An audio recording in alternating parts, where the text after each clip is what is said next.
Wang Mu traverses parallel dimensions and arrives in an era where every individual is a lord.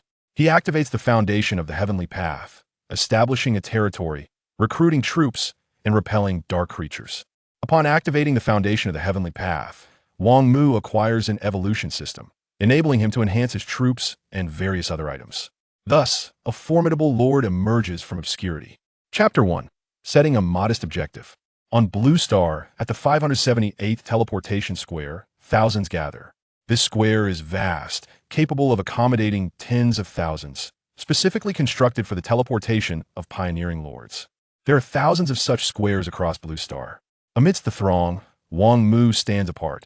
Unlike the excited crowd surrounding him, he appears remarkably composed. Although being teleported to a dark planet for pioneering is indeed an exhilarating prospect, for a time traveler, it is merely a routine affair. The crowd is well versed in the matters pertaining to pioneering. Thus, without further ado, a flash of white light envelopes the square, causing all figures to vanish without a trace. In the valley of the underworld star, clusters of dark creatures roam ceaselessly. With a flash of white light, Wang Mu's silhouette materializes within the valley. His appearance instantly captures the attention of the nearby dark beings. 4 rotting zombies, accompanied by 3 others sporting elongated fangs, charge wildly toward Wang Mu. Activate. In response, Wang Mu merely concentrates his thoughts, activating the foundation of the Heavenly Path that he had previously bound and held in his grasp. In an instant, the palm-sized foundation radiates with brilliant light, transforming into 2 orbs of energy, one large and one small. The larger orb morphs into a stone tablet, 1/3 of which embeds itself into the ground, while the smaller orb transforms into a ring that automatically adorns Wang Mu's finger. Upon the appearance of the tablet, it immediately emits a translucent energy shield, enveloping a 10-meter radius around him. The oncoming dark creatures collide against the energy shield, all thwarted in their advance. This shield will persist for 3 days, after which it will dissipate on its own. During these 3 days, it serves as a safety period for the pioneering lord, generally devoid of life-threatening dangers. As for the ring, it is a spatial ring containing 10 cubic meters of space, ample for early usage. Casting a glance at the dark creatures incessantly battering against the shield, Wang Mu delves his consciousness into the spatial ring. Within the storage space lies the support for the pioneering lord's survival, as bestowed by the Heavenly Path. As thoughts flicker, Wang Mu comprehends all the items contained within the spatial ring. 10 randomly assigned warrior cards of the same race, intended to assist the pioneering lord in clearing the nearby dark creatures from his territory. As for whether one can acquire formidable warrior cards, it ultimately hinges on individual fortune. Next, there are 4 simple tent cards, which can be utilized for the repose of lords and warriors. Each of these 2 items is essential for every pioneering lord. Furthermore, every pioneering lord will possess a 3rd item, the nature of which can only be determined by chance. When Wang Mu discerned his 3rd item, a smile involuntarily graced his face. To his astonishment, it was a bag of seeds, the rank of which remained uncertain. However, even the most rudimentary red quality seeds would undoubtedly hold considerable value. It is crucial to acknowledge that one of the primary constraints on a lord's development during the early stages of pioneering is sustenance. Wang Mu retrieved 10 warrior cards along with a bag of seeds to inspect their details. Storm Swordsman card, yellow quality. Fast maturing wheat seeds, red quality. Fortune indeed favors me. Upon witnessing this, Wang Mu grinned.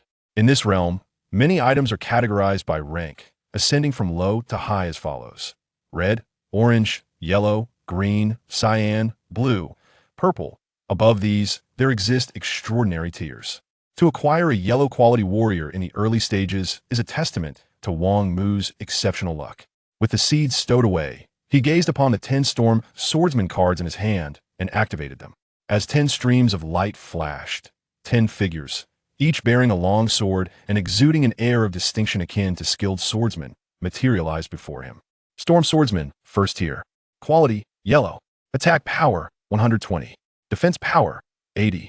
Movement speed, 50. Attack speed, 60. Description: a versatile warrior capable of both melee and range combat. Beware of its swift and sharp sword. Goodness gracious, such formidable attributes, Wang Mu remarked after reviewing the Storm Swordsman statistics. In this world, akin to adult males of reasonably robust physique, all 4 attributes hover around the value of 10. Given the Storm Swordsman's attributes, should he engage a group of adult males, he could easily dispatch 100 with ease, almost effortlessly slaying one foe with each strike. Go and eliminate the creatures surrounding the energy shield, and strive to remain within its protective confines. After casting a few glances at the 10 Storm Swordsmen, Wang Mu issued them his first command.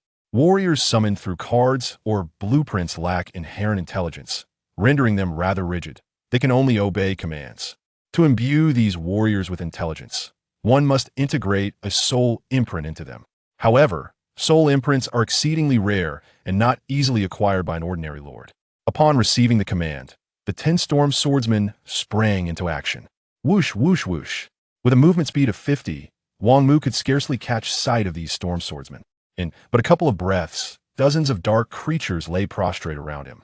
Just as Wang Mu prepared to shift his position to inspect whether these dark beings had dropped items, a mechanical voice suddenly resonated in his mind. Detection indicates that the host has accumulated a sufficient number of evolution points. The evolution system is now activated. The attribute panel has appeared. Please review the system functions at your leisure. Name, Wang Mu.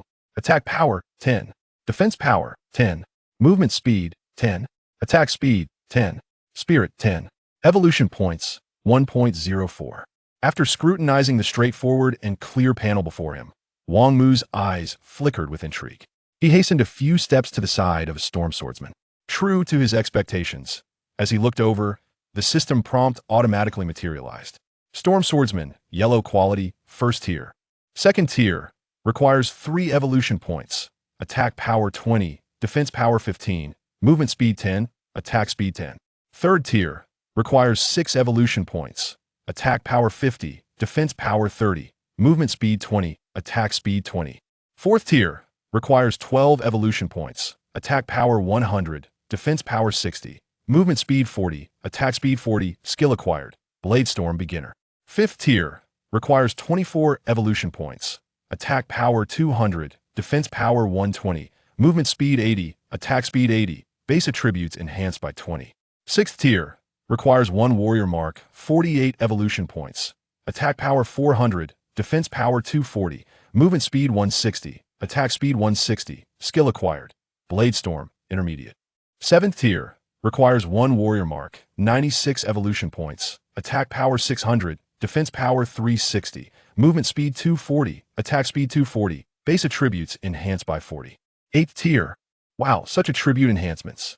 Upon reviewing the system's prompt information, Wang Mu inhaled sharply. This evolution system is nothing short of astonishing. With this cheat-like artifact, Wang Mu felt he was destined to soar, and at a velocity surpassing that of a rocket. In light of this, Wang Mu set himself a modest goal to dominate the underworld star within a year's time. Chapter 2. The Zombie Hunt.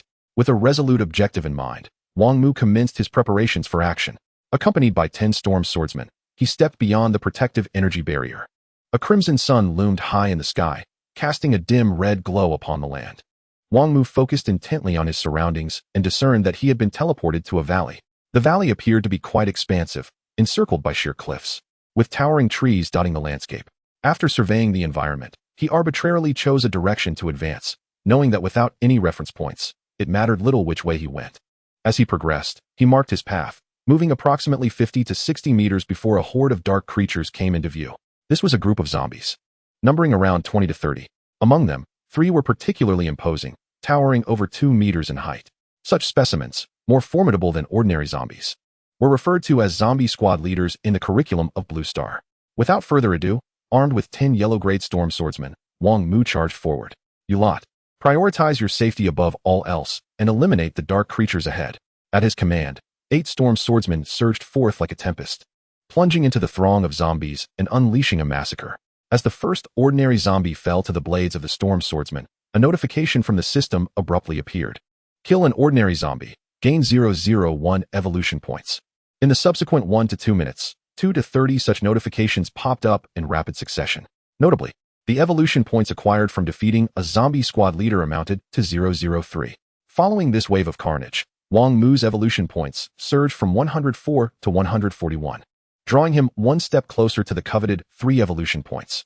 Additionally, this bout yielded various items, detailed as follows: Mining Vehicle Blueprint X1, Crimson, Wood X4, Stone X2, Dark Crystal X2. Synthesis conditions for the mining vehicle blueprint. Mechanical Mark X1, Wood X4, Iron X2. After collecting the items, Wang Mu continued onward in the same direction. Subsequently, for every few dozen meters he traversed, he encountered another group of dark creatures, all of which were zombies. Wang Mu surmised that there was likely a zombie hut nearby, perhaps even a small village of zombies. After dispatching 4 waves of dark creatures, including around 10 zombie squad leaders, his evolution points finally surpassed 3. Meanwhile, he spotted a large horde of zombies, the count estimated to be no less than 100. Among this throng was an elite zombie towering over 4 meters. In addition to the elite zombie, there were 3 zombie brigade leaders, each standing an impressive 25 meters tall, alongside several zombie squad leaders exceeding 2 meters in height. At the center of this gathering of the undead stood a small black hut, 3 meters in height. This black hut was identified as the zombie hut, the smallest tier among such structures. It was expected that this hut would produce approximately 5 zombies daily. Fortunately, this was merely the lowest grade of zombie hut. Otherwise, Wang Mu would have been in dire straits. The hut was located roughly 400 meters from his teleportation point. Had it been 10 meters tall, Wang Mu would have already resigned himself to his fate. A 10-meter-high zombie hut could generate over 100 zombies each day, and it would likely spawn mutated zombies, terrifying entities exceeding 10 meters in size. Encountering such a foe with Wang Mu's current strength would mean certain doom, forcing him to await his end within the protective barrier. The 4-meter elite zombie, while considered weak among its kind, seemed manageable. Gazing at the overwhelming horde before him, Wang Mu hesitated momentarily before deciding to take the plunge. Fortune favors the bold. Should he vanquish this wave of zombies, his evolution points would undoubtedly soar. However, preparations were imperative before launching into battle. Wang Mu refrained from recklessly charging in, aware of the overwhelming numbers and the formidable elite zombie looming among them. After a final glance at the mass of corpses ahead, he led his 10 storm swordsmen toward an alternate direction. During their journey, Wang Mu checked his current evolution points, 322. This was sufficient to elevate 1 storm swordsman to the 2nd tier. Summoning the closest storm swordsman, he designated him as GNE and proceeded with the evolution. Evolution successful. Storm swordsman tier upgraded to 2nd tier, attributes enhanced. The 2nd tier storm swordsman experienced a 20% increase in attack power, a 15% boost in defense, and a 10% rise in both attack and movement speed. Though this enhancement did not signify a qualitative change, the increments were nonetheless significant. After successfully evolving the first storm swordsman, Wang Mu embarked on a path of cleansing, battling monsters as he walked. As items accumulated within his spatial ring, his evolution points steadily increased. Soon, nearly 3 hours had elapsed since he exited the energy barrier. During this time, Wang Mu had thoroughly cleared an area of approximately 800 meters surrounding the Lord's Monument, with 2 exceptions. The direction directly opposite the Lord's Monument was designated as 12 o'clock. The zombie hut was situated at the 3 o'clock position. One of the locations Wang Mu had not yet cleared. The other was a graveyard spanning 4 meters, akin to the zombie hut, but capable of producing zombies instead. Surrounding the graveyard were numerous zombies, significantly stronger than those near the zombie hut. The count of zombies near the graveyard approached 300, including 2 elite zombies, one just recently evolved and standing a little over 3 meters, while the other towered over 5 meters. Fortunately, the graveyard was located 600 meters from the Lord's Monument, sparing Wang Mu immediate concern. After clearing the area, his evolution points reached a staggering 1368. It was time to elevate GNE once more. Positioned over 100 meters from the zombie hut, behind a massive boulder, Wang Mu evolved GNE to the 3rd tier. Evolution successful. Storm Swordsman tier upgraded to 3rd tier, attributes enhanced. The 3rd tier Storm Swordsman experienced another substantial boost in attributes. While still not a match for the 4-meter elite zombie, engaging it in battle for a brief period was entirely feasible. Then, Wang Mu gazed at the remaining evolution points on his panel, totaling just over 7, and evolved the other 2 Storm Swordsmen to the 2nd tier, naming them Jian-Er and Jian-San. Now, Wang Mu commanded 1 3rd-tier Storm Swordsman and 2 2nd-tier Storm Swordsmen, with the rest being 1st tier. Having exhausted his evolution points, Wang Mu led the 10 Storm Swordsmen and spent nearly 2 hours preparing thoroughly before finally commencing their assault on the horde of zombies adjacent to the zombie hut. With a powerful whoosh, a meter-long azure sword light sliced through the air, effortlessly cleaving several ordinary zombies in half. After executing this strike, Jian-E observed the approaching horde of zombies and leapt towards a massive boulder several meters high. Chapter 3. Slaughtering the Zombie Horde. As Jian-E lured a substantial wave of zombies, it became evident that in this dark world, ordinary zombies, including elite zombies and the vast majority of mutated beings, possessed virtually no intelligence. They acted solely on instinct, relentlessly exterminating any living being that did not belong to the darkness. Thus, when dealing with these mindless creatures, one could employ certain tactics to gain the upper hand.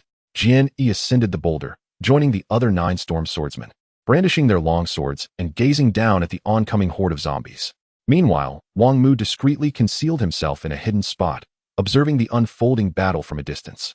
Generally, lords refrained from participating in battles against dark creatures unless absolutely necessary. Although this world had been partially digitized by the heavenly principles, the death of a being was irrevocable, with no possibility of resurrection. Therefore, a wise lord would not place themselves in peril unless they possessed extraordinary strength. In this realm, lords could also enhance their power through various items.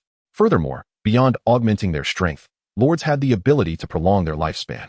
It was not uncommon for a powerful lord to live for hundreds or even thousands of years.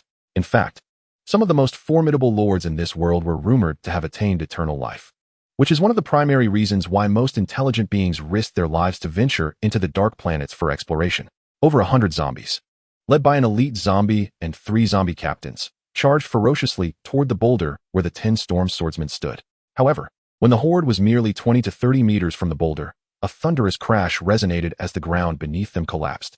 One by one, the zombies plummeted into the pit that Wang Mu had previously excavated. The tools used for digging were crafted from blueprints obtained during his earlier encounters with monsters. Iron shovel, no rank 1 wood, 1 iron. Hoe, no rank 1 wood, 1 iron. Wang Mu possessed over 10 such blueprints. As the zombies fell into the pit, the storm swordsmen atop the boulder swung their long swords in unison. Whoosh, whoosh, whoosh. A flurry of azure sword lights, each measuring a meter long, whistled through the air, striking the zombies within the pit. This was the ranged attack method of the storm swordsmen. Although their range was limited to 30 meters and their attack frequency was not particularly rapid, the lethality of these azure sword lights was undeniably formidable. It was evident that under the onslaught of the azure sword lights, numerous zombies fell dead instantly. Ordinary zombies struck by the azure sword lights would be cleaved in half, and even the zombie captains met the same fate. Only the zombie captains and elite zombies could withstand the damage inflicted by the azure sword lights. Notably, the elite zombie proved to be exceptionally fearsome, sustaining only superficial wounds from the azure sword lights. Leading the 3 zombie captains, the elite zombie advanced towards the pit, delivering a powerful punch to the boulder. Boom! With a resounding crash, the boulder shattered, sending debris flying, but the storm swordsmen had already retreated to safety. Wang Mu had commanded them to prioritize their own safety above all else. If they were overwhelmed, they were to swiftly retreat towards the energy shield. Wang Mu had only gleaned knowledge of the elite zombie's strength from books, and as a novice lord, he was unaware of its full capabilities.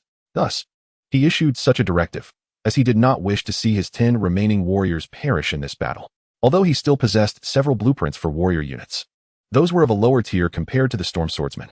Evading the elite zombie's strike, the storm swordsmen quickly scattered into several groups, launching an offensive against the elite zombie and the 3 zombie captains. Jian Yi charged alone toward the elite zombie, not with the intent to kill, but to distract. Despite being a 3rd-tier storm swordsman with commendable attributes, he was still insufficient against the elite zombie, aiming merely to delay it and draw it away from the battlefield. The remaining 9 storm swordsmen formed 3 small teams of 3, with Jian Air and Jian San paired together, their objective being the swift elimination of the 1st zombie captain. Boom! The elite zombie struck down again, aiming for Jian Yi, who nimbly dodged, leaving a significant crater in the ground. Jian Yi executed Wang Mu's command flawlessly, avoiding direct confrontation with the elite zombie and merely prolonging the engagement. On the other side, the 9 storm swordsmen held a definitive advantage against the 3 zombie captains. While the 2 teams without 2nd-tier storm swordsmen struggled to dispatch their respective captains quickly, the team led by Jian Air and Jian San decapitated their zombie captain in mere seconds. After neutralizing the 1st zombie captain, Jian Air and Jian San swiftly moved to the next. In this manner, all 3 formidable zombie captains were dispatched within half a minute. Following this, the 9 storm swordsmen did not immediately rush to support Jian Yi. Instead, they ensured that no remaining zombies posed a threat before regrouping and charging toward the elite zombie in a dispersed formation. What transpired next became significantly easier. The 10 storm swordsmen surrounded the elite zombie. Although their combined strength might not suffice against it, they refrained from engaging head-on. Wang Mu cleverly utilized their smaller size and agility to conduct a guerrilla warfare strategy against the elite zombie. Each time they unleashed a sword light to attract its ire, they would swiftly retreat, waiting for their comrades to draw its attention once more before re-engaging. Thus, under the cunning tactics employed by the 10 storm swordsmen, a span of 5 to 6 minutes elapsed.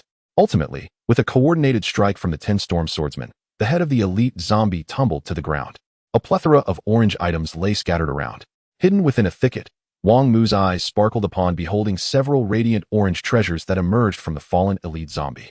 He swiftly set about clearing the battlefield and collecting his spoils.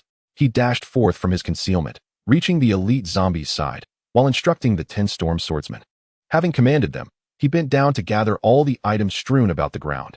Eagle Eye Archer Blueprint 2, orange. Mining Cart Blueprint 1, orange. Warriors Mark 1, and a number of lumber, stone, and iron pieces. The synthesis requirements for the Eagle Eye Archer, Warriors Mark 1, 8 lumber, 6 stone, for iron. As he held these two blueprints in his hands, a grin spread across Wang Mu's face. The true ranged unit had finally arrived. Chapter 4, Destroying the Zombie Shack. As the dark tide approaches, though the Eagle Eye Archers were merely of orange quality, the arrows they shot possessed armor-piercing properties. In other words, they inflicted significantly higher damage against entities similar to elite zombies, or even mutated ones. Generally, in the initial stages of a Lord's expedition, the Eagle Eye Archers bore the brunt of the main offensive. Of course, this excludes those fortunate individuals who drew more powerful units at the outset. With a sense of satisfaction, Wang Mu organized the gathered items. After nearly 10 minutes of collecting, he and his companions had finally retrieved all the spoils from the zombie horde. Although it was somewhat time-consuming, without the special unit known as the Pickup Spirit, there was little choice in the matter. Once the items were collected, Wang Mu did not hasten to tally them, but instead led the 10 storm swordsmen to the vicinity of the zombie shack to obliterate it. Observing the 3-meter-high shack before him, Wang Mu issued a direct command, destroy it. Boom, boom, boom. Shortly thereafter, azure sword lights surged forth, crashing against the walls of the zombie shack. Under the concentrated fire of the 10 storm swordsmen, the shack endured for a full 5 minutes before dissolving into a dark energy that dissipated into the ether. Zombie shack destroyed, evolution points 10. Goodness, I've struck gold. I didn't anticipate the zombie shack would be so valuable. Wang Mu was taken aback.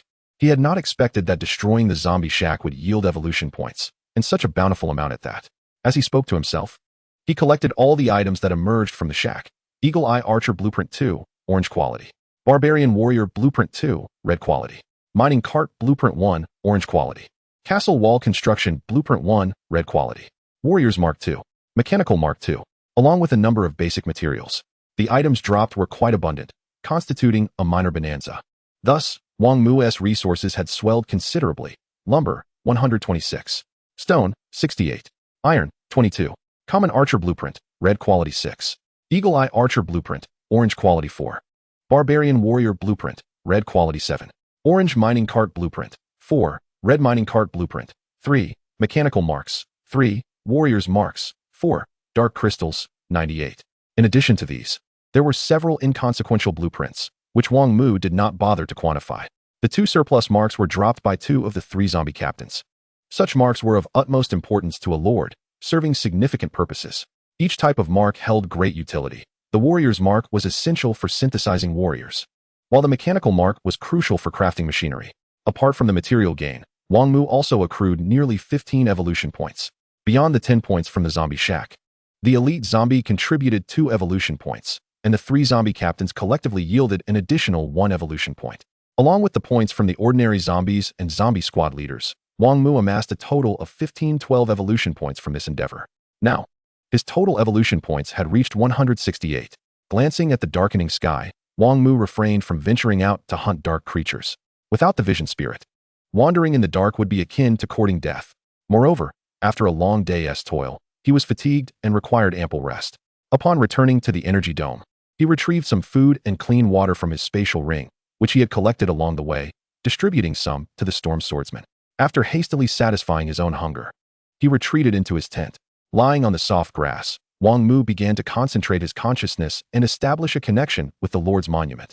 The Lord's monument held a significant role, allowing the thoughts of countless beings to unite as one. Once Wang Mu's consciousness established a link with the Lord's monument, he found himself within the realm of Heaven's Path. The realm of Heaven's Path is a virtual space derived from the heavenly power contained within the Lord's monument. In this realm, lords can interact across vast distances. Upon entering the realm of Heaven's Path, the first sight to greet Wang Mu was the chat channel. This channel is further divided into several branches: the global channel, the racial channel, and finally, the private chat channel. In addition to the chat channels, the realm of Heaven's Path also features markets, forums, alliances, and bounties. Wang Mu first entered the global channel of the chat, where a hushed silence prevailed, with few beings engaging in conversation. In this channel, all lords embarking on their expeditions in the Star of Death could voice their thoughts. After a cursory glance, Wang Mu switched to the racial channel, which was populated solely by human lords of the Star of Death. Compared to the quiet of the global channel, the racial channel buzzed with activity. Woohoo! I started next to a small graveyard, surrounded by formidable Bone Clan dark creatures, trembling on the ground. The upstairs is truly unfortunate. I'm having the time of my life. I randomly drew 10 orange quality succubi. Not only can they fight, but they can also indulge in. Well, enough said. I'm off to pamper the succubi. I'm so envious to have such a splendid start, while I'm stuck with 10 utterly defenseless vision spirits. How am I supposed to survive? Dude, I suspect you're flexing. Everyone knows how crucial vision spirits are in the early game, and you drew them. And in orange quality no less. Brother who drew the vision spirit, I've sent you a private message. Check your inbox. And me too. I've sent you a private message as well, good brother. Wang Mu observed the flurry of messages within the racial channel and clicked on the avatar of the Lord who claimed to have drawn the spirit of vision. For a newly established Lord, the spirit of vision is of paramount importance, and naturally, Wang Mu desired to acquire one for himself. Before engaging in a private chat with the Lord, who went by the moniker Chicken Brother, Wang Mu felt it necessary to bestow a name upon himself. After some contemplation, he chose the name Lan Mu, and thus his territory became known as the Lan Mu territory. Once the naming was complete, Wang Mu sent a private message to Chicken Brother. Brother, how much for your spirit of vision? Please provide a price. Merely 2 seconds after sending the message, a reply swiftly arrived. You make an offer first. If it's reasonable, I will sell. Reading this response, Wang Mu furrowed his brow slightly. It was evident from Chicken Brother's reply that many lords were likely seeking to purchase the spirit of vision, or else he would not have adopted such a stance. After a brief moment of contemplation, Wang Mu proposed a price he deemed ideal: 5 red barbarian warrior blueprints and 2 red ordinary archer blueprints. Having sent this message, he settled down to await a response. Given the circumstances, it was clear that Chicken Brother would not reply immediately. However, Wang Mu remained unperturbed. His offer was already quite generous. At this stage, very few human lords could present such items. Not to mention the rarity of those who could draw 10 yellow quality units at the outset, let alone possess the extraordinary evolution system. As time gradually passed, several minutes elapsed without a response from Chicken Brother, yet instead, Wang Mu received a divine announcement. Attention all lords of the underworld star. A medium-scale dark tide will erupt on this planet in 10 days. Please ensure you are adequately prepared for defense. Simultaneously, the first regional competition will commence in 10 days. Chapter 5, A Journey Renewed. The dark tide approaches. Upon reading this divine announcement, Wang Mu's gaze sharpened. The so-called divine announcement was a proclamation issued by the celestial puppets of this parallel world, serving as the voice of the heavens. These puppets, akin to emissaries of the celestial order, were birthed from the very fabric of the heavens. They were devoid of emotion and could be likened to intelligent programs. Tasked with overseeing the celestial operations, Wang Mu was indifferent to the celestial puppets, focusing instead on the impending dark tide and the regional competition. The regional competition was an event that invariably accompanied the initial stages of exploring a dark star, designed to expedite the development of newly minted lords. The rewards for excelling in the competition were substantial, significantly enhancing the power of the territories of those who ranked highly. Conversely, the dark tide was a common calamity in this world, arising from the swirling dark energy of the cosmos. When this energy traversed a dark star, it would incite a dark tide upon the planet. Generally, these tides were of small to medium scale, though perilous. They could be navigated with proper preparation and a modicum of luck. However, should a large or even a colossal dark tide occur, it would spell utter disaster. Reflecting on the information he had gleaned about dark tides during his time in school, Wang Mu's mind began to formulate a plan. While a medium-scale dark tide might pose a significant challenge for most lords, for Wang Mu, who possessed the evolution system, it could very well transform into an extraordinary opportunity. As the dark tide approached, the number of dark creatures would swell, allowing Wang Mu to amass evolution points rapidly by hunting these creatures, thus enhancing the strength of his territory. Of course, this was contingent upon Wang Mu elevating his territory's strength within the next 10 days. Otherwise, given the heightened activity of dark creatures once the tide commenced, venturing out to hunt without sufficient power could lead to catastrophic consequences. It seemed that the next 10 days would require meticulous planning. As Wang Mu pondered, he noticed a reply from Chicken Brother. Brother, while your offer is decent, these are merely blueprints. Without the corresponding materials, I cannot summon the units. Could you perhaps exchange some of the blueprints for materials? After considering this lengthy message, Wang Mu ultimately declined Chicken Brother's request. Apologies, but I am in need of materials myself. I can only exchange blueprints with you. If that is not agreeable, we may have to wait for another opportunity to trade. At this stage, materials remained crucial for Wang Mu. Without sufficient resources, he would be unable to summon units, thereby significantly hindering his development. Having sent this message, Wang Mu prepared to exit the chat channel to explore the marketplace, hoping to unearth desired items and perhaps offload some of his unit blueprints. Before he could log off, Chicken Brother's response arrived promptly. Brother, how about this? I will proceed with our current transaction. Based on the items you've presented, your starting units seem formidable, and you should be able to gather some materials within the next 2 days. I will exchange for your blueprints this time, but I hope to trade for materials from you after 2 days. Would that be acceptable? This time, Wang Mu chose to acquiesce. Such terms were agreeable to him. He believed that, given his development rate, he would certainly not lack basic materials in 2 days. Moreover, the assistance provided by the Spirit of Vision at this stage made the transaction worthwhile. Soon, the two parties reached an agreement and completed the trade. Afterward, they exchanged names, revealing that Chicken Brother's real name was Ji Yi. With the trade concluded, Wang Mu severed his connection with the Lord's monument and returned to reality. Gazing at the card resting quietly in his hand, Wang Mu concentrated, triggering its activation. In a flash of white light, a translucent avian creature manifested before him. Spirit of Vision, Tier 1. Quality, Orange. Attack, 30. Defense, 15. Movement speed, 30. Attack speed, 20. Vision range, 100 meters. Description: a unique creature capable of concealing its presence, providing you with enhanced vision. Wang Mu discovered that the Spirit of Vision was also capable of evolution. Tier 2. Requires 2 evolution points. Attributes increase by 10. Vision range expands by 20. Third tier. Consumes 4 evolution points. Attributes increased by 20. Vision range expanded by 50. Fourth tier. Consumes 8 evolution points. Attributes increased by 30. Vision range expanded by 100. Acquires the trait of Remote Observation, Beginner. Remote Observation conducts a single observation in any direction, with a range 3 times that of the Spirit of Vision's vision, lasting for 10 seconds with a cooldown of half an hour. The system has indeed lived up to my expectations. At this realization, a subtle smile graced Wang Mu's lips. He chose not to delve further or evolve the Spirit of Vision. For the time being, a vision range of 100 meters sufficed. Stealth. Upon issuing the command, the Spirit of Vision flapped its wings, vanishing from Wang Mu's sight as it entered a state of stealth. In the next moment, an extraordinary sensation washed over Wang Mu. He discovered that he now possessed a god's perspective. He could see all within a radius of 100 meters centered around himself, even in the depths of night. Everything was remarkably clear. Naturally, obscured areas remained invisible, as the Spirit of Vision's godly perspective did not possess the ability to see through solid objects. After experimenting with this state for a while, Wang Mu commanded the Spirit of Vision to exit stealth mode. With the Spirit of Vision at his disposal, I shall expedite my progress tomorrow. I will retire early tonight and rise at dawn to hunt zombies. With this thought, Wang Mu slowly drifted into slumber. On that morning, just as dawn began to break, Wang Mu awoke. His sleep quality had always been excellent, and he harbored no inclination to indulge in sloth. After enjoying breakfast with 10 storm swordsmen, Wang Mu retrieved the blueprint for the Eagle Eye Archer. It required 4 warrior tokens, 32 units of wood, 24 stones, and 16 iron blocks. For elegant Eagle Eye Archers materialized before Wang Mu. Eagle Eye Archer, first tier. Quality, Orange. Attack power, 70. Defense power, 30. Movement speed, 30. Attack speed, 40. Trait, Armor Piercing. Description: its arrows can penetrate heavy defenses. Utilizing this trait wisely may yield extraordinary results at critical moments. Evolution conditions, second tier. Consumes 2 evolution points. Attack power increased by 20. Attack speed by 20. Defense power by 10. Movement speed by 10.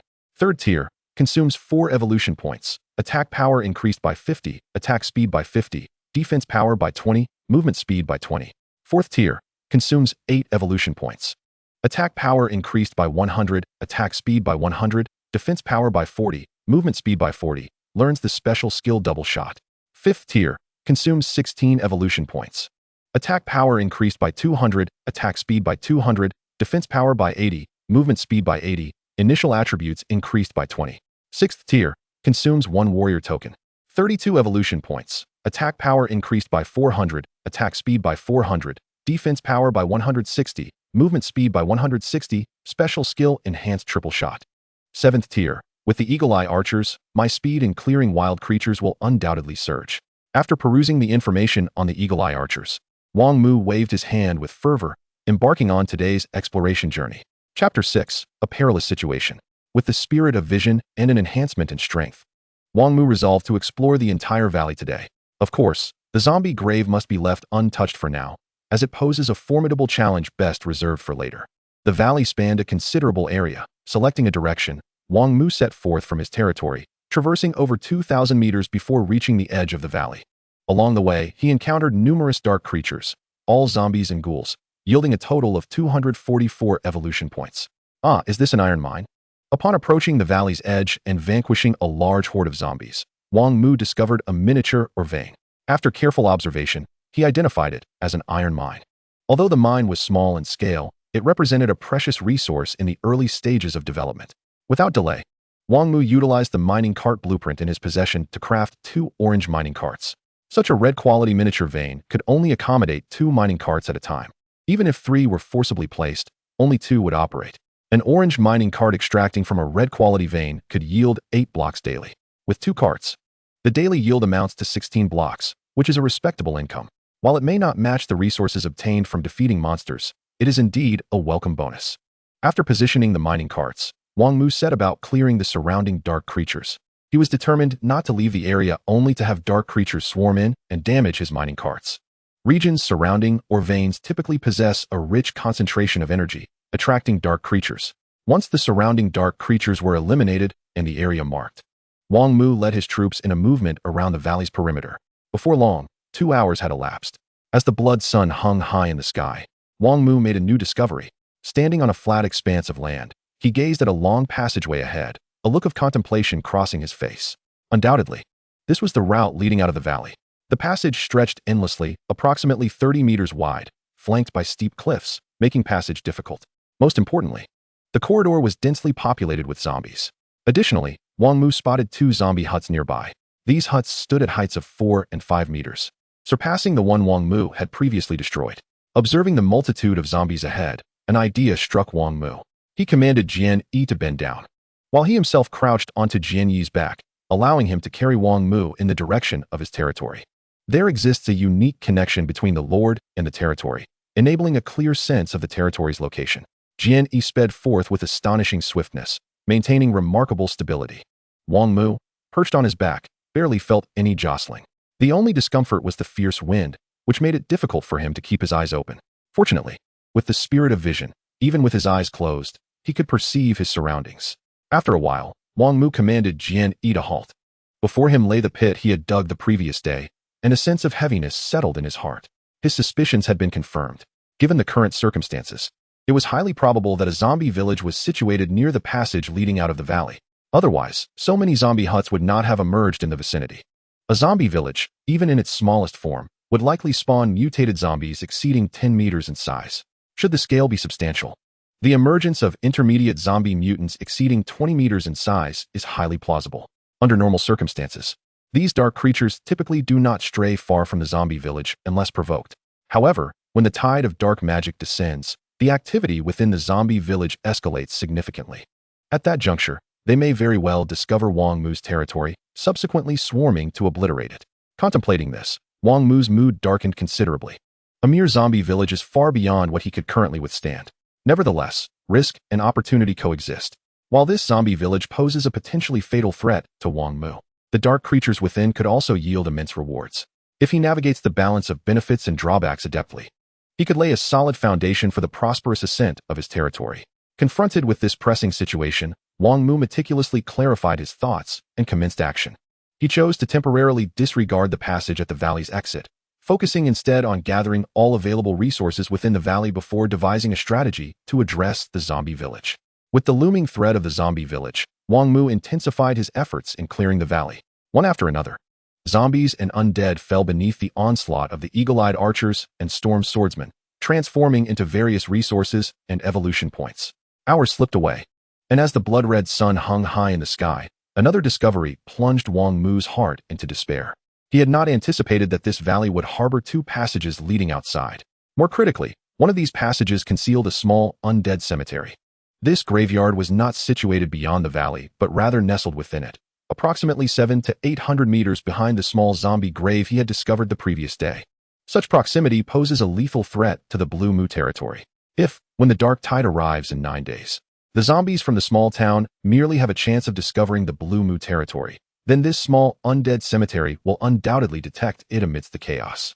At that point, the zombies from the cemetery will surely besiege the Blue Mu territory. The significant commotion arising from this assault could very well attract wandering zombies. Should such a scenario unfold, it would undoubtedly spell catastrophic consequences for the Blue Mu territory. No, this situation must not come to pass. I must annihilate these 2 dark biological breeding grounds before the dark tide arrives. Even if complete destruction of both sites proves unattainable, I must strive to eradicate as much of their living force as possible to secure a glimmer of hope for my territory. With no time to linger near the cemetery, and fully aware of his precarious situation, Wang Mu set aside rest and once more embarked on the arduous journey of purging the dark creatures. As dusk fell, he returned to the energy shield, fatigue etched upon his face. After over 10 hours of relentless effort, he had successfully cleared the majority of dark creatures from the valley. Now, only the undead cemetery and the zombie village remained as sources of dark life. The intensity of this cleansing operation had left Wang Mu utterly exhausted. Although he was not required to engage in combat, his mind remained perpetually vigilant against unforeseen circumstances. Moreover, as an ordinary human with a frail constitution, a day of strenuous travel had left him with blisters on his feet. Nonetheless, this arduous endeavor bore fruit, yielding substantial rewards. While he had yet to tally the resources dropped by the monsters, his evolution points had seen a significant increase. By day's end, he had amassed over 50 evolution points. Coupled with those he had retained from the previous day, his evolution points had now surpassed the threshold of 70, reaching a total of 7,124. Chapter 7. The Perilous Journey of Pioneer Development and Trade. Gazing at the 4 eagle-eyed archers and 10 storm swordsmen before him, Wang Mu, after careful deliberation, resolved to prioritize the evolution of the eagle-eyed archers. After all, the forthcoming battles would undoubtedly involve a plethora of elite-level dark creatures. The eagle-eyed archers, endowed with armor-piercing abilities, possess superior overall output compared to the storm swordsmen. While storm swordsmen can unleash sword energy for ranged attacks, their effective range generally caps at around 30 meters. Even upon evolution, the third-tier sword energy barely exceeds 40 meters.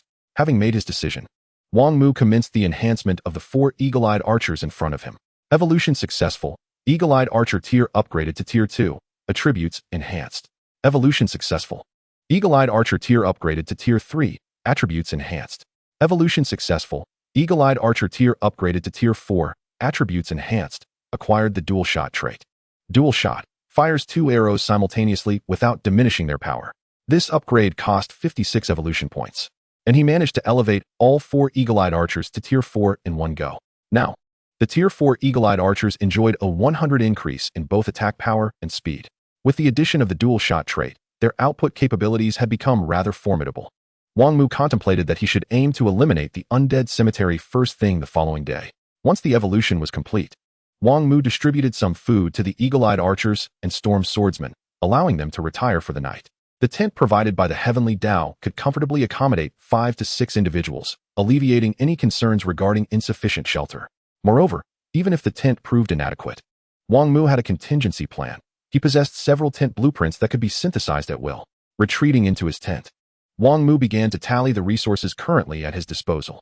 Eagle-eyed archer blueprints, orange 4, ordinary archer blueprints, red 11, barbarian warrior blueprints, red 12, orange mining vehicle blueprints, 5, red mining vehicle blueprints, 13, dark crystals, 478, wood, 362, stones, 214, iron blocks, 85, energy marks, 3 mechanical marks, 5, warrior marks, 6, along with various other miscellaneous blueprints.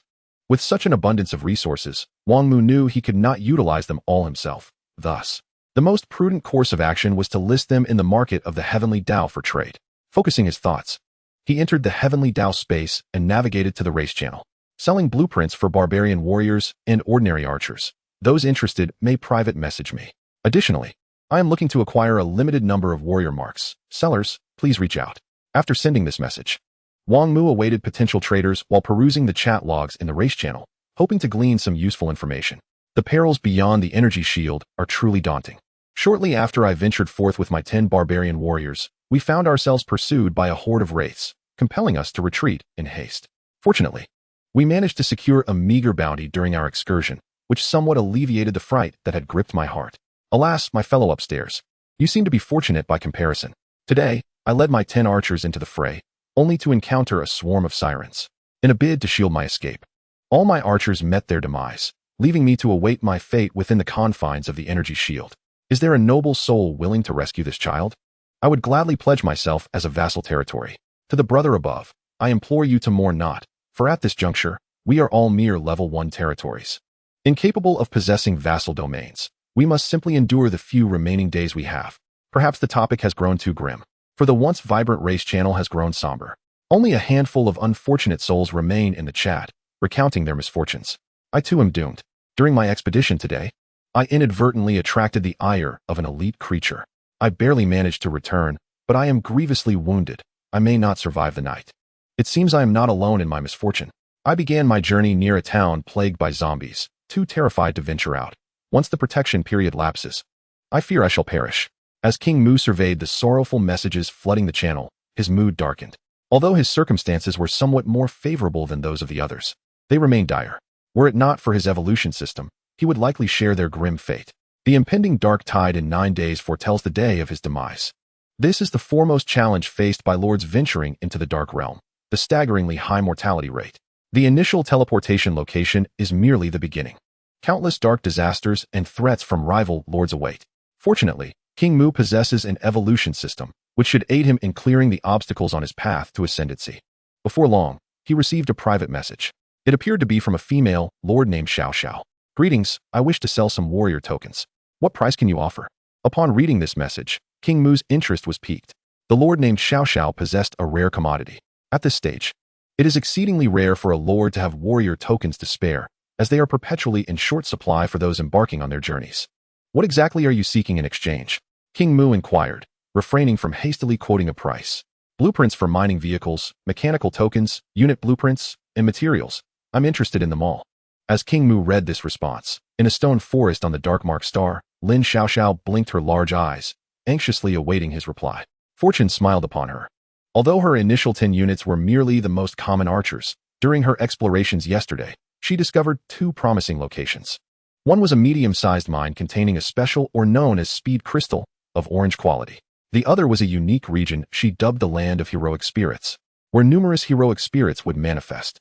These spirits, while not particularly aggressive, would retaliate only when attacked. After discovering the Land of Heroic Spirits, Lin Xiaoxiao bravely commanded her archers to slay the most ethereal-looking spirit.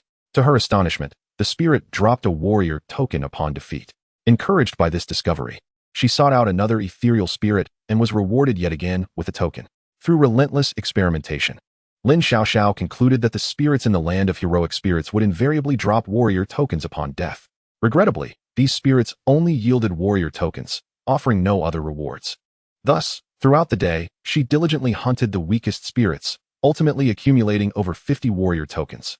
The limited number was primarily due to her only being able to defeat the weakest spirits. Any stronger foes were beyond her capabilities. Lin Xiaoxiao did not have to wait long before receiving a message. I have everything you seek. Now let us discuss the price.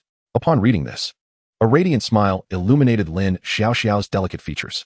Following this exchange, she and King Mu engaged in negotiations, culminating in their inaugural transaction. They also agreed to prioritize notifying each other of any valuable items for sale in the future. In Blue Mu territory, King Mu surveyed the 20 warrior tokens he had acquired, a subtle smile gracing his lips. For these tokens, he had exchanged 1 orange blueprint for a mining vehicle, 4 red blueprints for mining vehicles, all barbarian warrior blueprints, 3 ordinary archer blueprints, along with 5 mechanical tokens, 200 units of wood, 100 stones, and 40 iron blocks. Although the cost was steep, with these warrior tokens, he could synthesize a greater variety of warrior units, rapidly amassing evolution points to grow stronger. This would inevitably enable him to secure even more resources. With his objectives achieved, a weary King Mu soon succumbed to slumber. On the 3rd day, as was his custom, he rose early, despite the blisters on his feet causing him considerable discomfort. Nevertheless, he set forth with his units towards the zombie graveyard. Chapter 8. Securing the Win. As the blood-red sun began to rise, casting a dim light upon the land, King Mu activated his vision spirit, leading his warriors towards the zombie graveyard, which spanned 4 meters in diameter. The number of warriors accompanying him had grown from 14 to 18 since yesterday. Before departing, he had utilized all 4 of his eagle-eyed archer blueprints. He refrained from summoning ordinary archers, as their potential was insufficient to warrant the use of evolution points for their advancement. With 8 eagle-eyed archers and 10 storm swordsmen, King Mu approached the zombie graveyard from 100 meters away. As per usual, he set about laying traps. Finding a suitable location, he and his companions began to dig. After more than an hour's labor, they created a pit 3 meters deep, measuring 20 meters in length and width, situated approximately 200 meters from the zombie graveyard. With the traps in place and tactics arranged, King Mu concealed himself and issued the attack command to his warriors. Whoosh, whoosh, whoosh. 8 sharp arrows, propelled by fierce winds, soared through the air, accurately piercing the skulls of 8 ordinary zombies 200 meters away. The effective range of a first-tier eagle-eyed archer is around 200 meters, while that of a 4th-tier eagle-eyed archer exceeds 300 meters. As the 8 zombies collapsed, the entire horde stirred restlessly. Bang, bang, bang. A horde of over 300 zombies, led by 2 elite undead, swiftly charged towards a small slope where the archers were positioned. As the horde surged forward, 8 arrows soared through the air once more, obliterating 8 skulls, among which was a squad leader of the zombies, concealed within a thicket. Wang Mu observed the system notifications of his evolving points steadily increasing, yet a sense of unease lingered in his heart. Clenching his fists, he anxiously scrutinized the battlefield. As the 4 4th-tier eagle-eye archers unleashed their second volley of arrows, the remaining 4 1st-tier eagle-eye archers released their inaugural shot. Although the attack power of the 1st-tier archers was not as formidable, they could still dispatch ordinary zombies with a single arrow. Under the relentless barrage from the 8 eagle-eye archers, the numbers of these ghastly, fanged zombies dwindled at a terrifying pace. By the time the leading elite zombie leaped into the pit dug by Wang Mu, the horde had already been reduced to less than half its original size. With a fearsome roar, the 2 elite zombies lunged at the 8 eagle-eye archers, their claws glinting ominously. However, they were met with crescent-shaped blades of azure energy slicing through the air from either side. 10 storm swordsmen took their positions, with Sword 1 standing alongside 2 ordinary storm swordsmen on one flank, while Sword 2, Sword 3, and the remaining 5 storm swordsmen formed the other. Each had a specific role. Sword 1 targeted the 3-meter-tall elite zombie, while Sword 2 and Sword 3 focused their fire on the 5-meter-tall elite zombie. Their objective was not to kill, but merely to divert these robust elite zombies temporarily, given the output capability of the eagle-eye archers. As long as the elite zombies were preoccupied, they could efficiently eliminate the remaining horde in a short time. The plan unfolded seamlessly. The 2 mindless elite zombies, upon receiving the storm swordsman's assault, immediately shifted their attention. Before long, they were lured away from the main horde. Meanwhile, the 8 eagle-eye archers continued their precise assault, targeting the zombies at the forefront. The more powerful zombie squad leaders were the responsibility of the 4th-tier archers, with their armor-piercing capabilities and an impressive attack power of 140. A mere 2 arrows to the heads of the zombie squad leaders would send them crashing to the ground. The 1st-tier eagle-eye archers primarily dealt with the secondary wave of zombies.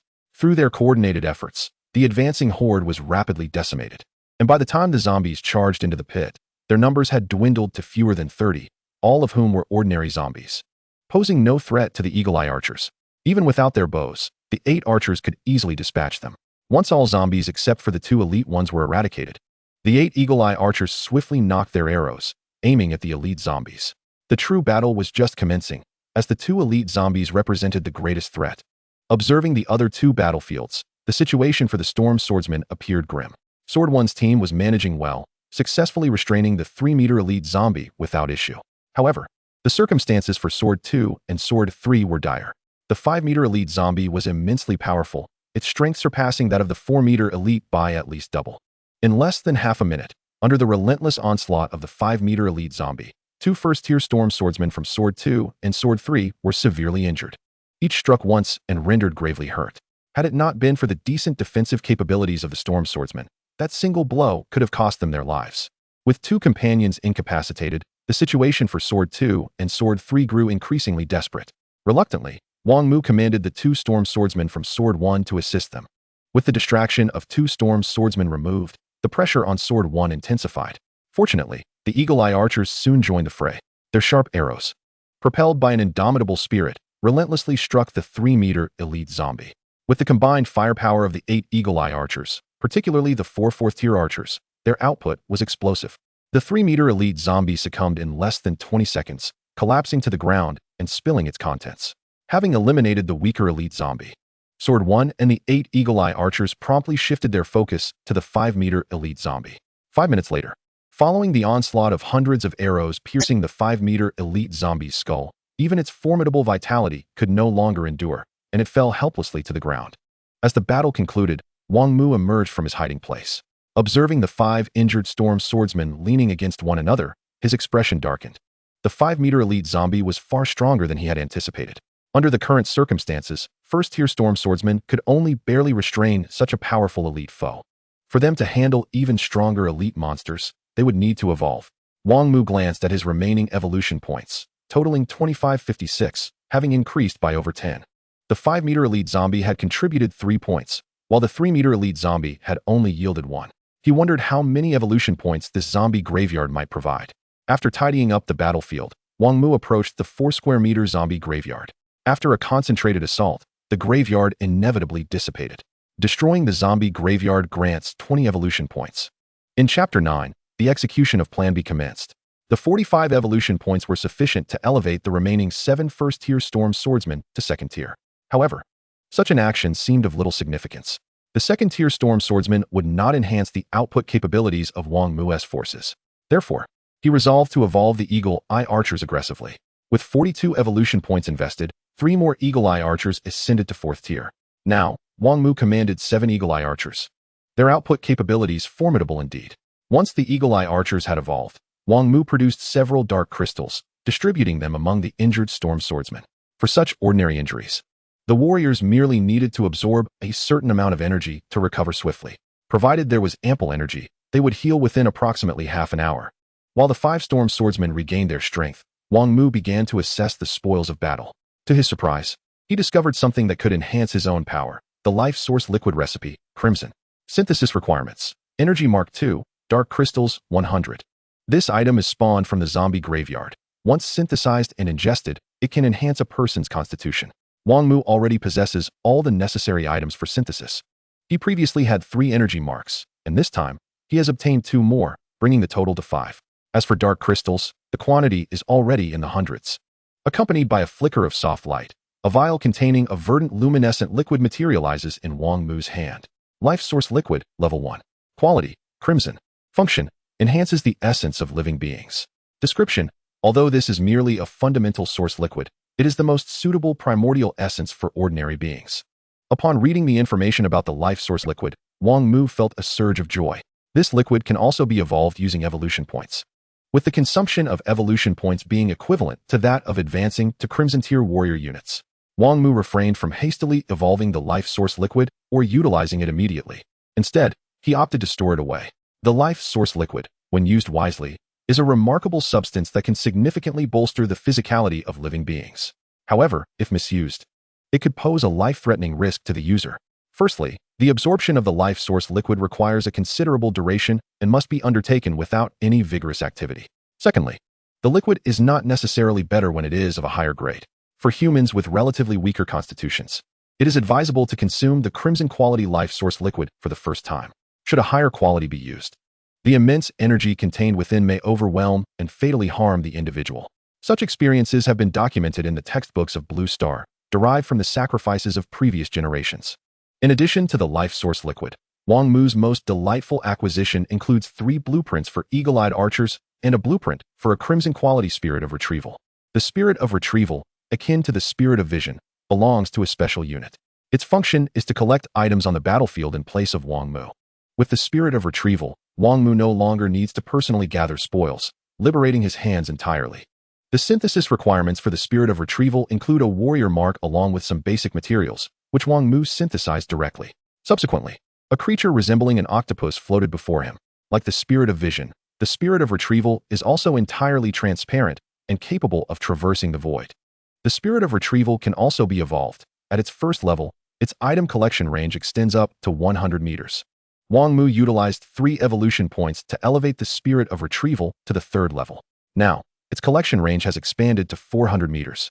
Perhaps due to the Spirit of Retrieval lacking offensive capabilities, its range has doubled after evolution. Besides these items, Wang Mu also collected 3 warrior marks, 2 mechanical marks, and several other blueprints. By the time he finished tallying his spoils, the injuries of the 5 storm swordsmen had already healed. After synthesizing the 3 eagle-eyed archers, Wang Mu set off toward the zombie graveyard. Having traveled several hundred meters, a vast multitude of zombies came into view. Wang Mu instructed his sword to ascend a large tree, where he perched atop a branch to survey the graveyard. The graveyard is extensive, spanning at least several thousand square meters. The zombies within are incredibly numerous, densely packed to the point of being uncountable. Moreover, as anticipated, there exist mutated entities exceeding 10 meters in size, 3 of them, to be precise, 2 shorter and 1 taller. Wang Mu estimated that there are a minimum of 10,000 zombies within, with the number of elite zombies exceeding 200. Such a formidable force could easily overpower Wang Mu. It seems that, in the near term, he should avoid provoking these creatures.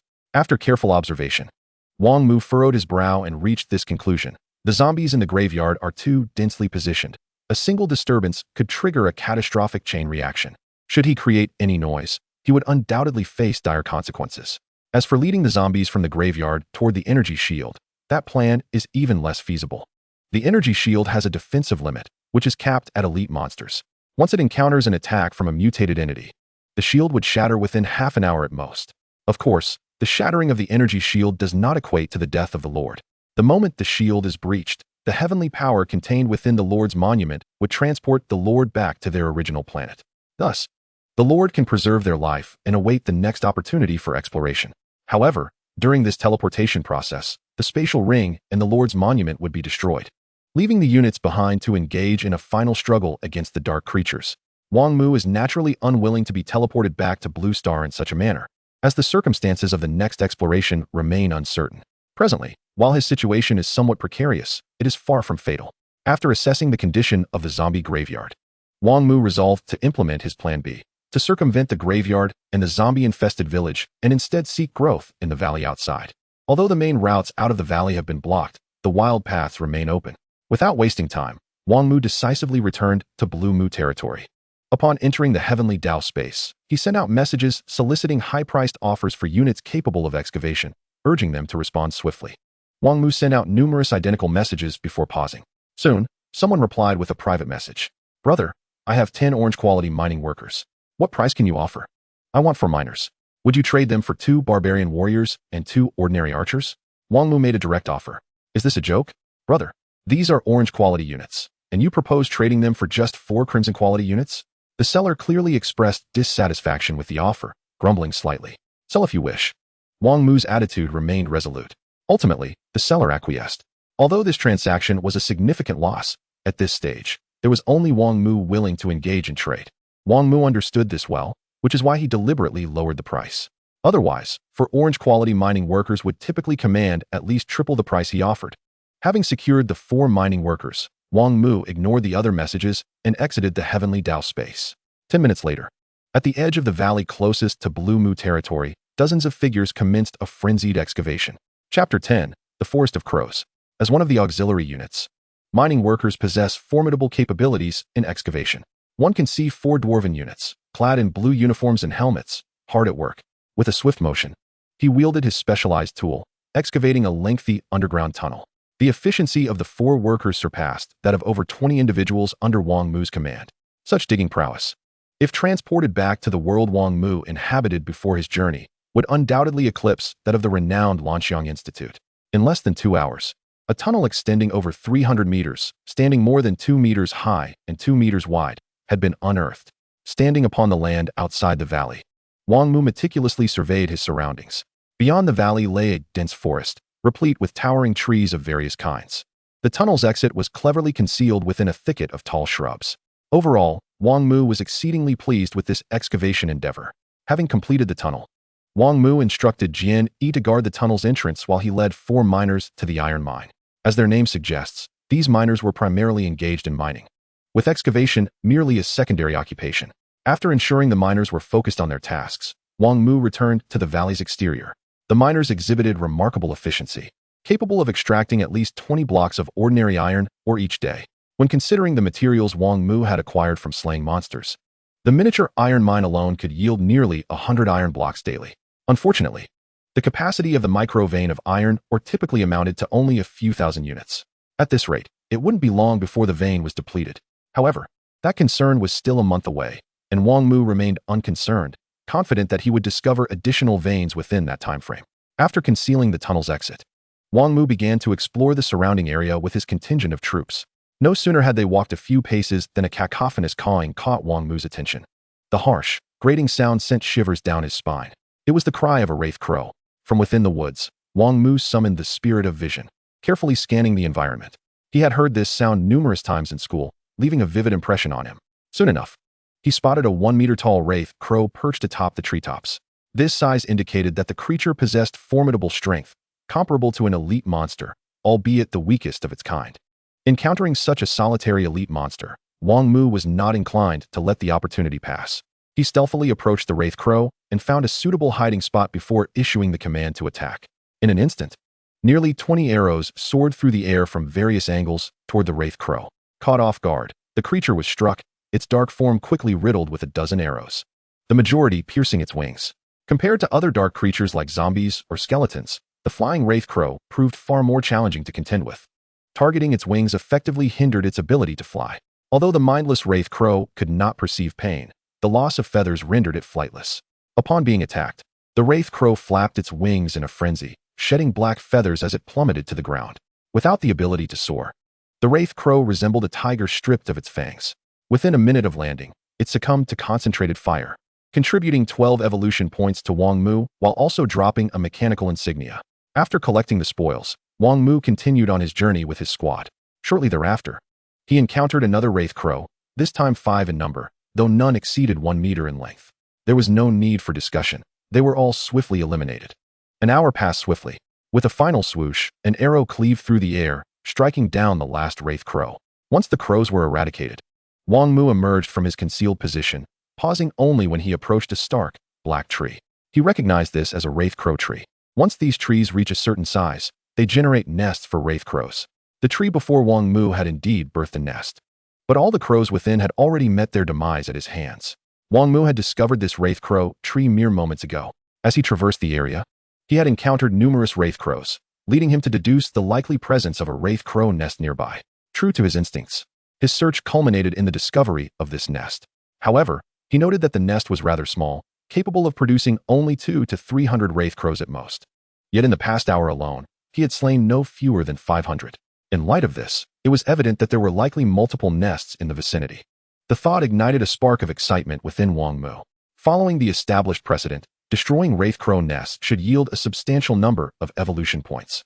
Furthermore, unlike zombies or skeletons, wraith crows had an expansive range of activity, suggesting that the population surrounding the nest would be limited. After reveling in his anticipation, Wang Mu proceeded to dismantle the wraith crow nest, reaping 15 evolution points, a warrior insignia, an energy insignia, and a blueprint for a shadow assassin, along with several miscellaneous items.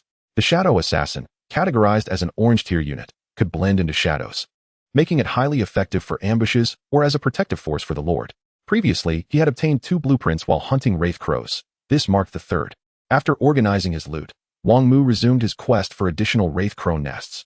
To enhance his efficiency, he expended 14 evolution points to elevate the spirit of vision to the 4th tier, thereby extending its effective observational range to 200 meters, significantly accelerating his search compared to the 1st tier. Thus, Wang Mu continued on his path, alternating between hunting wraith crows and seeking out their nests.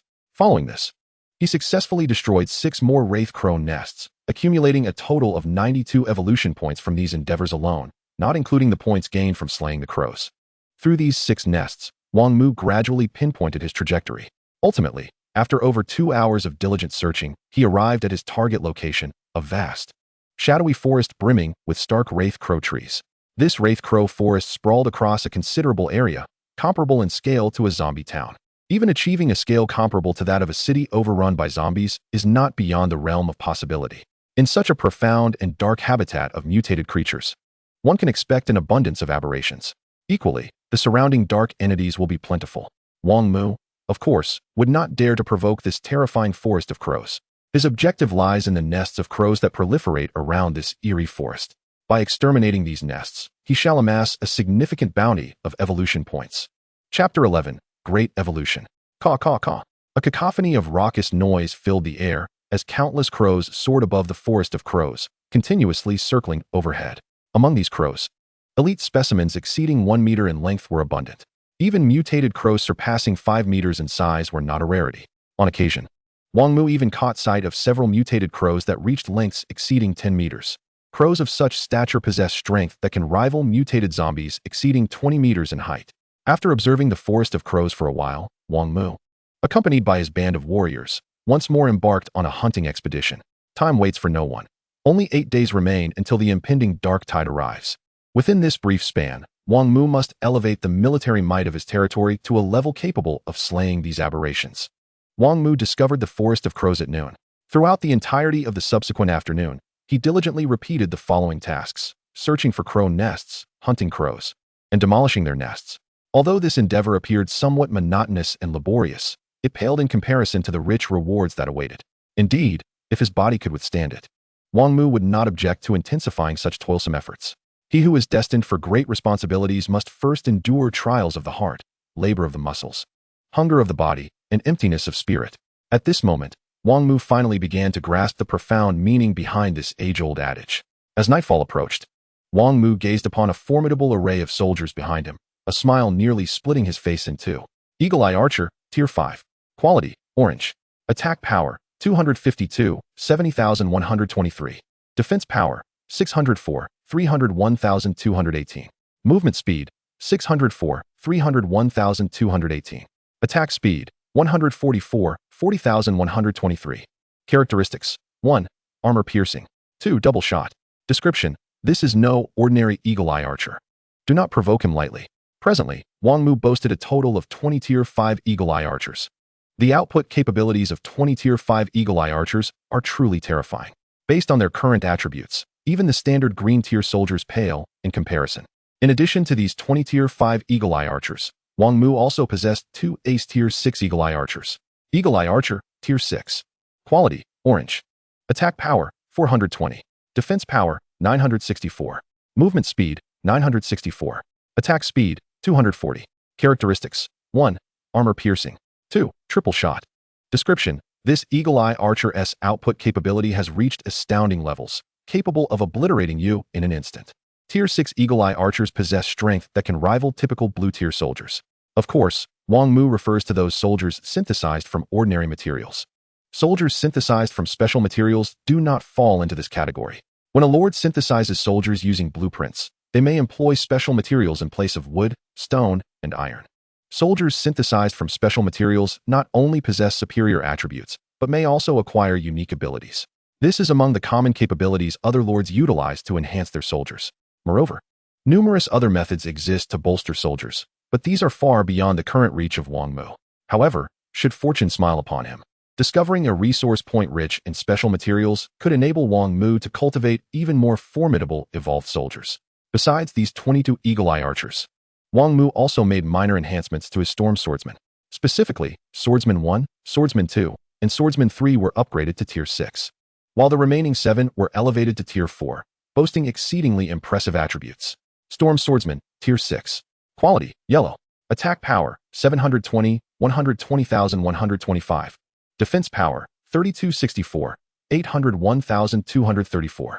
Movement Speed, 156, 501,226. Attack Speed, 1872, 601226. Characteristics: Blade Storm, Intermediate. Description: beware the sword in his hand, unless you wish to be sliced into mincemeat. Next are the attributes of a Tier 4 Storm Swordsman. Storm Swordsman, Tier 4. Quality, Yellow. Attack Power, 240. Defense Power, 128. Movement Speed, 70. Attack Speed, 84. Characteristics: Blade Storm, Beginner. Description: the blade gleams like a shadow, its sharpness evident. Compared to the lavish attributes of the Tier 6 Storm Swordsman, the Tier 4 Storm Swordsman falls significantly short.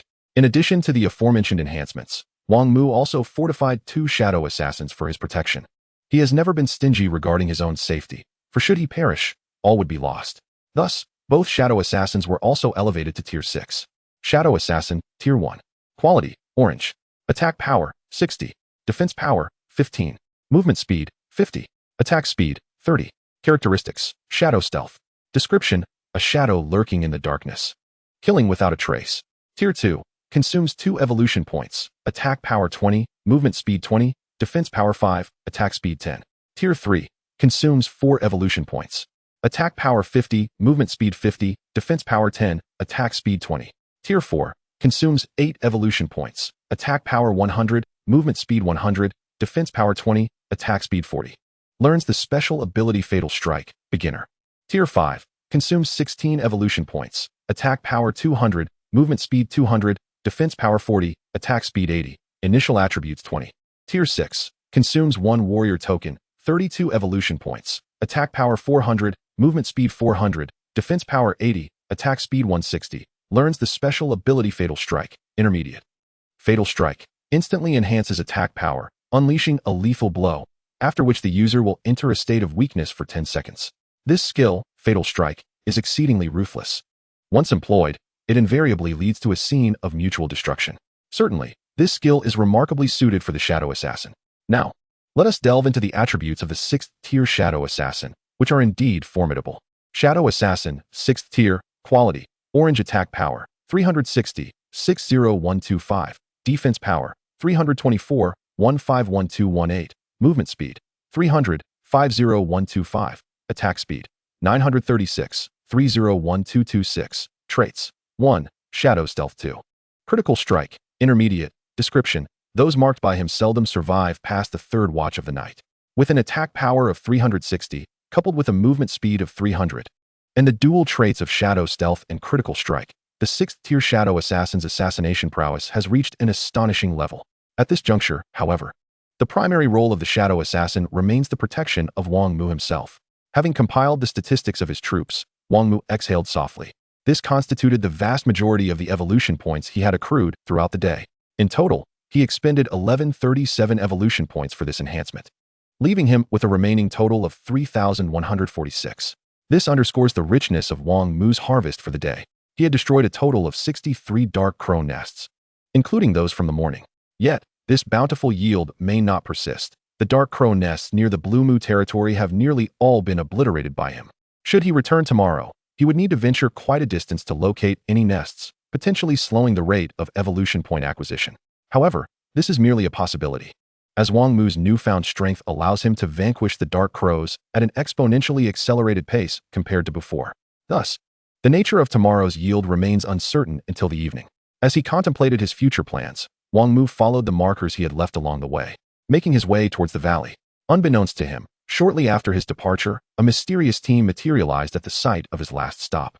The leader, surveying the ground strewn with the carcasses of dark crows, glanced in the direction Wang Mu had departed, a glint of greed flashing in his eyes. Having destroyed so many dark crow nests, the treasures obtained must be substantial. He would undoubtedly return tomorrow, intent on capturing Wang Mu and seizing all of his spoils. Yet, given the prowess required to annihilate such numerous nests, this individual was no ordinary foe, necessitating careful preparation on the leader's part. As he pondered this, the enigmatic being, accompanied by his warriors, vanished into the dim twilight. Chapter 12. Harvest and trade. Upon Wang Mu's return to the protective barrier of his territory, night had fully enveloped the land. Naturally, he had also brought back 4 mining workers with him. The first task upon his return was to assess his spoils. This endeavor was both painful and pleasurable. After approximately an hour, Wang Mu had roughly calculated the total quantity of resources at his disposal. Mining cart blueprints, red, 48. Orange, 26 red spear warrior blueprints, 54 orange shadow assassin blueprints, 15 red ordinary archer blueprints, 8 red barbarian warrior blueprints, 6 red life source liquid blueprints, 7 warrior tokens, 52 mechanical tokens, 34 energy tokens, 38 dark crystals, 1799. As for the myriad of miscellaneous blueprints, Wang Mu chose to set them aside for the time being. Once the dark tide subsided, they would certainly prove useful. Additionally, the base materials were too numerous for him to tally at present. After categorizing his belongings, Wang Mu connected to the Heavenly Dao space. As soon as he logged in, a flurry of private messages began to flash incessantly. Upon review, he noted that 3 individuals had sent him messages: Jigu, Xiao Xiao, and the vendor who had sold him the mining workers today, named Little Yellow Man. The names in the Heavenly Dao space do not necessarily correlate with the territory names. Wang Mu, being somewhat lazy, had resolved to utilize his territory's name as his own. Prioritizing the ladies, Wang Mu first opened the private message from Xiao Xiao. Blue Mu, do you still need warrior tokens? I managed to acquire some more today. Blue Mu, do you have any orange warrior blueprints for sale? I'd like to exchange a few to hunt monsters. Blue Mu, I also gathered several special crystals today. Do you need any? Perusing this barrage of messages, Wang Mu felt slightly overwhelmed. This girl certainly had a talent for verbosity, managing to send so many messages in one breath. Nevertheless, despite his mild irritation, he knew he must respond, especially since the messages pertained to the special crystals he urgently required. Moreover, accumulating warrior tokens was always prudent, as no one ever deemed them excessive. Are you still there? Wang Mu pondered for a moment before opting not to provide an immediate answer, instead opting to greet her. The moment he sent his message, Xiao Xiao replied almost instantaneously. Yes, yes, yes. Blue Mu, why are you online so late? I lost track of time while hunting monsters. Wang Mu responded casually. Hunting at this hour? You are quite dedicated. No wonder you've amassed so many valuable items. It seems I must step up my game. Xiao Xiao certainly proved to be a chatty girl, responding with remarkable speed and a continuous stream of messages. Wang Mu chose not to delve deeper into this topic, as he had little time for idle chatter. He promptly steered the conversation back to business. Regarding those special crystals, how many do you possess, and what is their quality? Also, how many warrior tokens are you looking to sell today? Wang Mu needed to manage his resources swiftly, ensuring ample time to consume the life source liquid. The special crystals are called speed crystals, of orange quality, and I currently have 12 pieces. As for the warrior tokens, I plan to sell 30 today. Do you wish to exchange for all of them? After reviewing this lengthy message, Wang Mu responded accordingly. I'll take them all, including the special crystals. As for the price, I can offer warrior tokens at yesterday's rate. For the speed crystals, what would you like in exchange? I still have quite a few items available. Upon sending this message, an idea suddenly struck Wang Mu, prompting him to add, are all of these speed crystals those you mined today? He recalled that Xiao Xiao had acquired 5 mining carts from him the previous day. Calculating the potential yield, it seemed to align perfectly. Yes. Upon seeing this, Wang Mu's expression sharpened. In my heart, I couldn't help but silently muse that Lin Xiao Xiao's luck was extraordinarily fortuitous. With a unique territory and a rare mineral vein, her advantageous start was nothing short of remarkable. As my thoughts swirled, I exited Lin Xiao Xiao's private chat and navigated to the interface of the little yellow man. As expected, he had sent me a message inquiring whether I wanted to purchase the remaining 6 mining worker summoning cards at the previous price. I promptly replied with the succinct phrase, old price exchange. Before long, the little yellow man responded, Brother, this price is rather steep. Can you perhaps increase it a little? I am only left with this small amount of resources. Unmoved, I remained resolute. After all, I was grappling with my own life-threatening predicament and had little concern for others. While I had to admit that the price was indeed somewhat exorbitant, I had not coerced him into selling. It was simply a matter of mutual consent. Deal. I finally agreed. I sent him 6 sets of unit synthesis materials, 2 sets of barbarians, 2 sets of spear wielders, and 2 sets of archers. Providing him with 3 types of units seemed a gesture of goodwill. Upon receiving the 6 mining worker summoning cards, I promptly returned to Lin Xiao Xiao's private chat. At this juncture, she had already replied. A glance revealed that her price was quite reasonable, a request for 30 warrior tokens in exchange for 5 sets of orange unit materials and 15 sets of red unit materials, excluding the warrior tokens. Additionally, she sought 3 orange mining cart materials in exchange for 12 speed crystals.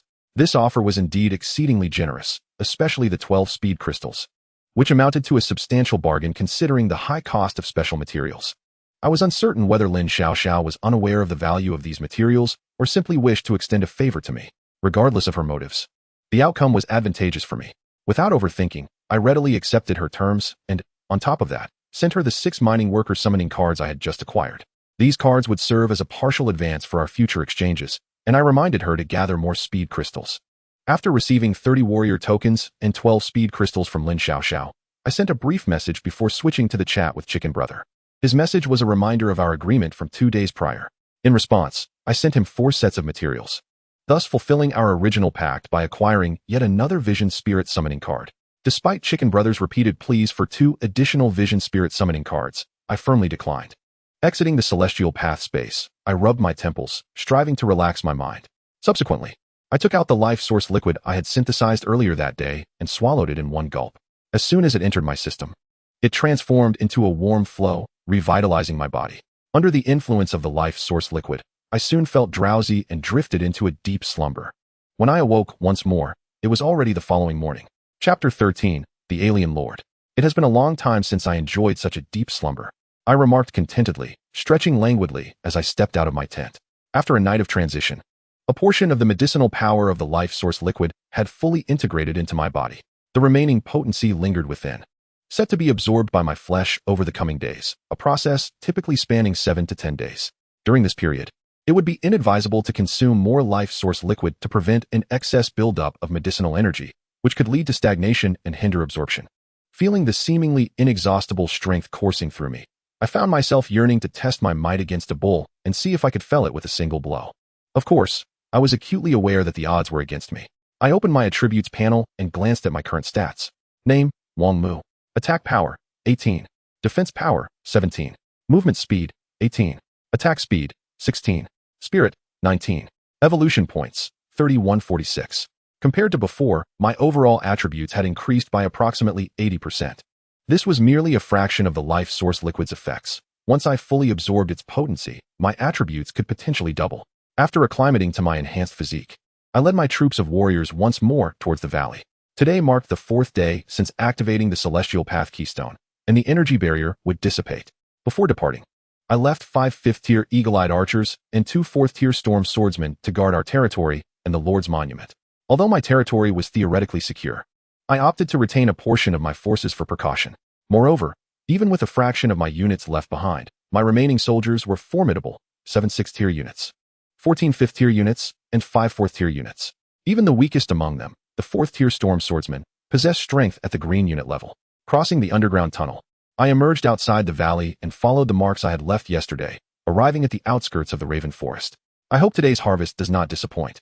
I murmured to myself, standing atop a small hill and clenching my fists.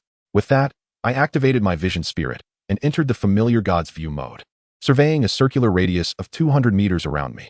All right, let us set off. After conducting a thorough search of the surroundings and finding no anomalies, I and my warriors embarked once more on the quest to locate the Raven's nest. Unbeknownst to me, in the shadowy corners hidden from my sight, a ghostly figure stealthily trailed my every move. Approximately a kilometer away, within a cavern, numerous figures congregated. Among them, most were warrior units, each standing silently behind their respective lord, awaiting orders. There were 5 lords within the cave, 2 from the Orc clan, 1 from the Black Dragon clan, 1 from the Golden clan, and 1 from the Unicorn clan. Coolidge, do not let me catch you deceiving us. Otherwise, even if your father is a formidable lord, you shall pay a price, warned the Black Dragon clan lord as he embraced a foxwoman warrior, toying with her impressive physique while addressing the Orc clan lord. The Orc lord, named Coolidge, was the very figure who had spotted me the previous night. He had realized from the number of raven nests I destroyed that my strength could not be underestimated. In order to confront him, relying solely on the strength of his own territory does not guarantee an unequivocal victory. Even with the forces of the slave territory, summoned at great expense by his father and transported nearby, there is no certainty of triumph. Thus, Coolidge devised a cunning plan. Intending to ally with several other lords he had discovered in the vicinity to collectively challenge the formidable and enigmatic lord. Such a coalition not only held the potential to vanquish the mysterious lord, but could also serve to severely weaken the other 3 lords, paving the way for his subsequent plans of annexation. Faced with the skepticism of the Black Dragon lord, a fierce glimmer of murderous intent flickered through Coolidge's eyes. Though it vanished almost as quickly, he donned a smile and addressed the Black Dragon lord, saying, "Rest assured, Brother Blacktooth, I, Coolidge, guarantee my integrity and assure you that I have not deceived you. Should I fail to procure news of that lord before noon today, I am willing to compensate you for your losses." Upon hearing Coolidge's declaration, the Black Dragon lord, Blacktooth, arrogantly nodded in acknowledgement. He then disregarded Coolidge, taking the fox girl soldier in his arms and striding deeper into the cave. Soon after, a series of high-pitched moans echoed from the cave's depths. The other 2 lords remained silent regarding the events transpiring within the cave. They were there to reap benefits, indifferent to the process.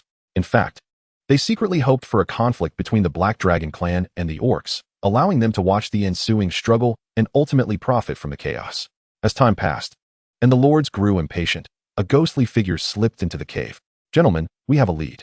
The shadow assassin I dispatched has discovered a trace of a lord," Coolidge announced loudly as he turned to face the lords within the cave. Though the mindless soldier warriors could not speak, they understood their lord's commands and executed them precisely. For instance, Coolidge had instructed his shadow assassins to pair up and lie in ambush in the area where Wang Mu had been active the previous day, lying in wait for his appearance. Should these hidden assassins spot any other lords, they were to execute Coolidge's secondary command. One would return to the cave, while the other continued to track and leave markers along the way. Let us proceed. Blacktooth was the first to rise, snorting dismissively before leading his soldier warriors out of the cave. Kirich remained unfazed, beckoning the other two lords to follow him as they exited the cave. Consequently, the 5 lords, accompanied by over 200 soldier warriors, swiftly pursued Wang Mu's location. Unbeknownst to the pursued Wang Mu, he stood behind a large tree, quietly observing a small cluster of shadow crows approximately 100 meters ahead. This cluster consisted of over 10 shadow crow trees, with 8 of them housing nests. The largest of these nests had an estimated diameter of about 8 meters, comparable to an 8-meter-high zombie hut. Although these nests had yet to produce any mutated forms, they were guaranteed to yield elite shadow crows. After a moment's hesitation, Wang Mu resolutely decided to engage directly. Chapter 14. Ruthless Firepower Output. Having made his decision, Wang Mu surveyed his surroundings. Ultimately, he selected a nearby grove of tall, lush trees as the battlefield, which would present considerable flight obstacles for the shadow crows.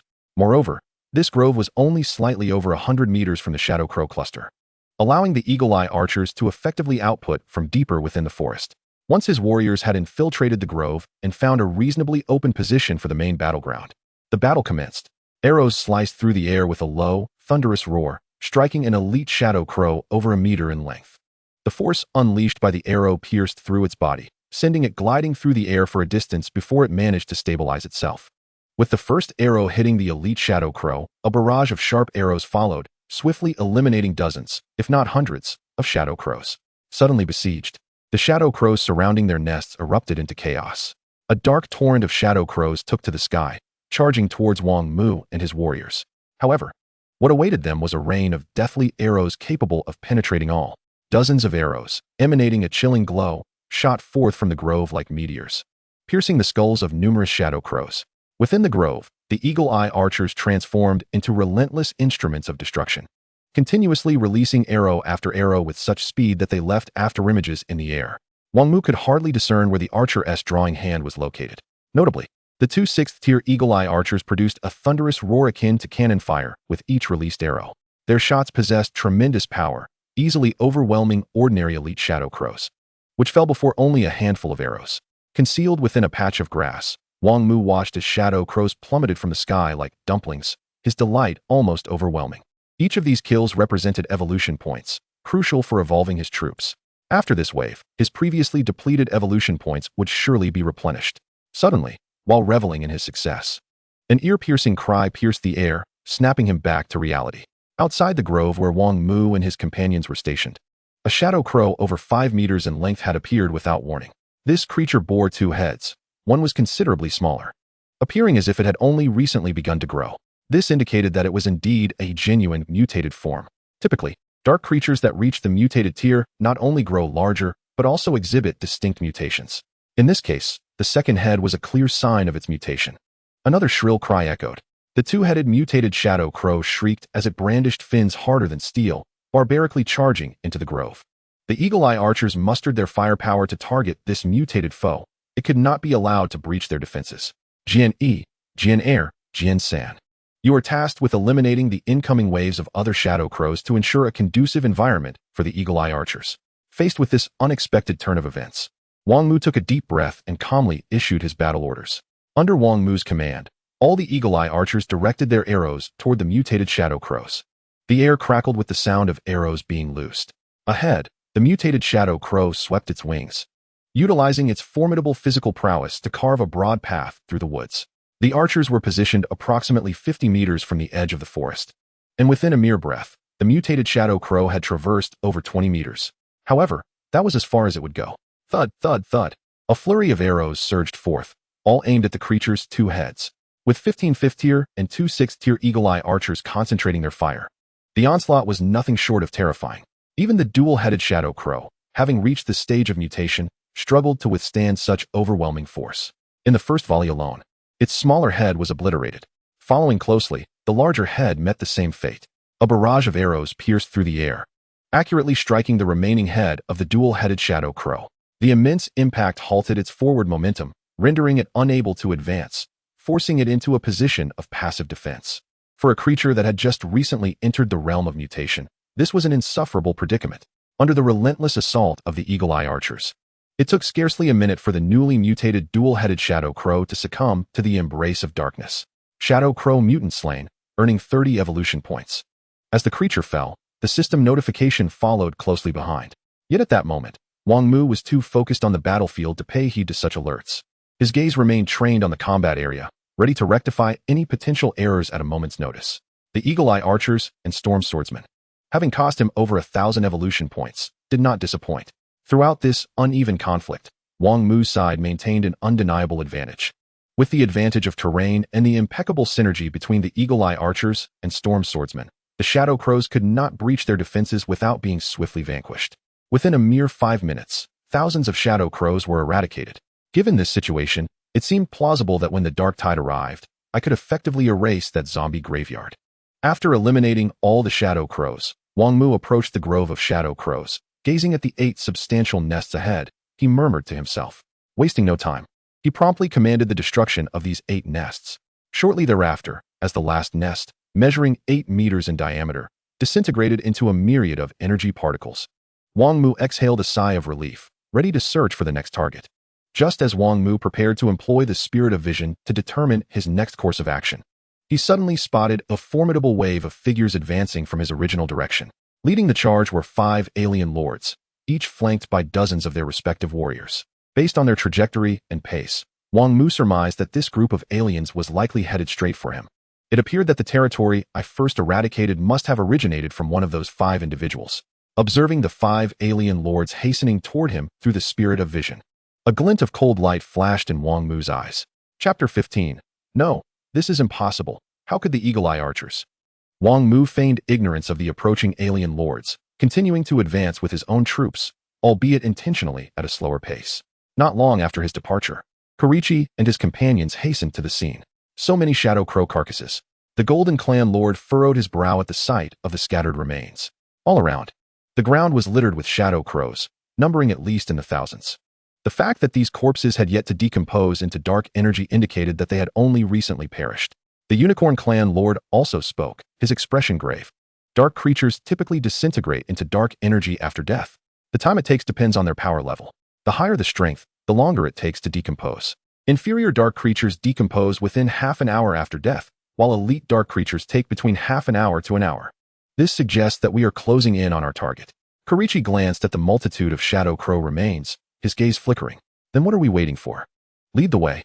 Blacktooth's boisterous voice followed. To this, Korichi said nothing, turning to pursue the target. In his mind, Blacktooth was already a dead man. Observing Korichi's taciturn and compliant demeanor, Blacktooth's eyes gleamed with a sense of triumph as he strode forward. No matter that Korichi's father was the lord of the fortress, he would still bow his head before the great Black Dragon clan's kin, Blacktooth. Looking at Korichi and Blacktooth ahead, the Horn Clan Lord exchanged glances with the Golden Clan Lord before they too moved forward. Although their current target exceeded their expectations in strength, the resources possessed by this target were worth the risk. Utilizing the spirit of vision, Wang Mu meticulously controlled the distance between himself and the alien lords while seeking an appropriate battlefield. After more than 10 minutes, Wang Mu finally came to a halt. They had arrived at a clearing, the terrain flat and devoid of cover within a kilometer radius. This type of landscape would facilitate the Eagle-Eye Archer's output. It was precisely this auspicious location that Wang Mu had chosen for the 5 alien lords. Once Wang Mu stopped, Korichi and his companions quickly caught up. Is that a human?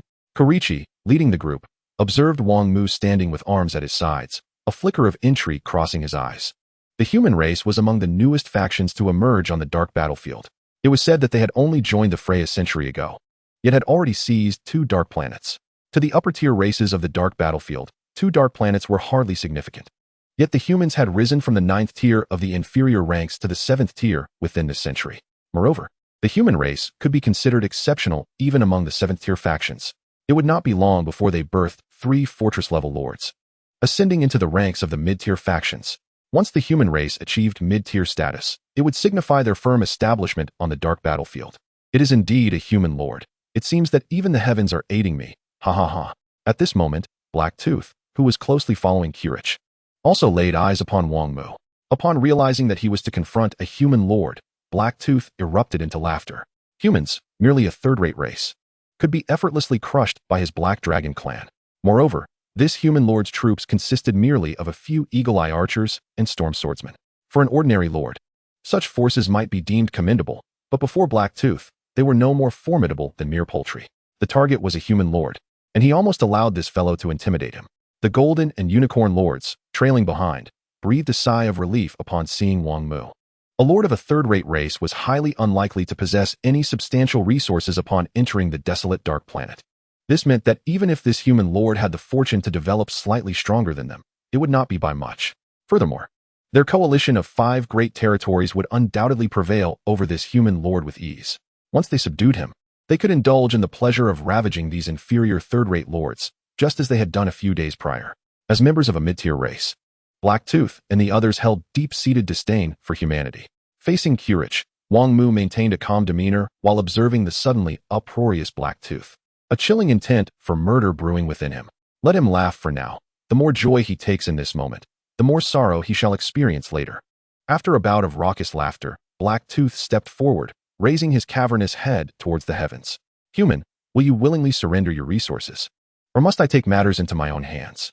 In response to Blacktooth's foolish bravado, Wang Mu slowly raised his right hand. A wicked smile gracing his lips as he softly uttered, "Kill them all, leave not a single one." As those words fell, the 17 eagle-eye archers swiftly raised their bows. Excellent. This mere human dares to resist. Rock giants, advance. Enraged by the archers' actions, Blacktooth unleashed his trump card. 10 towering rock giants, each exceeding 4 meters in height and encased in dark brown stone, emerged.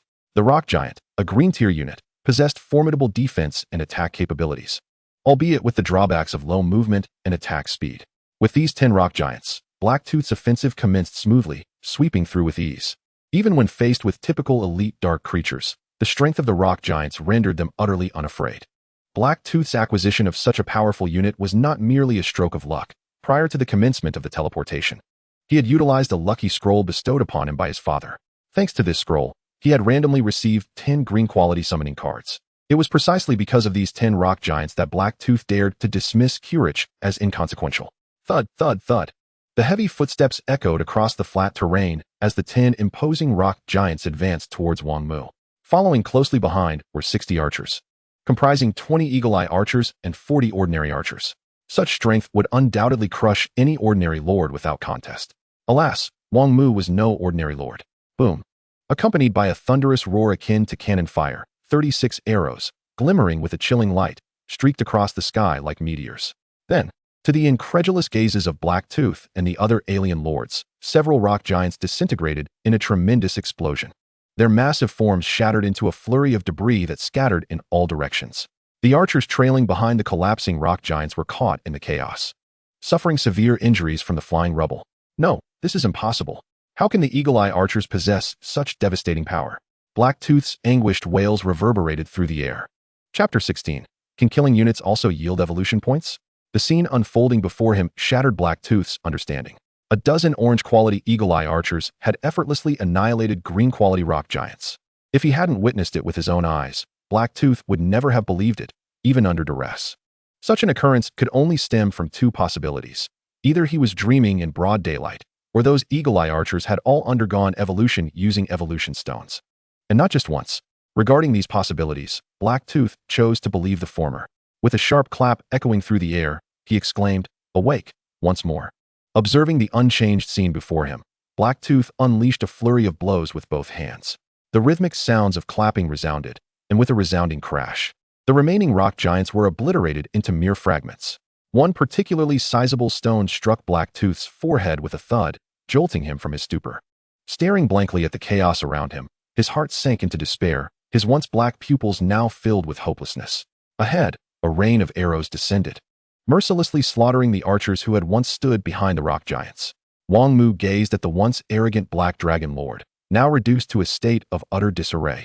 A faint smile tugging at his lips. His spirits soared. He had not anticipated that killing a lord's units could also yield evolution points. Each ordinary archer slain granted him 0.3 evolution points, equivalent to that of a dark creature at the captain level. The eagle-eye archers, on the other hand, rewarded him with a remarkable 1 point, comparable to the weakest elite dark creature. As for the rock giants, each contributed 10 evolution points to Wang Mu. After this wave of slaughter, he had amassed a total of 132 evolution points, a bountiful harvest. Having tasted the sweetness of victory, Wang Mu's gaze grew fervent as he turned towards the other alien lords. Behind them stood a substantial sum of evolution points. Kirich, too, was completely stunned by the unfolding spectacle. The eagle-eye archers obliterating the rock giants felt surreal. Taking a deep breath, Kirich forced himself to regain composure. Undoubtedly, the situation was dire. This human lord wielded such terrifying eagle-eye archers that their previously perceived victory rate of over 90% plummeted to nearly zero. At this moment, Kirich could conceive of only one method to secure victory: dispatching all of his shadow assassins to eliminate the human lord. However, upon surveying the surrounding terrain, he was overwhelmed with frustration. The barren landscape, devoid of even a sizable rock, rendered stealth impossible for the shadow assassins. Thus, the sole remaining option for survival was painfully apparent. The thought caused a pang of regret to wash over Kirich. He retrieved a scroll from his spatial ring, known as the Return Scroll, which functioned similarly to a subpar teleportation item from some low-quality online game. The distinction lay in the fact that the Return Scroll would instantly transport the user back to the territory it was bound to, without any countdown. After memorizing Wang Mu's visage, Kirich activated the scroll in his hand. Trouble was brewing. He intended to flee. Just as Wang Mu prepared to command the annihilation of the other 4 alien lords' forces, he suddenly spotted one of the orc lords tearing open a scroll that bore a striking resemblance to the Return Scroll he had seen in his school encyclopedia. Eliminate all enemies. Wang Mu issued the command with utmost urgency. He was aware that time was not on his side, yet he felt compelled to try. What if, perhaps, this was not a Return Scroll? Or what if the records in the encyclopedia about the Return Scroll were inaccurate, and it did not teleport immediately? As the command was given, the eagle-eyed archers behind Wang Mu drew their bows once more. Meanwhile, Kirich, enveloped in a sphere of white light, was transported back to his territory. While Kirich successfully escaped using the Return Scroll, the remaining 4 lords could not. After all, Return Scrolls were incredibly precious. Their worth rivaling that of luck scrolls, if not exceeding them. Not everyone could possess one. Even Black Tooth, whose father was the lord of a large territory, had only managed to acquire a single luck scroll with great difficulty. Watching helplessly as Kirich vanished, the remaining 4 alien lords turned pale as they beheld the torrent of arrows hurtling toward them. With a series of sickening thuds, the arrows pierced through them before they could react. With their lord slain, the soldiers that had followed them raised their weapons and charged at Wang Mu. Each soldier bore a lord's mark within them, which compelled them to obey their lord's commands. This mark was notoriously difficult to erase, requiring either rare artifacts or the lord's own intervention. Upon the lord's death, the mark would, under some mysterious force, transform into a mark of hatred, driving the soldiers to attack the enemy that had slain their lord, until either they or the enemy fell. Over 100 soldiers launched their assault on Wang Mu simultaneously. Yet, what awaited them was an unrelenting barrage of arrows. In mere moments, all were felled by the precise volleys of 17 eagle-eyed archers. The arrows and thrown spears they had launched were effortlessly intercepted by 10 storm swordsmen wielding their blade storm skill. This area of effectability created a domain of razor-sharp sword energy before the storm swordsman, shredding anything that dared to enter. As the last soldier collapsed, Wang Mu approached the 4 alien lords and stripped them of their spatial rings. A sigh escaped him. It was regrettable to have let that orc lord slip away, an oversight. Glancing hastily through the contents of the 4 spatial rings, Wang Mu murmured with a hint of disappointment. Thereafter, as if nothing had transpired, he set out once more with his elite troops to continue the search for the raven's nest. Meanwhile, in the territory of the orc Kirich, he gazed grimly at the 10 ordinary crimson soldiers left behind. The prowess of that human lord's eagle-eyed archers could only stem from one of 2 possibilities. Reflecting on the terrifying might of those archers, Kirich furrowed his brow and began to analyze. Either it was sheer luck that had led him to an evolution stone vein, which was unlikely given that such veins were generally absent on ordinary dark planets, or the human lord had activated the Heavenly Dao Keystone, thereby acquiring a powerful lord's talent. He had to find a way to contact his father and eliminate this human lord before he could fully develop. Clenching his fists, Kirich cast one last glance at the 10 crimson soldiers before departing his territory. Chapter 17, The Oddstone Forest. After vanquishing the pursuing alien lords, Wang Mu faced no further disturbances. He commanded his spirit of vision to circle the periphery of the Raven Forest, diligently searching for the raven's nest. With each nest he destroyed, and the countless ravens he dispatched, Wang Mu's evolution points surged at an astonishing rate. Before long, the 4th day had nearly slipped away. By mid-afternoon, his accumulated evolution points had surpassed 1,500, reaching a total of 1,577. For the time being, Wang Mu decided against hastily spending these evolution points. He intended to return to his territory, tally his gains, and then allocate his evolution points judiciously. Currently, his military strength sufficed to meet his needs. As long as he operated within a kilometer of the Raven Forest, he faced little danger. The thought of venturing closer to the forest to hasten his accumulation of evolution points did not cross his mind. With the evolution system at his disposal, he merely needed to bide his time and develop steadily. Why risk everything to accelerate his progress? Given the current development trajectory, Wang Mu felt confident he could withstand the impending tide of dark creatures when the dark magic surge arrived, provided no unforeseen events transpired. Observing the sky and estimating the time, he resolved to search the area ahead before returning home. The day's harvest had already been substantial enough to warrant a return. There was no need to overextend himself further. With that thought, Wang Mu continued onward. Ahead lay a chaotic stone forest, littered with jagged, gray-white boulders. Logically, such a place should have few raven trees. Yet, oddly enough, this thicket of stone was abundant with them. Moreover, the prevalence of the shadow crow nest trees far exceeds that of ordinary regions, reaching an astonishing 60 to 70% within this stone forest. In typical locales, the maximum proportion hovers around 20%, often merely exceeding 10. The anomaly suggests something unusual.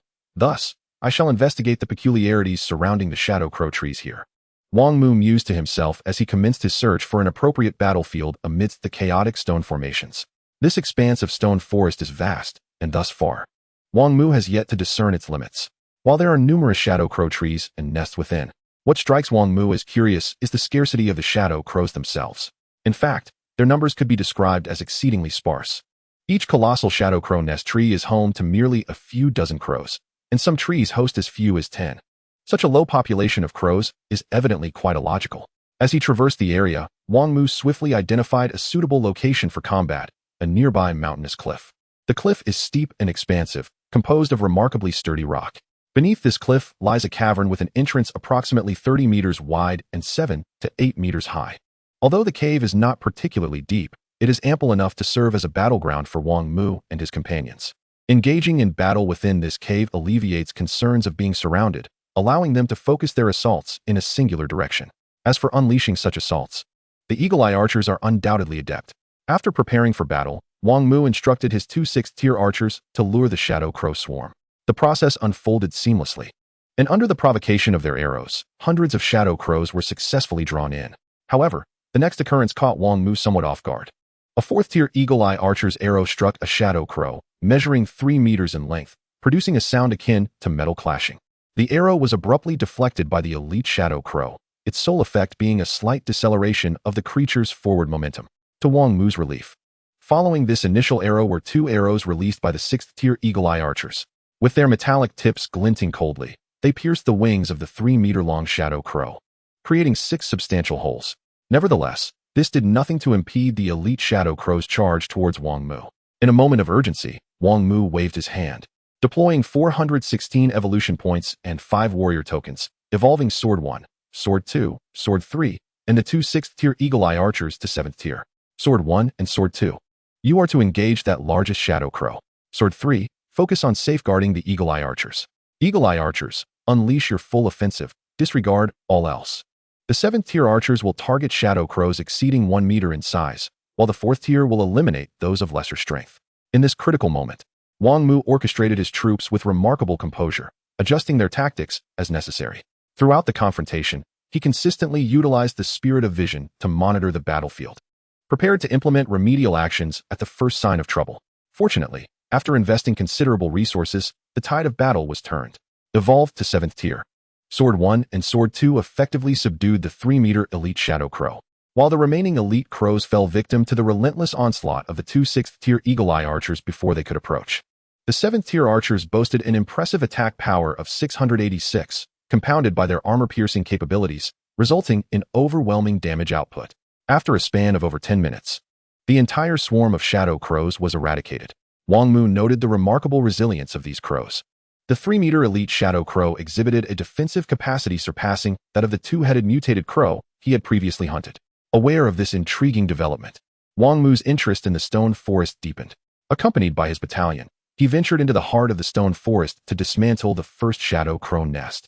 As anticipated, the defenses of the nests here proved significantly more formidable than those found elsewhere. It took a sustained barrage of fire from all his troops 5 to 6 minutes to dissipate a single shadow crow nest into dark energy. Upon its destruction, Wang Mu discovered a yellow-brown crystal in his possession, an item dropped by the nest, retrieved by the spirit of harvest, and delivered to him. As Wang Mu scrutinized the crystal, its information materialized before his eyes. Name: Earth Crystal Quality. Green description: This is a mineral derived from the essence of the earth. Items crafted from it will experience a substantial enhancement in defensive capabilities. Gazing at the information regarding the earth crystal, Wang Mu felt an immediate surge of excitement. A special mineral? And of green quality? Clenching the earth crystal tightly in his hand, he turned his gaze towards the dozens of shadow crow nests ahead and charged forward with fervor. Chapter 18. The Mysterious Land. After 5 to 6 minutes, Wang Mu grasped the second earth crystal and glanced at his remaining 1288 evolution points. Gritting his teeth, he expended 1120 evolution points to elevate all 10 of his 4th-tier Eagle Eye archers to 7th tier. Though he felt a pang of regret for his diminishing evolution points, the prospect of acquiring another green-quality earth crystal compelled him to proceed. After all, with over 20 nests in this region alone, he anticipated needing at least 2 to 3 hours to dismantle them all. By then, dusk would be approaching, and he would require additional time to uncover the secrets of this place. The elevation in tier brought about a significant increase in their offensive capabilities. The 12 7th-tier Eagle Eye archers indeed expedited the destruction of these mutated shadow crow nests, capable of dismantling one approximately every minute. After 20 minutes, Wang Mu surveyed the 26 earth crystals resting quietly within his spatial ring, feeling a sense of satisfaction. After ensuring he had not overlooked anything, he pressed onward into the depths of the stone forest. In the following hours, Wang Mu encountered several more shadow crow nests. After dismantling them, his previously depleted evolution points began to replenish. Unbeknownst to him, the dusk was drawing nearer. By approximately 5 o'clock in the afternoon, the count of earth crystals within Wang Mu's spatial ring had surged to 53. His evolution points had also surpassed 700 once more. The bounty of these 2 hours had equaled that of the majority of his day's efforts. At this moment, he finally approached the central region of the stone forest. Curiously, the shadow crow nest trees were conspicuously absent from this central area. However, that was not the crux of the matter. The crux of the matter lies in Wang Mu's newfound understanding of the multitude of shadow crow nest trees in the vicinity, as well as the origin of the earth crystals. Before him, a colossal, irregularly shaped deposit of earth crystal lay exposed upon the ground. The portion visible alone towered over 5 or 6 meters in height and spanned more than 20 meters in diameter. Embedded within this immense earth crystal deposit were numerous fragments exuding a faint luminescence. Witnessing this spectacle, Wang Mu's breath became labored with excitement. He had stumbled upon what could only be classified as a large-scale, unique green crystal vein. This discovery nearly compelled him to exclaim in exhilaration. A vein of this magnitude was something even the entirety of the human race might not possess. And now, it lay before him, in a region still in the throes of its dark and untamed beginnings. This signified that, at least for the foreseeable future, he could unequivocally claim this vein without the fear of being usurped by a formidable lord. Presently, Wang Mu did not believe there existed any lord on the shadow carving star who could rival him. Typically, the summoning cards for initial tier lords might yield a green grade unit, considered a stroke of fortuitous luck. Even with the use of precious items like luck scrolls, the most they could hope for was a blue grade warrior. Yet, even 10 blue grade warriors would pale in comparison to Wang Mu's current prowess. It was clear that the high prevalence of shadow crow nest trees was attributable to this earth crystal vein. Moreover, the extraordinarily robust defenses of the shadow crow nests were likely a result of their absorption of the energy emanating from this vein. A brief contemplation allowed Wang Mu to comprehend the unusual phenomena surrounding the shadow crow nests within this stone forest. All of this was indeed due to the earth crystal vein before him. However, a conundrum now confronted him. For before the area of the earth crystal deposit stood 36 statues, arranged in a circular formation, meticulously surrounding the exposed vein as if standing guard. Furthermore, within the vicinity of these statues floated a multitude of earth crystals, suspended over a meter above the ground by a mysterious force. Their numbers were no less than several hundred. This was a realm shrouded in mystery. These statues served as guardians of this earth crystal vein. Wang Mu deduced this from his observation of several undissolved corpses of shadow crows scattered throughout the area of the vein. There were a dozen or so of these shadow crow corpses, with only 2 measuring less than a meter in length. The majority, 11 in total, were elite shadow crows ranging from 1 to 5 meters long. Additionally, there were 3 mutated shadow crows, the largest of which approached 8 meters. Such mutated shadow crows possessed considerable strength. Yet, even they had succumbed upon this mineral deposit. This underscored the perilous nature of this enigmatic locale. The critical question was whether these shadow crows had perished at the hands of a single statue, or if all 36 had awakened simultaneously to dispatch them. Wang Mu speculated it was likely the former. Mysterious realms have always been synonymous with danger. Most such locations harbor rich and valuable resources. Yet the inherent risks are undeniably real. Even typical lords can only stand by helplessly when confronted with such threats.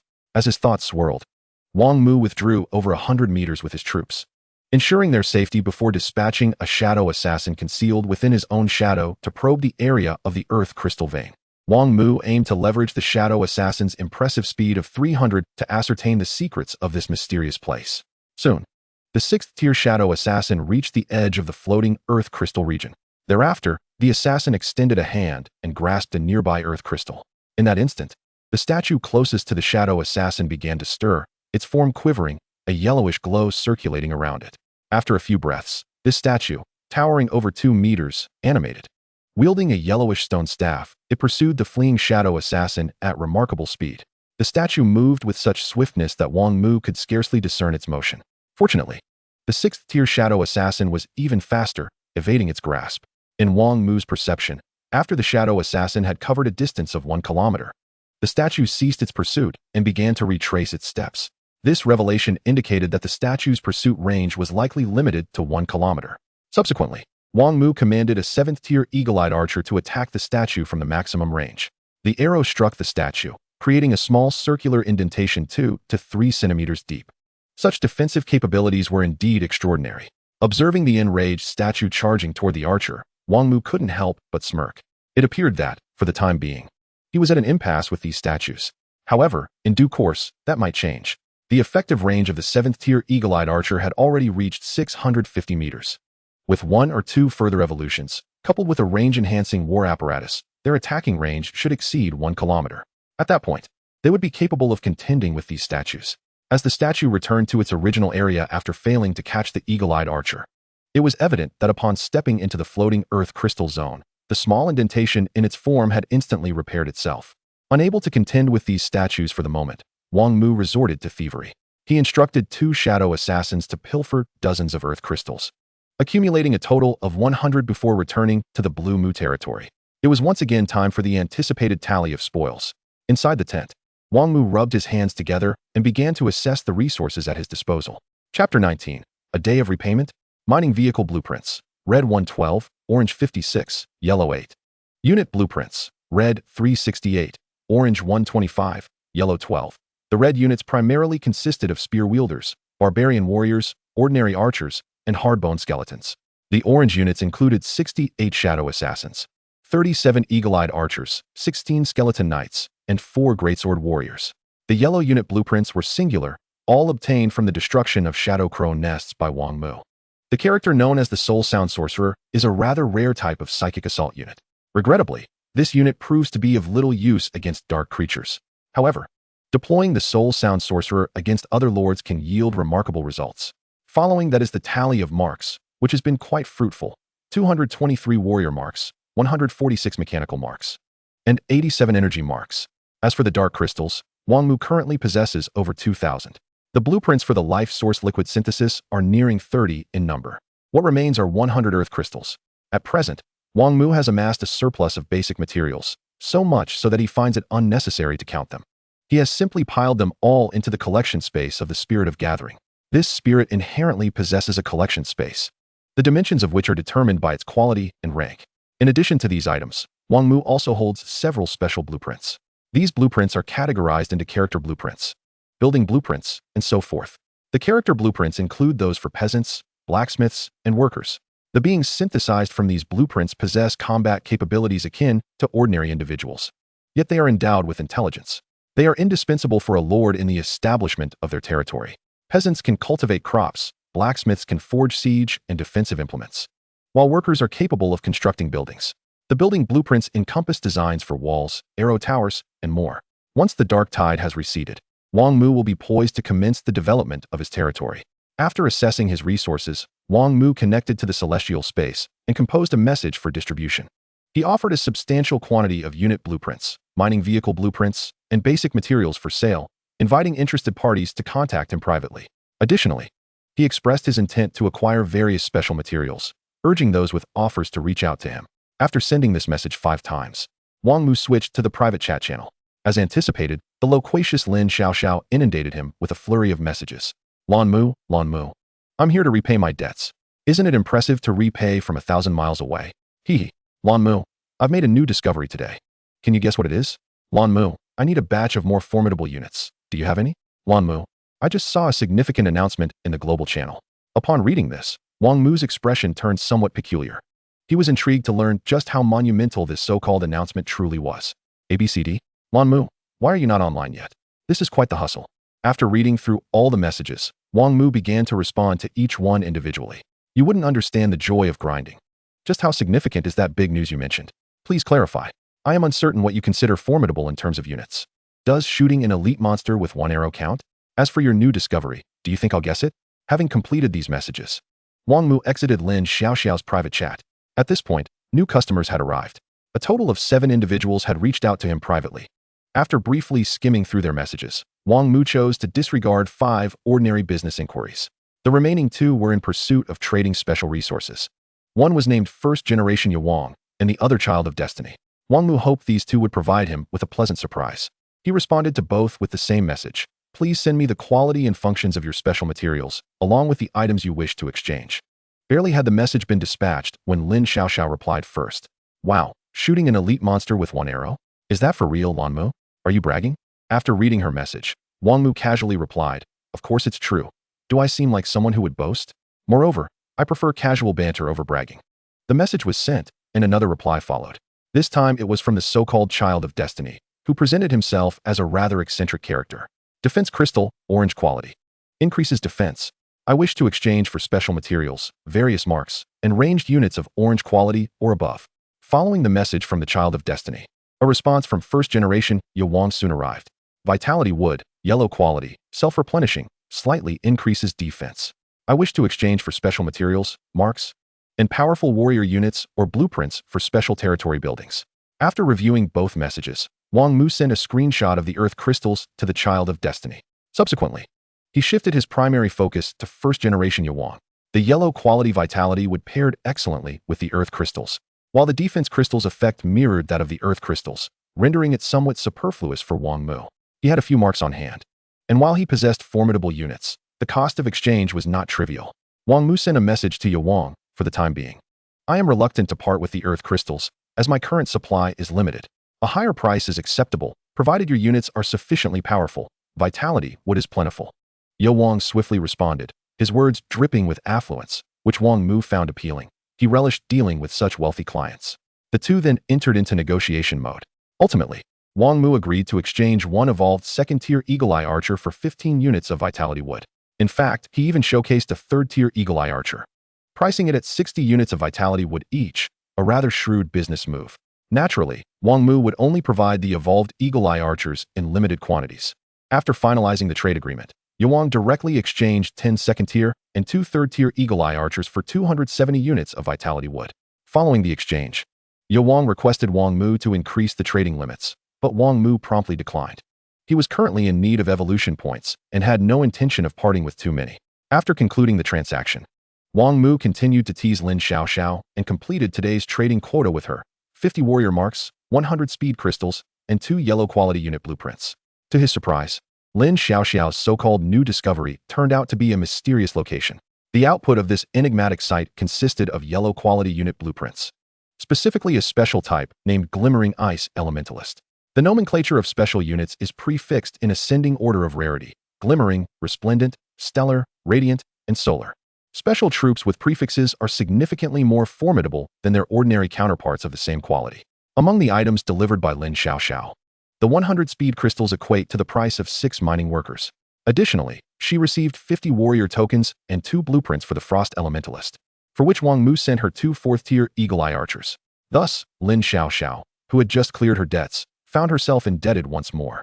Wang Mu's intention in bestowing the 4th-tier Eagle Eye Archers upon her was not for any ulterior motive, but merely to expedite her acquisition of the Frost Elementalist blueprints.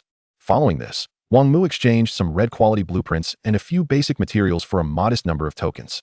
Subsequently, he logged off to rest. Chapter 20. The Formidable Frost Elementalist. In the blink of an eye, 3 days had elapsed.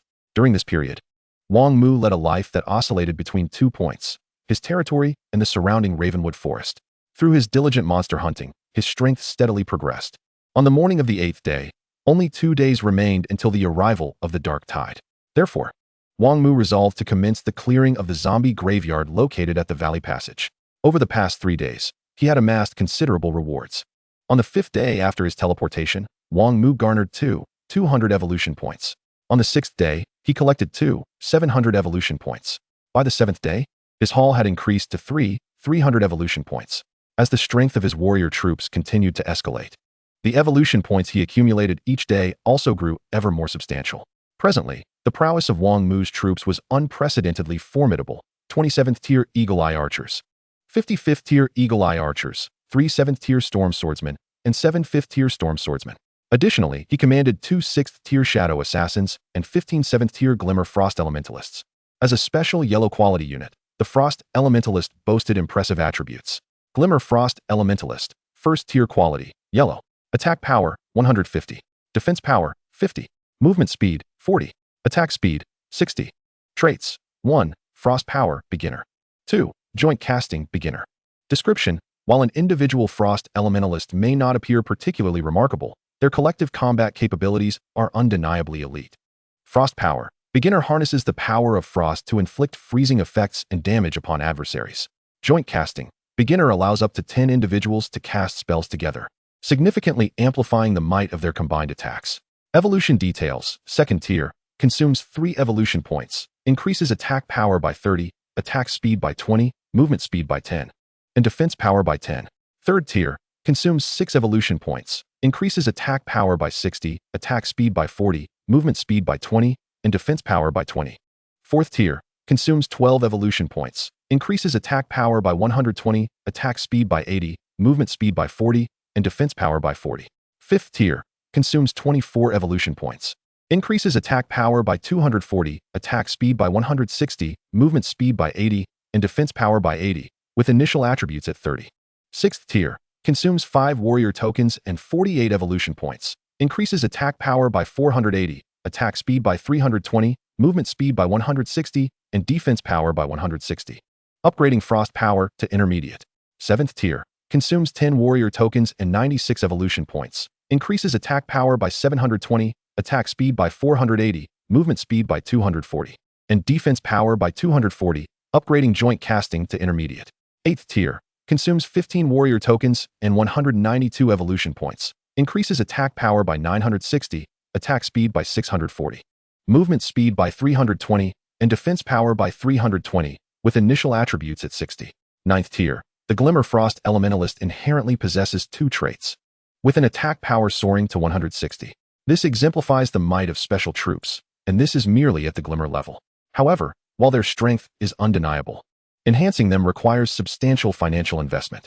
Wang Mu was uncertain about the number of warrior tokens required to synthesize the Storm Swordsman, another yellow quality troop. However, for the Glimmer Frost Elementalist, the synthesis alone necessitates 5 warrior tokens, 20 pieces of wood, 20 stones, 20 iron blocks, and 200 dark crystals. This is merely for synthesis.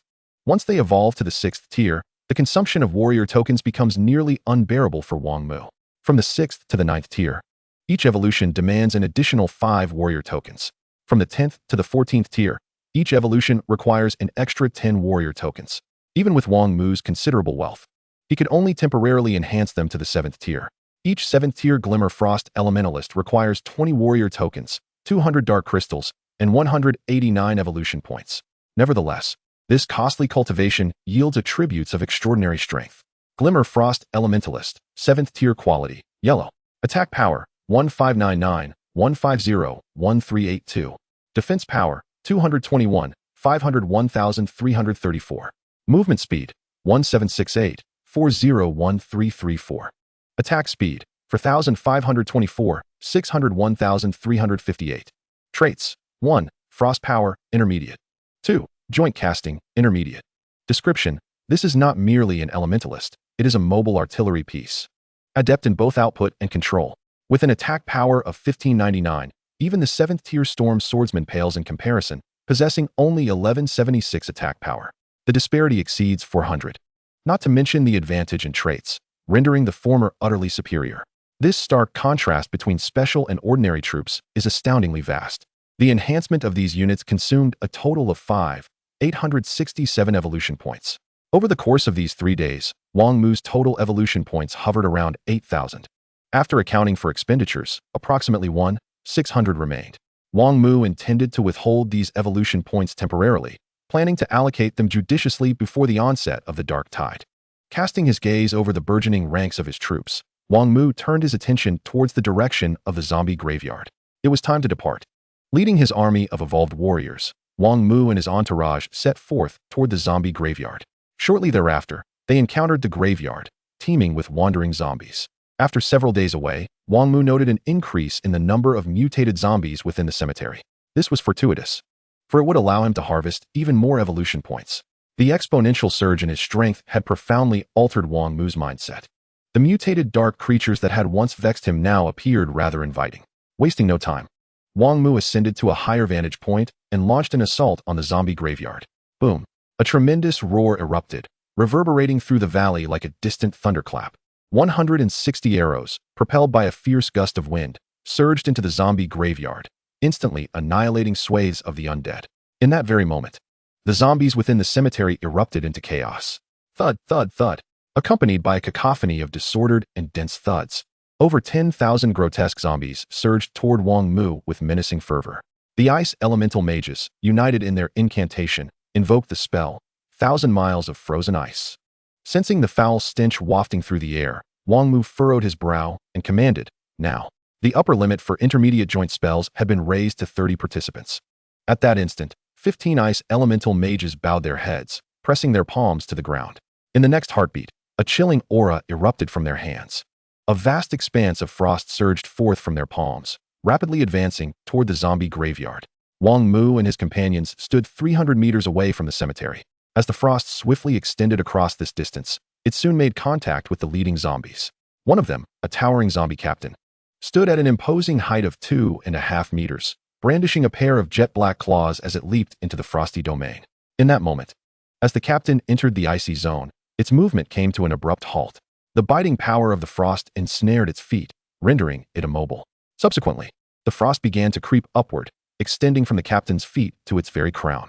In under 3 seconds, a lifelike ice statue, over 2 meters tall, was sculpted from the frozen captain.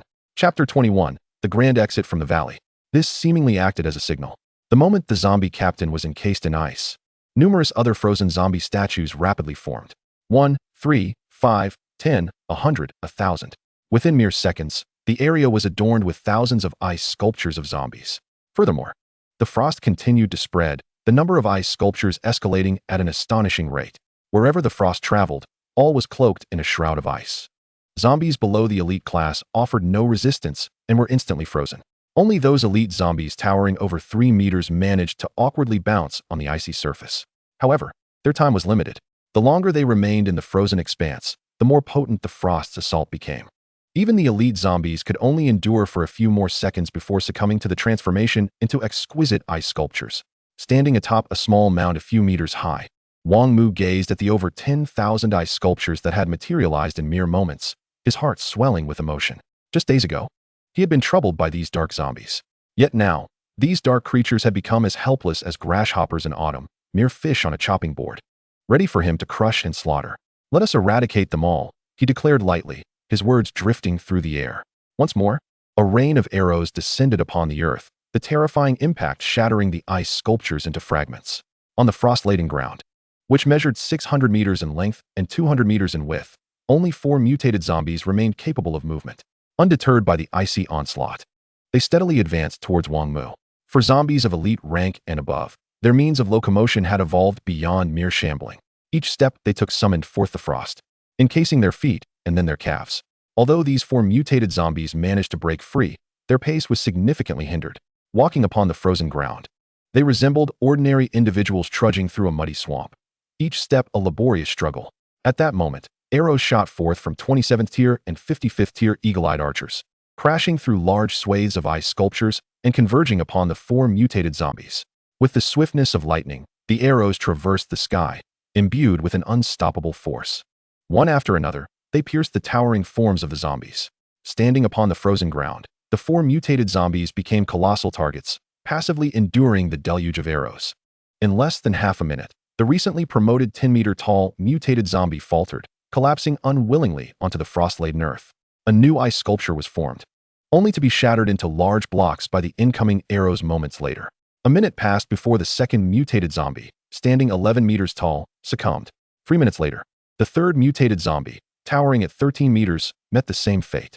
The most formidable was the final mutated zombie, reaching a height of 16 meters. Despite its bulk, it moved with surprising agility across the frozen terrain, maintaining a pace akin to that of an adult walking. Had it not been for the incessant barrage of arrows striking its form, forcing it to retreat time and again, perhaps this 16-meter giant would have already breached the frozen zone. After the third mutated zombie fell, the 16-meter behemoth endured a concentrated assault from 70 eagle-eyed archers for a full 5 minutes before finally collapsing in exhaustion. The defensive capabilities of these dark creatures were alarmingly formidable. At just 16 meters tall, it exhibited such prowess. One could only imagine the terror posed by those towering over 100 or even 1,000 meters. The dark biological entities were categorized by height. Primary mutants ranged from 10 to 20 meters, intermediate mutants from 20 to 40 meters, advanced mutants from 40 to 70 meters, and super mutants from 70 to 100 meters. Beyond these were the colossal mutants, whose heights exceeded 100 meters. Such entities typically possessed their own intelligence and could manipulate their size, posing a significant threat. However, such beings rarely appeared on dark planets. At the very least, on ordinary dark planets like the Obsidian Star, colossal mutants were virtually non-existent. Otherwise, the landowners would face devastating blows upon their arrival. Reflecting on the records of dark creatures, Wang Mu felt a tightening in his previously relaxed demeanor. While he possessed a modicum of strength, it was still insufficient in the presence of such formidable mutants. Shaking his head to dispel distracting thoughts, he refocused his attention on the now desolate zombie graveyard, devoid of any remaining undead. Enveloped in the icy grip of permafrost, this place was home to a multitude of frozen graves, each transformed into a mausoleum of ice, preserving their contents with remarkable efficacy. There existed a total of 63 such burial mounds, and Wang Mu issued a direct command for their complete obliteration. After more than an hour of relentless effort, the largest of these graves, with a diameter of 15 meters, was finally destroyed, yielding Wang Mu a bountiful reward. His evolution points surged from an initial 1,600 to an impressive 4,200. He also amassed 132 warrior marks, 144 mechanical marks, and 98 energy marks, along with 2,000 dark crystals, alleviating his immediate concerns. Lower-tier soldiers typically required only basic sustenance to maintain their vitality, though the reason for this eluded Wang Mu. However, it became evident that evolved units, particularly those beyond the 4th tier, could no longer be satisfied with mere ordinary food. Reluctantly, Wang Mu found himself compelled to feed them a daily ration of dark crystals, akin to the care provided to high-quality units. Failing to provide adequate energy replenishment would not lead to starvation, but would plunge the soldiers into a debilitating state. In such a weakened condition, their combat prowess would plummet, and prolonged exposure to this state could inflict irreversible damage. The nature of this damage remained a mystery to Wang Mu. Ultimately, to ensure that his steeds galloped swiftly, they must first be well fed. The same principle applied to his soldiers. Having gathered his spoils, Wang Mu, accompanied by his legion of soldiers, embarked upon the path sealed off by the zombie graveyard. This passageway was wider than the one leading to the zombies, facilitating ease of movement. As they advanced, Wang Mu encountered several more burial mounds, all of which he promptly dealt with. After traversing nearly 500 meters, they finally reached the exit, only to discover 3 additional graves at its threshold. Surrounding these graves were approximately a few hundred zombies. Intriguingly, a contingent of soldier units was engaged in fierce combat with this horde of dark zombies. Chapter 22. The Human Lord. At present, the Spirit of Vision had been evolved by Wang Mu to the 7th tier, granting him a vision range of 900 meters. Positioned merely 100 meters from the exit, he could easily discern the situation near it. About 300 meters away from the trio of graves, a group of around 200 soldier units was battling the dark zombies, employing traps to their advantage. The leader of these soldier units employed a strategy akin to Wang Mu's previous methods, albeit with greater meticulousness and thoroughness.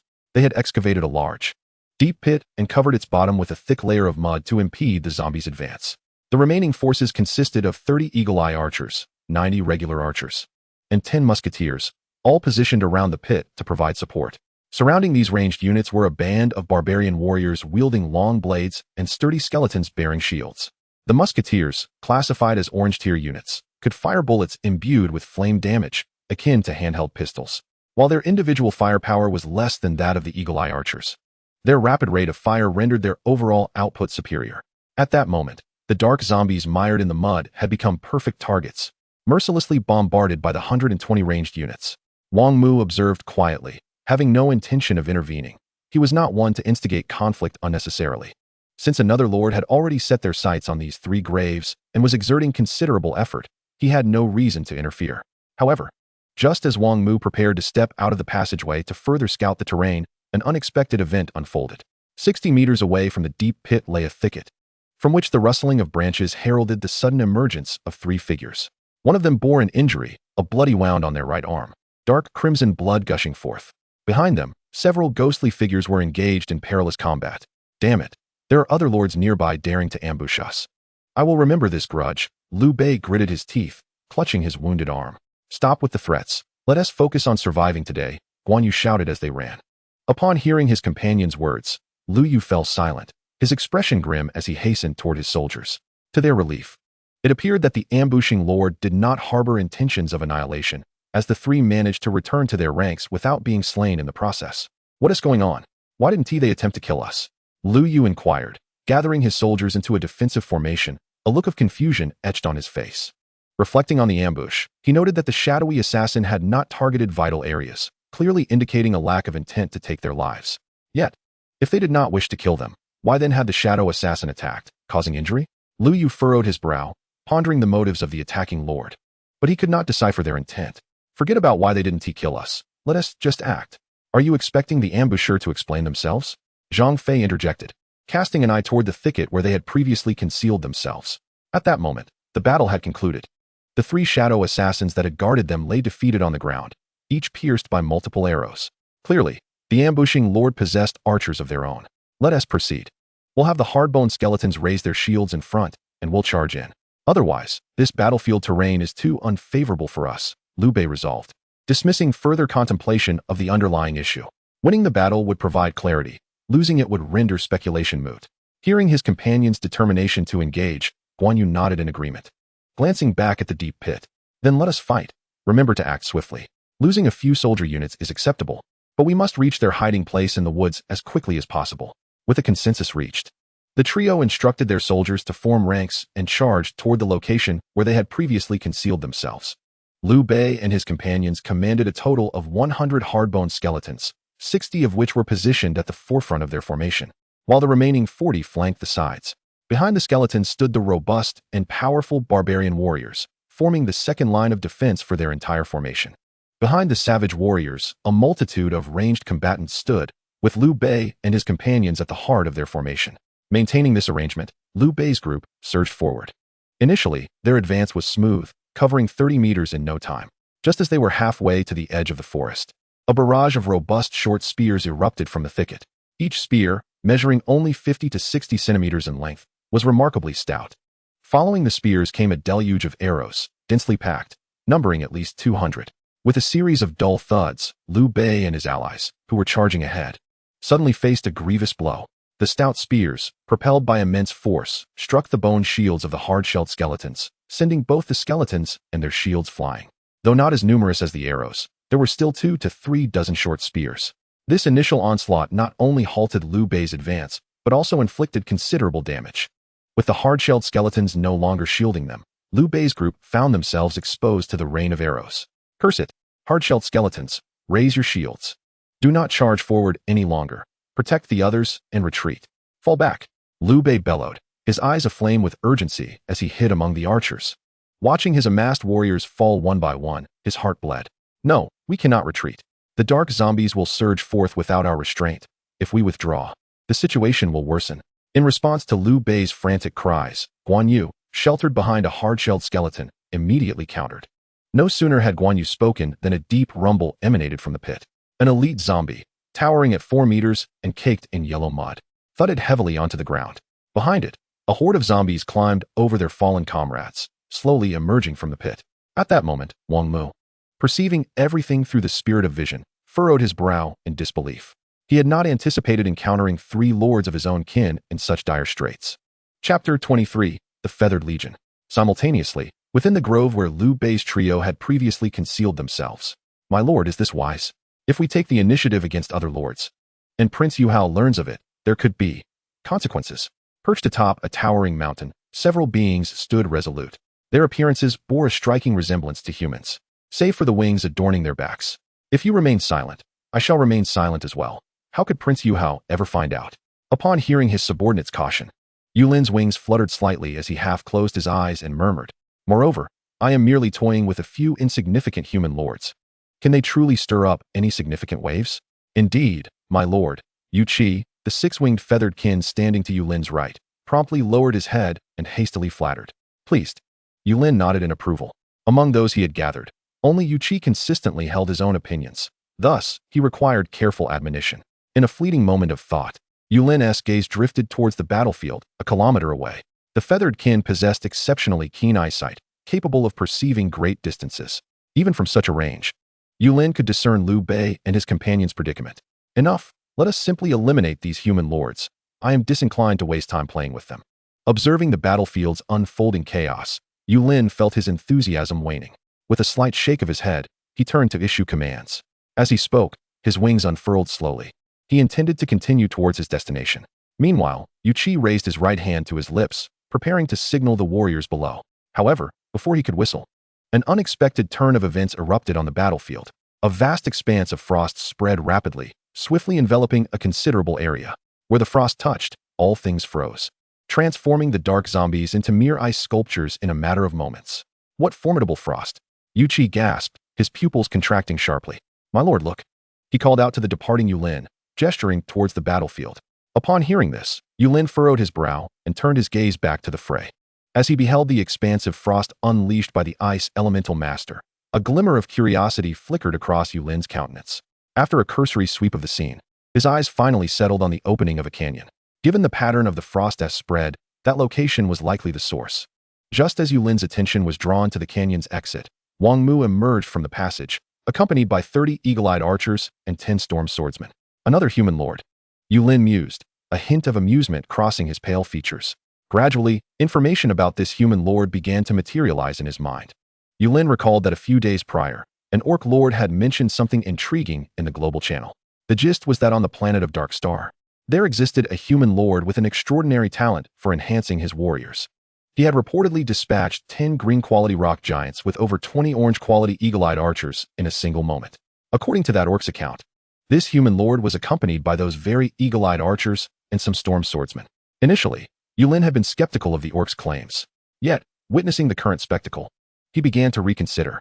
Perhaps the orc lord had been speaking of this very human lord. The vast area blanketed in frost was likely the result of a certain ice-type warrior, bolstered by this human lord's enhancements. Otherwise, Yulin could not fathom any current lord possessing such potent warriors. To wield such power, the warriors must be of at least blue quality. Furthermore, to achieve this feat, the number of blue-quality warriors involved would certainly be substantial. However, at this stage, it was nearly impossible for any lord on Dark Star to amass a significant number of blue-quality warriors. Even the Prince Yuhao, to whom he was bound to pledge fealty, surely lacked such a formidable force at present. Reflecting upon that prince, who, despite possessing the purest bloodline of the Feather Clan, is rather unremarkable in capability, Yulin could not help but clench his fists. Just wait, this dark planet shall undoubtedly belong to me. Taking a deep breath, Yulin cast another glance at Wang Mu, then raised his right hand to his mouth and emitted a resounding whistle. The sound possessed remarkable penetrating power, resonating clearly even from a distance of 1 or 2 kilometers. As Wang Mu stepped out of the valley passage, he heard the whistle. Following the direction from whence it came, he employed the divine perspective of his spirit of vision, yet found no suspicious beings. Could it be that he was too far away? Contemplating this, Wang Mu activated the remote detection feature of his spirit of vision. In an instant, the scene before him transformed rapidly from a circular area into a rectangular expanse. Within this realm, he beheld Yulin and others perched upon the mountainside. To his surprise, it was the Feather Clan. He had not anticipated their involvement in the reclamation of the underworld star. Upon noticing the pristine wings of the Feather Clan members behind Yulin, Wang Mu quickly discerned their lineage. The Feather Clan is a prominent family in this world, renowned throughout the dark battlefield. Though they are classified as a mid-tier race, their strength far surpasses that of the orcs. Even the powerful Black Dragon Clan, another mid-tier race, pales in comparison to the Feather Clan. This is a formidable clan on the brink of ascending to a higher tier, possessing control over numerous dark planets. Logically, Such a substantial clan would have no need to engage in such reclamation endeavors. After all, the Feather Clan is already entitled to establish vast territories on the main battlefield for the benefit of their descendants, rendering participation in such perilous reclamation efforts unnecessary. Unless, of course, there exists something on the underworld star so valuable that the Feather Clan is willing to sacrifice many of its kin to acquire it. What could that possibly be? As Wang Mu pondered this, Yulin and his companions unfurled their wings and soared away from the area Wang Mu could observe. They are leaving already? Witnessing them depart into the distance, Wang Mu, though puzzled, did not dwell on it further and subsequently retracted the features of his spirit of vision. At that moment, Liu Bei and the others noticed Wang Mu emerging from the valley passage. After a brief discussion, they cautiously navigated around the pit and approached Wang Mu. Liu Bei, being straightforward, directly inquired, "Brother, did you do this?" He gestured toward the dark zombies, frozen in place like statues, as well as the expansive frozen ground. Tentatively probing. Chapter 24, Conversation. Whether you believe it or not is inconsequential. What truly matters is that you all have been saved, is it not? Wang Mu deftly sidestepped the question, redirecting the conversation. Liu Bei attempted to interject further, but was promptly silenced by Guan Yu. Indeed, that is of little importance now. What matters is that we have survived, Guan Yu asserted, casting a hurried glance at Liu Bei, signaling him to remain silent. Perceiving this, Liu Bei glanced at Wang Mu, whose demeanor was calm, and quietly closed his mouth. Successfully evading the topic, Wang Mu engaged in a brief exchange with them over the next half hour. Upon learning the names of the three, Liu Bei, Guan Yu, and Zhang Fei, Wang Mu's expression became somewhat peculiar. Could they be the alternate dimensional versions of the famous three brothers of the Peach Garden? Through their discourse, Wang Mu gleaned a fair understanding of the temperaments of these three brothers. Liu Bei was forthright and favored directness, openly expressing his thoughts. Guan Yu was astute and articulate, possessing a keen ability to read the room. As for Zhang Fei, he remained reticent during their conversation, resembling a taciturn individual. Wang Mu could not yet draw any substantial conclusions about him. Overall, the first impression left by these three was not unfavorable. Certainly, it did not reach the level of being commendable, but it was sufficient to prevent any sense of animosity. After their conversation concluded, Wang Mu bid farewell to the trio and turned to re-enter the valley passage. His intervention on their behalf had merely stemmed from their shared identity as human lords. In this alternate realm, devoid of parents and raised solely by the federal government, Wang Mu's principles remained steadfast. As long as his personal interests were not compromised and within his capabilities, he did not mind extending a helping hand to his fellow human lords. As Wang Mu prepared to depart, Guan Yu hesitated momentarily before resolutely calling out, "Brother Wang Mu, wait a moment. May I trouble you for 2 more minutes? I have a matter to discuss with you." Guan Yu hurriedly caught up to Wang Mu's side. "Speak quickly, but make it brief. I have already lingered here long enough." Wang Mu replied, casting a glance at the approaching Guan Yu, his tone devoid of warmth. He hoped that this Guan Yu would not overreach, attempting to play some clever game at his expense. Otherwise, he would not hesitate to show no mercy. "Here's the situation. The three of us are considering a collaboration with you. What do you think?" Guan Yu wasted no time and delved straight into the matter. Wang Mu raised an eyebrow at Guan Yu's statement, remaining silent and merely observing him, silently urging him to continue. Noticing that Wang Mu had not outright rejected his proposal, Guan Yu felt a glimmer of hope and proceeded to articulate his thoughts. "Brother Wang Mu, as you can see, our situation is rather dire, having suffered significant losses today. In light of this, our future development may very well lag behind other lords on the underworld star. Hence, we wish to collaborate with you, wherein we three brothers will act as your aides. We will scout for locations suitable for hunting dark creatures and then notify you to come and eliminate them. In return, you need only allocate a small portion of the resources we acquire to us. What do you think?" Upon hearing Guan Yu's proposal, Wang Mu maintained his silence, carefully weighing the pros and cons of Guan Yu's words. It must be said that Guan Yu was quite astute. He had likely deduced from the recent display of frost power that Wang Mu commanded a formidable force capable of swiftly dispatching large numbers of dark creatures. Additionally, given that the lords on the underworld star were currently operating in isolation, the opportunities to find suitable hunting grounds for dark creatures were limited. Thus, such a collaborative proposal emerged. Wang Mu felt a flicker of interest. Until his territory reached level 3, he would be unable to construct a teleportation array to communicate with the outside world, and thus could not recruit war commanders to assist him. At this stage, having a few aides to run errands would indeed save a considerable amount of time. After all, with the strength of the soldiers under Wang Mu's command, eliminating a small group of dark creatures was a task easily accomplished. On the dark battlefield, the presence of 10 to 20,000, or even tens of thousands of dark creatures is typically described as a mere trickle. This is because such a number pales in comparison to the hundreds of millions or even billions of dark beings that congregate in the larger strongholds of darkness. However, Wang Mu did not immediately acquiesce. Not just anyone could aspire to be his partner. After a moment of contemplation, Wang Mu swiftly arrived at a decision. Turning his gaze towards Guan Yu. Very well, I shall consider your proposal. Once the dark tide has passed, should you remain steadfast in your intentions, return to this place, and I shall provide you with a satisfactory response. Upon hearing Wang Mu's words, a flicker of delight crossed Guan Yu's face. With his emotional intelligence, he quickly discerned the underlying implication of Wang Mu's statement. A satisfactory response undoubtedly implied agreement, contingent upon their survival through the impending dark tide. After reaching a consensus, Wang Mu led his contingent of warrior types back into the valley. Before departing, he made a point to instruct Liu Bei and the others that they were to refrain from entering the gorge without his express permission. Once back in the valley, Wang Mu temporarily set aside thoughts of Liu Bei and his companions. Utilizing a collection of ordinary blueprints, he expended a significant amount of resources to synthesize 100 warrior types and numerous tents. Subsequently, he established a small garrison at the original site of the zombie graveyard, stationing all 100 warriors there. Having revealed his position, Wang Mu understood the necessity of preparedness. Should enemies suddenly surge into their midst, he would be utterly unprepared, a situation he deemed unacceptable. The 100 warrior types represented only a preliminary force. For the time being, Wang Mu's supply of warrior marks was somewhat limited, necessitating careful conservation. Once the dark tide arrived and he had hunted a substantial number of dark creatures, he could then afford to unleash more warriors. Having secured the passage through the valley, Wang Mu and his warriors made their way towards the corridor occupied by dark zombies. Shortly thereafter, they reached their destination. Observing the throngs of mindless dark zombies ahead, Wang Mu chose not to engage the ice elementalist this time. While the ice elementalist's ability to unleash wide swathes of frost was formidable, it also consumed a considerable amount of energy. If the duration of their casting extended too long, the quantity of dark crystals required for replenishment each night would increase exponentially. There was even the possibility that they would need to absorb dark crystals before nightfall to offset their energy expenditure. The dark zombies before him numbered perhaps 2,000 or 3,000 at most. Such a quantity could easily be dispatched by the eagle-eye archers without a hint of difficulty.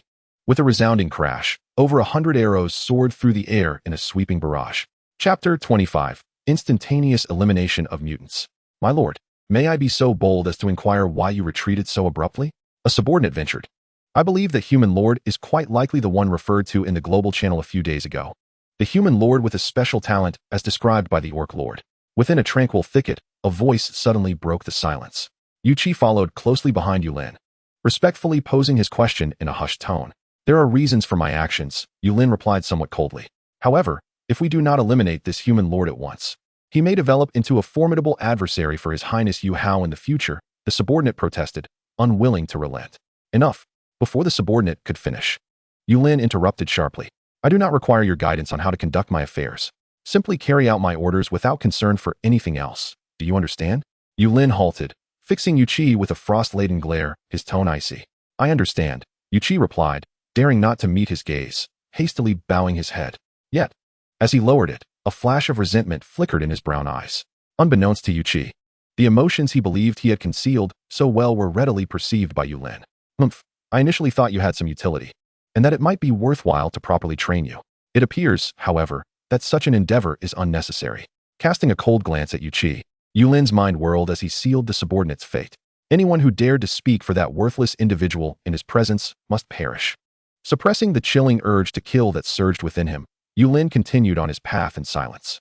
Meanwhile, in the valley presided over by Wang Mu, Wang Mu took several minutes to clear away the dark zombies near the entrance of the passage.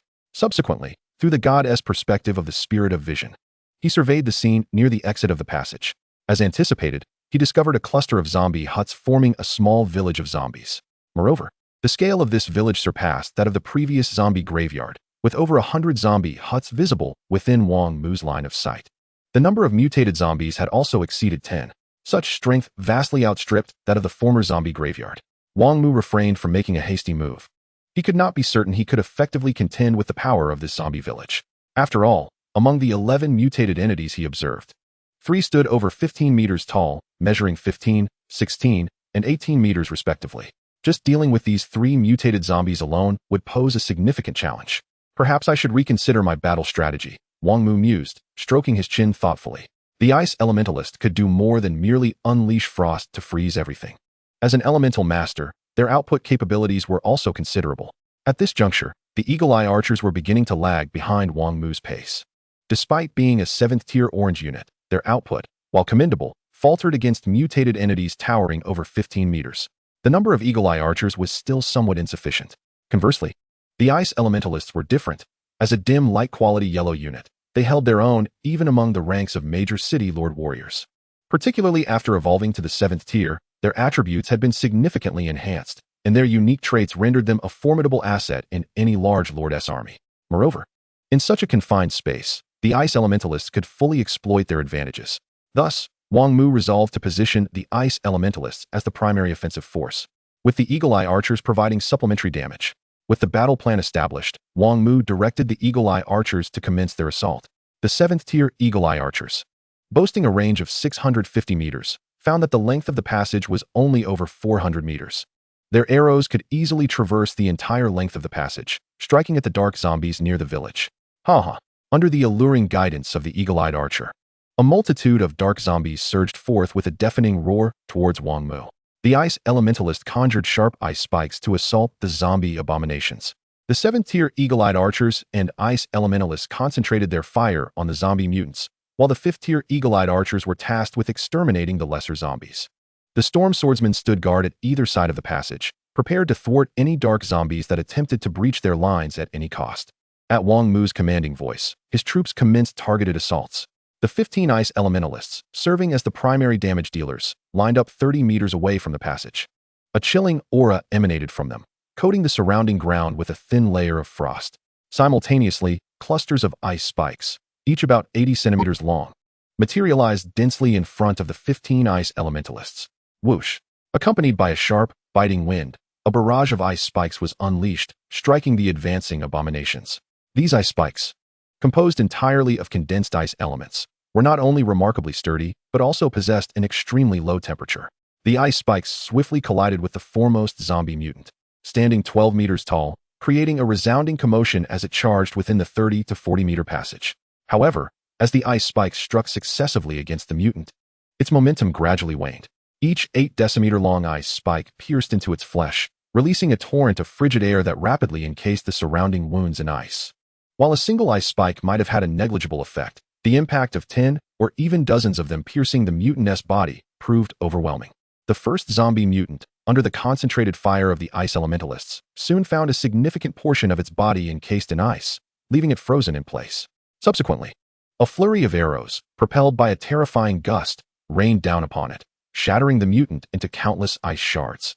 The entire ordeal transpired in less than 10 seconds. The 12-meter-tall zombie mutant was decisively vanquished.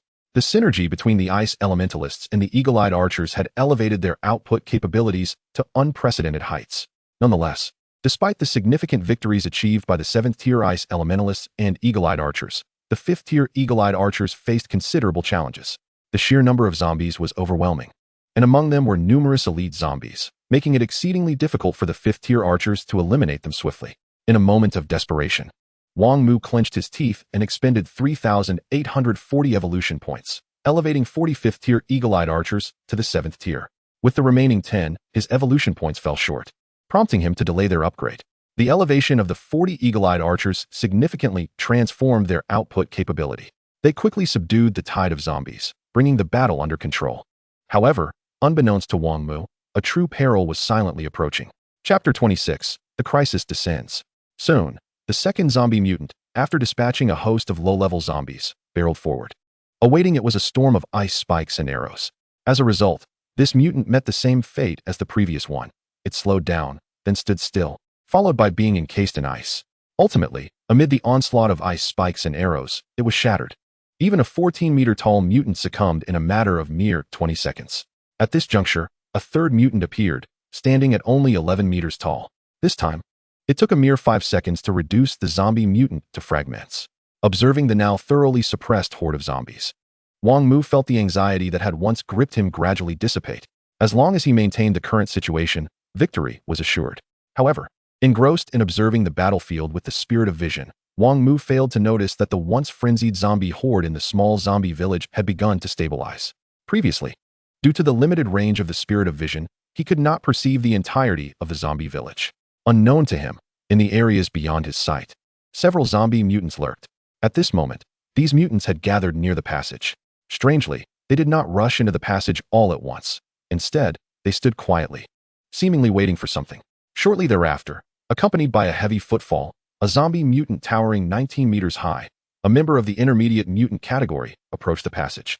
Astonishingly, perched upon the shoulder of this mutant was a smaller zombie. This smaller zombie was of a size comparable to an ordinary zombie, yet unlike its counterparts. It bore no significant decomposition. Moreover, its eyes were not entirely clouded over, but contained a hint of black pupils, glimmering with a spark of intelligence. The small zombie commanded the 19-meter-tall mutant to the forefront of the gathering of mutants, slightly rotating its eyes to survey the passage ahead. It had ventured into this passage before, but had found no sustenance within. However, the only thing that could incite such a large-scale uproar among its subordinates must have been food. Food, as it pertained to intelligent dark beings, was collectively referred to as the sentient creatures within the realm of the Heavenly Dao's faction. Dark beings could rapidly augment their strength by consuming the flesh and blood of intelligent life forms, far quicker than through the arduous absorption of dark energy. Contemplating the exquisite accounts of sustenance within its mind, a glimmer of greed sparked in the small zombie's eyes. With that thought, the small zombie opened its mouth, emitting a peculiar sound wave. The noise was sharp and grating, akin to the harsh friction of metal, but far more unpleasant. Prolonged exposure to this discordant sound could induce headaches and nausea among ordinary intelligent creatures. As the small zombie unleashed this intolerable sound, the previously calm horde of zombies erupted into chaos. A throng of low-level zombies, led by several mutant zombies, charged into the passage, in stark contrast to their earlier disarray. This time the zombie horde surged with remarkable coordination. 5 mutant zombies marched in unison, their speed significantly enhanced without the obstruction of low-level zombies beneath their feet. Following these 5 mutants was a considerable throng of lesser zombies. These lowly undead creatures are predominantly ordinary zombies. The horde that charged forth this time, including the 5 mutated zombies, served merely as cannon fodder orchestrated by the lesser zombies. After the first wave of organized undead departed, the smaller zombies opened their mouths once more, utilizing their cries to summon a second wave of attackers. This time, once again, it was the mutated zombies that led the charge. However, unlike the previous wave, the mutated zombies in this second onslaught towered over 15 meters in height. Behind these elite low-level mutants followed a multitude of elite zombies. Trailing behind the elite zombies were the zombie captains and squad leaders. Meanwhile, the small zombie, akin to a general commanding an army, sat quietly atop the towering 19-meter mutant, not joining the fray. On the other side of the passage, after Wang Mu had dispatched the third mutated zombie, he noticed that a full minute had elapsed without a single sighting of another mutant. This struck Wang Mu as peculiar. Given the pace of the mutated zombies, it was improbable that none had appeared in such a duration. Could there have been an unforeseen development? With this thought, Wang Mu shifted his attention from the dwindling horde of even low-level zombies. The divine perspective of the spirit of vision, while expansive, could only observe a small segment of the area at any given time. Much like human vision, although the range is broad, the area truly focused upon occupies merely a fraction. When Wang Mu directed his gaze towards the small zombie village, he found himself momentarily stunned. What he beheld was a sentient mutated zombie. Upon closer inspection, he confirmed that the diminutive zombie seated atop the towering mutant was indeed a sentient variant. Such sentient mutants refer to those dark beings that, upon evolving to the level of mutation, acquire intelligence. Although these sentient mutations are smaller in stature compared to other variants, their strength is undeniably formidable. Their speed is remarkably swift, their power is not to be underestimated, and they possess the ability to launch mental assaults. Most crucially, they can command lower-tier dark creatures. Although, prior to maturing into massive mutants, they can only control their own kin among the dark beings. This remains exceedingly daunting, particularly on a newly colonized dark planet. For a lord freshly transported to such a desolate realm, their power remains quite fragile. To conquer dark creatures far superior in strength, they must rely on various tactics to gain the upper hand. However, when encountering such intelligent dark mutant beings during the initial stages of colonization, any inherent advantages the Lord may possess would swiftly evaporate. At this moment, as Wang Mu's vision swiftly scanned the orderly, advancing horde of zombies surging toward him, his expression dramatically shifted. Truly, it was an ill-fated day, encountering a sentient mutant with a probability of occurrence less than 1 in 10 million.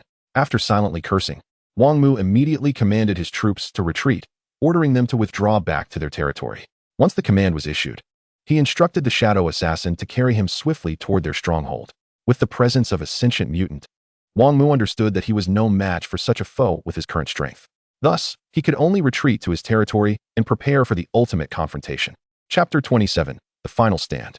The howling winds whistled past Wang Mu's ears as he lay upon the back of the shadow assassin, simultaneously observing the movements of the zombie horde through the spirit of vision and calculating the distance to his territory. The orderly ranks advanced without causing congestion, significantly accelerating the horde's progress. Fortunately, the soldiers under Wang Mu's command were all evolved beings, moving with great swiftness, thus they were not in immediate danger of being caught. Even burdened with Wang Mu's weight, the shadow assassin maintained an astonishing speed, swiftly transporting him back to the confines of the Blue Mu territory. The Level 1 territory monument cast a protective radius of 100 meters around itself. Within this domain, Wang Mu could construct defensive structures and cultivate farmland. However, at this tier, he was unable to plant crops, as even the most rudimentary farmland required dimensions exceeding 100 meters. Once the shadow assassin deposited him near the Lord's monument, Wang Mu immediately connected his consciousness to the Heavenly Dao space. He then entered the marketplace at lightning speed, listing some of his resources for sale. The trading system in the Heavenly Dao space is broadly categorized into 3 types: market listings, timed auctions, and private transactions. Previously, Wang Mu had exclusively employed private transactions for maximum profit. Now, in order to swiftly acquire the resources he required, he needed to place his items directly in the market, albeit at a loss. Items for trade: ordinary iron blocks. Quantity: 3,000.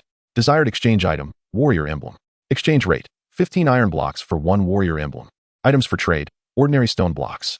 Quantity: 10,000. Desired exchange item: warrior emblem. Exchange rate: 40 stone blocks for 1 warrior emblem. Items for trade: ordinary wood. Quantity: 24,000. Desired exchange item: warrior emblem. Exchange rate: 80 wood for 1 warrior emblem. Items for trade: earth crystal, green special stone. Quantity: 100. Desired exchange item: warrior emblem. Exchange rate: 1 earth crystal for 15 warrior emblems. After successfully listing these items, Wang Mu proceeded to send several messages within the race channel. He sought high-priced exchanges for warrior emblems, announcing that items had been listed in the market, where all could see the details of the goods and the exchange prices as follows: 15 iron blocks for 1 warrior emblem, 40 stone blocks for 1 warrior emblem, 80 wood for 1 warrior emblem, 1 earth crystal, green special stone, for 15 warrior emblems. Once Wang Mu dispatched his message, the race channel erupted in a frenzy. What on earth? A big shot has appeared. What does this esteemed figure intend? Acquiring warrior emblems at an average price exceeding market value by 50%? Is this not price gouging? The astute began to rush to purchase, while others lingered idly, lamenting their lack of warrior emblems, feeling the sting of a missed opportunity. No need to go upstairs. Everything has already been snatched up. What, that quickly? I haven't even begun yet. Enough said. I must hurry to privately message the Blue Mu Big Shot to see if there are still any available. Ordinary resources are manageable, but missing out on that earth crystal would mean losing a rare treasure. As the entire racial channel erupted in fervor, the instigator, Wang Mu, had already withdrawn his consciousness from the Heavenly Dao space, returning to reality, gazing at the vast resources vanishing from his spatial ring and the emergence of hundreds of warrior insignias. He glanced at his current stock of evolution points before approaching the array of troops that had returned to their territory. After accounting for the previously expended evolution points, Wang Mu found himself with 701 points. Observing the horde of zombies surging from the direction of the passage, he took a deep breath and, with a flourish of his hand, scattered a plethora of dark crystals while evolving 3 7th-tier ice elementalists to the 8th tier. The ice elementalists, through their combined spellcasting, unleashed a chilling frost. The eagle-eye archers, exerting their full potential, targeted the mutated beings. In this expansive realm, confronted by a multitude of dark zombies, Wang Mu opted for a strategy focused on control through the ice elementalists. The 67th-tier eagle-eye archers possessed formidable output capabilities sufficient to swiftly eliminate the mutations. This approach proved more prudent, effectively managing the advance of the zombie horde. Unlike the chaotic scenario in the passage where the zombies could scatter, now they exhibited a cunning intelligence under the command of the mutated beings, making this battle exceedingly arduous. Once he had given his orders, Wang Mu reconnected his consciousness to the Heavenly Dao space. Ignoring the flurry of private messages from other lords, he directly accessed Lin Xiaoxiao's chat interface. At this moment, Lin Xiaoxiao had sent several messages in quick succession. Wang Mu, why did you suddenly sell so many resources? Are you encountering difficulties? Wang Mu, are you still there? If so, please reply. Wang Mu, If there's anything you need assistance with, feel free to reach out. Wang Mu. Wang Mu swiftly scanned through the messages. For some inexplicable reason, he felt a stir in his heart. In the past, he often found Lin Xiaoxiao's messages slightly bothersome, as she frequently bombarded him with texts, an annoyance that grew with frequency. However, in the current context, receiving this barrage of messages from Lin Xiaoxiao evoked a different sentiment within him. I am facing some challenges and may require your assistance. I would like to exchange 150 earth crystals for 15 ice elementalists.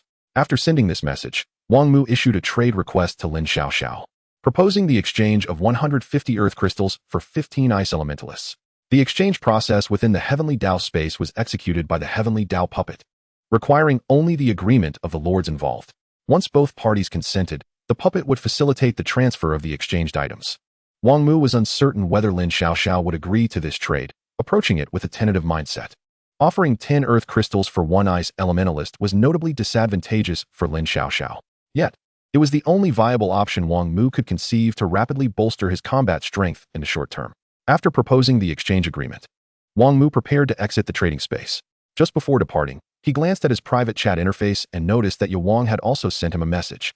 Curiosity piqued, he opened it. Typically, the zombie horde would not breach his troops' defenses so swiftly. The message from Wang was succinct, essentially proposing to exchange 10 earth crystals for 200 warrior insignias. This price exceeded Wang Mu's market rate by 30%. Notably, Wang also mentioned that if Wang Mu was unable to produce the earth crystals immediately, he could offer credit. Wang Mu understood this as Wang placing a bet, with the collateral being 200 warrior insignias. Wang must have surmised that Wang Mu was in a precarious situation to make such an offer.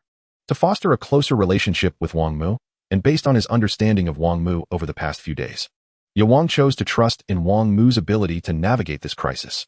Wang Mu, without hesitation, accepted the 200 warrior insignias. Having completed these transactions, Wang Mu once again withdrew his consciousness from the Heavenly Dao space.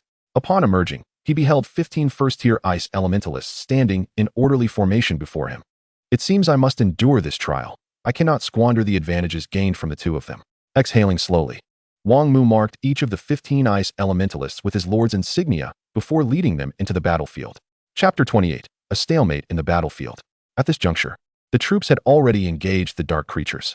The chilling frost blanketed the ground, pristine and glistening, yet fraught with lethal peril. The zombie suicide squad, under the command of 5 mutated beings, fearlessly traversed the icy expanse. Crack, crack, crack. The biting cold soon erupted, freezing large swathes of dark zombies in their tracks. With the elevation of the 3 7th-tier ice elementalists to 8th tier, the icy power on the frozen earth grew more formidable. Even the weaker mutated zombies could be momentarily immobilized. Although they would eventually break free, they would be left standing helplessly for several seconds, transforming them into live targets, mercilessly pierced by a hail of arrows. By the time Wang Mu approached with the 15 first-tier ice elementalists, 1 mutated zombie had already succumbed to the barrage of the Eagle-Eye Archers. With 67th-tier Eagle-Eye Archers, their lethality was undeniably terrifying. Observing the battlefield, Wang Mu allocated his recent influx of evolution points, combining them with the remaining 125 points, to upgrade the 15 first-tier ice elementalists to 3rd tier. While this might not alter the course of the battle significantly, any enhancement to their strength was welcomed. Moreover, the 3rd-tier ice elementalists would possess a commendable output, especially given the presence of the frozen terrain, which would enhance their attacks in both damage and control. As dark zombies continued to fall, Wang Mu felt no joy. Instead, a heaviness settled in his heart. He recognized that these relatively weak dark zombies were merely cannon fodder sent by the intelligent mutated being. This indicated that the intelligent mutated being was even more cunning than he had initially presumed. Sure enough, after the annihilation of nearly 10,000 ordinary zombies and 2 weaker mutated zombies, a sharp, piercing cry emanated from the dark zombie horde. Subsequently, the entire horde began to shift their battle strategy. Under Wang Mu's grim gaze, ordinary zombies were hurled into the air by the mutated beings, soaring over the icy expanse, charging directly toward the area occupied by Wang Mu's troops. Wang Mu was taken aback by this clever maneuver from the intelligent mutated being. With a resounding thud, a dark zombie landed not far from Wang Mu, presenting a formidable challenge. He had not anticipated that this intelligent mutant would employ an aerial assault tactic. Fortunately, the expanse of the frost zone was extensive. The ordinary dark zombies, upon being hurled, would succumb to their demise upon impact without requiring intervention from Wang Mu and his comrades. However, this was contingent upon the dark zombies crashing to the ground. Should they land amidst Wang Mu's troops, the situation would be drastically different. Observing the continuous barrage of ordinary dark zombies being flung through the air, Wang Mu commanded the 10 storm swordsmen to utilize their blade storms to shred the airborne zombies before they could descend upon his warriors. Thankfully, the aim of the mutant zombie was not particularly precise, with only a small fraction of the dark zombies managing to strike the vicinity of Wang Mu's troops. With the 10 storm swordsmen in action, the dark zombies were reduced to mere fragments mid-air by a torrent of sword energy. Seeing the aerial assault thwarted, the intelligent mutant swiftly altered its strategy. Twisted dark zombies surged across the frostbitten ground, barreling towards Wang Mu's forces. This cunning mutant, having failed with its aerial tactics, resorted to a frontal assault. Yet, Wang Mu remained unfazed. While dealing with airborne threats posed challenges, the ground was the territory of the frost elementalists. At Wang Mu's command, massive ice pillars erupted from the frost zone, effectively obstructing the advancing dark zombies. On the other side of the frost-covered earth, the intelligent mutant, witnessing its strategies unravel, grew anxious as it struggled to capture the delectable prey before it. With a shrill roar, all dark zombies erupted into chaos, launching a full-scale attack under the mutant's leadership. Despite its newfound intellect, the mutant remained a creature of instinct. Although it exhibited some cleverness, it could not rival the cunning of sentient beings. A truly intelligent entity would require no elaborate maneuvers, merely standing its ground to outlast Wang Mu. However, by ordering the zombie horde to launch an all-out assault, the mutant had already compromised its chances of victory. Leading the charge were several mutant zombies, followed closely by a multitude of lower-tier zombies. As they advanced, they hurled the lesser zombies forward, disrupting the battlefield with a barrage of projectiles while simultaneously creating distractions for Wang Mu. Surprisingly, this reckless tactic proved somewhat effective. As the relentless advance of the zombie mutants gained momentum, the loss of lower-tier zombies was of no concern to the intelligent mutant with a zombie den nearby. They could be replenished in no time. As the mutant zombies pressed forward, they shattered the frost layer beneath them, significantly diminishing the frosty power contained within the frozen ground. This allowed many lower-tier dark zombies to navigate the terrain with greater ease. Employing such extreme brutality, the dark zombie horde inched closer to Wang Mu. This disparity between intelligent and mindless mutants was stark. Typically, mindless mutant zombies would not engage in self-sabotage by damaging the frost-laden ground, as they would mindlessly charge toward their prey.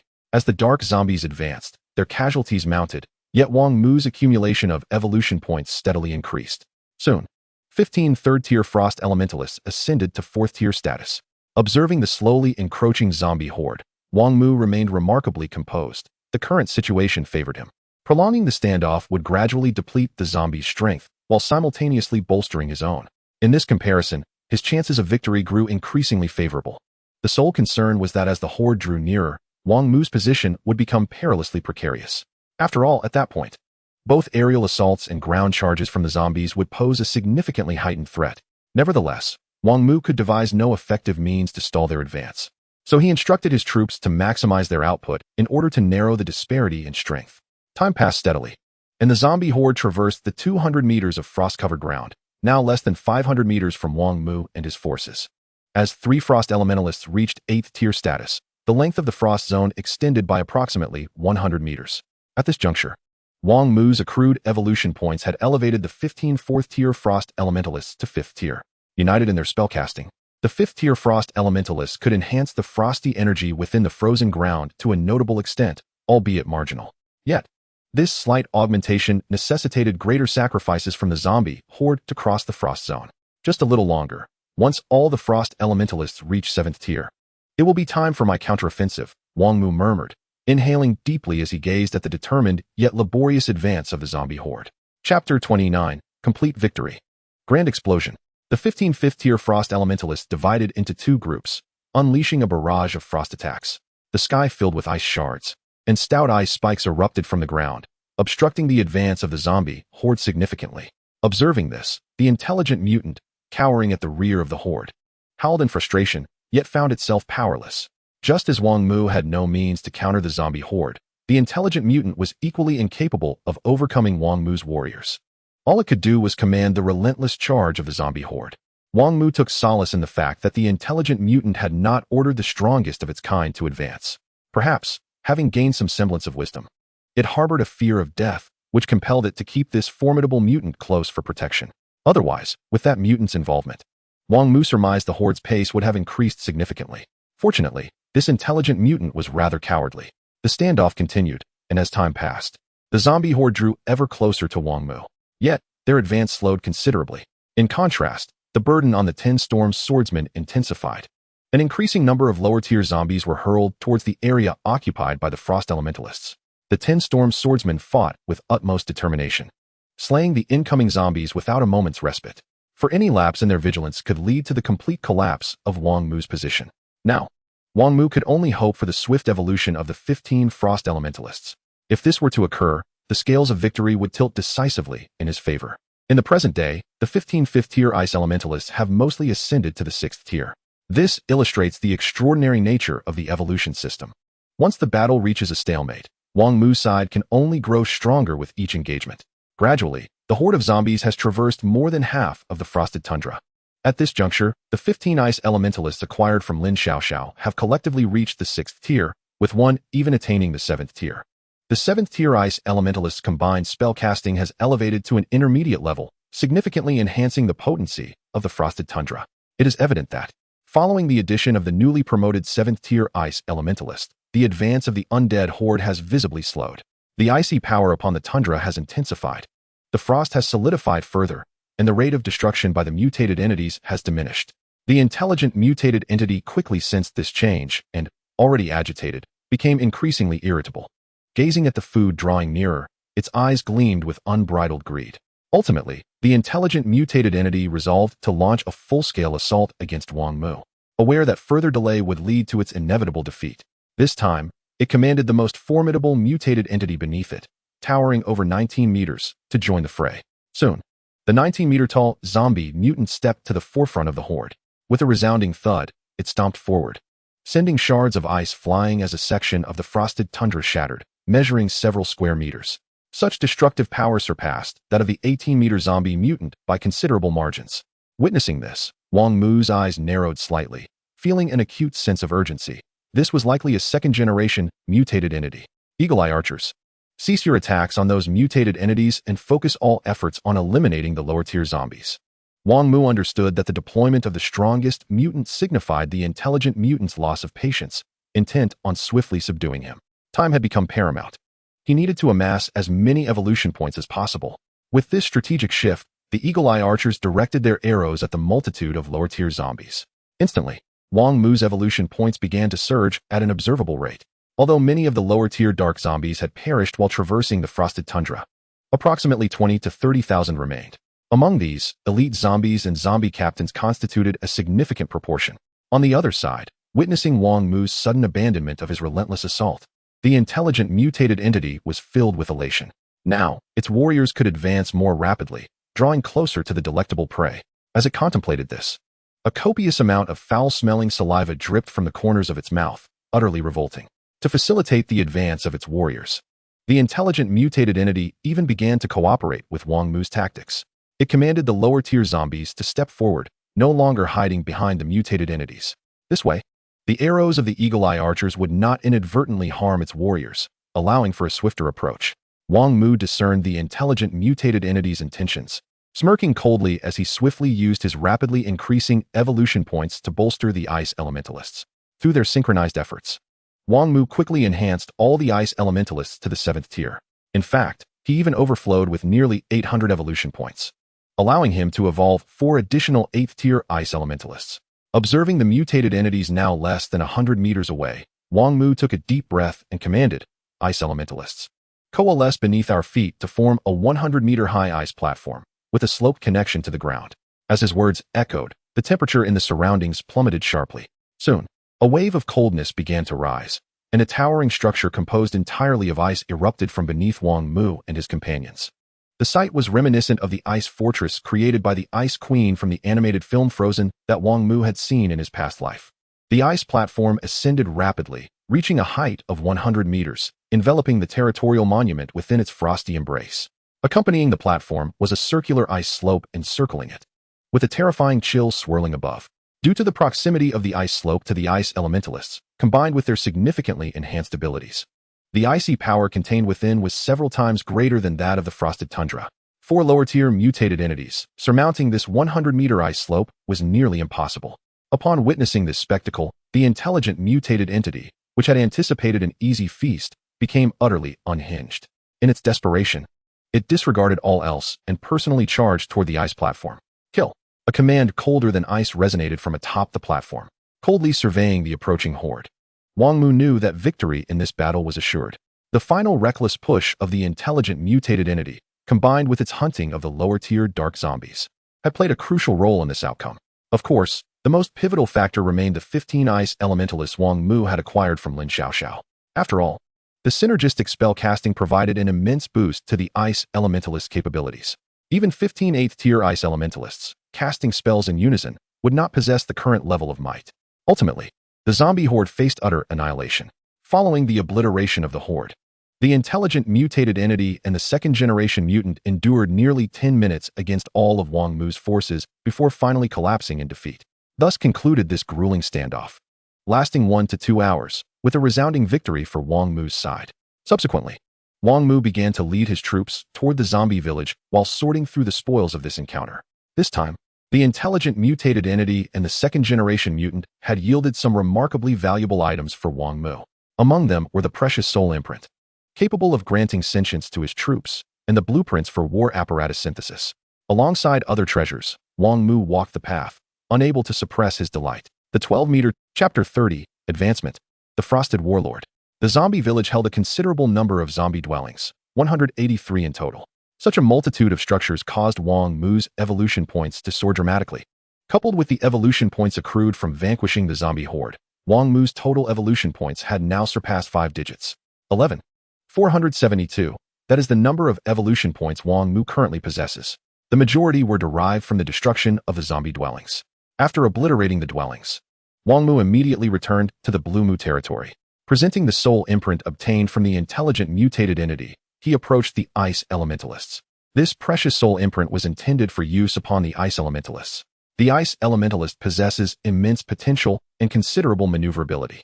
Under the command of Wang Mu, the ice elementalist can only provide a general form of attack, lacking the ability for intricate maneuvers.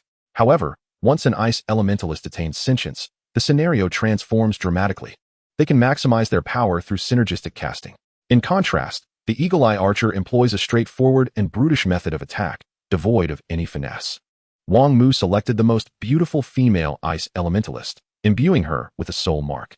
After all, frequent communication between them would be more pleasant with a captivating companion.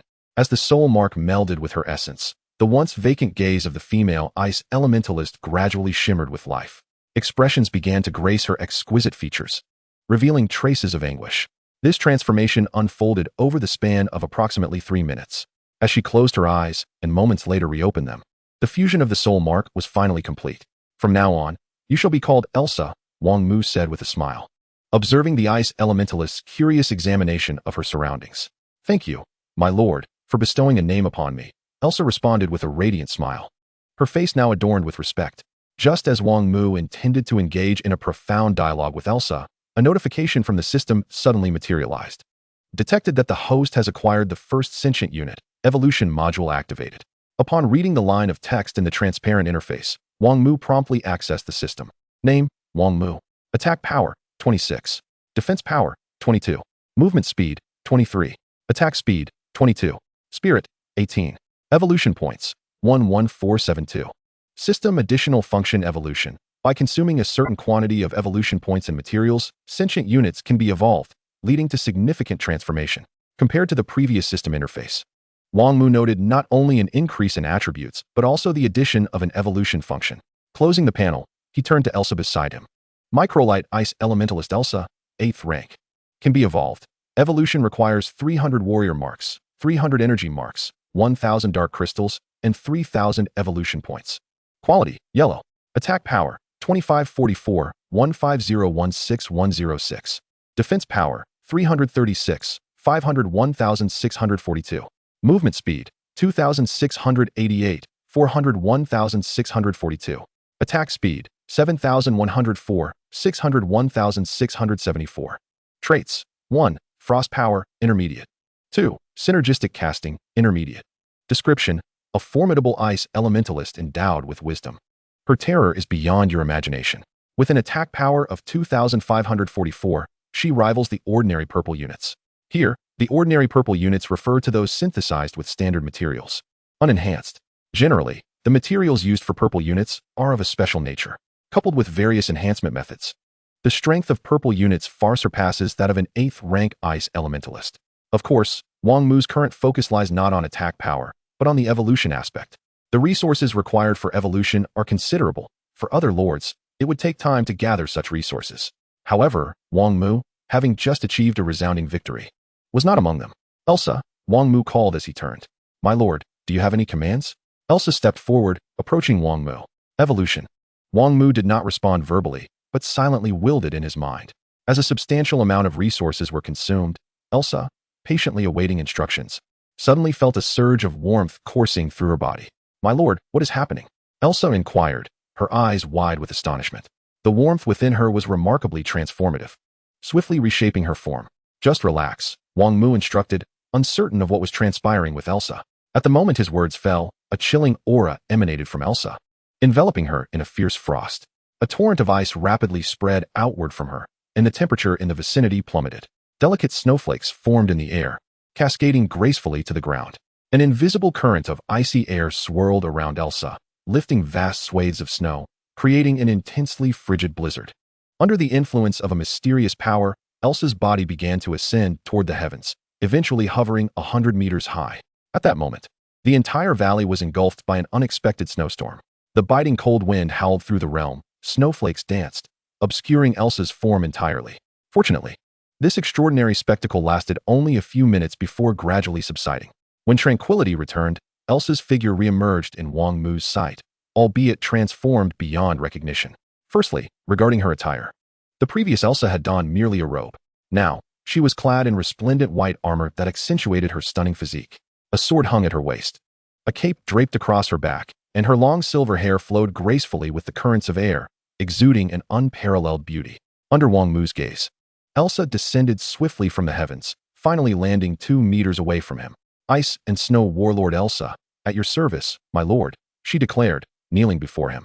There is no need for such formality. Rise, Wang Mu replied, surveying Elsa with satisfaction, nodding appreciatively. Regardless of other factors, the transformed Elsa's appearance alone greatly pleased Wang Mu. Moreover, her attribute panel had undergone a remarkable metamorphosis. Ice and Snow Warlord Elsa, first rank, can be evolved. Prerequisite for evolution. The number of ice elementalists under your command exceeds 300. Quality, Warlord level. Attack power, 1000. Defense power, 800. Movement speed, 600. Attack speed, 600. Traits, 1. Snow and ice control, beginner. 2. Synergistic casting, master level. 3. Ice and snow domain, beginner. 4. Ice and snowstorm, beginner. Evolution costs, second rank, 500 evolution points. Attack power 100, defense power 100, movement speed 50, attack speed 50. Third rank, 1000 evolution points. Attack power 200, defense power 200, movement speed 100, attack speed 100. Fourth stage, consumes 2000 evolution points. Attack power 400, defense power 400, movement speed 200, attack speed 200. Fifth stage, consumes 4000 evolution points. Attack power 800, defense power 800, movement speed 400, attack speed 400, comprehensive attribute 50. Sixth stage, consumes 8000 evolution points, 300 warrior tokens, 300 energy tokens, attack power 1600, defense power 1600, movement speed 800, attack speed 800, ice and snow control trait upgraded to intermediate. Seventh stage, consumes 16,000 evolution points, 600 warrior tokens, 600 energy tokens, attack power 3200, defense power 3200, movement speed 1600, attack speed 1600, ice and snow domain trait upgraded to intermediate. Eighth stage, consumes 32,000 evolution points, 900 warrior tokens, 900 energy tokens, attack power 6400, defense power 6400, movement speed 3200, attack speed 3200, ice and snowstorm trait upgraded to intermediate. Ninth stage, consumes 64,000 evolution points, 1200 warrior tokens, 1200 energy tokens, attack power 12800, defense power 12800, movement speed 6400, attack speed 6400, joint casting trait upgraded to master level. 10th stage, consumes 256000 evolution points, 2400 warrior tokens, 2400 energy tokens, attack power 25600, Defense power 25600, movement speed 12800, attack speed 12800, comprehensive attribute 100. 11th stage, such staggering evolutionary attributes. Upon reading this, Wang Mu could not help but gasp in astonishment. Chapter 31, the unexpected early tide of darkness. With formidable base attributes, doubling evolutionary properties, and the addition of 4 distinct traits, it is evident that the Ice and Snow Warrior, upon reaching a certain level of evolution, would become exceedingly formidable. My lord, considering the absence of a stable source of ice elemental mages within your territory, I humbly request permission to venture forth and eliminate dark creatures to gather resources for the construction of an ice altar. As Wang Mu marveled at Aisha's potent attributes post-advancement, a chilling voice resonated from ahead once more. Ice altar? Upon hearing these words, Wang Mu initially felt a sense of bewilderment. However, connecting it to Aisha's previous statement, he contemplated a possibility, his eyes widening in inquiry. The ice altar you mentioned, is it a unit altar? Indeed, it was decisively vanquished. The ice altar can produce a certain amount of ice elemental mage synthesis blueprints each day, Aisha swiftly elucidated. Wang Mu's body involuntarily trembled. He had not anticipated that Aisha could construct a unit altar. To Wang Mu's knowledge, no lord among the entire human race currently possessed such a unit altar. Even among the mid-tier races, aside from the race-specific unit altars, other unit altars were exceedingly rare.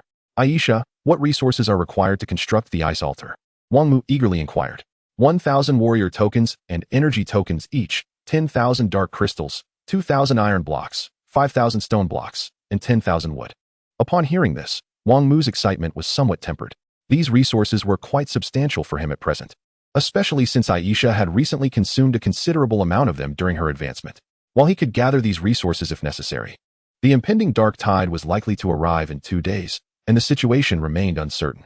After a moment's contemplation, Wang Mu resolved to proceed with caution. He would temporarily set aside the construction of the ice altar and defer the decision until after the dark tide's arrival. Currently, Wang Mu possessed 8472 evolution points and decided to first evolve Aisha. After expending 3,500 evolution points, he elevated Aisha to the 4th stage. Aisha's attack and defense power surged from the original 1,000 to 5,000. Her movement speed and attack speed increased from 600 to 1,800. The attributes were beginning to exhibit a rather formidable nature. Next, Wang Mu intended to test Aisha's true combat prowess.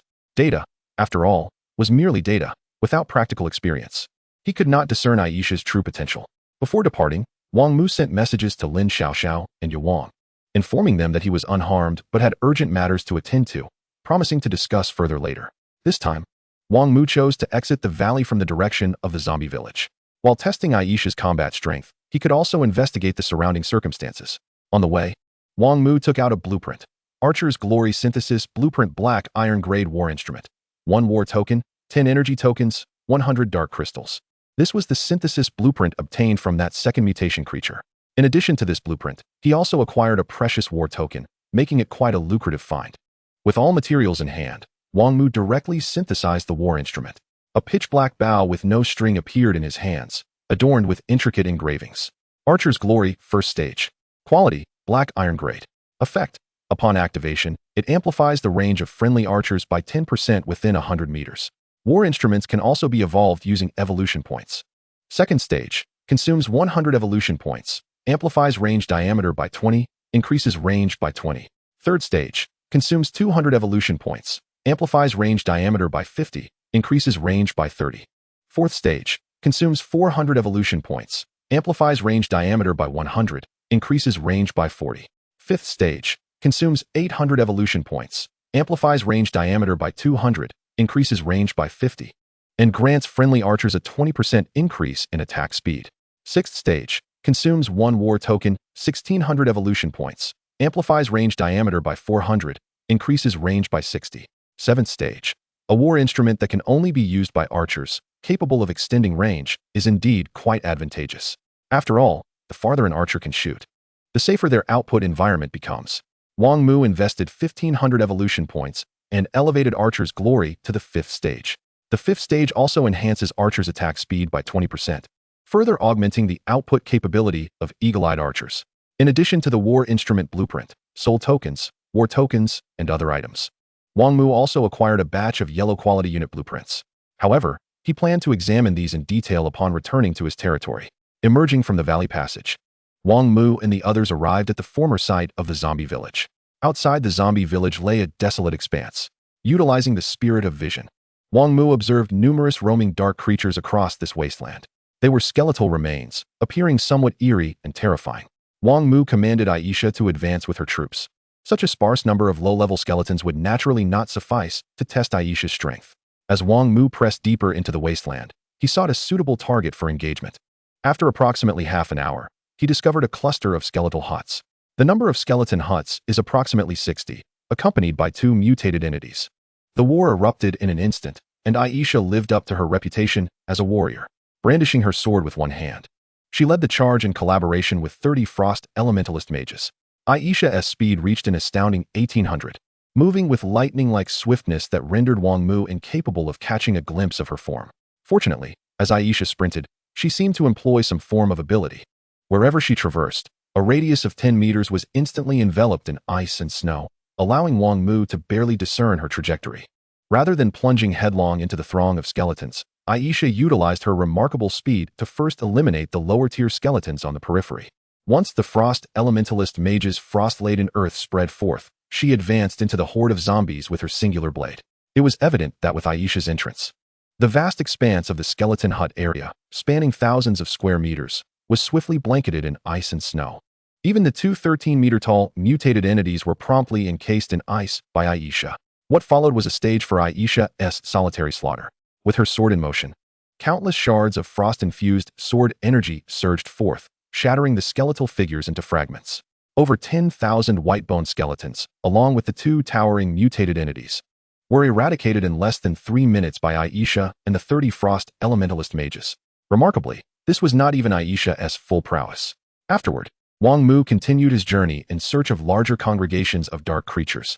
As time swiftly passed, it was only when dusk fell that Wang Mu returned to his territory with Aisha, who seemed unsated by the day's events.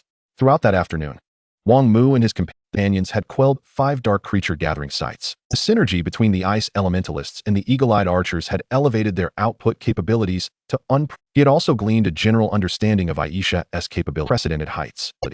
In solitary combat, Aisha could vanquish entities under 15 meters in height. Of course, this was only achievable after Wang Mu had evolved Aisha once more, allowing her to reach the 5th tier. Against initial zombies exceeding 15 meters in height, Aisha, in conjunction with the 30 Frost Elementalist mages, was similarly able to dispatch them swiftly. After entrusting Aisha with a collection of dark crystals to distribute among the warrior units, Wang Mu logged into the Heavenly Dao space. Upon entry, a notification from the Heavenly Dao promptly appeared. Attention all reclamation lords of the Underworld Star, due to unforeseen circumstances. The arrival time of the dark magical tide will be advanced by 1 day. Furthermore, the scale of the tide has been modified, escalating to a peak medium level, nearing large-scale dimensions. All reclamation lords must ensure they take protective measures. It is predicted that the magical tide is most likely to erupt tomorrow morning. Concurrently, the first regional competition activity will commence. Chapter 32, The Wind Rises. The magical tide is advanced. Upon reading this news, Wang Mu furrowed his brow slightly. This was not a favorable development for him. According to his original plan, he intended to venture forth tomorrow to seize the Earth Crystal Vein. For after the onset of the magical tide, the statue beings there would undoubtedly grow stronger from absorbing vast amounts of dark energy. Moreover, should he successfully capture the Earth Crystal Vein as planned, he would acquire a batch of high-quality unit blueprints. The guardian creatures of the mysterious realm, upon being defeated, almost invariably dropped their synthesis blueprints. Naturally, the units synthesized from these blueprints would not possess the same might as they did while serving as guardians, as they could absorb various energies to enhance their strength. However, the blueprints dropped by the mysterious realm's guardians would still yield units that were relatively formidable, even if not exceptionally so. This unexpected turn of events disrupted Wang Mu's plans. Nonetheless, he did not dwell excessively on the matter. Given his current strength, it would not be difficult to navigate through this impending dark magical tide unscathed. Setting this issue aside for the moment, Wang Mu began to reach out to Lin Xiaoxiao and Yuang. With Lin Xiaoxiao, he certainly felt the need to offer compensation, having taken away her already limited Frost Elementalist mages. The value of 150 Earth crystals was significantly disproportionate to that of 15 Frost Elementalist mages. Wang Mu had never been stingy with those who aided him. He organized his thoughts and sent a message to Lin Xiaoxiao, expressing, "I am profoundly grateful for your assistance. which enabled me to navigate through this challenging ordeal flawlessly. Thank you. Subsequently, Wang Mu sent Lin Xiaoxiao a trade request. The items for trade included 5 7th-tier Frost Elementalist Mages and 10 7th-tier Eagle-Eyed Sharpshooters in exchange for her 5 1st-tier Frost Elementalist Mages. The items he offered, disregarding the evolution costs of warrior marks, amounted to a staggering 2,205 evolution points. While the value was somewhat steep, Wang Mu was never one to withhold generosity from his friends. Following this incident, he had come to regard Lin Xiaoxiao as his first true ally among lords. At this moment, within the stony forest where Lin Xiaoxiao's Lord Monument resided, she was connected to the Heavenly Dao space, seamlessly toggling between the race channel and the world channel. Although it appeared as though she were perusing the messages in both channels, her focus predominantly lay on the private chat channel. A notification. Upon seeing the sudden emergence of a red dot in the private chat channel, Lin Xiaoxiao's spirits lifted. She promptly entered the private chat channel and navigated to her conversation with Wang Mu. The entire process was swift and precise, executed with an unparalleled familiarity. Once inside, the trade request promptly popped up before her. Lin Xiaoxiao cast a cursory glance, instinctively opting to accept. Most women are inherently emotional beings. Thus, Lin Xiaoxiao felt no surprise in this inclination. After numerous recent transactions, she had established sufficient trust in Wang Mu to undertake such a trade. Otherwise, she would not have parted with her scarce Frost Elementalist Mages. She was not foolish, fully aware of the associated risks. However, the trust cultivated during this period led Lin Xiaoxiao to make what would become one of the most prudent decisions of her life. With 7 Frost Elementalist Mages remaining, the trade was swiftly concluded. Upon glancing at the attributes of the 5 Frost Elementalist Mages and Eagle-Eyed Sharpshooters, her jaw dropped wide enough to fit an egg. This is simply astounding. No, I cannot accept. Otherwise, I will be indebted for ages. Despite her intense desire for these units, Lin Xiaoxiao resisted the temptation and sent Wang Mu a trade request instead, accompanied by a message. Blue Mu, the value of these warrior units is far too high. I cannot repay such a debt. Do not worry about repayment. This is your reward for aiding me. Wang Mu quickly replied to Lin Xiaoxiao, rejecting her trade request. Upon reading those words, Lin Xiaoxiao was momentarily stunned. An indescribable joy surged through her mind. What did she just see? No repayment required. My heavens! The prolonged day of debt repayment, which had lasted for several days, is finally coming to an end today. This feeling is simply exquisite. Lin Xiaoxiao, at long last, will no longer have to toil as a mere pawn, laboriously mining and battling to repay her debts. Meanwhile, Wang Mu has closed the private chat interface with Lin Xiaoxiao and commenced communication with Yewang. Ultimately, Wang Mu has traded 10 5th-tier Eagle-Eye Archers to Yewang and slightly increased the trading quota, which occurs every 3 days. The stark contrast in his treatment of Lin Xiaoxiao versus Yewang stems from the fundamental differences in their natures. Lin Xiaoxiao possesses a rather innocent disposition, and Wang Mu can sense her sincerity. In contrast, Yewang strikes Wang Mu as a shrewd businessman, whose actions are driven by self-interest. The recent gift of 200 warrior tokens was merely a reflection of his recognition of Wang Mu's potential, or perhaps a precaution to prevent any unforeseen events that might jeopardize his own interests. Although these are merely Wang Mu's conjectures, he finds them to be accurate. Yewang is an entrepreneur on Blue Star, and his venture to Minka Star in search of resources is fueled by his terminal illness, as he seeks to grasp at life for a few more years. At this moment, as Yewang gazes upon the 10 5th-tier Eagle-Eye Archers before him, a smirk graces his lips. He then flips over, pinning a foxgirl warrior he had been embracing beneath him. Throughout his life, Yewang has been irrevocably entwined with gambling and vice, but he remains perpetually drawn to women. His affliction also has its roots in his relationships with women. After concluding matters related to Lin Xiaoxiao and Yewang, Wang Mu glances at the race channel. Due to the impending dark tide, the atmosphere is quite lively, with many lamenting their misfortunes or blaming their ill luck. After a brief perusal, Wang Mu shifts to another module. In the marketplace, he finds no precious items. At this stage, the best goods are traded privately, rendering the marketplace nearly devoid of valuable finds. To Wang Mu's dismay, due to his earlier actions during the day, the price of warrior tokens has surged by 20%, rising from 10 iron blocks each to 12. Wang Mu can only remark that these individuals must be driven mad by their obsession with wealth. Next, he checks the bounty module, which is entirely barren. Until he reaches a level 3 territory, this feature is virtually ornamental. Finally, he examines the forum, which is bustling with activity. Various discussions and ostentatious posts abound.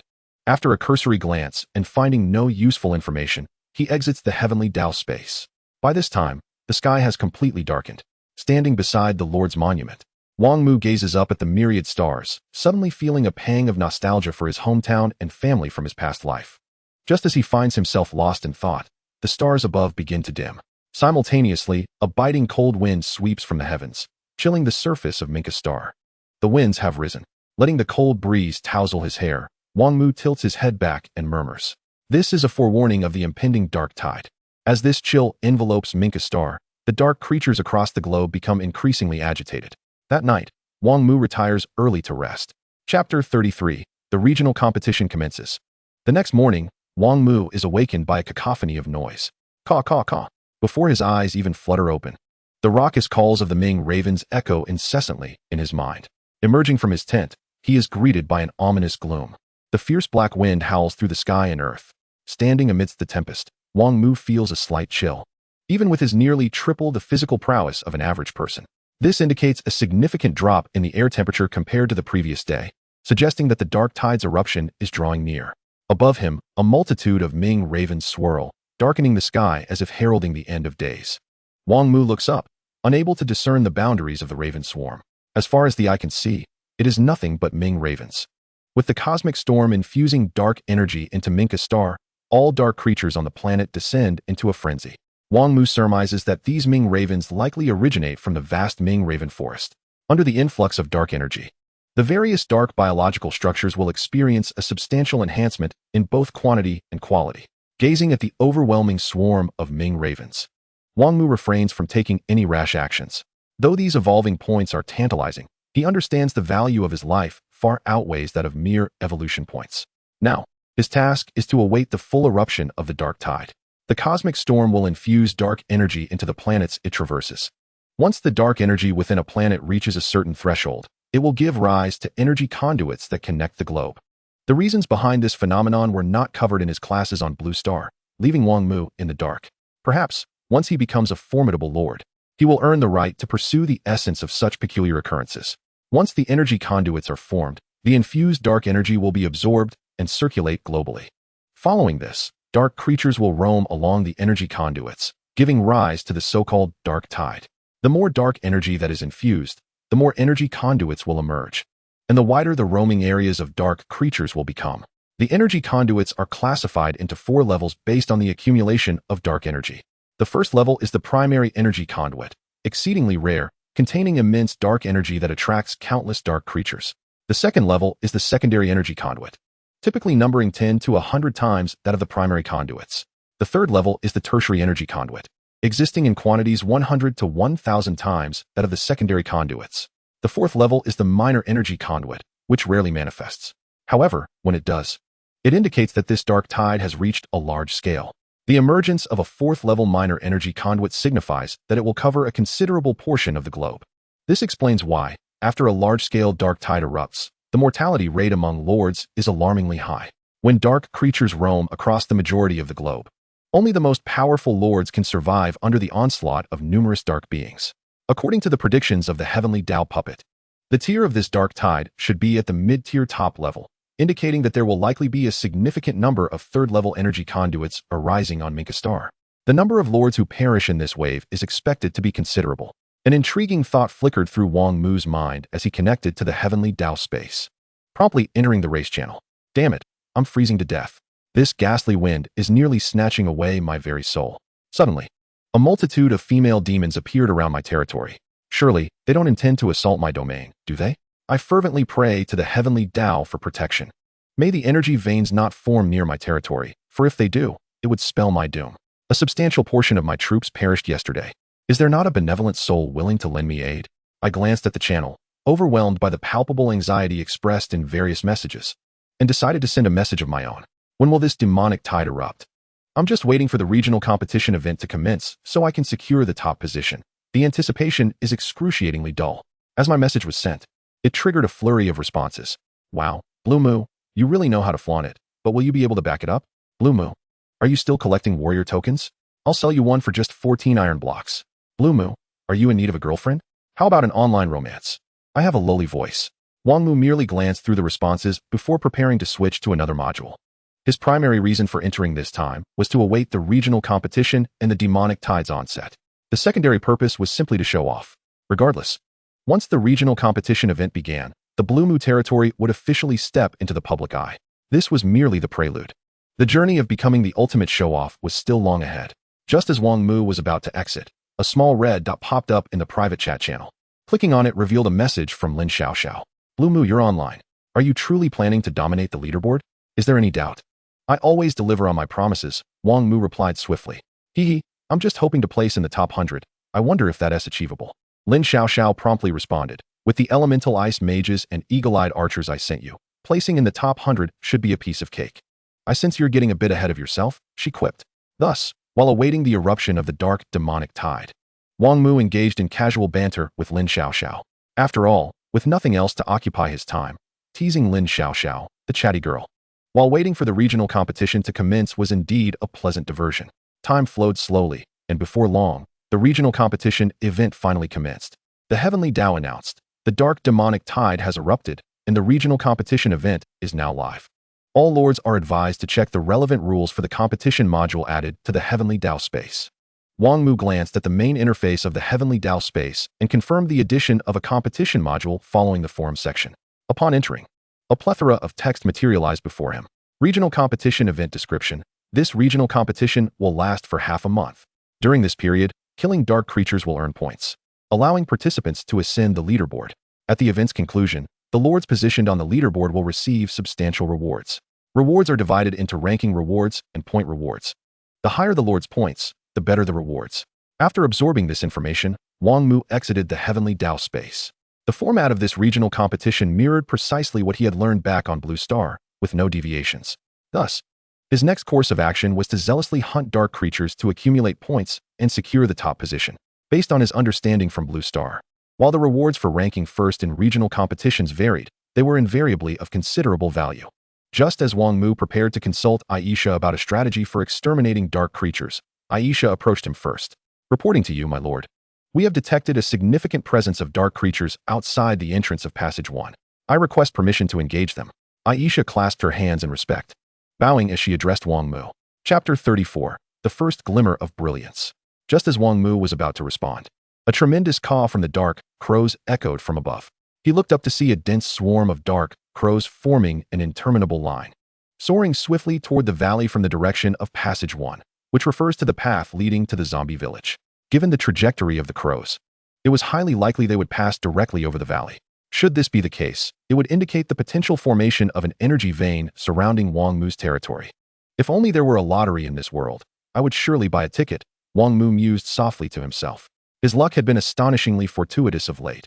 First, he encountered an exceptionally rare intelligent mutant, and now, with the impending dark demonic tide, an energy vein was forming around his territory. Such luck would indeed be a shame to waste on the lottery. It's fortunate that I have to venture out to seek it. The emergence of the energy vein, though somewhat unexpected, was not unwelcome. Aisha, assemble all troops and head to Passage 1 to eliminate the dark creatures. Without further delay, Wang Mu issued the command. As you command, my lord. Shortly after, Wang Mu and Aisha, accompanied by over 100 soldiers, departed from the territory. The Level 1 territory monument contained only a meager amount of Heavenly Dao power, further protected by the Heavenly Dao's safeguards. Unless dark creatures approached very closely, they would remain oblivious to the monument's presence. However, once the territory monument was upgraded to Level 2, the situation would be drastically different. As soon as dark creatures entered a certain range of the territory monument, they would sense its existence and would inevitably launch an attack.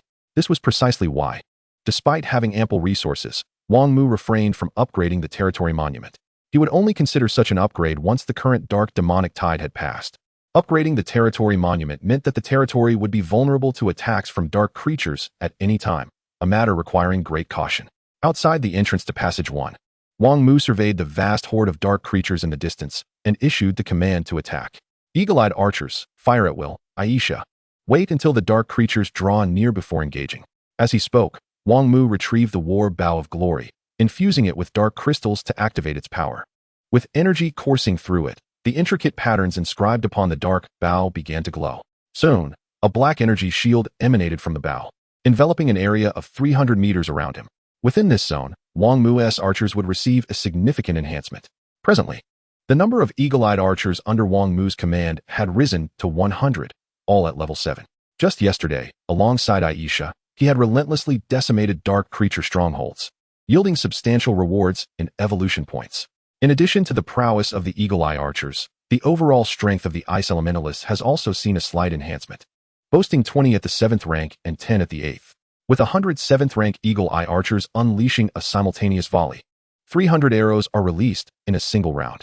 Coupled with their terrifying attack speed, they are nothing short of a harbinger of death. Through the perspective granted by the Spirit of Vision, Wang Mu could distinctly observe the dark creatures falling like wheat before the scythe. The variety of these dark beings was vast, including zombies, skeletons, and banshees, among others. They howled and charged recklessly towards the first passage. The banshees, despite their incredible speed, possessed the frailest bodies, suffering the highest casualties. Even the weaker mutated banshees would be instantaneously slain by the Eagle Eye archers. The relentless onslaught of dark creatures falling in droves rapidly accelerated Wang Mu's accumulation of evolution points and scores. In the regional competition for hunting dark creatures, ordinary dark beings yield a score of 1 point, while squad leaders grant 3 points, and captains 10. Elite-level creatures begin at 30 points, with each additional meter in size adding 10 points, and mutated beings starting at 1,000 points each. The mass slaughter of dark creatures propelled Wang Mu's territory to the pinnacle of the leaderboard. In the Heavenly Dao space, many onlookers were eagerly monitoring the rankings. With the dark tide just having erupted and the situation still unclear, the majority of lords remained cautiously ensconced within their territories. Thus, it was rare for any lord to make their mark on the leaderboard at such a time. However, exceptions abound. Within a minute of the dark tide's onset, a territory named Feather Emperor made a powerful debut on the rankings. First place, Feather Tribe's Feather Emperor, with a score of 341. This proved that sycophants exist in every world. Upon seeing the top rank held by a Feather Tribe lord, a plethora of otherworldly lords began to extol their praises in the global channel. Truly, the great clans are formidable. They dared to venture out and hunt dark creatures at the onset of the dark tide, which is exceedingly impressive. The Feather Emperor reigns supreme in this regional competition. The first place is undoubtedly theirs. With the appearance of the Feather Emperor, who could rival them? Yet, just as the sycophants began to rally, a torrent of unusual messages suddenly flooded the screen. I can't believe it. I must report this individual for cheating. It is impossible for this human lord named Blue Mu to have such a rapid increase in points. Breaking news, a colossal figure has emerged on the leaderboard, amassing over 10,000 points in mere seconds. Stop your nonsense. No one can gain over 10,000 points in seconds. Are you inflating your cow's worth?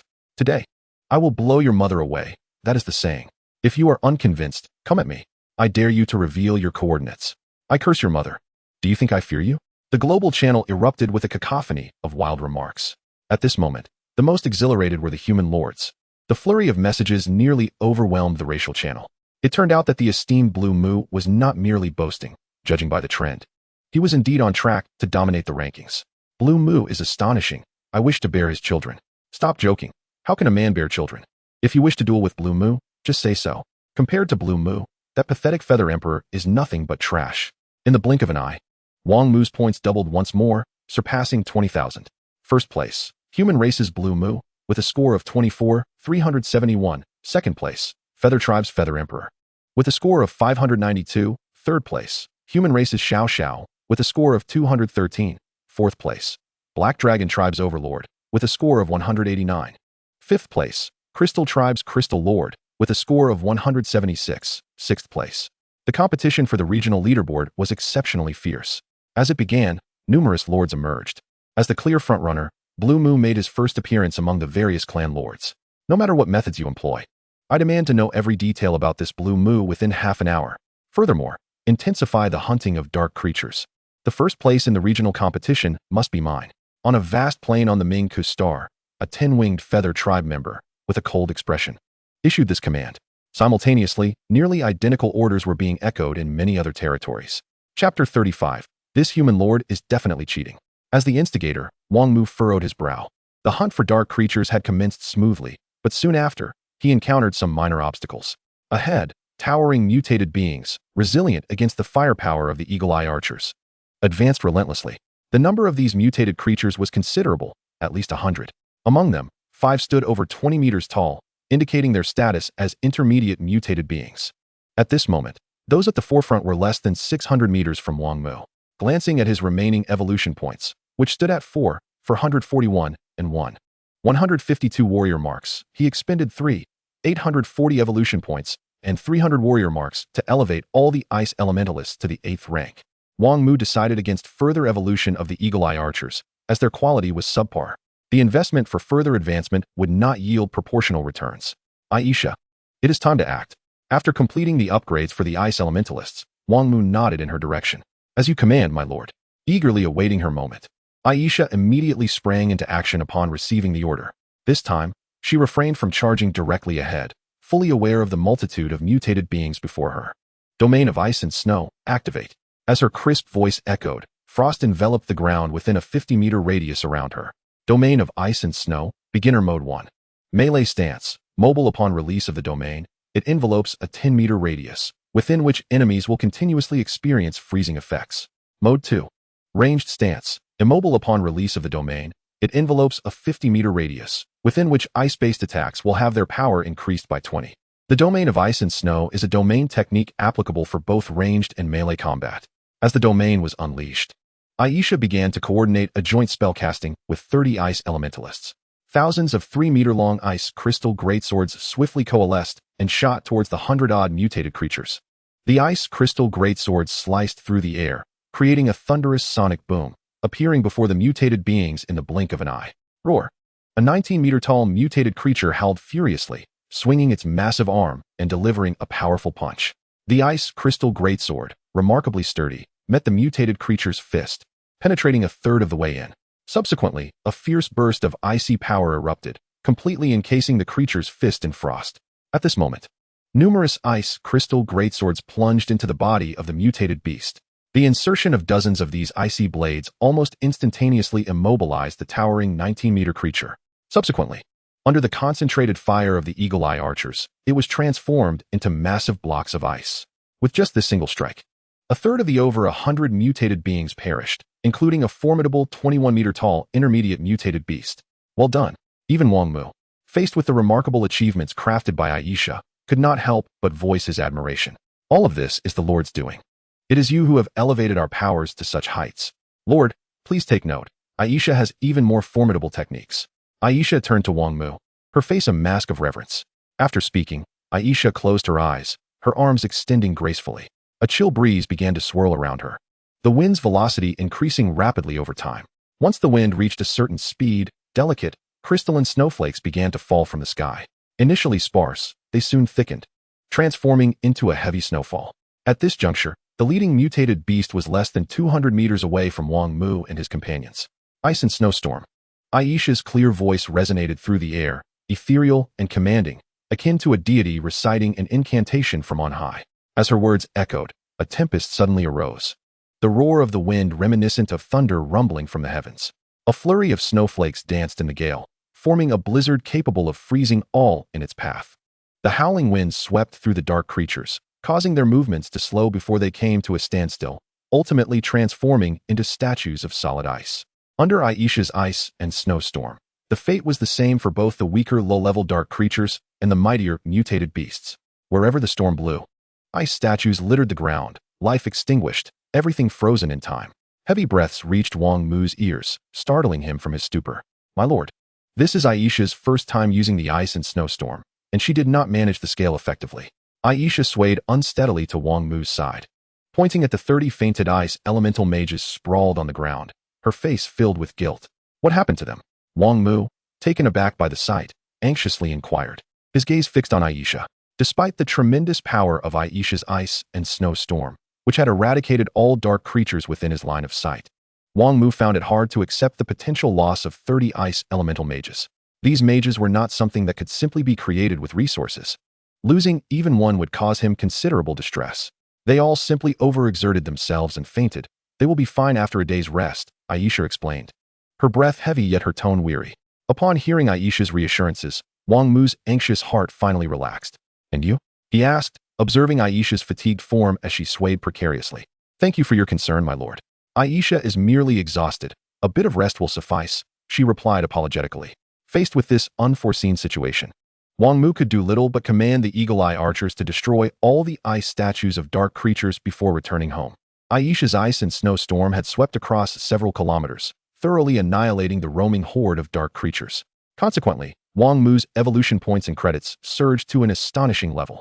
In the Heavenly Path space, a multitude of onlookers gazed at the leaderboard, their eyes fixated on the string of numbers following Blue Mu's points, counting in unison, 10, 100, 1,000, 10,000, 100,000, million.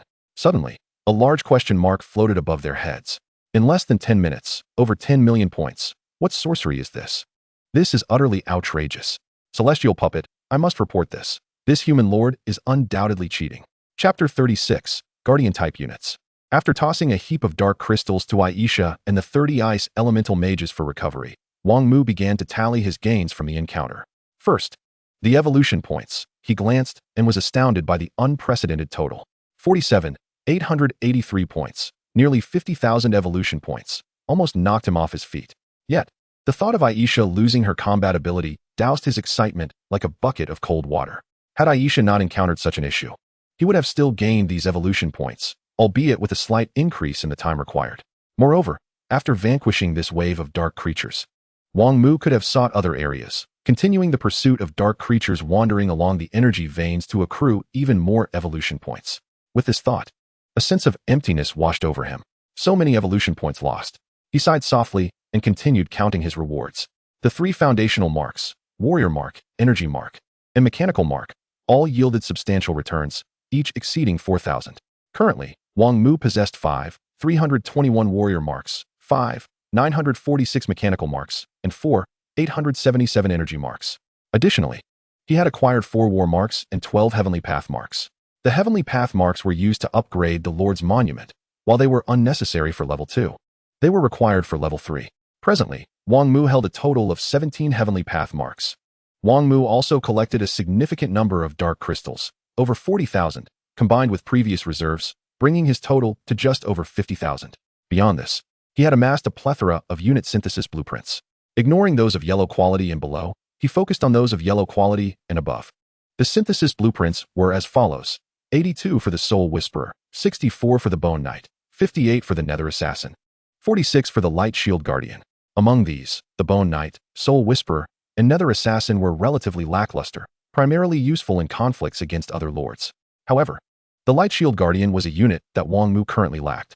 The Light Shield Guardian is a Guardian-type unit, an energy entity that can merge with intelligent beings or warrior units, providing comprehensive protection for a duration of 30 seconds. Light Shield Guardian, Tier 1 quality, yellow. Attack power, 1. Defense power, 200. Movement speed, 1. Attack speed, 1. Trait, Holy Light Barrier, primary.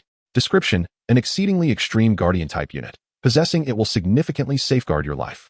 Holy Light Barrier, primary. When the protected individual encounters danger, the Holy Light Guardian will unleash a circle of Holy Light Barrier, providing comprehensive protection for the protected entity, with the barrier's defensive power equivalent to that of the Holy Light Guardian. Evolution details. Second tier, requires 3 evolution points. Defense power, 30. Third tier, requires 6 evolution points. Defense power, 60. Fourth tier, requires 12 evolution points. Defense power, 100. Trait Holy Light Barrier upgraded to intermediate. Fifth tier, requires 24 evolution points. Defense power, 150, with an additional 20 enhancement to overall attributes. Sixth tier, requires 1 warrior token, 48 evolution points. Defense power, 200, with an additional 40 enhancement to overall attributes. Seventh tier, requires 1 warrior token, 96 evolution points. Defense power, 300. Trait Holy Light Barrier upgraded to advanced. Eighth tier, not specified. It is noteworthy that upon upgrading the Holy Light Barrier to an advanced level, not only is the defensive power of the released barrier greatly enhanced, but an additional ability is also acquired. This ability allows the Holy Light Guardian to actively release the Holy Light Barrier, which can merge with barriers released by other Holy Light Guardians, forming a Holy Light domain that protects all living beings within its radius. This ability is extraordinarily formidable, elevating the Holy Light Guardian to a strategic level. Consider the scenario. Wang Mu's units can safely output damage while standing within the protective dome, whereas the enemies can only withstand the damage with their bodies. The disparity is so vast that it could cause Wang Mu's adversaries to crumble under the pressure. Unquestionably, Wang Mu directly synthesized all 46 Holy Light Guardians. The resource consumption for synthesizing 1 Holy Light Guardian is 1 warrior token, 6 wood, 8 stone, and 10 iron.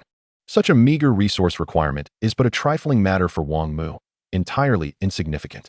The form of the Holy Light Guardian is quite unique. resembling a palm-sized yellow shield radiating a soft golden aura. They typically attach themselves to the skin of the protected individual's back and will release the holy light barrier upon the protected individual facing an attack.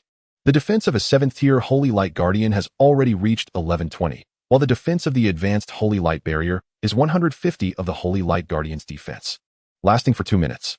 Considering the value of his own life, Wang Mu expended 2,112 evolution points to evolve a 7th-tier Holy Light Guardian to a 10th tier. The evolution points required to ascend from 9th to 10th tier do not merely double, but quadruple. Thus, unless Wang Mu finds himself ensnared within the enemy's encirclement, no one at this stage could possibly kill him. After roughly tallying the spoils of this venture and seizing the opportunity of having time today, Wang Mu synthesized a vial of Crimson Life Essence, subsequently evolving it to the 2nd tier using evolution points. After days of absorption, the medicinal potency of the life essence hidden within Wang Mu's body has nearly been fully assimilated.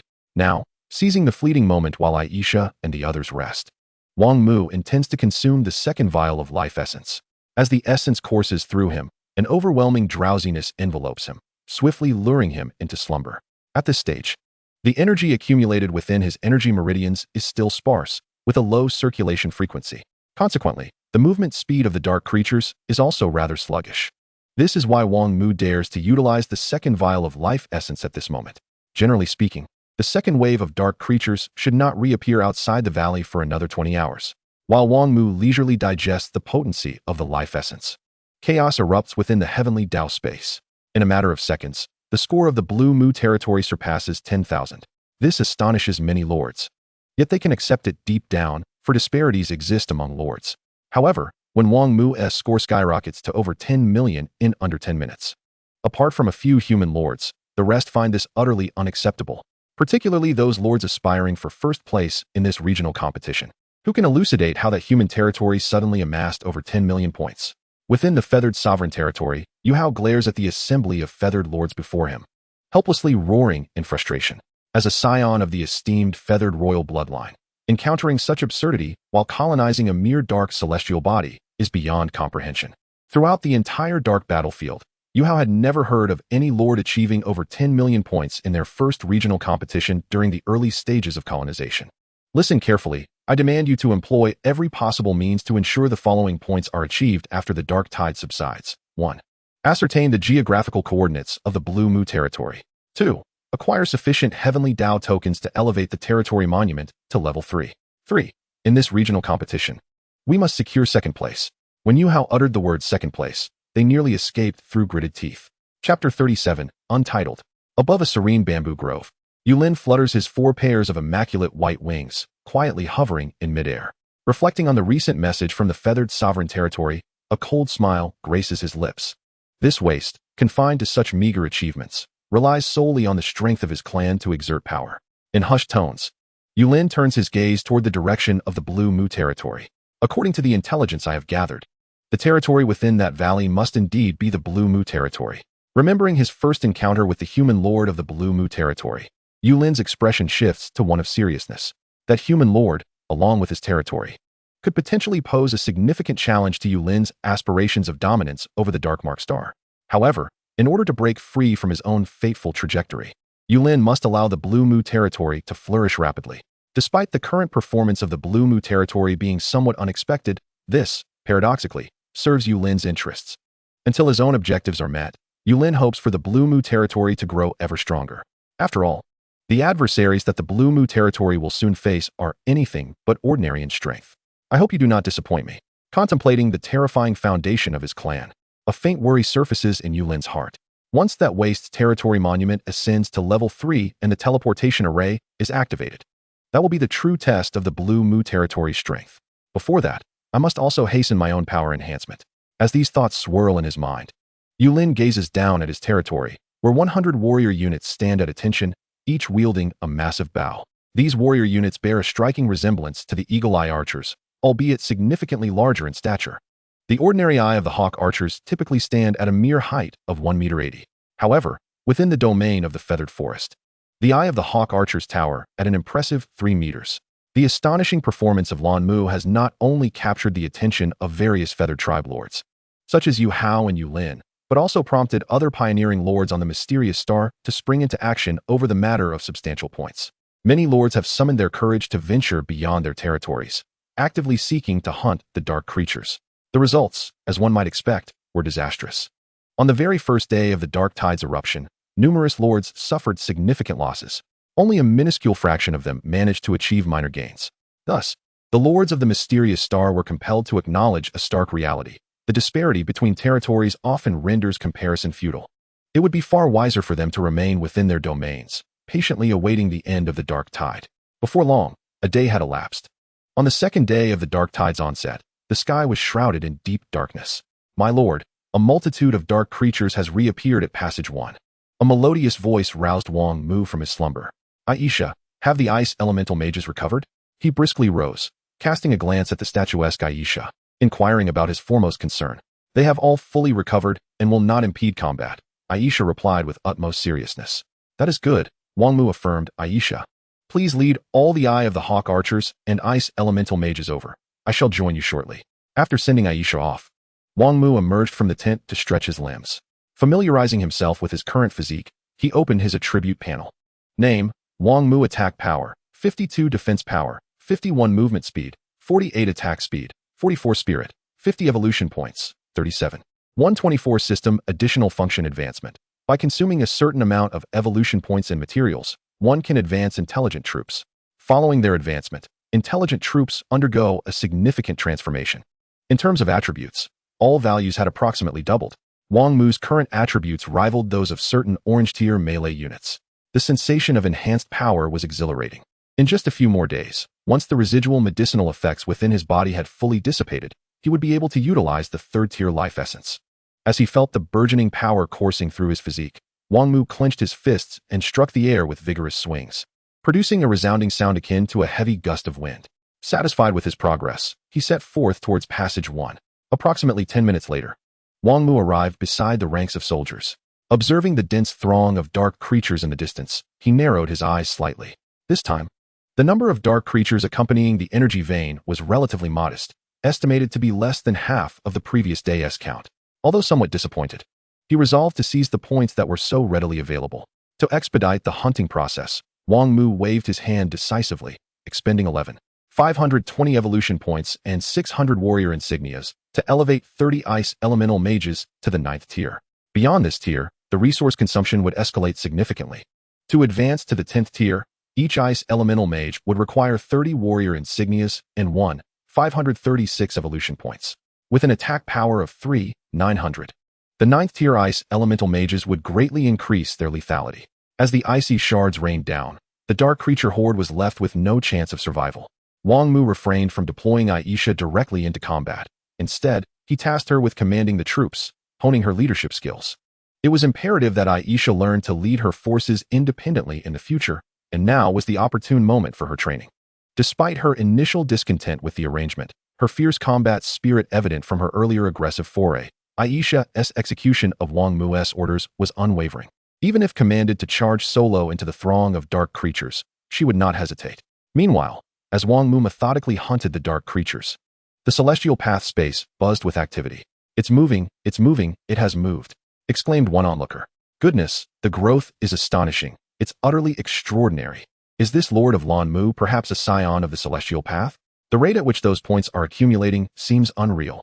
A chorus of spectators eagerly commented in various channels while watching the leaderboard, witnessing Lan Mu's points surge at an incredible pace, increasing by over 100,000 in just a minute. Such exponential growth left the observing lords feeling as though they were submerged in lemon juice, their spirits souring. Upon receiving the news, Yu Hao promptly connected to the celestial path space, witnessing firsthand the staggering rise of Lan Mu's points, 1 to 2,000 per second, while he himself had toiled for an entire day to amass a mere 100,000. Frustrated, he exited the celestial path space and unleashed his ire upon his subordinates. At Passage 1, after nearly an hour's effort, the horde of dark creatures was finally vanquished by Lan Mu's forces. Although the pace had been somewhat sluggish, it was steady. Wang Mu was keen to avoid having his 30 ice elemental mages collapsing again. Following the elimination of the dark creatures, Wang Mu's evolution points soared to 48,177. While it appeared substantial, the expenditure was swift, Having evolved Aisha twice to elevate her to the 7th tier, consumed 24,000 points. With Aisha now possessing enhanced capabilities, Wang Mu planned to venture to the Earth Crystal Mine to assess whether he could secure the mining rights from the statue-like beings. Along the way, he hoped to encounter another wandering horde of dark creatures, thereby conserving his energy in the hunt. After gathering his spoils, Wang Mu set forth with his troops towards the direction of the Ravenwood Forest. Chapter 38. The Ruthless Statue Beings. On this expedition from the valley, Wang Mu retraced his steps along the subterranean path. The primary reason for this choice was his unfamiliarity with the routes leading out from the other two main roads. As he emerged from the tunnel and beheld the familiar surroundings, a surge of nostalgia washed over him, shaking his head to dispel distracting thoughts. He relied on the marks he had left behind to navigate his way smoothly towards the region housing the Earth Crystal Mine. In the days following the development of the Earth Crystal Mine, Wang Mu visited daily, stealthily extracting earth crystals from beneath the watchful eyes of the statue beings. He could not mine openly, so this covert method was his only means of stockpiling resources. While journeying, he discovered numerous newly established raven nests. Without hesitation, he destroyed each one he encountered, recognizing that each was a potential source of evolution points that should not be squandered. The proliferation of so many raven nests can naturally be attributed to this region's proximity to the Raven Forest, as a vast gathering place for dark creatures. The location of the Raven Forest undoubtedly serves as a focal point of energy convergence. Moreover, it is highly likely that this energy nexus draws upon the energies from secondary energy veins. Otherwise, such a significant congregation of dark beings could not possibly exist. An energy convergence point, in simpler terms, is a locale where numerous energy veins intersect. Given the multitude of energy veins present across the globe, intersections are an undeniable reality. When two or more energy veins converge, several outcomes may arise. First, the energies transmitted through the veins may pass without colliding, remaining unaffected by one another. Second, the energies may fortuitously collide, forming an energy nexus where energy ceases to wander. Third, after colliding, the energies may not remain stationary but instead generate a new energy vein that continues to roam.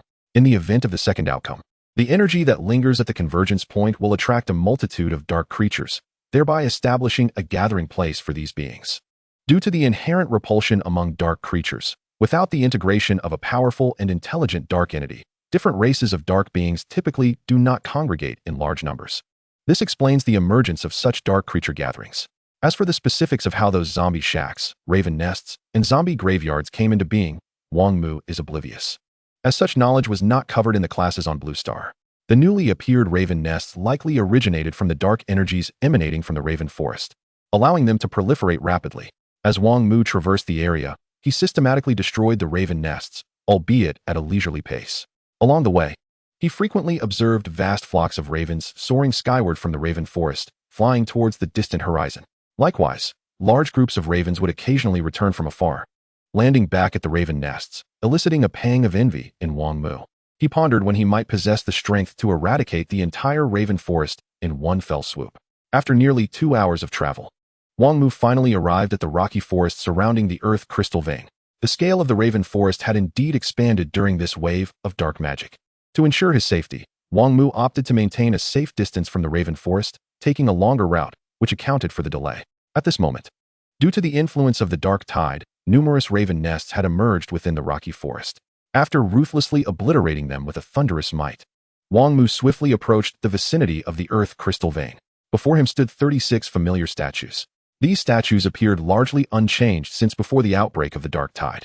Circling around the 36 statues, Wang Mu stroked his chin in contemplation. Speculation was futile, it was better to test the waters. Without delay, he led his troops a kilometer away from the area. This time, Wang Mu chose not to employ the shadow assassins as bait. Aisha was clearly more suited for the task. After hearing Wang Mu's verbal instructions, Aisha quickly made her way to the outskirts of the suspended Earth Crystal region. Curiously surveying the nearby stone statues, she extended her crystalline, lustrous arm to grasp a piece of Earth crystal. With a sharp crack, the nearest statue began to stir. Witnessing this, Aisha felt an overwhelming urge to engage the now animated statue in battle. However, she immediately suppressed the surge of battle fervor within her and, following her lord's commands, sprinted towards the designated location. Deliberately slowing her pace, she ensured that she did not outpace the statue's revival, remaining within their active range. Standing at the edge of the statue's movement zone, Aisha gripped her sword tightly, awaiting their approach. Before long, the statues fully awakened. And as they moved a short distance away from the Earth crystal region, an arrow suddenly soared through the air, striking one of the statues. With a sharp crack, the arrow from the 7th-tier Eagle-Eye Archer embedded itself into the statue, creating a shallow dent no larger than half a thumbprint. Indeed, the strength of these statues had significantly increased compared to prior to the Dark Tide's arrival. The accounts of mysterious locales on Blue Star appear to be quite accurate. These guardians are indeed capable of absorbing energy to rapidly enhance their own power. Comparing the damage dealt by the Eagle-Eye Archer now to that inflicted 2 days ago, Wang Mu resolved to seize these 36 statues today. Otherwise, once the Dark Tide recedes, these statues would be far more formidable and challenging to confront. With determination, Wang Mu turned his gaze towards Aisha, closely monitoring the unfolding events. The reason for Aisha's 2 recent evolutions was Wang Mu's desire to ascertain whether she could single-handedly defeat a statue. He held great expectations for Aisha, eager for her to surprise him. Soon, the statues, guided by the lingering energy from the Earth crystal, approached Aisha. With a whoosh, she sprang into action, her form darting forward in an instant, delivering a powerful strike aimed at the statue's head. The statue's response was direct and brutal. Its right arm radiated a yellowish glow as it raised it overhead, reaching out to grasp Aisha's ice sword. With a resounding clang, the clash echoed like iron upon stone, as Aisha's fierce strike was effortlessly caught by the statue's bare hands. In response, Aisha swiftly altered her attack strategy. A surge of cold erupted from her ice sword, frost spreading outward in an attempt to encase the statue entirely in ice. However, a yellowish halo emanated from the statue, suppressing the frost and allowing only a small area of its palm to be frozen. Having thwarted Aisha's offensive, the statue rapidly counterattacked, a yellowish circle forming atop its head. As the circle materialized, Aisha felt an overwhelming weight descend upon her, as though a mountain had suddenly settled upon her back. Just at that moment, a fist radiating a hazy yellow light barreled toward Aisha. Although the speed was not particularly swift, it was challenging for Aisha to evade given her current condition. Fortunately, her defensive capabilities were formidable. Recognizing the futility of avoidance, she clenched her delicate fist and met the blow head-on. The impact of their fists colliding reverberated like thunder, causing the surrounding earth to tremble and scattering stones several centimeters into the air. An invisible wave of energy erupted from the epicenter of their collision, raising a vast cloud of dust. The earthy yellow and pale white radiance intertwined upon their fists, neither yielding to the other. From an external perspective, this direct confrontation appeared evenly matched. The strength of the statue-like beings was approaching that of intermediate mutants. Witnessing this scene, Wang Mu felt a flicker of surprise in his heart, accompanied by a sense of relief. Fortuitously, he had come today. Otherwise, by the time this wave of dark magic receded, those statue-like beings might have evolved to an unimaginable extent. A 30-meter-tall mutant's power, or perhaps even ascending to the ranks of advanced mutants, or beyond. Such possibilities loomed large. After all, the guardians of the mysterious realm cannot be measured by ordinary standards. Other lords are approaching this way. In a flash of thought, Wang Mu instinctively employed his spirit of sight to survey the surrounding environment. To prevent any unforeseen incidents, he routinely scanned the vicinity with his spirit of sight every so often. This time, he discovered 7 alien lords about 700 or 800 meters behind his concealed position.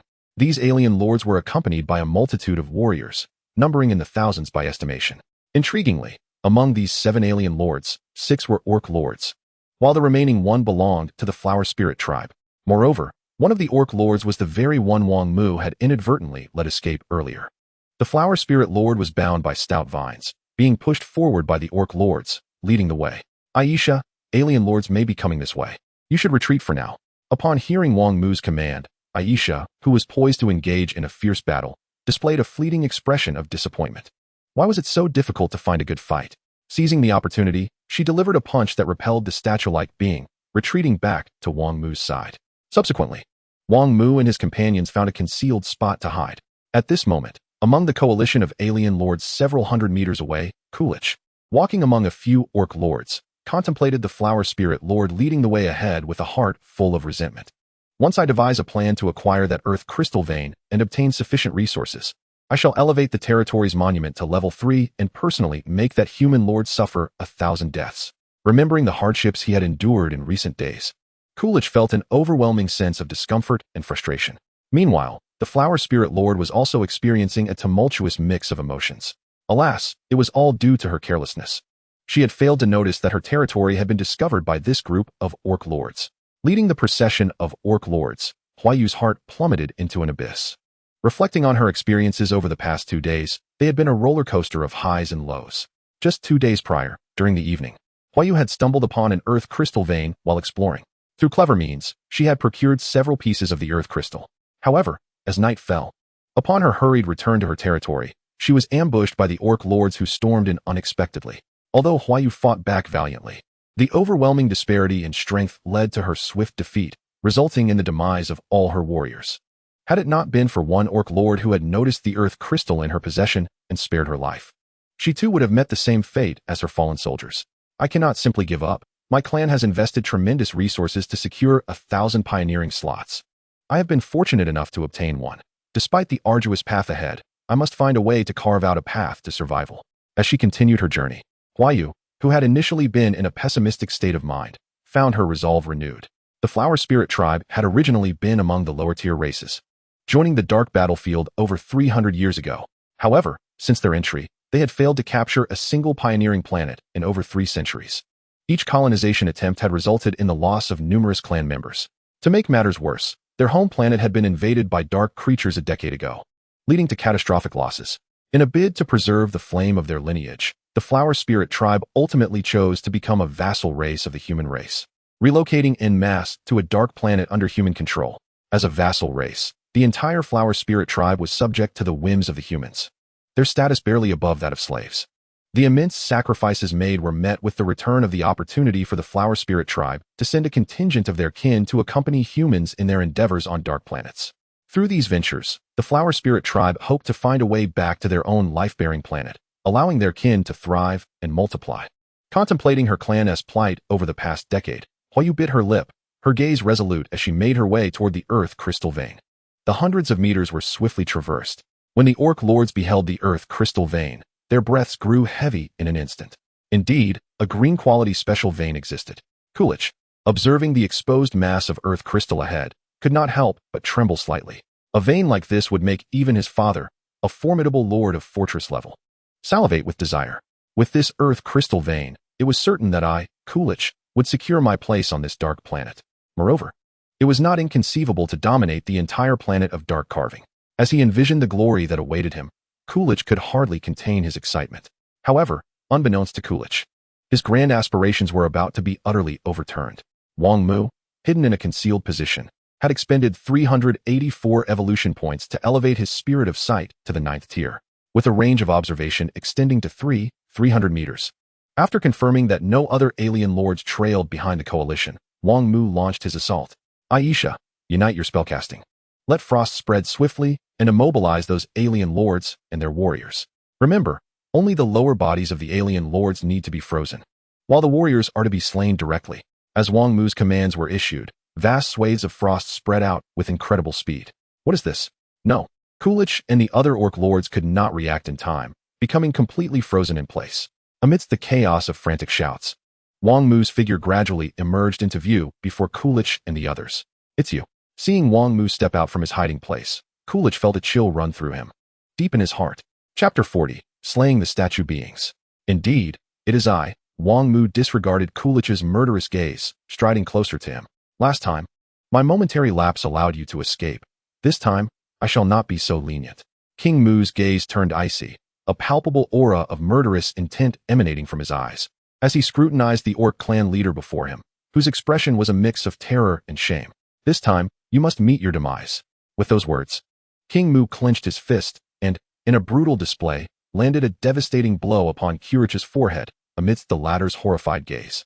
A dull thud echoed as Kurich's facial structure caved in, lifeless and irrevocably defeated.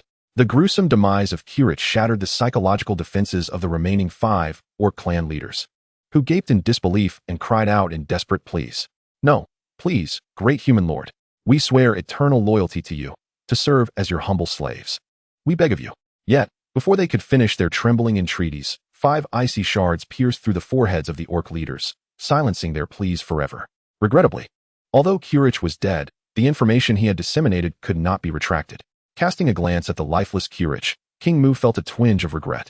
This orc leader had broadcasted King Mu's situation through the global channel on the very day he had fled. The significant news that Lin Xiaoxiao had relayed to King Mu was indeed this. However, at the time, King Mu had preferred to dismiss the topic rather than delve deeper. Yet, it was not a grave concern. Once I claim victory in this regional competition, I shall undoubtedly become the focal point of attention. With that thought, King Mu turned to face the slightly pale Flower Spirit Clan leader.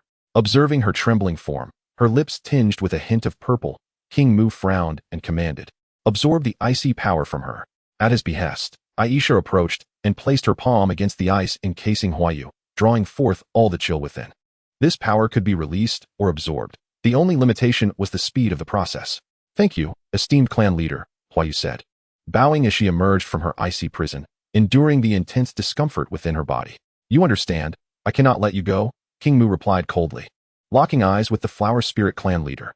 Although the Flower Spirit Clan had become a subordinate race to the human race, King Mu knew he must act decisively regarding the matter of the Earth Crystal Vein. The reason for his restraint was that he had inquiries to make of her. After all, he needed to ascertain the motives driving these orc leaders to this place. Upon hearing King Mu's words, Huayu trembled violently, as if steeling herself for a resolution. Biting her lip, she raised her head to meet his gaze. "Esteemed clan leader, I, Huayu, am willing to become your Dao servant, offering my meager strength for the development of your territory. Surely, you intend to seize this Earth Crystal Vein. I shall guard it for you and oversee the extraction of the Earth crystals." Observing the resolute determination in Huayu's eyes, King Mu pondered before inquiring, "Do you possess the Dao Servant Contract Scroll?" The Dao Servant refers to a binding agreement made between two parties through the Dao Servant Contract Scroll, wherein the servant must unconditionally obey their master's every command. Any defiance would trigger the contract mark implanted within their body, resulting in instant death. Moreover, once the contract is signed, it cannot be undone unless the master actively chooses to dissolve it. Due to the domineering nature of such contracts, they can only be successfully established if both parties consent. "I have some within my storage ring, which I acquired from the orc leader you personally dispatched," Huayu replied. King Mu, upon hearing this, remained silent and commanded Aisha to absorb the icy power from the 6 orc leaders. Soon, 6 storage rings appeared in King Mu's hands. Taking the one belonging to Kirich, he probed inside with his consciousness, confirming the presence of another storage ring within. Extracting that ring, he found that he could not penetrate its contents, indicating that its owner was still alive. "Aisha, encase her body in ice once more," he instructed, casting a wary glance at Huayu, who was intently observing. "As you wish, my lord," Aisha complied. She swiftly encased Huayu's lower body in ice, immobilizing her. King Mu deemed this necessary, wary of any tricks the Flower Spirit Clan leader might attempt. Better to err on the side of caution. Subsequently, King Mu handed the unresponsive storage ring to Huayu. Fortunately, she did not attempt any deceit. She retrieved a Dao Servant Contract Scroll from within. Upon seeing the scroll, King Mu contemplated before deciding to proceed with the contract. Indeed, as Huayu had stated, once this Earth Crystal Vein was secured, someone would need to remain to oversee it. Although Aisha could fulfill this role, it seemed a waste of her capabilities. The presence of a Dao servant was precisely suited for such a task. After agreeing, the two promptly signed the Dao Servant Contract Scroll. Once concluded, King Mu produced a schematic for a red healing potion and synthesized one to leave for Huayu. This schematic for a potion capable of restoring sentient beings was exceedingly rare. Having dispatched numerous dark creatures, King Mu possessed only a handful of such schematics. All of red grade. "Thank you, my lord," Huayu expressed, her complexion regaining a hint of color after consuming the potion. "Later, please recount the events that brought you here." King Mu instructed before directing Aisha to lead all the warrior factions to engage the statue guardians of the Earth Crystal Vein. Having conducted enough reconnaissance, it was time to seize the opportunity. As Aisha and her warriors launched their assault, Huayu began narrating her experiences from the past 2 days to King Mu. 10 minutes later, once Huayu had finished her account, King Mu confirmed, "Based on your experience, only you know the location of this Earth Crystal Vein, and these 6 orc clan leaders are oblivious to it, correct?" King Mu held no interest in the other events Huayu had described. His sole concern was ensuring the location of the Earth Crystal Vein had not been exposed. "Yes, my lord," Huayu replied respectfully. "Very well, you may observe for now. I have no further tasks for you," King Mu concluded, stepping forward to join Aisha. At that moment, the first statue guardian collapsed under the relentless assault of King Mu's warriors, their defenses proving excessively robust, rivaling those of mutated beasts towering over 30 meters. Upon the demise of the statue man, his corporeal form shattered into a myriad of stone fragments, from which only a solitary item emerged. However, the evolution points generously bestowed upon Wang Mu amounted to a remarkable 150 points. As he picked up the blueprint for inspection, even with his already elevated expectations, A surge of exhilaration coursed through him at that moment. Chapter 41. Child of the Earth. Brilliant Child of the Earth Synthesis Blueprint. Green 30 warrior tokens, 30 wood, 30 stone, 30 iron. This special unit, of green quality, is a tier above the glimmering light, classified as brilliant. Drawing from the example of the glimmering ice elementalist, one can surmise just how formidable this unit may prove to be. Moreover, based on the recent battle, it appears that the Child of the Earth could be the defensive unit Wang Mu desperately requires at this juncture. Although the Holy Light Shield Guardian offers protection to the warrior units, it is not positioned in the front lines and can only endure for a limited time. Aisha, please procure 30 earth crystals at once. Wang Mu expressed his desire to ascertain the attributes of the Child of the Earth once synthesized. Understood, my lord, Aisha replied, swiftly stepping forth with incredible speed, racing towards the area where the earth crystals floated. After swiftly gathering 30 earth crystals, she turned and dashed back. Behind Wang Mu, Huayu observed Aisha's series of actions, a glimmer of admiration flashing in her eyes. She had not anticipated that her master possessed not only formidable ordinary warrior units, but also this exceptionally powerful intelligent warrior unit. With such robust foundations at the onset of their pioneering efforts, it was highly likely that he could emerge as a dominant force on the dark battlefield in the future. Perhaps this was the opportunity for my Flower Spirit clan to rise. With this thought, Huayu resolutely decided to exert herself diligently, striving to earn her master's favor. As Huayu's mind wandered through a myriad of complex thoughts, Aisha returned to Wang Mu's side, clutching the 30 earth crystals. At that moment, in the vicinity of the earth crystal mines, 2 statuemen began to awaken slowly. To Wang Mu's surprise, both revived simultaneously. Observing this scene, he furrowed his brow slightly. However, he dismissed any further contemplation. 2 statuemen were hardly a cause for concern. Let us take them down. After instructing Aisha, Wang Mu refocused his attention on the blueprint of the Child of the Earth. Subsequently, Wang Mu utilized vitality wood, earth crystals, and common iron ore, along with the 30 warrior tokens, to synthesize a Child of the Earth. Instantly, a figure towering over 3 meters, shimmering with a glassy luster, materialized before Wang Mu.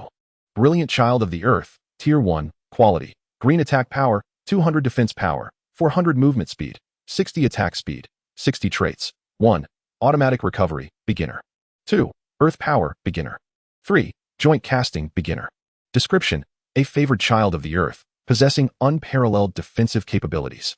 Evolution details: Tier 2, requires 4 evolution points, Defense Power 40, Attack Power 20. Attack Speed 10, Movement Speed 10. Tier 3, requires 8 evolution points, Defense Power 80, Attack Power 40, Attack Speed 20, Movement Speed 20. Tier 4, requires 16 evolution points, Defense Power 160, Attack Power 80, Attack Speed 40, Movement Speed 40. Tier 5, requires 32 evolution points, Defense Power 320, Attack Power 160, Attack Speed 80, Movement Speed 80, Initial Attributes 40.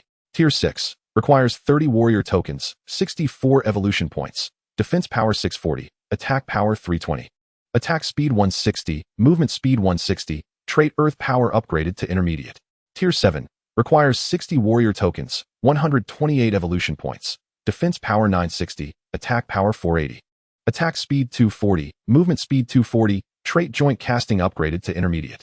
Tier 8, requires 90 warrior tokens, 256 evolution points, Defense Power 1280, Attack Power 640.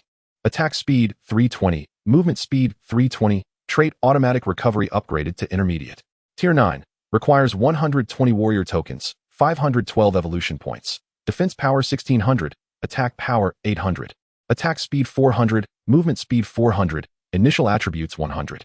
Tier 10, requires 180 warrior tokens, 2048 evolution points. Upon reviewing the attributes of the Child of the Earth, Wang Mu inhaled deeply, striving to contain his excitement. He could only express that these attributes were undeniably formidable. With an initial defense power of 400, coupled with 3 traits, it was extraordinarily overpowered. Although this was partially due to the enhancements from the earth crystals and vitality wood, the strength of the Child of the Earth remained indisputable. With such an impressive warrior unit, Wang Mu expended 1020 evolution points and 300 warrior tokens to elevate it to Tier 9. Brilliant Child of the Earth, Tier 9, Quality, Green Attack Power, 3600, 20029, Defense Power, 13600, for 00217, Movement Speed, 600, 6025, Attack Speed, 600, 6025, Traits, 1. Automatic Recovery, Intermediate. 2. Earth Power, Intermediate. 3. Joint casting, intermediate. Description, rightfully termed the shield of the earth. Although the resources consumed were considerable, every bit was well worth the investment. Not to mention the attack power of 3,600, which was nearing that of the ice elementalist. The defense power of 13,600 was dizzying to behold. Such defense rivaled that of some lesser-tier mutated entities. Indeed, my forces are becoming increasingly comprehensive. I now possess defensive, control, and guardian-type units. What remains is a fiercely aggressive output unit, a supportive unit capable of inflicting various statuses, an aerial unit for air superiority, and a long-range attack unit. Having reviewed the attributes of the Child of the Earth, Wang Mu nodded in satisfaction. He then directed his full attention to the battle between his warrior units and the statuemen. Through observation, Wang Mu noted that the two statuemen together had significantly augmented their defensive capabilities. The output from 100 Tier 7 Eagle Eye archers was gradually faltering. This was to be expected, given the relatively low tier of the Eagle Eye archers. Fortunately, the Ice Elementalist possessed not only formidable control, but also powerful offensive capabilities. With Aisha present, the situation was manageable, albeit a slow grind. After more than 20 minutes of combat, both statuemen were ultimately vanquished. However, it was a rather protracted affair. Considering the pace, Wang Mu calculated that eliminating 36 statuemen would require an extensive amount of time, possibly consuming the entirety of the day. This was untenable, as he still needed to escort Huayu to the Orc territories to relocate a territorial stone monument. This process inevitably consumes a considerable amount of time. For without the territorial monument, Wang Mu and Huayu find it rather challenging to maintain communication. With this in mind, Wang Mu resolved to synthesize a staggering 200 Eagle Eye archers in one breath. Subsequently utilizing 400 warrior seals and 25,600 evolution points to elevate them all to the 7th tier. As a result, Wang Mu's evolution points dwindled to a pitiful little over 1,000, a sum that was the outcome of vanquishing all the soldiers of the 6 Orc Lords. Soon after, Aisha returned to collect the Earth Crystals once more. This time, a total of 3 statue beings were resurrected. Fortunately, Wang Mu had once again synthesized 207th tier Eagle Eye archers. Otherwise, securing the Earth Crystal Vein today would have been a daunting task. 15 minutes later, the 3 statue beings disintegrated. Next, 4 statue beings were revived simultaneously, consuming 25 minutes.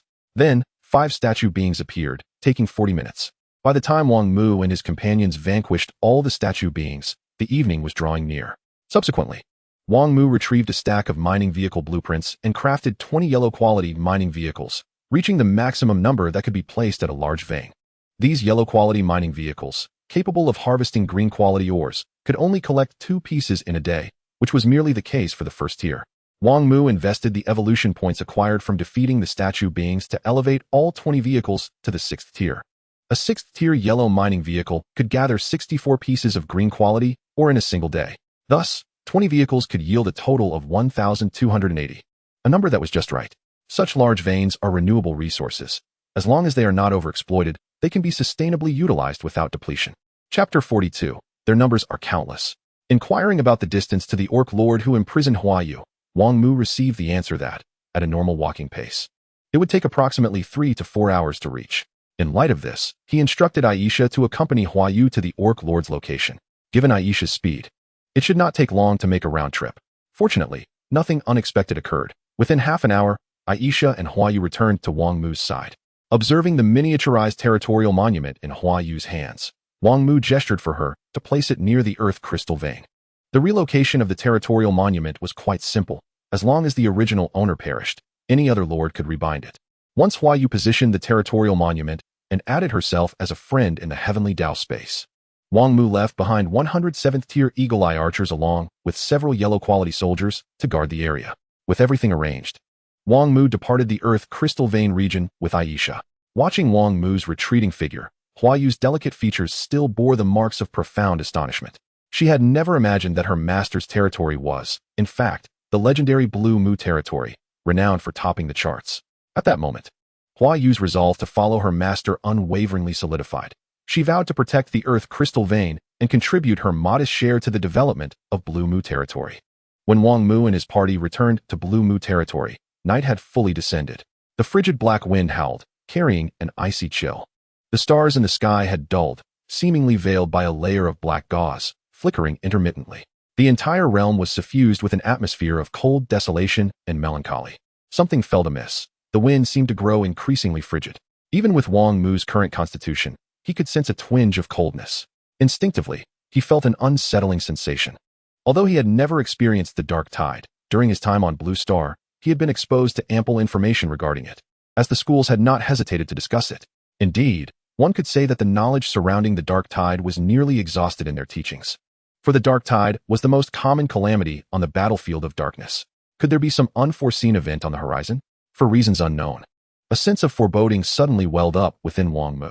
He hastened to the territorial monument, connecting to the Heavenly Dao space and logging in. No announcements from the Heavenly Dao emerged. Observing the seemingly normal interface of the Heavenly Dao space, Wang Mu felt a slight sense of relief. He then entered the private chat interface marked with a red dot. Upon entering, an overwhelming number of private messages flooded Wang Mu's view. A cursory glance revealed a myriad of disorganized messages, flatteries and sycophantic remarks aplenty, even some sending unsolicited photos seeking patronage. Wang Mu merely glanced at them before blocking all of them. What nonsense! Being unattractive is not your fault, but sending such revolting images is where you err. After blocking all the lords who inundated him with such messages, Wang Mu clicked into Lin Xiaoxiao's private chat interface. Immediately, a familiar barrage of text filled Wang Mu's view.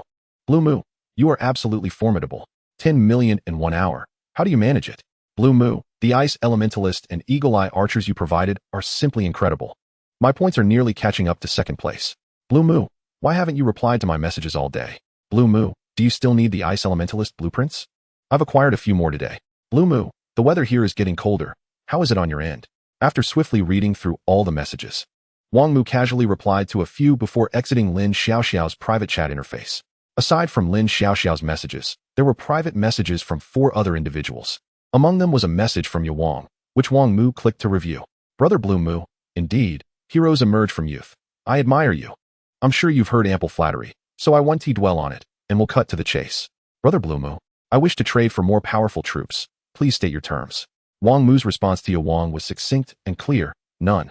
In addition to Wang, Ji Gu and Xiao Huangren also sent messages, all expressing a desire to continue trading with Wang Mu. To this, Wang Mu paid no heed. It was not that he was deliberately aloof. Rather, he believed that such matters should not set a precedent. The final individual to message him was the previously dismissed middle-tier lord, the Son of Destiny, who had been sent away with a blueprint for the Earth crystals. Just as Wang Mu was about to click in to view the message, an urgent announcement from the Heavenly Dao suddenly popped up. Emergency notice, the ruler-level dark being. The insect mother has utilized special means to unleash a vast horde of dark insects. These dark insects have dispersed across the dark battlefield through cosmic storms. All lords are advised to prepare accordingly. Note, the scale of this dark calamity is immense, with the insect mother releasing billions upon billions of dark insects. Upon perusing the profound implications of the celestial proclamation, Wang Mu suddenly felt the ground beneath his feet tremble violently. Boom. Subsequently, an ear-splitting sound resonated within his mind. Without a moment to ponder, Wang Mu swiftly exited the realm of the celestial. As his consciousness returned to reality, he beheld Aisha hastening towards him. My lord, look! She exclaimed, joining him and pointing solemnly towards the pitch-black sky. Given Wang Mu's current physical prowess, while he could not entirely disregard the darkness, he was nonetheless able to discern numerous entities within it. Following Aisha's direction, he gazed upward, and his pupils constricted in shock. Above, clusters of insectoid creatures coiled together. Propelled into the depths of the void-marked star by a cosmic tempest, these swarms were colossal and innumerable, a veritable sea of chitinous forms. Upon breaching the atmosphere of the void-marked star, some crashed violently into the earth, producing a thunderous roar, while others disintegrated mid-air, scattering into a myriad of flying insects across the sky. Soon, the aerial insects detected the location of Wang Mu's domain, communicating through a series of shrill cries. They collectively dove towards him. Aisha, prepare for battle. Wang Mu commanded coldly, his expression grave as he observed the approaching horde. The insectoid creatures were far from ordinary dark entities. They exhibited remarkable organization and ferocity in their assault. In the realm of darkness, they were among the most formidable adversaries one could encounter. Whoosh! A deluge of arrows, accompanied by shards of ice, pierced the heavens, delivering a crushing blow to the descending insects. In an instant, numerous insect carcasses plummeted from the sky like dumplings, under the overwhelming firepower of Wang Mu's troops. This wave of insects was swiftly annihilated. However, this did not signify the conclusion of the conflict. Countless insects blanketed the sky and earth, commencing their search for the Lord of the Void-marked star. The recent annihilation was merely the prelude to the war. This sudden onslaught of insects represented an epic calamity for the newly established Lord of the Void-marked star. One could only speculate how many lords would perish amidst this dark catastrophe. Apologies. Brothers, it's early Monday morning, not the time for rewards. Steady now, steady. Thank you to those who have donated. I apologize for not being clearer. Donations during the day on Monday are also welcome. Chapter 43, Effective Strategies Against the Insectoids. Boom. Ice shards erupted, obliterating vast numbers of insects. Aisha plunged into the swarm alone, her frost-covered sword dancing as the terrifying power of ice erupted, freezing all insects within a radius of several dozen meters. Subsequently, sharp, icy sword energy shot forth, annihilating everything in its path. She resembled an ancient war goddess, effortlessly navigating through the throngs of dark insects. In a frenzy of battle, she remained unstoppable. Wherever she tread, no insect survived. This marked the 8th wave of insectoid attacks that night. Observing Aisha battling valiantly within the swarm, Wang Mu rubbed his temples. Over 3 hours had elapsed since the dark insects had descended upon the void-marked star. Within these 3 hours, a total of 7 waves had been eradicated by Wang Mu's forces, and now they faced the 8th. Fortunately, Wang Mu's physical condition was robust, otherwise, merely enduring the biting cold wind through the night would have been a considerable ordeal. Casting a glance at Aisha, who single-handedly contained the entire insect swarm, Wang Mu reconnected with the celestial realm. Help! Is there anyone who can rescue me? I do not wish to perish. My territory is under siege by those terrifying, ravenous insects. Is there anyone willing to assist? I am prepared to serve them. Time is of the essence. My life hangs in the balance. Upon entering the racial channel, he was met with an array of desperate pleas. Although he felt a pang of sympathy for those messages, he realized he was powerless to assist them all. Perhaps he could help 1 or 2 individuals, but not everyone. Some battles must be faced alone. Having chosen the path of pioneering on this dark planet, one must be prepared for the inevitability of death. The perils of the dark battlefield were only just beginning. The path of the Lord was destined to be fraught with challenges and obstacles. After observing the messages for a while, Wang Mu switched to the global channel. The messages there were largely similar to those in the racial channel, filled with cries for help. Silently, he transitioned to the private chat channel, where 2 individuals had messaged him, Lin Xiaoxiao and Huayu. Lin Xiaoxiao first inquired about Wang Mu's situation before briefly outlining her own. Thanks to the troops Wang Mu had previously gifted her, her territory remained relatively secure. Although the insectoid onslaught was frequent, they were small-scale attacks, typically numbering between 10,000 and several tens of thousands. Despite the high frequency, capable lords could still endure. However, this was merely the current state of affairs. It was crucial to recognize that the insects continued to arrive in waves, driven by the dark storm. As the numbers swelled, the pressure on the lords would inevitably increase. Not lingering on idle chatter with Lin Xiaoxiao, Wang Mu navigated to Huayu's private chat. Huayu's message conveyed that all was well on her end, urging Wang Mu not to worry. For now, as long as there were no unforeseen circumstances, her crystal minds could hold their ground temporarily. However, that could change in the future. After reviewing Huayu's message, Wang Mu exited the celestial realm and glanced at his evolution points, which stood just over 10,000. Such a passive defense was untenable. He needed to devise a means of counterattack. With that thought in mind, Wang Mu retrieved a blueprint for the Soul Sound Sorcerer Warrior. He possessed over 100 copies of the Soul Sound Sorcerer Blueprint. Wang Mu expended 100 warrior tokens, along with various materials, to synthesize it. The Soul Sound Sorcerer, adept in sonic attacks, was theoretically the nemesis of the insectoids, provided there were sufficient numbers. Although Wang Mu had only 100, he could evolve them. When quality fell short, quantity could compensate. Soul Sound Sorcerer, Tier 1. Quality, Yellow. Attack Power, 130. Defense Power, 30. Movement Speed, 30. Attack Speed, 40. Trait, Sonic Attack, Basic. Description, a warrior proficient in utilizing sound waves for mental assaults, capable of yielding extraordinary results under certain circumstances. The evolution growth coefficient of the Soul Sound Sorcerer is comparable to that of the Stormblade Warrior. Second tier, consumes 3 evolution points. Attack Power increased by 20. Defense Power by 10, Movement Speed by 10, and Attack Speed by 10. Fifth tier, consumes 24 evolution points. Attack Power increased by 200, Defense Power, Movement Speed, and Attack Speed each by 80, with a base attribute enhancement of 20. Sixth tier, consumes 1 Warrior Mark and 48 evolution points. Attack Power increased by 400, Defense Power, Movement Speed, and Attack Speed each by 160, with the Sonic Attack characteristic promoted to intermediate level. Sonic Attack emits a wave of sound at a specific frequency, launching a mental assault on the enemy. Depending on the strength of their mental fortitude, the afflicted may experience various negative states such as nausea, dizziness, and convulsions. As Wang Mu evolved all 100 of the soul sound sorcerers to the 6th tier, his vast reserve of evolution points quickly dwindled. Now, let us see your capabilities. Do not disappoint me, he murmured while gazing at the soul sound sorcerers cloaked in black robes, wielding ebony staffs. The effectiveness of the soul sound sorcerers against the dark insectoid clan was not a mere conjecture of Wang Mu. It was knowledge acquired from the Blue Star Academy. It must be acknowledged that the knowledge imparted by the Blue Star educational institutions regarding lordship has significantly enhanced the survival rate of newly established lords. This is one of the pivotal reasons why humanity has been able to rise swiftly within a mere century. Other races do possess some understanding of lordly knowledge, yet it lacks a systematic approach. In this regard, the Blue Star humans are undoubtedly experts, leading the way among the myriad races of the world. Bringing 106-tier soul sound sorcerers before the warrior troops, Wang Mu commanded Aisha, "Aisha, please fall back for now." Aisha, known for her remarkable execution, immediately withdrew upon receiving the order. "My lord, Aisha is still ready for battle," she declared, glancing at the unfamiliar soul sound sorcerers. Her chest puffed up as she sought to continue the fight. "I understand, but retreat to the side for now." Wang Mu nodded, gesturing for her to refrain from speaking. Aisha's withdrawal revitalized the somewhat disheartened insectoid forces, which resumed their assault, charging towards Wang Mu. The moment the insectoids recommenced their charge, all 106-tier soul sound sorcerers opened their mouths. Invisible sound waves emanated forth, carrying a peculiar rhythm, swiftly expanding towards the dark insectoid clan. As the sound waves from the soul sound sorcerers spread, the once orderly charge of the insectoids was instantly thrown into disarray.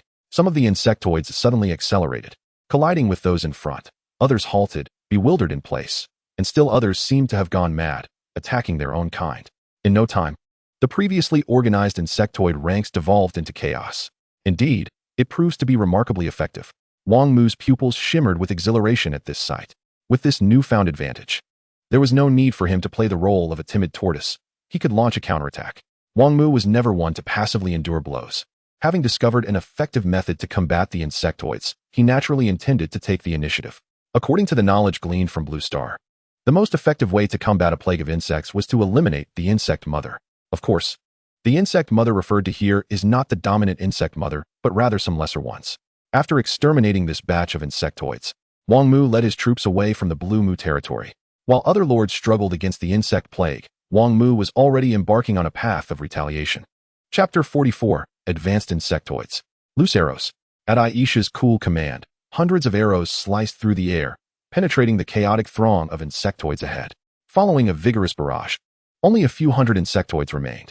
At this moment, the soul sound sorcerers ceased their incantations, and Aisha charged forth with her ice longsword. 5 minutes later, despite Aisha deliberately slowing her pace of slaughter, the remaining few hundred insectoids were still on the brink of annihilation. Observing the stillness around him, Wang Mu spoke, "Aisha, finish them off. There should be no more insectoids in this area." Upon hearing Wang Mu's words, Aisha's offensive abruptly shifted. The chilling power of frost erupted, instantaneously dispatching the remaining few dozen insectoids.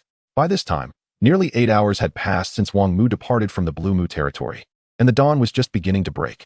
During these 8 hours, Wang Mu initially wandered aimlessly, hoping to locate the insect mother.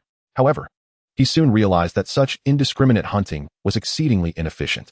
After some contemplation, Wang Mu devised a strategic approach akin to fishing enforcement. The insectoids communicate through specific sound waves, and capitalizing on this trait, Wang Mu would leave behind a few hundred insectoids each time he struck their ranks. The remaining insectoids were to be held at bay by Aisha, buying time for the others. It must be said that Wang Mu's fishing enforcement strategy proved remarkably effective. Within just the last 2 hours, the number of insectoids eliminated surpassed the cumulative total of the previous 6 hours.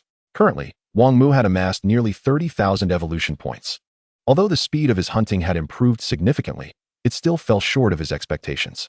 Observing the 30,000 evolution points displayed on his panel, Wang Mu furrowed his brow. 8 hours for 30,000 was simply too meager for his current needs. Clearly, alternative methods were necessary. "Let us proceed to the next area," Wang Mu declared, leading the way. How to swiftly and efficiently hunt the insectoids. With the insectoids causing disruption, hunting other dark creatures following the energy currents proved challenging. Otherwise, a two-pronged assault could lead to dire consequences. As Wang Mu continued on his path to the next designated area, Aisha's voice suddenly reached his ears. "My lord, one of your fellow lords is being besieged by insectoids. Do you require assistance?" Wang Mu regained his focus and, following Aisha's direction, employed the spirit of vision to observe. To facilitate observation, Wang Mu and his party typically traversed elevated terrain, and along the way, they discovered several lords under siege. However, these were all foreign lords. Rather than offering assistance, Wang Mu took the opportunity to eliminate them. The fewer foreign lords in the vicinity, the safer his own territory would be. Previously, he had refrained from intervening due to time constraints, but if he happened upon them, Wang Mu had no qualms about dealing with them decisively, showing no mercy. As his vision expanded, Wang Mu spotted a human territory being besieged, situated approximately 1 kilometer away. "It is them," he commanded upon recognizing the faces of those under siege. "Aisha, assist them." "Yes, my lord." Eagerly poised to spring into action, Aisha darted forth, promptly followed by Wang Mu and a contingent of valiant warriors. "Eldest brother, second brother, what shall we do? We cannot withstand this any longer," Zhang Fei exclaimed. His eyes reddened as he gazed at the surging horde of the insectoid race beyond their territory. The incessant harassment from the insectoids had deprived them of sleep throughout the night. Although the situation had been dire, it remained within the tolerable limits for Lu, Guan, and Zhang. However, everything took a drastic turn 10 minutes prior with the onset of the 7th wave of insectoid assaults. This new swarm was unlike the previous 6, boasting numbers that exceeded them by several folds. Moreover, this particular horde was interspersed with formidable special insectoids. Among them, a crimson firebug proved to be the most troublesome, exhibiting not only formidable defenses, but also the ability to unleash fireballs. It was due to the presence of these firebugs that Lu, Guan, and Zhang had managed to endure for less than 10 minutes, with a staggering 90% of their warriors already perished. "What can we do? We must hold our ground. Even if it means fighting tooth and nail against these wretches," Liu Bei declared, rolling up his sleeves and brandishing a hoe typically used for digging, his expression fierce. "We have no choice but to fight." Witnessing this, Guan Yu also hoisted a hoe, preparing for a final stand. Despite the bleak prospects for survival, they refused to succumb to despair. Just as the three brothers steeled themselves for a desperate battle, a white figure abruptly emerged within their line of sight. Aisha, wielding her icy longsword, charged single-handedly into the swarm of insectoids, unleashing a torrent of frost that swiftly incapacitated a vast number of them. "Kill!" Aisha roared, her ice domain unfurling as she tore through the ranks of the insect horde, leaving none unscathed. "What is happening?" As Lu, Guan, and Zhang exchanged bewildered glances, a peculiar sound wave enveloped them, causing their heads to throb painfully. Simultaneously, the once coordinated assault of the insect horde descended into chaos. Yet, this disarray was short-lived. With a sharp, low growl, the insectoids regained their focus and swiftly redirected their charge toward Wang Mu and his companions. "Are there high-tier insectoids nearby?" Wang Mu felt a surge of excitement upon witnessing the approaching swarm. After searching for so long, he had finally encountered high-tier insectoids. "Aisha, combine your magic." As the necromancer unleashed his sound wave attack, Aisha promptly returned to Wang Mu's side. Without hesitation, she rallied 39th-tier ice elementals to cast Frost Spread, while 100 necromancers launched another wave of sound attacks. The arrows of the eagle-eyed archers pierced the air with a sharp whistle. In mere seconds, countless insectoids fell, with thousands already maimed or slain. A deep, resonant growl echoed once more as innumerable insectoids emerged from the hills, converging upon Wang Mu's location. Seizing the opportunity during this tumult, Wang Mu utilized the vision granted by the Spirit of Sight to pinpoint the location of the high-tier insectoid. On a low hill, he spotted a colossal crimson beetle, roughly the size of a small mountain, approximately 2 kilometers away. Surrounding this high-tier insectoid were swarms of smaller red beetles, each measuring no less than 5 meters in length. As Wang Mu observed in silence, the high-tier insectoid emitted another distinctive growl. Subsequently, the smaller crimson beetles began to mobilize, targeting Wang Mu's position. Chapter 45. Take it easy, take it easy, take it easy. This is excellent. A faint smile crept across Wang Mu's face upon witnessing the unfolding scene. With the presence of necromancers, the threat posed by the insectoids diminished significantly. Even if that high-tier red beetle could dispel the sound waves of the necromancers, it was currently only countering the attacks of 106th-tier necromancers. But what if 100 necromancers evolved to 7th, 8th, 9th, or even 10th tier? The potency of their sound wave attacks was directly correlated to their offensive capabilities. The evolution system, notorious for its ruthlessness, not only allowed for instantaneous absorption of gains and continual strengthening, but also exploited one's weaknesses, amplifying them to fatal proportions. Lacking offensive power, evolve into an output-type unit. Insufficient control, evolve into a control-type unit. Such was the merciless nature of the evolution system. The vast expanse of insectoids resembled a sea of bugs, enveloping several kilometers, their movements akin to waves surging in a rhythmic tide. The sheer volume of insectoids nearly overwhelmed Lu, Guan, and Zhang with fear. Eldest brother, third brother, if we remain here, we are undoubtedly doomed. Our only chance of survival lies in reaching that powerful compatriot leader, Guan Yu analyzed rapidly, glancing at the advancing swarm. The distance between Lu, Guan, Zhang, and Wang Mu was approximately 300 meters. At this moment, the area around them had been cleared of insectoids by Wang Mu's warriors, rendering it a temporary vacuum. However, this vacuum would soon be filled by the oncoming swarm of insectoids. But that distance is quite formidable. We might be torn to shreds before we even make it. Liu Bei grimaced as he calculated the distance to the powerful compatriot leader. He understood that this was their only path to survival, yet the execution seemed nearly impossible. Hearing Liu Bei's words, Guan Yu furrowed his brow. That 300-meter distance was indeed a daunting chasm for them at present.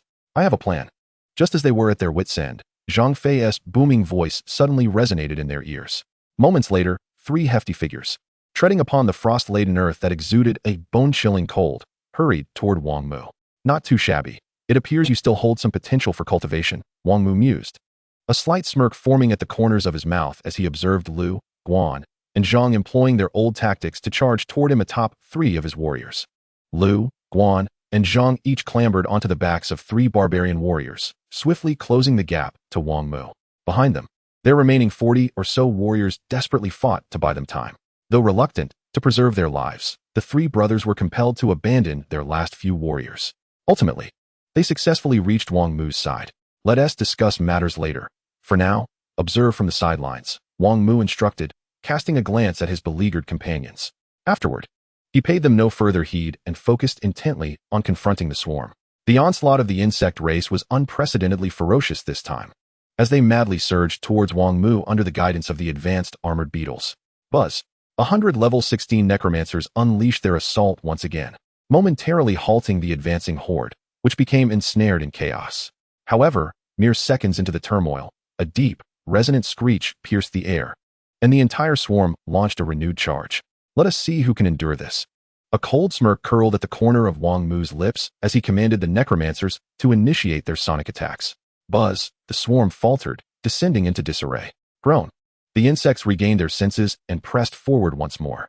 This back and forth continued several times, and witnessing the stagnant battlefield, the advanced armored beetle grew increasingly anxious.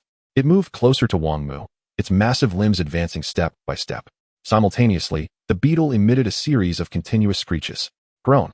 In that moment, the entire insect race became even more frenzied, charging forward as if under the influence of a potent drug. Even the 100 level 16 necromancers, with their sonic attacks, could only slightly hinder the swarm's speed. It seemed evolution was necessary. Without hesitation, Wang Mu expended 400 evolution points and 100 warrior marks to elevate the 100 necromancers to level 7. Buzz! As the sonic assault was unleashed yet again, the swarm halted its advance. Groan! A kilometer away, the advanced armored beetle emitted an even more frantic series of screeches, its pace quickening as it drew closer to the main battlefield. As the advanced beetle approached, its screeches exhibited a marked increase in resistance to the necromancer's sonic attacks. The swarm resumed its advance, even more frenzied than before, with some of the stronger insects trampling their comrades to accelerate their charge. Necromancers evolve. With an expenditure of 800 evolution points and 100 warrior marks, all the necromancers ascended to level 8. Buzz! This time, the effects were markedly evident. Regardless of how the advanced armored beetle shrieked, the swarm exhibited little response. They stood vacantly in place, allowing the warriors' various attacks to rain down upon them. Is this the power of the necromancers I know? Merely 100 of them can halt such a vast horde of insects. It is truly remarkable. And what of these eagle-eyed archers? Their damage is extraordinarily high, and they can shoot 3 times in quick succession. Furthermore, the mage units not only possess formidable control, but also inflict outrageous damage. Observing the peculiar scenes unfolding before them, Lu, Guan, and Zhang were left in a state of shock, akin to Lu Laolao entering the Grandview Garden. Compared to the astonishment of the trio, the advanced armored beetle, now possessing a semblance of intelligence, became increasingly enraged. Groan! Commanding the ordinary lower-tier insects to remain immobile, the advanced armored beetle's screeches suddenly quickened several-fold. As this frantic cacophony erupted, a multitude of crimson figures ascended from the ground. These were the ordinary armored beetles. Enveloped in a layer of crimson luminescence, they emitted terrifying heat, warping the very air around them. Boom, boom, boom, with a series of thunderous roars. Massive fireballs the size of grinding wheels were expelled from the mouths of these ordinary armored beetles, hurtling towards the necromancers. Simultaneously, these ordinary armored beetles vibrated their wings at an alarming frequency, swiftly approaching Wang Mu's position. The ordinary armored beetles served as direct subordinates to the advanced armored beetles, their bond unyielding and resistant to external influence. In the face of the advanced beetles' trump card, Wang Mu remained unfazed. Aisha, combine your magic, ice and snowstorm. Yes, my lord. Aisha's somewhat excited response came from beside him. Remember, take it easy, take it easy, take it easy. Noticing Aisha's emotional state was slightly off, Wang Mu repeated his caution thrice. Chapter 46, Kill Strategy. Guardian of Ice. Aisha's melodious voice resonated through the skies. A vast expanse of frost spread from her as the center, rapidly forming a thick wall of ice. Boom, boom, boom. Hundreds of massive fireballs screamed towards them, resembling meteors plummeting from the heavens, exuding terrifying heat as they struck the ice wall. Hiss. The collision between the fireballs and the ice wall vaporized a vast quantity of high-temperature steam, enveloping Wang Mu and his companions in a thick mist that obscured their vision. Fortunately, Wang Mu possessed the spirit of vision, allowing him to see through the vaporous barrier and observe the external situation. After erecting the ice wall to block all fireballs, Aisha spread her arms, summoning cold winds that swirled around her. Soon, a blizzard took shape, emanating terrifying frost power that left Lu, Guan, and Zhang shivering uncontrollably. Blizzard. As this frigid proclamation echoed in everyone's ears, the already formed storm surged forth with a deep, menacing howl, sweeping in all directions. Whoosh, whoosh, whoosh. At this moment, the only sound that reached Lu, Guan, and Zhang's ears was the howling wind. They could see that as the blizzard blew in a 360-degree arc, the incoming armored beetles were the first to suffer devastating losses. The terrifying storm assailed them, emitting a series of hissing sounds as clouds of steam rose from their carapaces. Yet, as soon as the steam emerged, it instantly froze, encasing the entire beetle in ice, suspended in midair. Compared to the first release of the ice and snowstorm, Aisha not only had gained experience, but also exhibited a significant increase in power. Nearly 1,000 ordinary armored beetles, without any means of resistance, were frozen in the air, transforming into ice sculptures that plummeted to the ground. Meanwhile, the earth below had long been invaded by the surging power of frost, with countless insects crystallized into ice sculptures, creating a stunning tableau. What kind of divine attack is this? Lu, Guan, and Zhang stared dumbfounded at the spectacle before them, their mouths agape, shock rendering them breathless. They never anticipated such a formidable breed of troops existed in the world. This method of attack surpassed anything Lu, Guan, and Zhang could have imagined. That should suffice. Don't go overboard. Observing that the desired effect had been achieved, Wang Mu quickly called out to Aisha. Upon hearing his words, Aisha slowly opened her previously closed eyes, her overwhelming aura of power returning to normal. Simultaneously, the formidable ice and snowstorm gradually subsided, revealing a landscape completely blanketed in frost. This ice and snowstorm had a sprawling radius that extended a full kilometer, covering an immense area. My lord, my subordinate and the ice elementalist require some dark crystals to replenish their energy, Aisha remarked, approaching Wang Mu with a slightly fatigued expression after concluding her incantation. Wang Mu nodded, retrieving the dark crystals he had prepared in anticipation of this outcome. The immense energy consumed by such a powerful attack was undoubtedly staggering. With the dark crystals in hand, Aisha stepped aside to recuperate. At that moment, the feeble cries of the elite scarab reached Wang Mu's ears once more. However, the once mighty cries now sounded weak and diminished. The elite scarab had just endured the onslaught of the snowstorm. Although it had survived, it was left in a severely weakened state. After all, its fiery nature was fundamentally opposed to the ice, and this encounter had nearly cost it its life. Eagle-eye archers, clear the battlefield, Wang Mu commanded coldly, casting a glance at the trembling elite scarab on the ground. Arrows flew through the air, transforming into merciless instruments of harvest, decimating the insect horde. The weakened elite scarab stood no chance against the sonic attacks of 108th-tier soul whisperers. The entire swarm lost its combat effectiveness, left to be slaughtered at will. Before long, the mountainous expanse of insects was completely annihilated. Ultimately, the elite scarab met its demise under the concentrated fire of 207th-tier eagle-eye archers. This particular elite scarab seemed to have recently emerged, lacking in strength and comparable to a 21 or 22-meter variant. Given some time to mature, it would become a formidable adversary. At that point, not only would its own power be formidable, but it would also command a vast army of insects, elevating it into the ranks of giant variants. Upon the death of the elite scarab, Wang Mu was rewarded with several significant items. Firstly, 2 Heavenly Dao marks and 3 war marks, though regrettably, no soul marks manifested.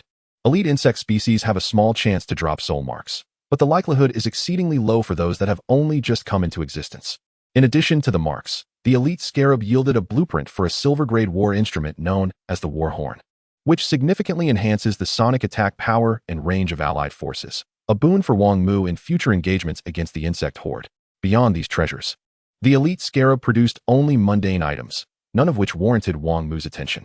Having dealt with these matters, Wang Mu turned his gaze toward the trio of Lu, Guan, and Zhang. It appears we meet again. What are your plans moving forward? Wang Mu inquired in a calm tone. Exchanging glances, the 3 brothers stood before him. And Guan Yu stepped forward. If possible, we wish to relinquish our lordship and follow you as your war commanders. Warlord commanders? Wang Mu raised an eyebrow, pausing for a moment before responding.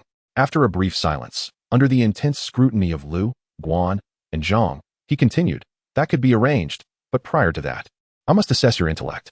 Please, speak, Guan Yu quickly replied, as if fearful of Wang Mu's potential change of heart. Wang Mu then shared the dilemma that had been troubling him. Upon hearing that Wang Mu was concerned about a lack of insect targets for hunting, the brothers were rendered speechless. What a peculiar individual. While other lords on the Dark Mark Star were desperately seeking refuge to avoid the insects, this remarkable figure was worried about finding a substantial number of them to hunt. Of course, I do not expect you to have an answer immediately. I shall give you half a day. If you can devise a solution, you shall pass the test and become my war commanders. As for those who cannot, Wang Mu shrugged, leaving the thought unfinished as he turned to continue his search for more insects. Just as he moved, Guan Yu suddenly called out to him. I believe I have a plan, though I am unsure if you will implement it or dare to do so. Intrigued, a glimmer of curiosity crossed Wang Mu's face. He had not anticipated Guan Yu to formulate an idea so swiftly. Speak, I am listening. I presume you have amassed sufficient resources to upgrade the Lord's monument?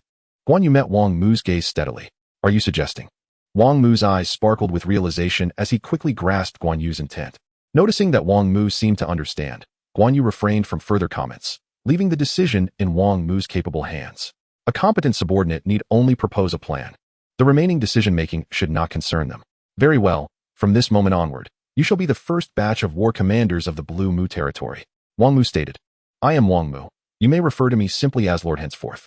As Lu, Guan, and Zhang awaited in silence, Wang Mu provided them with the affirmation they sought. In Wang Mu's estimation, Guan Yu's proposal was indeed viable. He resolved that if they were to act, they would do so on a grand scale, aiming to shatter a record on the dark battlefield. Blue Mu territory. Upon hearing these words, Lu, Guan, and Zhang exclaimed in unison, astonished that they had fortuitously encountered such a powerful and enigmatic domain, and, even more remarkably, been granted entry. Surprised, are we? Having alleviated the vexation that had plagued him for hours, Wang Mu's spirits lifted, and he smiled as he continued, Now, let us discuss anything further upon our return to the territory. As for those 3 lords' monuments, I shall destroy them. With that, Wang Mu turned toward the direction of Blue Mu territory. Aisha swiftly darted ahead, appearing before the brothers' lords' monuments, and began to dismantle them with her ice sword. Despite the faint protective power of the Heavenly Dao surrounding the monuments, Aisha took over a minute to utterly destroy all 3. Witnessing this scene, Lu, Guan, and Zhang felt a mix of emotions as they realized they would no longer hold the title of Lord. However, the prospect of joining the legendary Blue Mu territory quickly reinvigorated their spirits. Though Wang Mu had already distanced himself, he kept a watchful eye on the trio through the spirit of vision, feeling satisfied with their performance. While he had accepted them as his war commanders, a prudent level of vigilance remained essential. After all, they are not like the flower language, bound by the covenant of the celestial servant scroll, and cannot actively harm Wang Mu in any capacity. In summary, Wang Mu can extend a fundamental level of trust to the trio of Lu, Guan, and Zhang, granting them opportunities. However, this does not imply a relaxation of vigilance towards them. Upon returning to his territory, the crimson sun had already risen, illuminating the once darkened sky. Once back at the territory, Wang Mu commenced his preparations. Initially, he utilized a substantial amount of resources to synthesize 40 assistant beings, specifically comprising 30 workers and 10 blacksmiths. These intelligent tools, responsible for the construction of the territory, required identical materials for synthesis, 5 energy imprints, and 30 dark crystals each. Relatively speaking, the resource expenditure was considerable. This is precisely why lords in the pioneering phase are often reluctant to synthesize such tools. The consumption of precious resources yields minimal immediate benefit. Nevertheless, The absence of synthesis in the early stages does not diminish the importance of these assistant beings. On the contrary, they are of paramount significance, as only they possess the knowledge required for the construction of the territory. After the resource consumption, 40 figures clad in simple garb materialized before Wang Mu. Observing them closely, he noted that their appearances bore no distinction from ordinary humans. The appearance of the assistant beings is not fixed, it varies with the synthesizer. Those synthesized by human lords appear human, while those created by the winged clan manifest as winged beings. As Wang Mu scrutinized them, an attribute panel regarding the assistant beings also emerged. Worker, unnamed, first tier. Construction level, ordinary, can be enhanced by building various structures. Attack power, 10. Defense power, 10. Movement speed, 10. Attack speed, 10. Traits, 1. Territory construction, low level. 2. Learning promotion, low level. Description, an unremarkable assistant being at your command. The skill level classification of assistant beings is akin to that of war implements, with the addition of an ordinary level. To Wang Mu's current knowledge, the tiers include ordinary, black iron, silver, gold, epic, legendary, and mythical. As for whether there are further tiers beyond these, Wang Mu remains uncertain. Such knowledge was not covered in his education at Blue Star Academy, rendering it a blind spot in his understanding. The hierarchy of territorial buildings mirrors that of the assistant beings. To possess attributes, territorial buildings must be constructed by these assistant beings. Structures built by intelligent races do not carry attributes. Furthermore, each territorial building requires corresponding blueprints for construction. The attributes of the blacksmiths are similar to those of the workers. Blacksmith, unnamed, first tier. Forging level, ordinary, can be enhanced by forging various items. Attack power, 10. Defense power, 10. Movement speed, 10. Attack speed, 10. Traits, 1. Item forging, low level. 2. Learning promotion, low level. Description, an unremarkable assistant being at your command. What brought Wang Mu immense satisfaction was the fact that these assistant beings could also undergo evolution. The details of worker evolution are as follows. Second tier, consumes 10 evolution points. The constructed territorial building possesses a might of 50. Third tier, consumes 20 evolution points. The constructed territorial building possesses a might of 100, and the item forging trait is upgraded to intermediate. Fourth tier, consumes 40 evolution points. The constructed territorial building possesses a might of 200. Fifth tier, consumes 80 evolution points. The constructed territorial building possesses a might of 400, and the learning promotion body size is upgraded to intermediate. Sixth tier, consumes 160 evolution points and 5 energy imprints. The constructed territorial building possesses a might of 600. Seventh tier, consumes 320 evolution points and 10 energy imprints. The constructed territorial building possesses a might of 800, and the item forging trait is upgraded to advanced. Eighth tier, details not provided. The evolution details of the blacksmiths are comparable to those of the workers, with no alterations in resource consumption. After reviewing this information, Wang Mu straightforwardly designated names for these assistant beings. The workers were named Worker 1, Worker 2, Worker 3, while the blacksmiths were similarly named Blacksmith 1, Blacksmith 2, Blacksmith 3. With this completed, Wang Mu retrieved a stack of blueprints and handed them to the assistant beings, along with a substantial amount of resource materials. Subsequently, he expended 6,000 evolution points to elevate all these assistant beings to the 5th tier. Construct these defensive structures with utmost speed. Those who dawdle shall face the wrath of my arrows, he commanded sternly.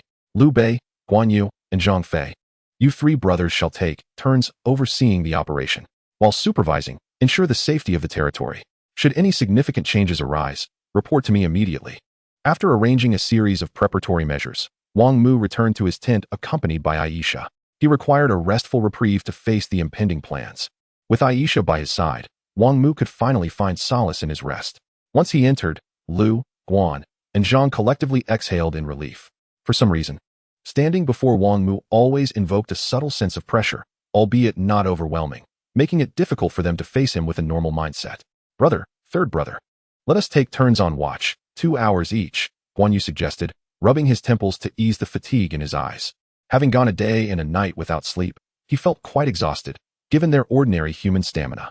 Liu Bei and Zhang Fei offered no objections to Guan Yu's suggestion and silently sought out a tent to rest. There is a time for sentimentality, and in the current circumstances, it was evidently inappropriate. Chapter 48. The plan commences. As Wang Mu peacefully drifted into slumber, the lords across the entire realm of the underworld were ensnared in dire straits. Countless insectoid creatures roamed the globe, intent on exterminating all sentient beings. Typically, when the insectoid species first descends upon an unfamiliar planet, they initiate a cleansing process to safeguard their queen mother, which lasts no less than a day. Given the current strength of the pioneering lords on the underworld, it is estimated that over 90% will perish in this dark cleansing. This is the peril of dark planets. One can never ascertain what they may confront in the next moment. It could be an unknown tide of darkness, a multitude of insectoid creatures numbering in the billions, or a colossal beast capable of tearing stars asunder. No one can guarantee their survival until tomorrow. To aspire for growth and strength, to possess the power to command one's own fate, one must be willing to wager one's very life in the struggle. Death is but a commonplace occurrence upon the darkened battlefield. Time appeared to stretch indefinitely as Wang Mu, resting within the confines of his tent, gradually stirred from his slumber. As he slowly opened his eyes, the first sight to greet him was an exquisitely flawless visage. The skin, as delicate as porcelain, radiated a lustrous sheen akin to jade. A pair of vibrant, expressive eyes were intently fixed upon him, unwavering in their gaze. It was then that Wang Mu sensed something amiss. His right arm, unbeknownst to him, had found its way onto Aisha's form, secured around her tightly. Most absurdly, his legs were entwined in an unseemly manner, pinning Aisha's long, straight leg between his own. This was a sleeping posture familiar to him from his days on Blue Star, where he would cradle plush toys in his arms. However, upon arriving in the realm of Dark Moment Star, he had been compelled to adopt a more conventional side-sleeping position due to the lack of amenities. Who could have imagined such a predicament?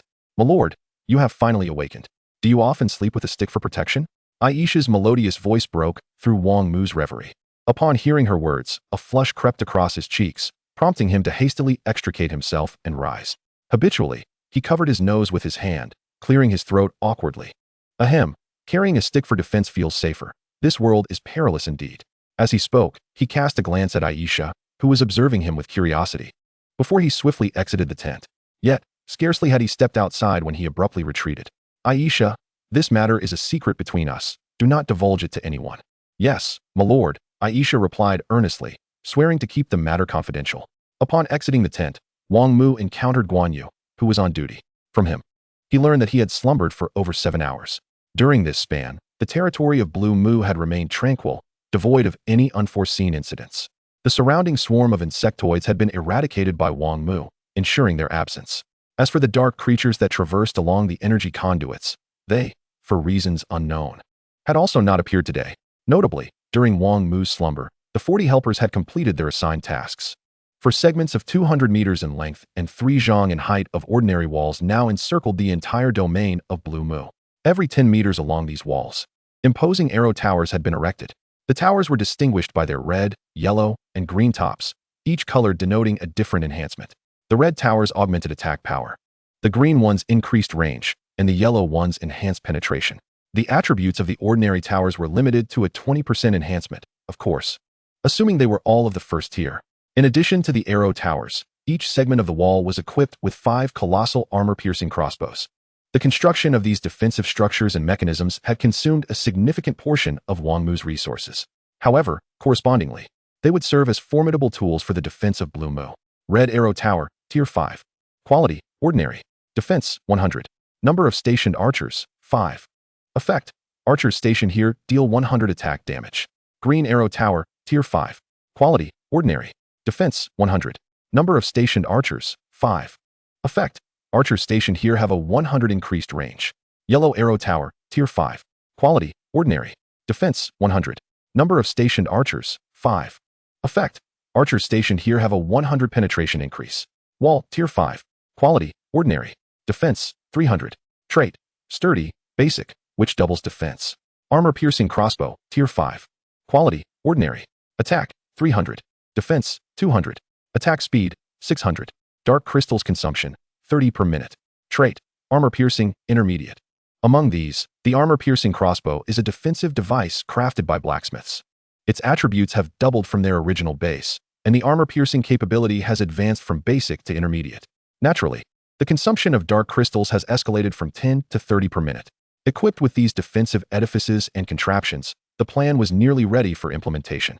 After surveying the results of the helpers' labor over the past 7 hours, Wang Mu stood atop the wall, murmuring to himself. The speed at which the helpers constructed the territorial edifices was astonishing, defying all logic. Otherwise, the time required to erect expansive fortifications would be unfathomable. Having reviewed the entirety of the defensive measures, Wang Mu approached the Lord's monument, followed closely by the three brothers, Lu, Guan, and Zhang. Among them, Lu exhibited little expression, while Zhang wore an excited countenance. Guan Yu, however, bore a look of perplexity. He could not fathom why, given the current strength of Blue Mu, the Lord would not directly upgrade the Lord's monument to Tier 2, instead opting to expend such vast resources on defensive constructions. Standing before the Lord's monument, Wang Mu paid no heed to the varied expressions of the three brothers behind him. He withdrew a substantial amount of resources from his storage ring. 100 warrior tokens. 100 energy tokens. 100 mechanical tokens. 6 Heavenly Dao tokens. And the final 300 dark crystals. These constituted the entirety of the resources required to elevate the Lord's monument to Tier 3. Upon witnessing the pile of resources Wang Mu produced, Guan Yu's pupils dilated in sudden realization. He now understood the Lord's intentions behind the extensive defensive measures. The goal was not merely to elevate the Lord's monument to Tier 2, but to leap 2 tiers directly to Tier 3. This was a groundbreaking endeavor in the annals of dark battlefield history. Amidst Guan Yu's astonished gaze, a succinct yet potent declaration erupted from Wang Mu's lips. Lord's monument, ascend. As the words left his mouth, a powerful force emanated from the monument, drawing all the upgrade resources into its core. In an instant, a resplendent golden radiance burst forth from the Lord's monument, soaring to a height of 10 zhang, dazzling in its brilliance. At that moment, within a 10-kilometer radius centered around the Lord's monument, all dark creatures sensed an extraordinary disturbance. Following this surge, a throng of dark beings surged towards the location of Blue Mu. All hands on deck. Chapter 49, Sustenance Through Battle. In the realm of the primordial star, within the esteemed 5-level territory of the human race, stands a majestic palace, housing a crystal sphere the size of a human head. Suddenly, a faint humming sound disrupts the tranquility of this grand hall. The guard on duty, alerted by the disturbance, swiftly turns to investigate. To his astonishment, the previously motionless crystal sphere begins to vibrate gently, emanating a soft golden light. It appears that our race has just acquired another level 3 territory. This news must be promptly reported to the city lord. The guard, familiar with this scenario, couldn't help but break into a radiant smile. As a newly inducted race in the shadowy battlefield, the human race has experienced rapid growth and strength, yet their foundation remains relatively shallow. Among the entire race, the number of territories that have reached level 3 barely exceeds 100. Thus, whenever a level 3 territory emerges on a newly developed dark planet, it garners the attention of the human will, which subsequently informs the higher echelons of the race. The human will is akin to the Heavenly Dao, yet its jurisdiction is confined solely to matters concerning humanity. Before long, the guard leads a middle-aged man into the grand hall. This man, the city lord of Star City and also the ruler of the stellar territory, is named Nangong Xiong. Star City, a colossal metropolis situated within the stellar territory, sprawls extensively and is home to a myriad of intelligent beings. Nangong Xiong pondered which of the planets under his guardianship had given rise to this level 3 territory. Excluding the underworld star, there were 4 others.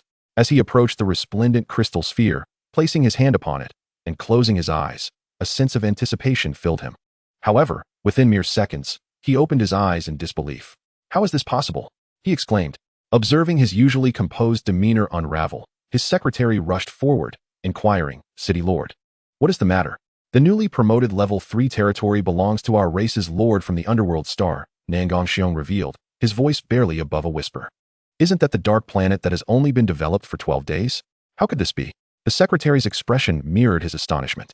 The underworld star's development had barely reached the 12-day mark, and achieving a level 3 territory in such a short span was utterly unprecedented.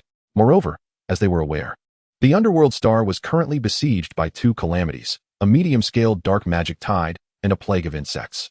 To elevate to a level 3 territory under the shadow of these 2 disasters, was this individual mad? Regardless, we must ensure the preservation of this level 3 territory. Zhang Hui, withdraw the feathered army from that secret realm. I will utilize the human will to establish contact with this reckless individual. After a brief contemplation, Nangong Xiong promptly issued the command. The secretary hesitated momentarily before responding. "City Lord, is it truly necessary? You exerted tremendous effort to open even a sliver of opportunity within that secret realm. Do you really wish to execute the order?" Nangong Xiong's resolute voice resonated, underscoring his determination. He then turned back, placing his hand upon the crystal sphere, connecting with the Heavenly Dao through the human will, aiming to reach Wang Mu. This is a monumental opportunity for our race to ascend into the ranks of the mid-tier. We cannot afford to miss it. To his dismay, however, Nangongxiong found that despite sending several messages to Wang Mu via the human will and the Heavenly Dao, he received no response. Unbeknownst to him, Wang Mu had already exited the login of the Heavenly Dao. Wang Mu, confident in the strength of his territory, felt no need for assistance. Believing he could withstand the onslaught of dark creatures, the first to arrive were the crows of the underworld forest, their vast numbers blotting out the sky as they surged towards the blue wing. Aisha unleashed the ice and snowstorm. Faced with the ravenous crows, Wang Mu immediately commanded Aisha to deploy her most potent spell. The crows, being the swiftest and most threatening, warranted the use of the ice and snowstorm at this juncture. To minimize the depletion of his ice elemental mage's combat capacity, Wang Mu invested 680 evolution points, along with 900 warrior marks, to elevate 30 ice elemental mages to the 10th tier. Additionally, he expended 32,000 evolution points and another 900 warrior marks to advance Aisha to the 8th tier, consequently enhancing the ice and snowstorm to an intermediate level of power. By now, Wang Mu had utilized less than 3,000 of the evolution points he had amassed the previous night. This considerable expenditure resulted in a dramatic increase in the power of Aisha and the 30 ice elemental mages. Ice and snowstorm. As the declaration resonated through the heavens, a terrifying tempest of ice and snow erupted, sweeping towards the multitude of crows. Soon, a cacophony of cracking ice echoed from the flock, as countless crows were transformed into magnificent ice sculptures, plummeting to the ground. The dull howling filled Wang Mu's ears as he glanced at the relentless waves of crows rushing towards him. His gaze shifted towards the second passage, where a vast horde of insectoid creatures surged over hills, their collective cries resonating in unison as they charged towards the blue wing. Underworld sound mages, unleash sonic attacks. Eagle-eyed archers, fire at will. Armor-piercing crossbows, load the dark crystals. With a series of commands, the underworld sound mages initiated their sonic assaults, momentarily halting the advance of the insect horde. Simultaneously, a flurry of arrows rained down, piercing through the dark insectoid ranks. Aisha, that's enough. It's time to cease. After observing that the ice and snowstorm had been in effect for a while, Wang Mu instructed.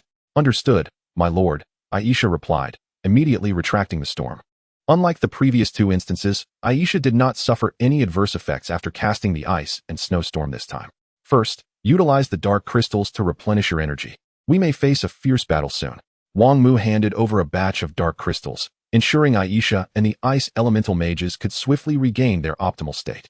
Yes, my lord. Aisha accepted the dark crystals and promptly distributed them, striving to recover as quickly as possible. Seizing the moment, Wang Mu glanced at his evolution points, 28,000. In less than a minute, he had accumulated over 25,000 evolution points. This pace was nothing short of astonishing. Subsequently, Wang Mu utilized these evolution points to create 307th-tier eagle-eyed archers. Initially, he had intended to synthesize Earth Children, but the repeated expenditures had depleted his warrior marks, rendering him incapable of evolving the Earth Children to a higher tier.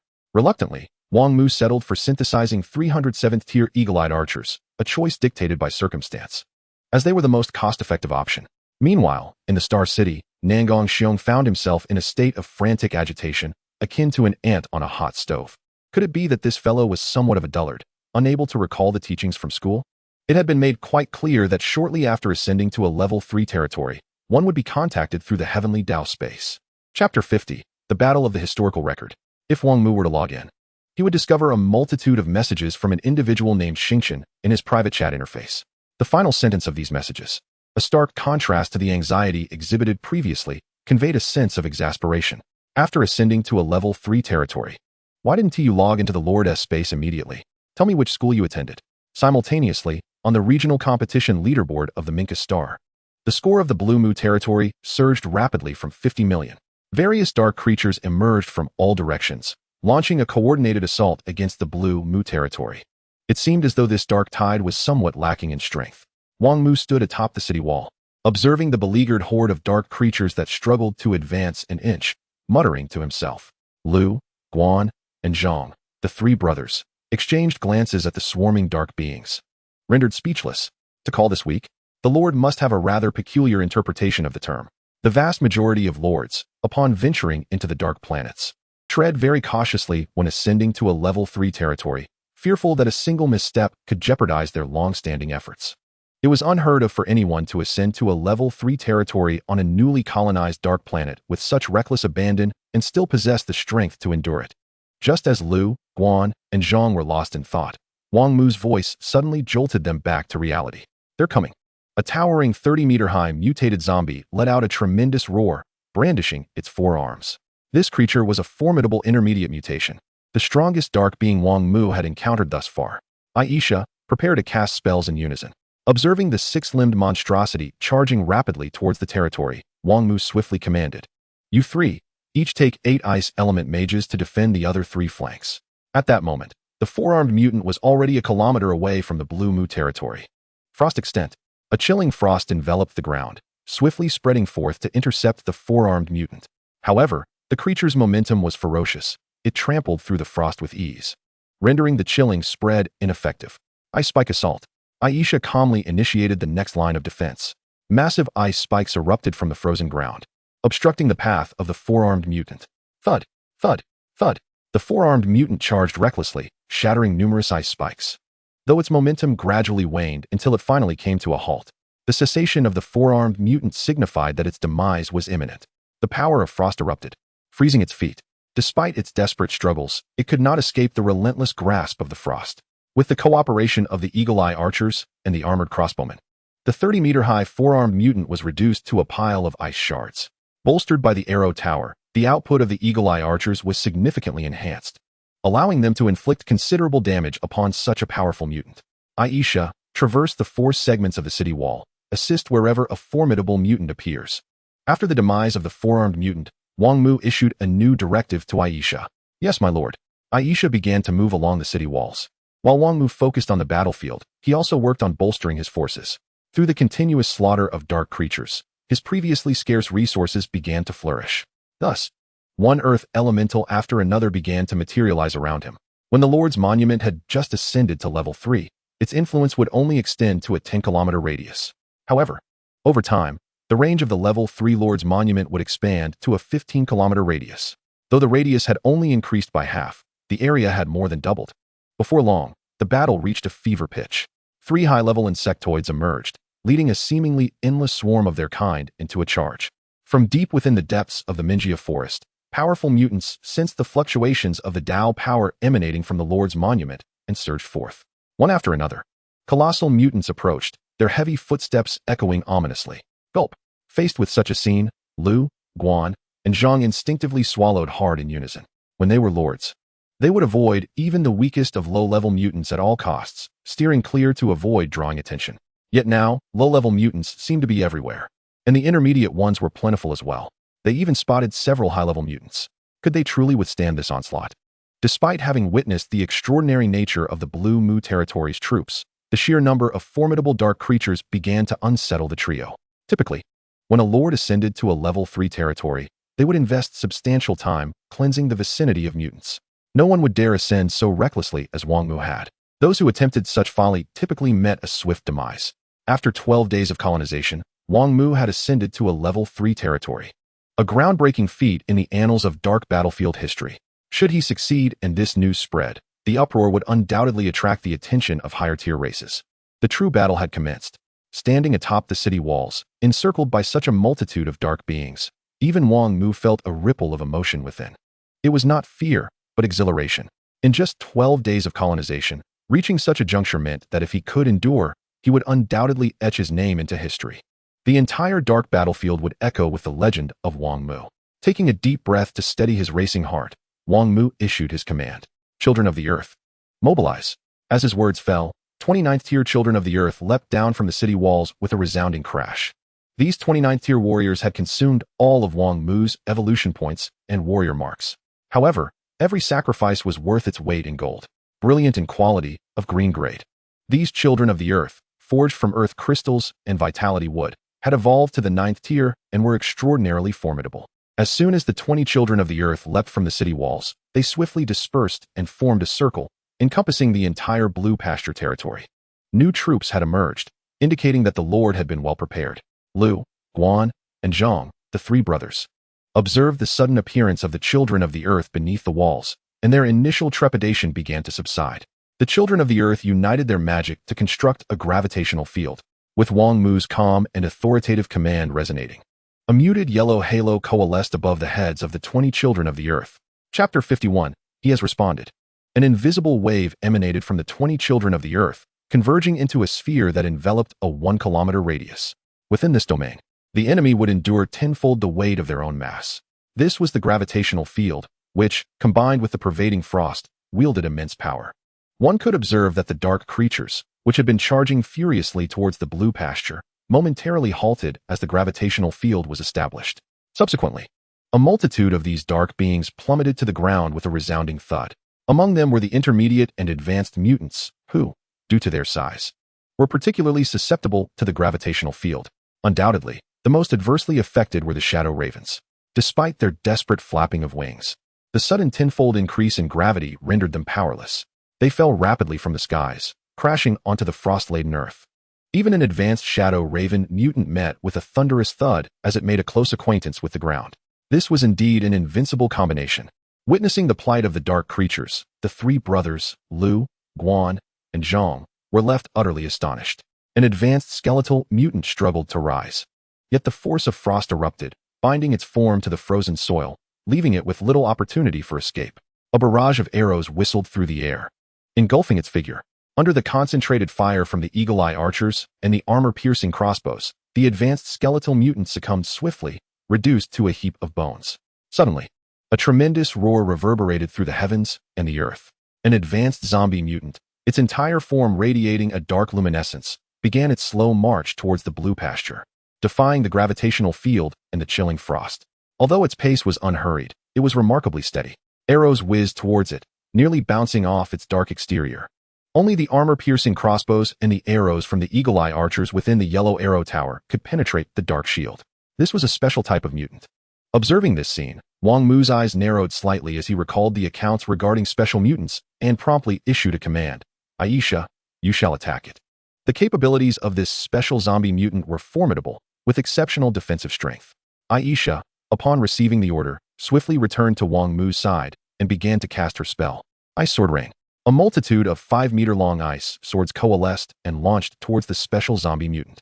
As the icy blades hurtled towards it, the dark luminescence enveloping the special zombie mutant suddenly expanded.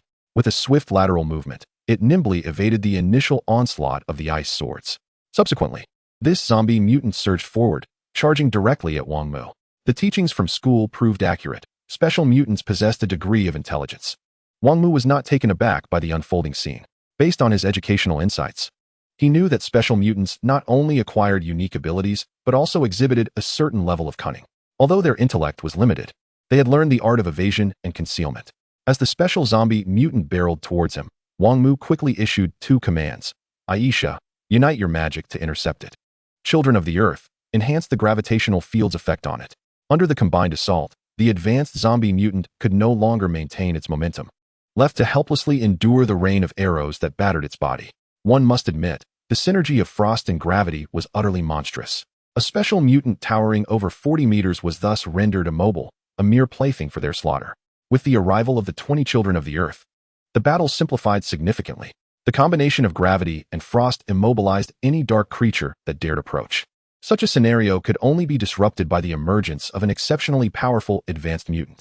However, such formidable advanced mutants did indeed appear, in the form of several shadow ravens measuring over 30 meters in length.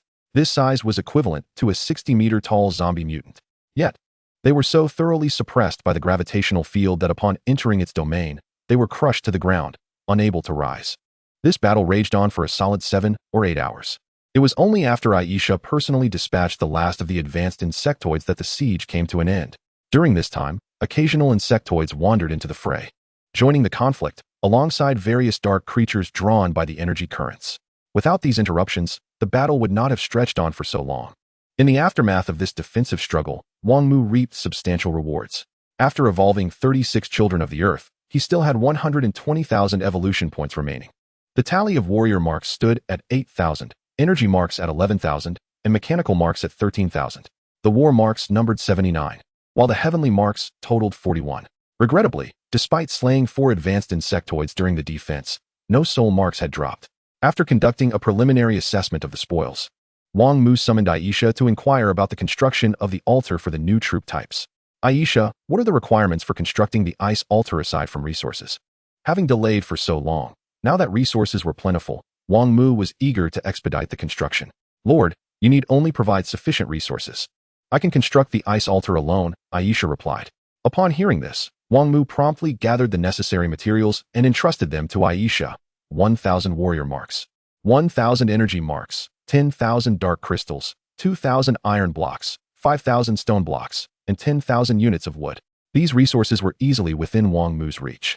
After handing over the materials, Wang Mu summoned Lu, Guan, and Zhang, instructing them to remain vigilant in patrolling the territory.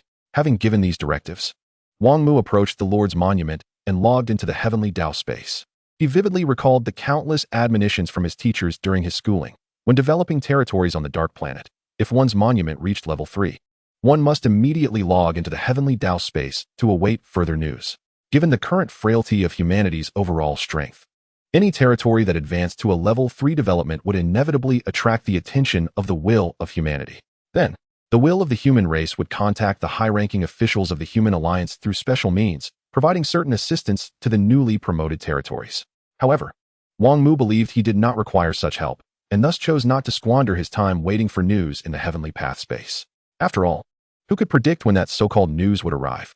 Was it not more effective to single-handedly eliminate the dark creatures besieging his territory? Upon logging into the Heavenly Path space, Wang Mu found himself in the Primordial Star's stellar territory. Nangong Xiong stood atop the towering city walls of Star City, his expression exceptionally grim. It had been nearly 8 hours. The newly promoted fellow from the Underworld Star had yet to respond, and the outcome was all too apparent. Lord City Master, should we redeploy the Feiyu army back to the secret realm? Secretary Zhang Hui suggested in a hushed tone after a moment's hesitation. Sighing heavily, Nangong Xiong waved his hand weakly and replied, yes. Just as he uttered the word yes, a piercing voice suddenly rang out from the distance. City Master, he has replied. He has sent a message. Chapter 52, the fastest in history. In the Heavenly Path space, Wang Mu stared blankly at his private messaging interface. Could this individual named Xingqian be the Lord of the Stellar Territory, one of the 9 level 5 territories of the human race? As he perused the dozens of messages sent by this person named Xingqian, Wang Mu scrutinized each one. Upon reaching the last message, his expression shifted to one of peculiar intrigue. After some contemplation, he sent back the name of his school, Stellar Academy. A simple 4-character reply, devoid of any superfluous words. After sending it, Wang Mu exited the private chat interface and clicked into the regional competition leaderboard. First place, Human Race, Lan Mu Territory, 6, for billion points. Second place, Human Race, Xiao Xiao Territory, 10, 84 million points. Third place, Feather Race, Feather Emperor Territory, 9, 97 million points. Fourth place, Black Dragon Race, Overlord Territory, 8, 25 million points. Fifth place. That was over 6 billion points. Observing his score, Wang Mu felt a sense of satisfaction. If all went smoothly, he might even aim for 100 billion in this regional competition. As the sole level 3 territory on the Underworld Star, he certainly needed to make a mark with his points. Continuing to scroll down, he noted that the second place was occupied by Lin Xiao Zhao's Xiao Xiao territory. Wang Mu was not surprised that this loquacious girl had surged to second place, with the support of an ice elementalist. Lin Xiao Zhao's efficiency in slaying dark creatures had significantly increased. Coupled with the insectoid purge of the Underworld Star, there was a plethora of insectoid foes to vanquish. As long as luck was on her side and she encountered high-level insectoids, it was only natural for her score to ascend to second place. This was the terrifying power of ice elementalists. Even with just 5 7th-tier ice elementalists, they could wield a decisive influence over a small-scale war. As for the other alien lords, Wang Mu paid them no heed. They were no longer on the same level. After reviewing the leaderboard, Wang Mu entered the racial chat channel and discovered it was bustling with activity. Damn it, the insectoids have finally quieted down. I'm exhausted. I haven't dared to close my eyes for a day and night. Who can blame you? Though my territory is in an excellent geographical position and has only faced 2 waves of insectoid attacks, I still couldn't sleep. Forget the insectoids. Just look at Lan Mu's score. It's simply outrageous. With so many points, he must have taken down a mother insect. That's unbelievable. Unbelievable, my foot. Why bother questioning Lan Mu? Just praise him. He is incredible. Indeed, he is remarkable. This insect disaster might be a calamity for us weaklings, but for Lan Mu, it's a golden opportunity to rack up points. I wonder what extraordinary rewards he will receive once this regional competition concludes. Don't say anything else. I'm already envious to the point of losing my mind. Send me some lewd pictures to comfort me. Are there any surviving ladies? A photo in black stockings would suffice. I need a release. Requests 1. Requests 2. Requests 10,086. Wang Mu couldn't help but chuckle at the chaotic chat messages. These individuals maintained a rather good attitude. Despite having just endured a calamity, they still found time for such levity. Contemplating whether to post a picture of Aisha's long legs to comfort his peers, he shook his head, dismissing the absurd thought. Once again, he opened the private chat interface to find that the individual named Xingqian had already responded to his message. Wang Mu, why didn't you log into the Heavenly Path space sooner? How were your classes at school? Did you spend all your class time sleeping? How are things on your end? Is the assault from the dark creatures fierce? Just let me know if you require any assistance. Wang Mu, are you still online? Why aren't you replying? Wang Mu, hurry and agree to the Heavenly Path space connection so I can assist you. After reading these messages, Wang Mu quickly replied, you must be Lord Nangong, right? There's no need to worry. All the dark creatures besieging my territory have been eradicated. Upon sending this message, Nangong Xiong, who was preparing to inquire further, was momentarily taken aback. All of them eradicated? Are the young people nowadays truly this formidable? Taking a deep breath, he restrained his excitement and sent another message. Is what you said true? If it weren't true, would I be joking about it? Wang Mu replied with a hint of playful sarcasm. Ha ha ha, good lad. Truly. Heroes emerge from the youth. It seems the day our human race ascends to a third-tier species is not far off. In the Grand Hall, after reading the message, Nangong Xiong suddenly erupted into hearty laughter. His booming laughter reverberated throughout the hall, causing the entire structure to tremble slightly. This clearly indicated that Nangong Xiong possessed considerable strength. Wang Mu, well done. By the way, please agree to the connection in the Heavenly Path space. It will facilitate our communication. After sending these 2 messages and seeing Wang Mu's affirmative reply, Nangong Xiong's consciousness returned to his physical form. City Master, you seem quite elated. Indeed, just as you surmised. That lad successfully vanquished the dark creatures besieging us. Before Secretary Zhang Hui could finish his sentence, Nangong Xiong divulged the truth. My heavens, that's incredible. This surpasses the previous record for the fastest promotion on the dark battlefield by a full 7 times. Upon hearing this result, Zhang Hui's mouth fell agape in astonishment. Zhang Hui, quickly relay this information to all relevant personnel. It must not be disclosed to outsiders. Additionally, help me contact the other 8 city lords. I need to convene a summit with them shortly to inform them of this matter and prepare accordingly. After succinctly instructing a series of follow-up tasks, Nangong Xiong stepped forward, his body swiftly exiting the Grand Hall, disappearing from sight. Nangong Xiong was eager to engage in a meaningful conversation with this remarkably swift individual, hoping to glean insights about his pioneering experiences on the Star of Minka. If possible, he also wished to uncover the extraordinary talent that this fastest of youths had awakened, which enabled him to forge such an unparalleled path. The news of achieving a 3-tiered territory within 12 days, alongside successfully defending it, would undoubtedly reverberate throughout the entire dark battlefield.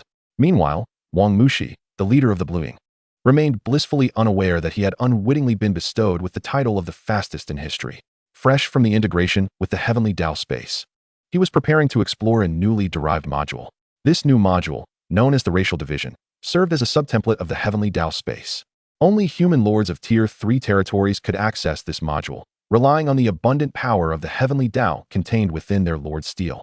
Upon entering the Racial Division, Wang Mushi was immediately greeted by a chat interface.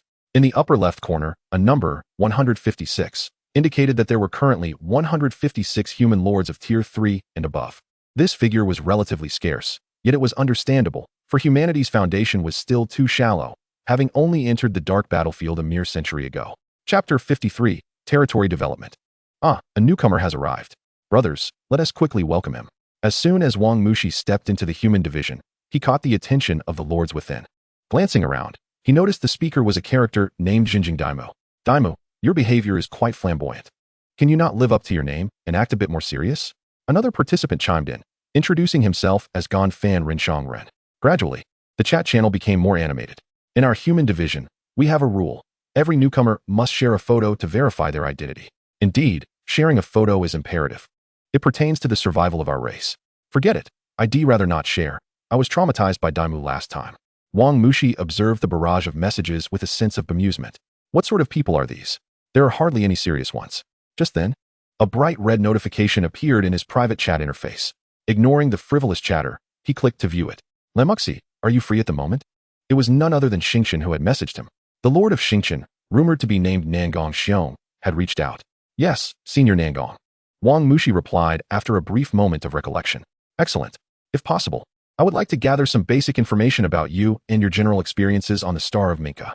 Of course, if you prefer not to share. That is entirely acceptable. These inquiries are not mandatory. After reading these 2 sentences, Wang Mushi deliberated briefly before revealing some personal details, such as his name, age, and gender, which he felt were unnecessary to conceal. Additionally, he fabricated a minor lie, claiming to have awakened a unique talent that could enhance troops.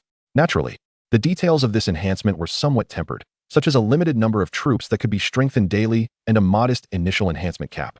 As for his experiences, he concocted a few vague statements, aware that his true history was rather extraordinary. On the other side, upon learning that Wang Mushi had indeed awakened the talent to enhance troops, Nangong Xiong's entire body trembled in astonishment. This talent was extraordinarily formidable, capable of permanently strengthening troops. It was well understood that even a temporary enhancement of troop attributes was already considered a top-tier talent.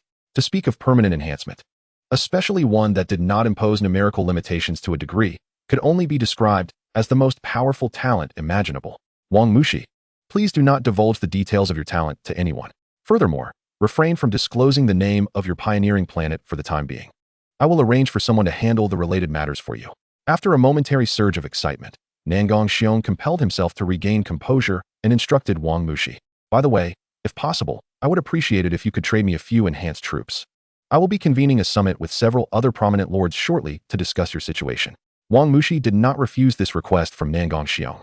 He utilized his evolution points to enhance 2 Tier 5 Eagle Eye Archers, 2 Tier 4 Holy Light units, and 2 Tier 4 Soul Whisperers for the trade.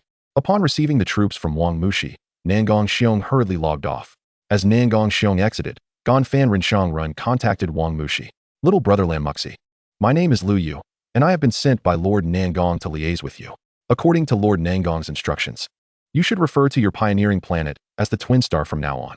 Following this, Lu Yu provided Wang Mushi with some information about the Twin Star. The Twin Star had only begun its development as a dark planet a little over a year ago.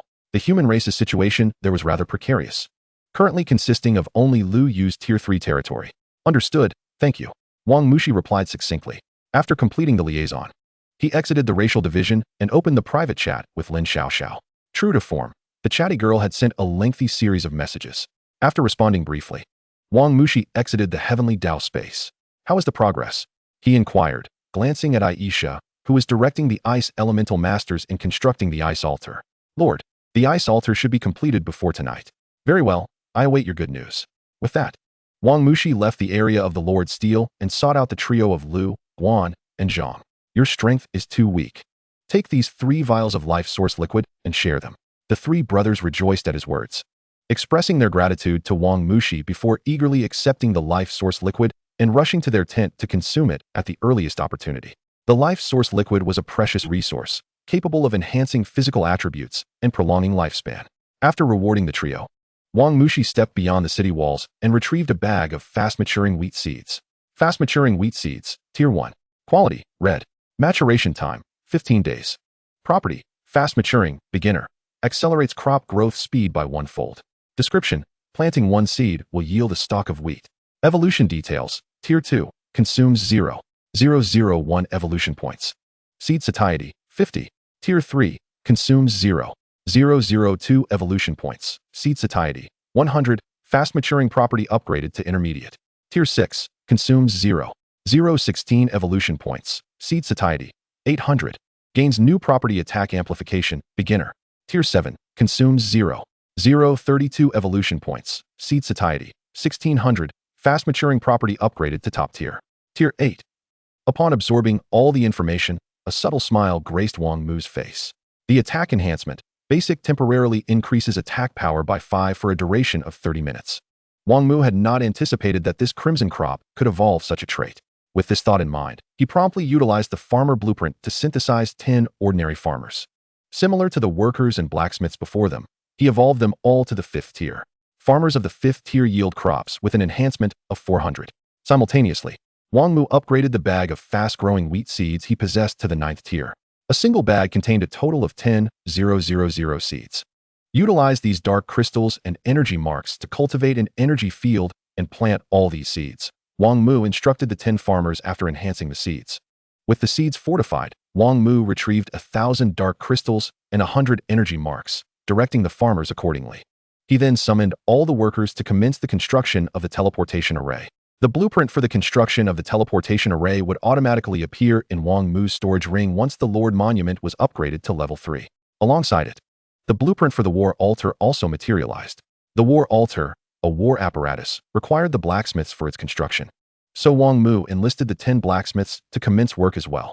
Once these arrangements were made, Wang Mu, finding himself with nothing further to attend to, retreated into his tent to rest. Simultaneously, within a clandestine chamber of the Starry Territory, 9 figures were seated around a round table, engaged in a confidential conversation. Chapter 54, The Conference Decision. Let us examine this together. These are the statistics of the Eagle Eye Archers, Holy Light Shield Guards, and the Underworld Sound Sorcerers after Wang Mu's enhancements. With Nangong Xiong's words, a virtual screen illuminated in the center of the round table.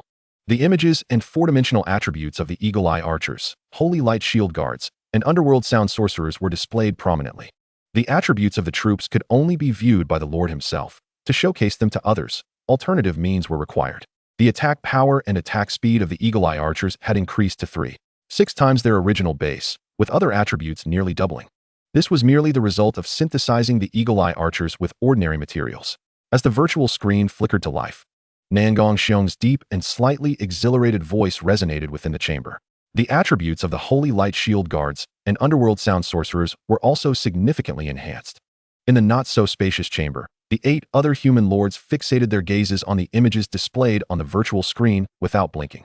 Shortly after Nangong Xiong's voice trailed off, a figure abruptly rose from their seat. This was a woman of flawless beauty with a devilish figure, known as the Moon Goddess. She was the sole female lord among the 9 lords of the human race, and her domain, the Moon Goddess territory, was the most powerful among the 9 territories. Is there anyone apart from our 9 who is aware of Wang Mu's enhancement talent? The Moon Goddess's icy gaze swept across the room, finally resting on the virtual screen. No, replied Nangong Xiong once more. The Moon Goddess nodded slowly in response. Very well, let us conceal this information for as long as possible. Furthermore, unless absolutely necessary, refrain from influencing the trajectory of the Blue Shepherd territory's development. At this juncture, the Moon Goddess paused, adding, also prepare yourselves, in a few days. I shall be upgrading to a level 6 territory. Upon hearing her final statement, the expressions of the other lords in the chamber were marked by shock. Moon Goddess, might this not be a tad hasty? Our original plan was to upgrade a year later, remarked a burly man clad in black robes, his brow furrowed. I am aware it seems rushed, but time does not permit us to wait any longer. You all know that Wang Mu's enhancement talent possesses immense potential, and his growth rate will undoubtedly be swift. It won't be long before his information spreads throughout the Underworld Star, attracting the covetous eyes of other races from the dark battlefield. Presently, we humans are merely a third-rate race, and our deterrence is alarmingly weak. Only by advancing to a mid-tier race can we instill a sense of caution in those who covet us. The Moon Goddess's words cast a pall over the faces of the other lords. Sometimes, the awakening of powerful talents within a weak race is not necessarily a boon. The adage possessing treasure brings trouble was understood by all present. It seems we have no choice but to take a gamble. What say you? After a brief silence, the man in the black robe spoke again. Let us gamble. What are we afraid of? Haven't we been fighting all these years? It goes without saying. Our achievements as a human race today are the result of our struggles. You truly are madmen, but I appreciate that. If we survive this trial, I shall return home to marry several wives and leave a legacy, for who knows when we might not be around anymore. Following the black-robed man's words, the other lords unanimously agreed. If that is the case, we shall meet at the main battlefield in 7 days. Witnessing the familiar scene unfold in the chamber, the Moon Goddess's lips curled into an enchanting smile. 7 days later, we shall meet at the main battlefield. As this synchronized declaration reverberated within the chamber, the conference convened by Wang Mu ultimately drew to a close. In Blue Shepherd territory, when Wang Mu awoke, he realized that only a little over 2 hours had passed. After wandering around the territory and finding no issues, he began to contemplate the future direction of the territory. After upgrading to a level 3 territory, a plethora of activities would become available. For instance, utilizing the War Altar to construct a war gate for ultra-long distance teleportation. The ordinary quality War Altar could construct a war gate with a maximum teleportation range of 3,000 kilometers. A black iron quality war gate could encompass the globe, while a silver quality could already teleport to the main battlefield. Employing the war gate would allow for the rapid teleportation of troops to a designated area. facilitating numerous endeavors such as exploring ancient ruins, seizing mysterious locations, and launching attacks on other territories. Each construction of a teleportation gate necessitated a considerable expenditure of dark crystals and energy marks. Coincidentally, in the recent city defense battle, Wang Mu had acquired a black iron-level secret realm spatial coordinate scroll obtained from a special type of advanced mutated zombie. Once the war altar is established, he could teleport there to assault this secret realm. Furthermore, after deliberation, Wang Mu concluded that his only option left was to hunt dark creatures. It was time to take action against the crow of the underworld forest. He mused, stroking his chin. The existence of the Earth Child is simply the bane of the crows of the underworld. Their constructed gravity field effectively restrains the crows. Aside from the underworld crow forest, Wang Mu also sought to hunt down a brood mother. Given the exceedingly low drop rate of high-level insectoids, the brood mother almost guaranteed the drop of a soul mark. As the swarm mother descended upon the dark engraving star, she had yet to find her footing, making this the prime opportunity for her extermination. However, the Zerg typically concealed themselves deeply, making them difficult to locate. The initial course of action would be to deal with the Shadow Crow forest before devising a strategy to track down the swarm mother. Should all else fail, consulting the esteemed Nangong for potential methods would be prudent. For Wang Mu, the soul mark held profound significance. Each additional mark not only granted him another warlord-level intelligent unit, but also the possibility of acquiring a unit altar. Such altars were coveted even by Grand Lords of Fortress grade and above. Having formulated a plan for the future, Wang Mu idly logged into the Celestial Path space. He navigated to the forum module and crafted a post with the theme of long-term procurement. Long-term, large-scale acquisition of various marks, special unit blueprints, and assorted unique materials. Regardless of race, with an impressive accumulation of resources at his disposal, Wang Mu seized the opportunity to manage them effectively. Upon posting, his message immediately attracted the attention of lords from all corners of Dark Engraving Star. Consequently, for the next few hours, his private messaging interface was inundated with notifications. Although this barrage was somewhat burdensome for Wang Mu, he persevered, reviewing each message one by one. This endeavor persisted until Aisha approached him, informing him that the ice altar had been completed. Chapter 55, The Mysterious Black Mist. Phew, this task is truly beyond human capabilities. I should leave such matters to Huayu next time. Exiting the Celestial Path space, Wang Mu rubbed his temples and exhaled a sigh of relief. Following Aisha, he arrived at a circular altar, 5 meters in diameter and 1 meter in height. At the center of this altar stood an ice crystal statue of an ice sword. Resembling Aisha. Aisha, is this your statue? Wang Mu inquired tentatively, pointing at the crystalline figure. Indeed, my lord, Aisha nodded. After circling the statue, Wang Mu ultimately positioned himself directly in front of it. Simultaneously, the information regarding the ice altar materialized before his eyes. Ice altar. Quality, warlord level. Recruitable unit blueprints. Ice Elementalist X10. Recruitment requirements. 1 warrior mark, 1 energy mark, 10 dark crystals. Recruitment cooldown, 24 hours. Upon reviewing the details, Wang Mu produced 10 warrior marks, 10 energy marks, and 100 dark crystals, summoning 10 ice elementalist blueprints. He then expended 750 warrior marks and 23,010 evolution points to transform these blueprints into 10 ice elementalists of the 10th rank. Observing the sudden increase of 1/3 in the number of ice elementalists, Wang Mu felt quite pleased. Aisha, is there any way to enhance the output of the ice altar? Despite his delight, Wang Mu found himself a bit dissatisfied with the current quantity. After all, for Aisha to continue her advancement, she required a total of 300 ice elementalists under her command. At this pace, it would take at least 26 days for him to facilitate her next promotion. My lord, there are no other options. The sole method is for me to be promoted to Snow Sovereign, thereby upgrading the ice altar to sovereign level, Aisha replied candidly. Is that so? Then we shall have to wait patiently, Wang Mu sighed, shaking his head lightly as he descended the altar with Aisha. It was unfortunate that the ice altar could not be upgraded using evolution points. Otherwise, matters would have been far simpler. After departing from the ice altar, Wang Mu checked on the trio of Lu, Guan, and Zhang, only to find them still in slumber. Subsequently, he ventured outside the city walls to inspect the progress of the energy fields. The fast-growing wheat seeds were of great importance to Wang Mu. As the number of units under his command increased, the daily consumption of dark crystals had also risen substantially. Once the first batch of fast-growing wheat matured, he would no longer need to worry about energy supplies for his warrior units. The inspection yielded satisfactory results. The 10 farmers had not been idle, and the farmland was already half cleared. By the time he returned from this outing, it should be fully prepared for planting the fast-growing wheat seeds. The ninth-tier fast-growing wheat seeds had reached their peak growth acceleration, enabling an 8-fold increase in growth speed. In contrast, the ordinary wheat seeds had a maturation period of 30 days when planted in the energy fields, while the ninth-tier fast-growing wheat seeds required just over 3 days. Having completed these tasks, Wang Mu set out with 300 7th-tier Eagle-Eye Archers, 40 Ice Elementalists, 100 8th-tier Dark Sound Spellcasters, and 36 Earth Children, departing from the Blueing. Of course, Aisha also accompanied him. Within the territory, 200 Eagle-Eye Archers, 10 Storm Swordsmen, and over 100 ordinary units remained stationed, ensuring complete safety. This time, Wang Mu did not take the underground route. He was now familiar with the directions. After several minutes of travel, his party finally arrived at the Shadow Crow Forest. The scene before them was quite peculiar. In a vast area near the Blueing, not a single Shadow Crow was in sight. Only the solitary Shadow Crow nests remained, standing as lone sentinels upon the earth. Suddenly, Wang Mu slapped his forehead in realization. How could I have forgotten? The Shadow Crow Forest not only hosts a massive swarm of Shadow Crows, but also boasts a considerable number of Shadow Crow nests, all ripe for the taking in terms of evolution points. With this thought, Wang Mu promptly ordered his soldiers to demolish all unguarded Shadow Crow nests. The area affected by the celestial path power emanating from the Blueing S monument encompassed a full third of the entire Shadow Crow Forest. This vast expanse required 2 to 3 hours of tireless effort from his units to eradicate all the Shadow Crow nests. This endeavor yielded an impressive harvest of over 100,000 evolution points for Wang Mu.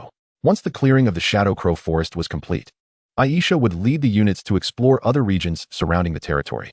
There were undoubtedly plenty of vacant dark creature spawn points nearby, and the evolution points should not be squandered. After dismantling the empty Shadow Crow nests, Wang Mu began his advance toward the core region of the Shadow Crow Forest. The shape of the forest was not circular, but rather elongated. Wang Mu and his soldiers pressed forward without hindrance. Although the core area of the Shadow Crow Forest was teeming with mutated Shadow Crows, before their natural nemesis, the Earth Children, even high-level mutated Shadow Crows were compelled to submit. Thus, Wang Mu's party continued to push onward. Along the way, they discovered numerous mineral veins within the Shadow Crow Forest. However, these were merely ordinary veins. While many were sizable, Wang Mu was not particularly concerned with them. Ordinary mineral veins, whether comprising stone or iron, are destined to depreciate in value. Presently, the price of warrior tokens in the Celestial Path space has surged to 45 iron blocks each, while stones have reached 120 per piece. The situation seems rather peculiar. As he walked, Wang Mu suddenly halted. He realized that his group had not been assailed by the crows of the underworld for quite some time. Previously, it was almost customary to encounter swathes of these crows with every few steps taken. What is it, my lord? Aisha, who had been leading the way, turned back to inquire upon noticing Wang Mu's sudden stop. Wang Mu remained silent, focusing intently on the surroundings through the perspective of his vision spirit. Given that the underworld crow forest was densely populated with nests of crows, utilizing the omniscient view of the vision spirit proved cumbersome.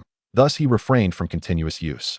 In that moment, aided by the divine perspective of the vision spirit, Wang Mu discerned that the core region of the underworld crow forest had become shrouded in an ominous black mist. This mist was thick as ink and was slowly seeping outward from the forest confines. Although its pace was leisurely, Wang Mu, with his divine perspective, was still able to detect the subtle changes within. Just as Wang Mu scrutinized the unexpected black mist, a crow's call erupted from within it. Instantly, a sharp pain coursed through his head, prompting him to withdraw from the omniscient mode. What just happened? Was I just attacked?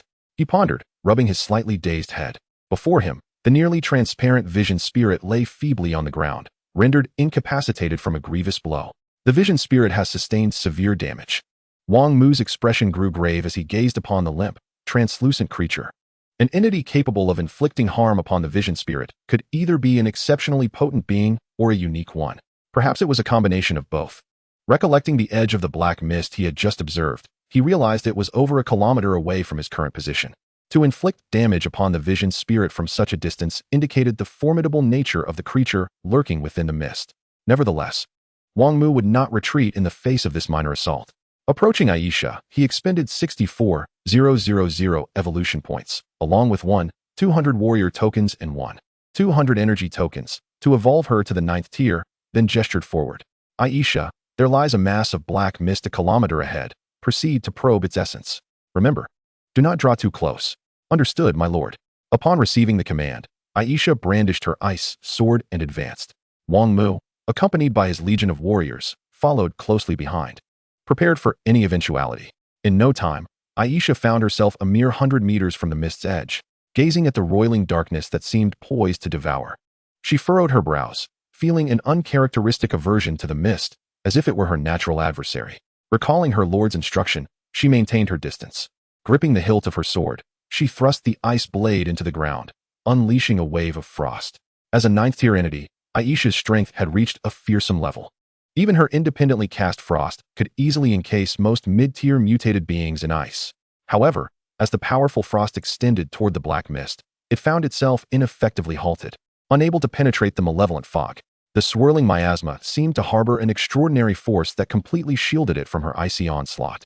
Humph. Witnessing her frost's ineffectiveness against the mist, Aisha let out a cold snort, withdrawing her ice sword to unleash another attack. Yet, at that moment, the mist's tumultuous motion intensified.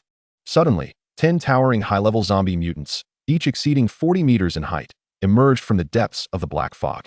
These were not ordinary high-level zombie mutants. Each was encased in a rocky, black substance, signifying their special nature. A jolt of alarm surged through Wang Mu, who had been closely monitoring the situation from behind Aisha. Upon seeing these 10 formidable mutants, they bore a striking resemblance to the special high-level mutant he had encountered during the city defense battle yesterday. Aisha, retreat. Wang Mu decisively commanded. Yesterday, just one of those special high-level mutants had proven troublesome enough. Now, facing 10 simultaneously, he had no intention of engaging them. If it were merely these 10, he might have been willing to utilize his resources to contend with them. However, the ominous black mist lurking behind them posed an unpredictable threat. Wang Mu deemed it prudent to withdraw for the time being. A wise man knows when to retreat. He would bide his time to strengthen himself and seek information from Nangong Xiong regarding the peculiar mist. Upon hearing Wang Mu's directive, Aisha cast one last glance at the advancing high-level mutants before gracefully retreating to his side. Subsequently, Wang Mu and his companions began to hastily withdraw. Strangely, the 10 high-level zombie mutants did not pursue them. Once Wang Mu's group had distanced themselves sufficiently, the mutants turned back into the black mist. They did not follow. Wang Mu squinted at the sight, pondering the unusual occurrence. He had failed to observe when this enigmatic presence had manifested. Without lingering in the area, he reflected on the knowledge gleaned from Blue Star as he led his troops out of the underworld Crow Forest. Upon exiting, Wang Mu did not return directly to his territory. Instead, he first visited the Earth Crystal Mine. Huayu was currently connecting with other lords within the Celestial Path space. Upon noticing his arrival, she snapped back to attention. "Master, what brings you here so unexpectedly? Is there something amiss?" she asked, her voice tinged with a hint of apprehension. Though she had committed no transgressions against Wang Mu, being caught secretly communicating with other lords made her feel somewhat uneasy, as if she had been caught chatting during a work break by a superior. "It is nothing of great importance. I merely happened to pass by." Wang Mu, although aware of Huayu's unease, chose not to confront it. As a servant bound to the Celestial Path, she could not willingly engage in actions that might harm him. Should she do so, the Celestial Path servant contract would activate instantly, placing her in dire peril. After a brief exchange with Huayu, Wang Mu instructed her to remain vigilant regarding any disturbances in the underworld Crow Forest in the days to come. If any abnormalities arise from the ominous black mist, it is imperative to notify him at the earliest opportunity. The Earth crystal veins are situated a mere 2 kilometers from the Raven's Forest, a distance that allows Huayu to efficiently fulfill the tasks assigned by Wang Mu. After the instructions were given, Wang Mu collected the Earth crystals harvested by the mining vehicles over the past few days and departed from the mining area. Subsequently, he circled around the Raven's Forest, engaging in a fervent accumulation of points and evolution points. Destroying dark biological structures akin to the Raven's nest also yields significant points. After tirelessly laboring for the better part of the day, Wang Mu accumulated 30,000 evolution points and, with a contingent of warriors, made his way back home. By this time, the energy fields had been fully established and the 9th-tier quick-maturing wheat seeds had been sown. Moreover, both the war altar and the teleportation array had been constructed in their entirety. Reflecting upon the peculiar nature of the black mist, Wang Mu synthesized an additional 60 workers and 20 blacksmiths, all of whom were evolved to the 7th tier, alongside the previous batch. After the evolution, he generously bestowed a plethora of resources upon them, indicating that these 130 tools were to construct walls and other defensive structures within the dominion of the Blue Shepherd's Lord Stone, which boasts a coverage radius of 3 kilometers. Given the vastness of this area, even the industrious tools would require a considerable amount of time to complete the construction. However, as it stands, the spread of the black mist is not particularly rapid, affording Wang Mu ample time. Having arranged everything, He resisted the temptation to activate the war altar and the coordinates to the secret realm, which would construct a portal for immediate transport. Connecting his consciousness to the Heavenly Dao space and entering the racial division, Wang Mu sent several messages to Nangong Xiong. Chapter 57. The Demon Apostle. Lord Nangong, I seek your counsel on a matter. Today, I stumbled upon a gathering of dark creatures and discovered a vast expanse of peculiar black mist, from which emerged 10 special mutated entities. Strangely, these beings did not seem inclined to attack me. Upon my retreat, they too withdrew back into the mist. I wonder if you are familiar with the origins of this black mist. As Wang Mu's message was dispatched in the primordial star, within the expansive estate of the Starry Dominion, Nangong Xiong was engrossed in planning for the upcoming elevation of the Moon God Dominion. For the successful promotion of the Moon God Dominion to fortress status, a collaborative effort among the 9 human territories is essential, even if it necessitates sacrificing some interests. Wang Mu has taken the initiative to reach out. At this moment, Nangong Xiong found himself in a study, adjacent to a small courtyard where the Lord Stone of the Starry Dominion stood. Despite his distance from the Lord Stone, his mental fortitude was sufficient to extend his consciousness outward. As long as he remained within 100 meters of the Lord Stone, he could connect to the Heavenly Dao space. Temporarily setting aside his current tasks, he focused his attention on the Heavenly Dao space. This is the Demon Apostle. After perusing Wang Mu's message, Nangong Xiong's expression turned solemn. How could a mere ordinary dark celestial body harbor a Demon Apostle? Although it appeared to be sealed, such a phenomenon was indeed perplexing. Suddenly, a thought flickered in his mind. Could it be? As he pondered, Nangong Xiong began crafting a response to Wang Mu. Wang Mu, based on your description, if my conjecture holds true, the location you mentioned may be sealing a Demon Apostle. Of course, it may also be merely a remnant of the Demon Apostle. Upon receiving this message, Wang Mu's mind was flooded with scant records concerning the Demon Apostle. The information was limited, gleaned from his own readings in the library, as his instructors had not elaborated on the subject. The Demon Apostle, also known as the Apostle Walker, serves as a representative of the demon overlords. Each demon apostle possesses formidable power, making them exceedingly difficult to eradicate, even if their corporeal forms are destroyed, without obliterating their consciousness. The demon apostle can resurrect after an extensive passage of time. This encapsulates Wang Mu's entire understanding of the demon apostle. How curious it is that such a high-ranking dark creature would manifest on a dark celestial body. It is well known that powerful dark entities typically do not inhabit dark celestial bodies. The main battlefield of the dark realm is the stage for such high-tier dark beings.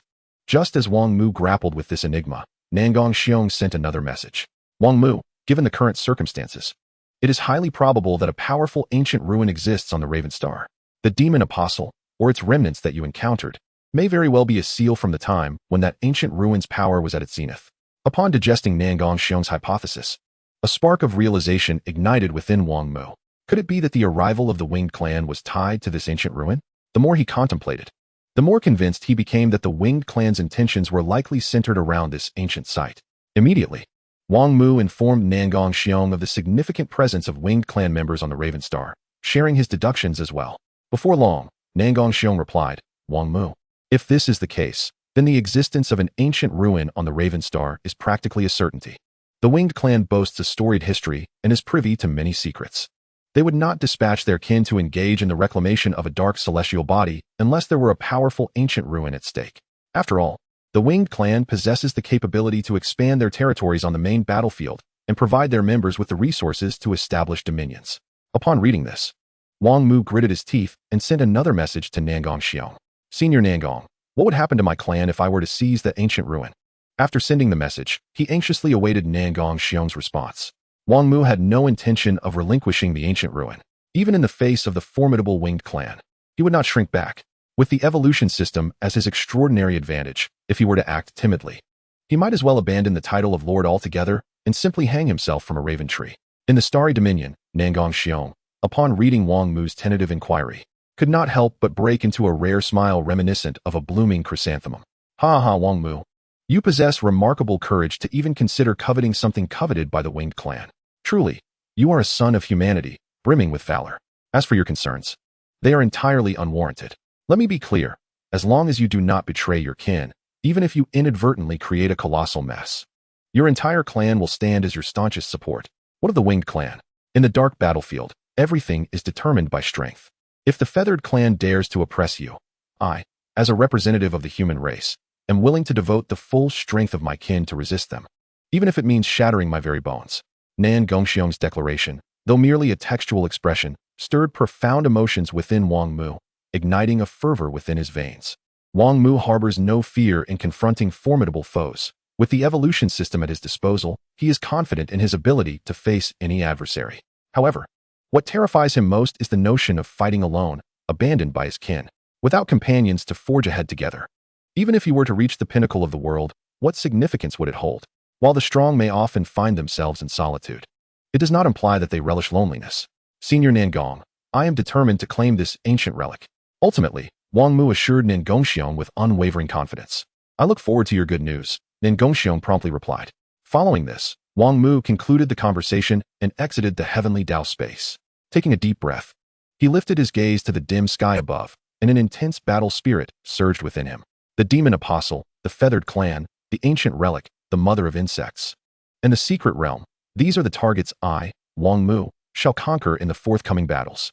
With this thought in mind, Wang Mu turned to the valiant Aisha beside him and commanded earnestly, Aisha, please instruct the warrior units to prepare for a swift rest. In 2 hours, we may need to engage in a fierce confrontation. Yes, my lord, Aisha replied, taking the dark crystal Wang Mu offered and departing swiftly. Wang Mu then entered the tent, seizing the opportunity to rest. 2 hours swiftly elapsed. When Wang Mu emerged from the tent, Aisha had already assembled the warrior units, waiting before the war altar. The trio of Lu, Guan, and Zhang had also awakened, their faces alight with joy as they stood beside Aisha. Are we all prepared? Wang Mu inquired as he approached Aisha. My lord, everything is ready. We await your activation of the teleportation gate. Wang Mu nodded slightly, retrieving the scroll containing the coordinates of the secret realm and approaching the towering war altar. Activate. As Wang Mu's intent was declared, the scroll transformed into a radiant light and soared forth. Simultaneously, a stream of luminous energy shot from the war gate. The two streams of light converged, forming a majestic energy portal 3 zhang high, resplendent in a kaleidoscope of colors. Constructing this teleportation gate to the secret realm required a total of 3,000 dark crystals, 100 energy tokens, and 3 war tokens. These resources were merely for the initial activation. To maintain the gate, a continuous supply of dark crystals would be necessary.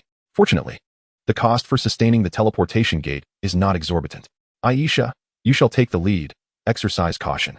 Once the portal was established, Wang Mu directed his gaze toward Aisha. Understood. Aisha nodded decisively, stepping into the space portal without hesitation. Following closely behind her were 36 children of the earth and 30 ice elementalists. This time, Wang Mu intended merely to explore the reality of the secret realm, not to conquer it. Hence he planned to take only these units along. You 3 need not accompany me into the secret realm, Wang Mu instructed, glancing at the eager Lu, Guan, and Zhang. The trio was momentarily taken aback, having hoped to witness the legendary secret realm for themselves. You have other, very important tasks, Wang Mu continued, gesturing toward the 300 eagle-eye archers, 10 ice elementalists, 100 soul whisperers, and 10 storm swordsmen. You are to lead these warrior units and obliterate all dark creature spawns within a 15-kilometer radius. Leave no structure standing. Lu, Guan, and Zhang dared not contest Wang Mu's command and complied obediently. With Lu, Guan, and Zhang arranged, Wang Mu turned and stepped into the portal. After a brief moment of disorientation, the scene before him transformed dramatically. He found himself in a bright space, the sky a cerulean hue not seen in over 10 days. Unlike the azure skies of Blue Star, this expanse was utterly devoid of celestial bodies. No sun, moon, or stars graced this realm. In essence, the secret realm is a dimensional space. Its origins are shrouded in mystery, said to have been opened by the Heavenly Dao to enhance the strength of the intelligent races. Though Wang Mu harbored skepticism towards this claim, he was disinclined to investigate further. My lord, there are numerous massive dark beasts here. Should we eliminate them? Aisha approached Wang Mu as soon as he entered. Wang Mu surveyed his surroundings, noting the darkness behind him, a boundary he could not cross. To his left, right, and ahead lay a desolate plain of dark brown earth, where numerous colossal beasts lay motionless. The smaller among them stood at least 10 meters tall, while the larger exceeded 100 meters in height, their sheer size imposing from afar. Beyond these dark giants lay a vast mountain range, stretching endlessly out of sight. Aisha, target a smaller dark beast first. After assessing the environment, Wang Mu issued the command. Following his directive, Aisha soon identified an optimal target, a dark beast lying down. Approximately 20 meters high, its body covered in thick scales. Once the target was chosen, Aisha acted swiftly. Frost Giant's sword.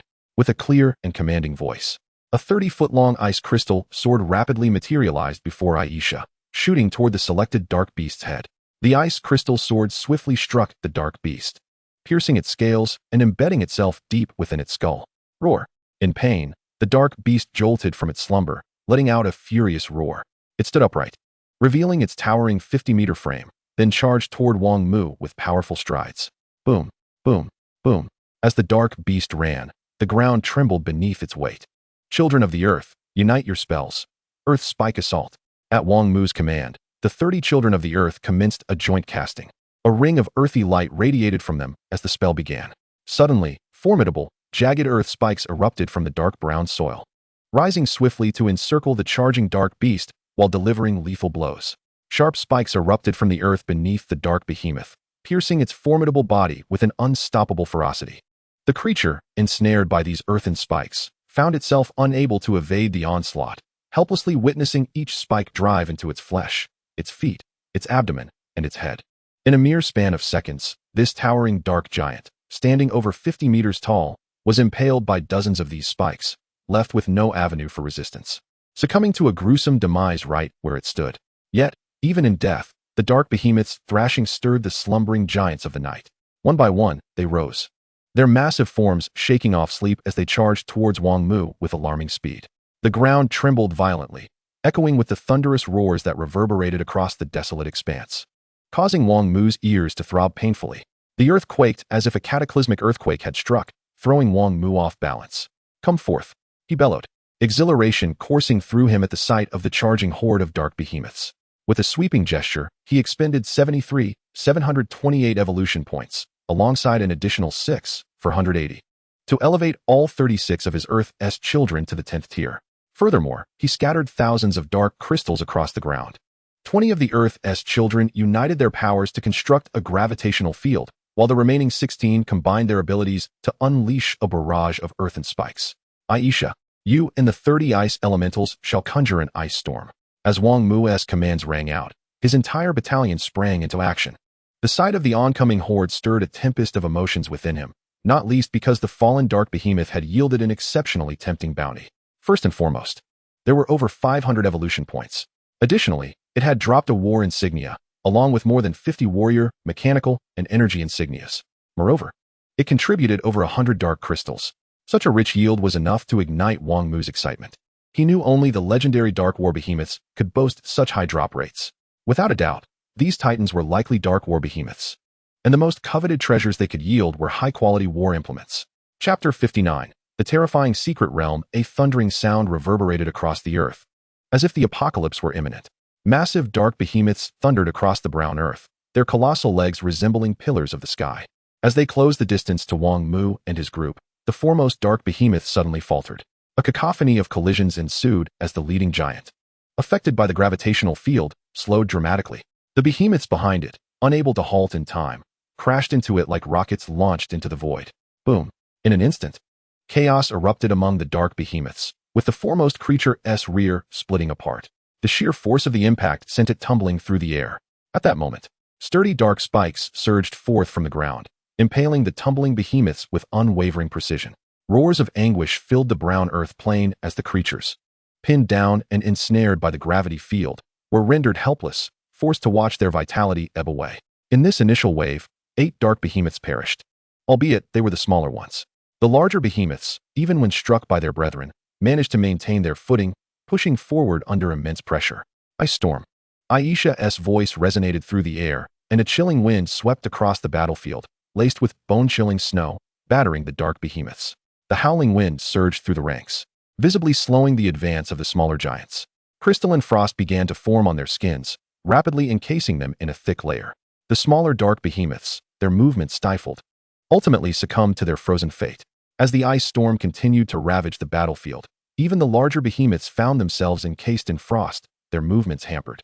It seemed that today presented a unique opportunity to vanquish this entire horde. The knowledge imparted in school was not entirely accurate. Monsters within this secret realm were not as formidable as once thought. Observing the gradually slowing giants, a glimmer of joy flickered in Wang Mu's eyes. Yet, amidst his elation, a hint of confusion lingered. According to the teachings of his instructors, While secret realms were rich in resources, the creatures within were notoriously difficult to contend with. Wang Mu had always trusted this information, having never encountered a discrepancy before. Hence, he had only brought his elite forces, intending merely to gauge the strength of the monsters within this secret realm. However, it appeared these beasts were far more manageable than anticipated. Despite the limitations of their endurance, Wang Mu's forces could still eliminate at least a third of the behemoths. With a couple more incursions, he could potentially eradicate them all. Just as this thought crossed Wang Mu's mind, a resounding, overwhelming roar echoed from the depths of the brown earth plain. Roar. This roar carried a peculiar power that reverberated through the mountains, heralding a terrifying turn of events. A low, oscillating hum erupted into the air, coinciding with the disturbance of the gravitational field constructed by the 20 Earth's children, which suddenly wavered. Fortunately, this tremor lasted but a moment before subsiding, restoring stability to the gravitational field. However, the ice storm conjured by Aisha and the ice elementals also faltered, momentarily losing its momentum against the dark behemoths. Wang Mu observed these unusual occurrences with keen clarity. What lies deep within the mountains of the brown earth plains? How can a mere roar exert influence over gravitational fields and ice storms? The moment Wang Mu's previously relaxed demeanor shifted back to tension. He employed the now-recovered vision spirit to utilize its long-range observation capabilities, directing his gaze towards the depths of the brown earth plains. In the next instant, a formidable and steep black mountain range materialized before him. This range, vast and shrouded in darkness, emanated a terrifying, predatory luminescence. As Wang Mu beheld this sight, he witnessed an immensely colossal creature, resembling a primordial black giant ape, emerge from the depths of the mountains. With each step the black giant ape took, even from such a considerable distance, Wang Mu could feel the ground beneath him tremble. Roar. As if sensing Wang Mu's scrutiny, the black giant ape glanced in his direction and unleashed a thunderous roar. This roar was even more potent than the previous one, momentarily nullifying the gravitational field and ice storm for several seconds before normalcy resumed. Following its roar, the black giant ape extended its long, powerful arms and struck its iron-like chest with a ferocity that resonated through the air. Thud, thud, thud. The oppressive sound reverberated continuously, causing Wang Mu's eardrums to ache and his chest to feel constricted, making even the act of breathing exceedingly difficult. The children of the earth and the various warrior units were also affected by this auditory onslaught, their minds thrown into disarray, and their joint spellcasting forcibly interrupted. Roar, roar, roar. With their joint casting disrupted, the previously subdued horde of colossal beasts erupted in furious roars, charging towards Wang Mu once more. Thud, thud. Simultaneously, the enormous black giant ape began to sprint, rapidly closing the distance towards Wang Mu. Retreat. Wang Mu's complexion paled as he fought to suppress the turmoil within, raising his voice to command the assembled warriors. The moment his order was issued, he turned and stepped into the teleportation portal behind him, with Aisha closely following. Following them, 30 ice elementalists emerged unscathed. However, the last of the children of the earth was not as fortunate. As the 30th child of the earth stepped through the portal, the radiant teleportation gate abruptly trembled and, under Wang Mu's darkening gaze, disintegrated into a swirl of light. Seeing the spatial coordinate scroll, transformed back from the flowing light and now resting on the ground, Wang Mu's mood soured considerably. This time, due to his momentary lapse in caution, he had lost 6 10th-tier children of the earth. Such a loss was sure to weigh heavily on his heart for quite some time. Fortunately, this expedition into the secret space had yielded substantial rewards, somewhat alleviating Wang Mu's losses. In addition to numerous evolution points, various insignias, and dark crystals, he had also uncovered a blueprint for a war apparatus. Warrior's Sword Synthesis Blueprint Silver Grade War Apparatus. War Insignia 5. Energy Insignia 100. Dark Crystal 1000. Chapter 60. News of the Insect Mother. Warrior's Sword First Tier. Quality. Silver Grade. Effect. Upon activation, enhances the attack power of all allied units within a radius of 100 meters by 10%. Evolution Details. Second Tier. Consumes 500 evolution points. Radius increase of 20. Attack power increase of 20. Third Tier. Consumes 1,000 evolution points. Radius increase of 50. Attack power increase of 30. Fourth Tier. Consumes 2,000 evolution points. Radius increase of 100. Attack power increase of 40. Fifth Tier. Consumes 4,000 evolution points. Radius increase of 200. Attack power increase of 50. Gains the characteristic Frenzy, Basic. Sixth Tier. Consumes 5 war insignias. 8,000 evolution points. Radius increase of 400. Attack power increase of 65. Seventh Tier. consumes 10 war insignias, 16,000 evolution points, radius increase of 800, attack power increase of 80, characteristic frenzy upgraded to intermediate.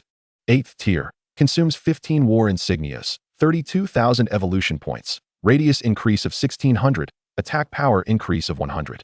9th tier, consumes 20 war insignias, 64,000 evolution points, radius increase of 3,200, attack power increase of 120, characteristic frenzy upgraded to advanced.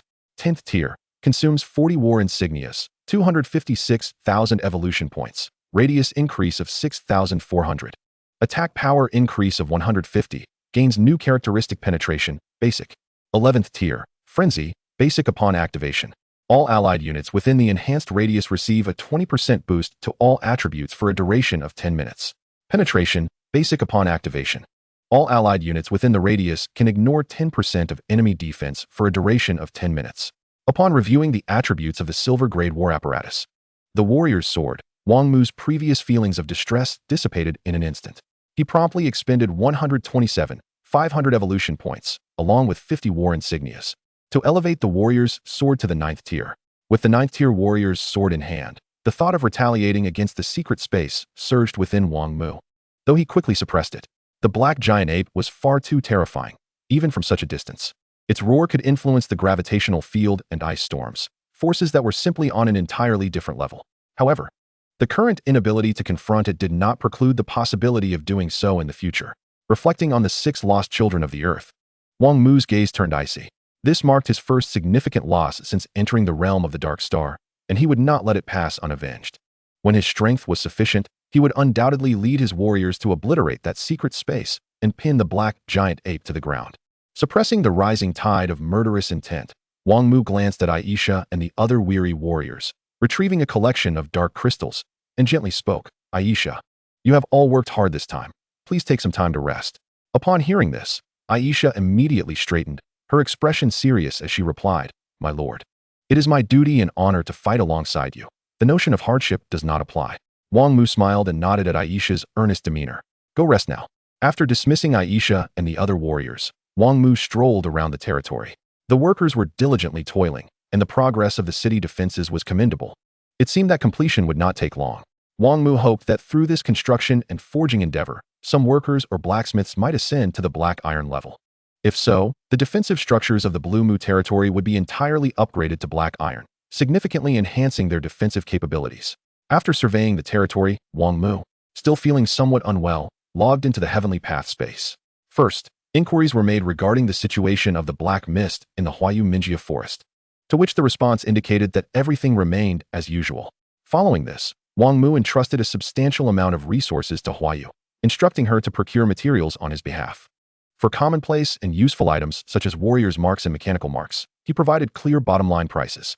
As for the more unique items, like the firewood of the Yaking and the frost elementalist blueprint belonging to Lin Xiaoxiao, Wang Mu emphasized the necessity of contacting him prior to any transactions. Some special items, while they may not appear particularly formidable at a glance, could undergo significant transformations through the evolution system, thereby revealing astonishing power. After concluding his conversation with Huayu, Wang Mu glanced at the regional competition leaderboard. The rankings of the territories at the top remained unchanged, with only the scores fluctuating. Notably, Wang Mu's score had risen to over 1.8 billion and continued to grow at a commendable pace. This was due to Liu, Guan, and Zhang, the trio of brothers, diligently following Wang Mu's orders to clear the dark creature spawn structures surrounding the Blue Mu territory. This highlighted the critical importance of a war commander to a territory. As the territory expanded, the tasks would multiply, making it impossible for the Lord to handle everything alone. At such times, the relevant territory staff would play an essential role, assisting the Lord in managing a substantial portion of the mundane tasks, thereby allowing the Lord to focus on more pressing matters. However, Wang Mu did not rush to recruit territory staff. The teleportation array had been established, ready to connect with the lords of other major human cities to bring in a cadre of workers. Currently, the Blue Mu territory had few pressing tasks, and given the unique nature of its military units, he was not inclined to open the territory just yet. After reviewing the regional leaderboard, Wang Mu, with idle time on his hands, continued to sift through his private messages. The procurement post he had published in the forum had yet to be deleted, and periodically, lords from the Minka Star would initiate private chats with him. It was evident that he would not be able to address all these messages in the short term due to their overwhelming number, so he could only tackle them gradually during his free time. Meanwhile, within the Yu Huang territory, Yu Hao was furiously berating the lords of his clan. His expression darkened. "You useless lot, it has been days, and I have yet to see even a shadow of a heavenly Dao mark. What are you all doing outside every day?" He continued. "It's one thing for that human lord's Blue Mu territory to occupy the first place on the leaderboard, but even the second place has been seized by another human domain. Have you all squandered your time on trivial pursuits?" Yu Hao stood before a group of his clan's lords, his face ashen, viewing them as nothing more than a collection of inept individuals. He failed to realize that the true ineptitude lay within himself, who merely remained within the territory, barking orders. "I don't care what methods you use, but after the regional competition concludes, I must see an adequate number of heavenly Dao marks. It is imperative." In the face of Yu Hao's furious outburst, the other Yu clan lords, despite harboring resentment, dared not express it. The hierarchy within the Yu clan was distinctly defined, and the belief in the supremacy of royal blood had deeply entrenched itself in their hearts. Ultimately, the lords of the Yu clan, under Yu Hao's tirade, departed the Yu Huang territory once more, taking a multitude of warriors with them to continue their hunt for dark creatures. Watching the departing figures of his fellow lords, Yu Hao snorted disdainfully before stepping into a courtyard behind him. Shortly thereafter, heavy breathing and the moans of Yu clan women echoed from within. Unbeknownst to Wang Mu, he remained engrossed in meticulously reviewing his private messages, ensuring he did not overlook any unique items. As time slipped by, the passage of which he could not gauge. Outside the Blue Mu territory, Liu Bei was being carried by a 7th-tier storm swordsman, rushing swiftly into the territory. "My lord, we may have found a clue regarding the insect mother." Before even laying eyes on Wang Mu, Liu Bei shouted at the top of his lungs. "Information about the insect mother?" Wang Mu, who had been absorbed in his messages, snapped back to reality upon hearing Liu Bei's exclamation. Moments later, Liu Bei, having been hastily transported by the storm swordsman, appeared before Wang Mu, panting heavily. "Why are you so out of breath? It's not like you ran all the way here," Wang Mu remarked, his forehead furrowing in irritation. Liu Bei's face flushed with embarrassment. He couldn't admit it was because the storm swordsman had run too swiftly, leaving him breathless. Thus, he composed himself and spoke in a more composed tone. "My lord, we have discovered what appears to be traces of the insect mother." "Appears?" Wang Mu's brow furrowed again, sensing a lack of reliability in his companions. However, considering that Guan Yu among the trio was reasonably astute, he ultimately chose to trust them once more. "Take me to see." Subsequently, Wang Mu summoned Aisha along with all the frost elementalists and earth children. Departing the Blue Mu territory, under Liu Bei's guidance, they marched swiftly and arrived at a small grove where Guan Yu and his group were awaiting them. "My lord, you have arrived." Guan Yu, ever perceptive, stepped forward to greet Wang Mu. "Yes, what is the situation?" Wang Mu inquired, nodding in acknowledgement. "My lord, I can't provide a detailed account, but perhaps you could use your spirit of vision to observe for yourself. Just over there," Guan Yu suggested, pointing to the right. He was aware that Wang Mu's spirit of vision had an extensive range of observation. Without further ado, Wang Mu activated his spirit of vision, directing it toward the location Guan Yu indicated. As he extended his vision nearly 2 kilometers, he beheld a vast basin teeming with countless dark insectoid creatures bustling about. In addition to these lower-tier insects, he also spotted towering high-tier insectoids, each the height of a small mountain, immobile and stationed around the entrance of an underground cavern, seemingly guarding something. "My lord, what do you see?"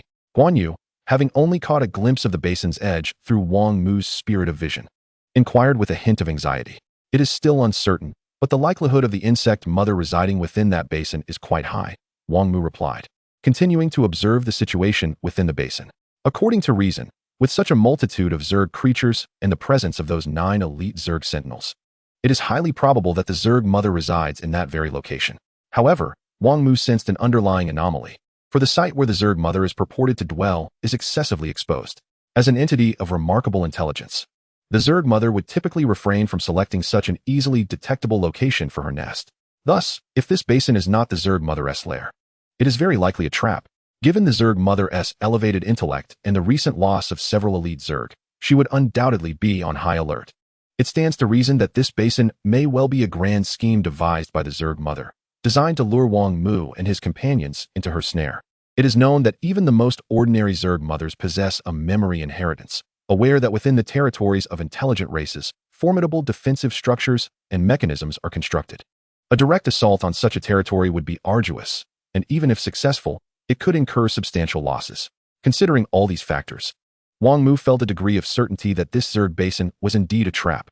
To bolster his confidence, he refrained from immediate action, instructing the trio of Lu, Guan, and Zhang to monitor the movements of the Zerg within the basin with a contingent of warriors. Wang Mu then returned to his territory, logged into the Divine Path space, and communicated with Nangong Xiong, sharing his discoveries and thoughts. In response to Wang Mu's inquiries, Nangong Xiong quickly replied, Wang Mu, if your assertions hold true, then your reasoning is sound. Based on my encounters with the Zerg Mother, I can affirm that the basin is undoubtedly a trap. Upon reading this message, a glimmer of insight flickered in Wang Mu's eyes. I knew it. Having confirmed the true nature of the basin, he sent another message to Nangong Xiong. Senior Nangong, do you have any means to ascertain the Zerg Mother's location? I intend to eliminate her. You have quite the appetite, young man, Nangong Xiong responded. While I support your endeavor, I must caution you that the Zerg Mother is not easily dealt with, so do not act recklessly. As for locating her, there was no method available, for the Zerg Mother conceals herself deeply. However, this time she seeks to confront you, which presents an opportunity. You could approach it this way. After several seconds spent digesting all the messages from Nangong Xiong, Wang Mu exited the Divine Path space. This time, he was determined to capture the Zerg Mother, as doing so could very likely grant him another warrior of the Battle General class. The thought of acquiring such a formidable ally invigorated him. Taking a deep breath, he led his contingent of warriors back to the grove where Lu, Guan, and Zhang awaited. To save time, Wang Mu chose to ride upon the back of a child of the earth, allowing it to carry him forth. He could not bring himself to ask a lady like Aisha to bear his weight on the journey. After a brief span of 10 minutes, Wang Mu reunited with the trio of Lu, Guan, and Zhang. Together with Aisha, the five convened to discuss effective strategies against the Zerg. With the integration of their soul marks, the warriors had attained a level of intelligence comparable to that of ordinary individuals, each capable of forming their own opinions and exhibiting emotions. Nevertheless, despite their newfound perspectives, the warriors remained steadfastly loyal to their lord. Instances of intelligent warriors rebelling against their master had never circulated in the dark battlefield. Ultimately, the plan devised by Wang Mu and his companions was to turn the tables on the Zerg. If the Zerg Mother sought to lure them in, then they would boldly advance into her trap. They would first feign weakness, and when the Zerg Mother could no longer resist employing her hidden tactics, Wang Mu and his allies would reveal their true strength, decisively overwhelming the Dark Zerg. Regarding matters of strength, Wang Mu might have hesitated had he not possessed the sword of the battle warrior, a silver weapon forged for combat. With this in hand, he was confident that his forces could surpass the Zerg, especially given his unique ability to thrive through battle, growing stronger with each conflict. Having finalized their battle plan, Wang Mu and his group set their plan into motion. First, he tasked Aisha and the trio of Lu, Guan, and Zhang to lead 10 children of the earth, 20 ice warriors, 100 shadow soundcasters, and 300 eagle-eye archers to engage the Zerg within the basin. Chapter 62, A Forceful Strike. Aisha and her team did not approach the basin directly from the grove. Instead, they took a detour, changing their angle before heading straight for the basin. Before long, Aisha's group attracted the attention of the Zerg swarm. With the shrill cries of the elite Zerg echoing, the creatures within and around the basin retreated immediately. Once they returned to the basin, the Zerg did not initiate an attack. Instead, they huddled within, their numerous insectal eyes fixated on Aisha and her companions, appearing exceedingly tense. From his vantage point in the grove, Wang Mu observed this scene through the spirit of vision, a cold smile playing upon his lips. This Zerg Mother proved to be quite intriguing. In an attempt to fabricate a false sense of security regarding her presence in the basin, she deliberately refrained from instigating an assault. Unfortunately for her, Wang Mu had already deciphered her stratagem. From outside the basin, Lu, Guan, and Zhang surveyed the densely packed dark Zerg within, their expressions betraying a hint of fear, though they feigned joy on the surface. Eldest brother, third brother, look at how these Zerg are behaving. That hole in the basin must be the legendary Zerg nest, Guan Yu exclaimed, pointing excitedly towards the entrance of the hole. This was part of their prearranged plan. Regardless of whether the Zerg comprehended human speech, embellishing their performance could yield no detriment. Second brother, you may be onto something. Judging by the Zerg's behavior, that hole could indeed be the nest. Otherwise, how can we explain the unusual reaction of these creatures that usually charge at us? Liu Bei chimed in, followed by Zhang Fei's booming voice. I say, eldest brother, second brother, let us cease our idle chatter and simply eliminate this batch of Zerg to see what lies within. Third brother speaks wisely. Let us press forward and uncover the truth. Liu Bei swiftly took up the narrative, mimicking Wang Mu's usual authoritative tone as he issued a command to Aisha.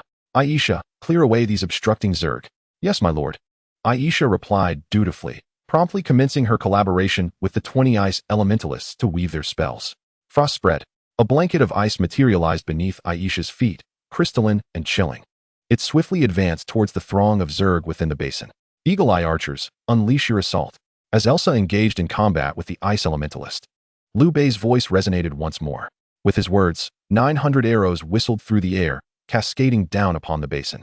The high-ranking insectoids, towering like small mountains, let out a chorus of shrill cries. Under their command, the insect swarm in the basin launched an assault against Elsa and her companions. With a thunderous roar, thousands of red-armored beetles took to the skies, their maws gathering fiery brilliance, ultimately coalescing into fireballs the size of millstones, hurtling towards Elsa and her allies. Alongside the ordinary red-armored beetles, thousands of standard blade beetles and burrowers also joined the fray. The blade beetles flapped their transparent wings with lightning speed, wielding their razor-sharp limbs as they surged forth. Meanwhile, the burrowers twisted and wriggled, burrowing into the earth, also advancing towards Elsa's position. While the burrowers lacked the destructive power of their red-armored and blade counterparts, their threat level was significantly heightened. Once they tunneled underground, ordinary soldiers found themselves utterly helpless against them, forced into a passive defense, ever vigilant for the imminent assault of the burrowers. Thus, for many lords of intelligent races, burrowers were deemed one of the most formidable insect soldiers. However, this notion became a mere jest for Wang Mu. As the child of the brilliant earth, he possessed an innate connection to the land. While ordinary soldiers might lose track of the burrowers concealed in the earth, for the child of the earth, these subterranean infiltrators appeared as beacons of light in the night, impossible to overlook. As the insectoids in the basin initiated their offensive, the 10 children of the earth united to cast their spells. First, they constructed a gravitational field, drastically diminishing the speed of the rapidly advancing blade beetles. Now exposed, the slowed blade beetles fell squarely within the sights of the eagle-eyed archers. In an instant, a hail of arrows rained down, and within mere breaths, a third of the thousands of blade beetles met their demise. Although blade beetles were swift and boasted extraordinarily sharp limbs, they were correspondingly fragile. A few well-placed arrows would suffice to extinguish their lives. Once the gravitational field was established, the children of the earth turned their attention to the burrowers lurking underground. With another round of spells, jagged, robust, and sharp earth spikes rapidly formed beneath the surface, unexpectedly impaling all burrowers in their path. Caught off guard, the burrowers stood no chance against the onslaught of the earth spikes, and in a matter of seconds, these once-dreaded foes fell lifeless. Meanwhile, the fireballs expelled by the red-armored beetles had already collided with the ice wall conjured by Elsa and the ice elementalist, generating a vast cloud of scalding steam. Yet, this high-temperature vapor quickly cooled, transforming into glistening shards of ice. Effortlessly dispelling the assault of the 9 high-ranking insectoid soldiers, Elsa and her companions launched a counterattack. A storm of arrows soared, ice swords sliced through the air, earth spikes ambushed, and the sonic onslaught of 100 necromancers decimated the insect swarm within the basin. In response to this dire situation, the 9 high-ranking insectoids emitted a collective, mournful wail. The sound, deep yet piercing, echoed far and wide, transmitting some form of communication. Following this signal, the 9 high-ranking insectoids began to shift their massive forms, charging toward Elsa and her allies. Their command was clear: to delay the intelligent race's lords at all costs, even if it meant sacrificing their own lives. As the 9 high-ranking insectoids charged forward, a vast expanse of swampy land, distant from the basin, erupted with swarming insectoid figures. These innumerable creatures, previously hidden beneath the earth, emerged in response to the signal from their queen, rapidly coalescing into several swarms that encircled the basin from multiple directions. Chapter 63, The Final Battle. In the basin, the 9 high-ranking insectoids, enduring the onslaught of the Blue S warriors, exerted every effort to press their attack. 4 high-ranking red-armored beetles opened their cavernous maws, spewing forth torrents of magma. Ice wall. The cool command resonated through the air. A thick ice barrier rose from the ground, intercepting the path of the molten rock. Steam billowed, obscuring the vision of Lu, Guan, and Zhang. Fortunately, Guan Yu possessed the spirit of vision bestowed by Wang Mu, allowing him to observe the movements of the swarms from a godlike perspective. As the 4 high-ranking red-armored beetles unleashed their magma while crashing against the ice wall, the frost-laden earth beneath their feet lost its potency, succumbing to the intense heat radiating from the beetles. An overwhelming swarm of insects trailed behind the red-armored beetles, pressing forward relentlessly. Simultaneously, 3 high-ranking blade beetles launched their attack. A barrage of palm-sized transparent membranes, edged with razor-like brilliance, shot forth from the backs of the high-ranking blade beetles, spiraling toward Elsa and her allies at a velocity difficult to perceive. The remaining 2 high-ranking burrowers, employing some unknown technique, induced violent tremors across the ground within the basin and its surroundings. In the face of this relentless onslaught, Elsa remained unperturbed, erecting both ice and earth walls to shield against the magma and blade membranes. The children of the earth, rooted firmly to the ground, unleashed their formidable power, stabilizing the trembling earth to facilitate their forces in casting spells and launching counterattacks. Defensive measures did not preclude their offensive. Arrows, earth spikes, and crystalline ice swords mercilessly harvested the lives of ordinary insectoids within the swarm. Thus, the battle escalated into a fervent clash from the very outset. Despite the insectoids' reckless assaults, they found themselves continuously thwarted, their own strength waning with each futile charge. In the nearby grove, Wang Mu utilized the spirit of vision to observe the insect swarm within the basin, which was gradually succumbing to defeat, nearing collapse. A flicker of doubt crossed his mind. Why had the queen's reinforcements not arrived? Could it be that his assumptions were erroneous, that the nest truly resided within the cavern of the basin? However, this notion was swiftly cast aside. If the queen and the nest were indeed present, the insectoid's defensive forces could not possibly be so feeble. The most plausible explanation was that the queen's location lay some distance from the basin, rendering immediate assistance unlikely. Having contemplated the critical elements, Wang Mu couldn't help but shake his head. The mother bug was indeed exceedingly cautious. Nevertheless, no matter how prudent she might be, the moment she chose to send reinforcements to this side of the insect horde, it would seal her fate. A chilling intent to kill surged within Wang Mu, though it flickered like a fleeting shadow. At that moment, a swarm of insects abruptly appeared in his line of sight. They have finally arrived. Memorizing the location of this insect contingent, Wang Mu began to assess the strength of the reinforcements. At first glance, his expression turned grave. In front of the newly emerged swarm were numerous colossal high-tier insects. He counted, and there were already over 50 ordinary high-tier insects. Not to mention, among them were 3 even larger elite high-tier insects. Elite high-tier insects are the creme de la creme of their kind, possessing strength that far surpasses ordinary high-tier insects, each endowed with unique abilities, rendering them formidable foes. Such a grand assembly. It appears the mother bug is resolutely intent on eliminating me in one fell swoop. And this is merely the first wave of reinforcements. As Wang Mu scrutinized the strength of the first group, the 3 brothers Liu, Guan, and Zhang, alerted by the commotion, turned to gaze in that direction. Upon seeing the sight before them, they were nearly struck dead with fear.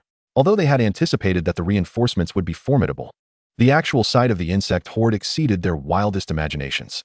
Just then, a low yet piercing shriek echoed from another direction.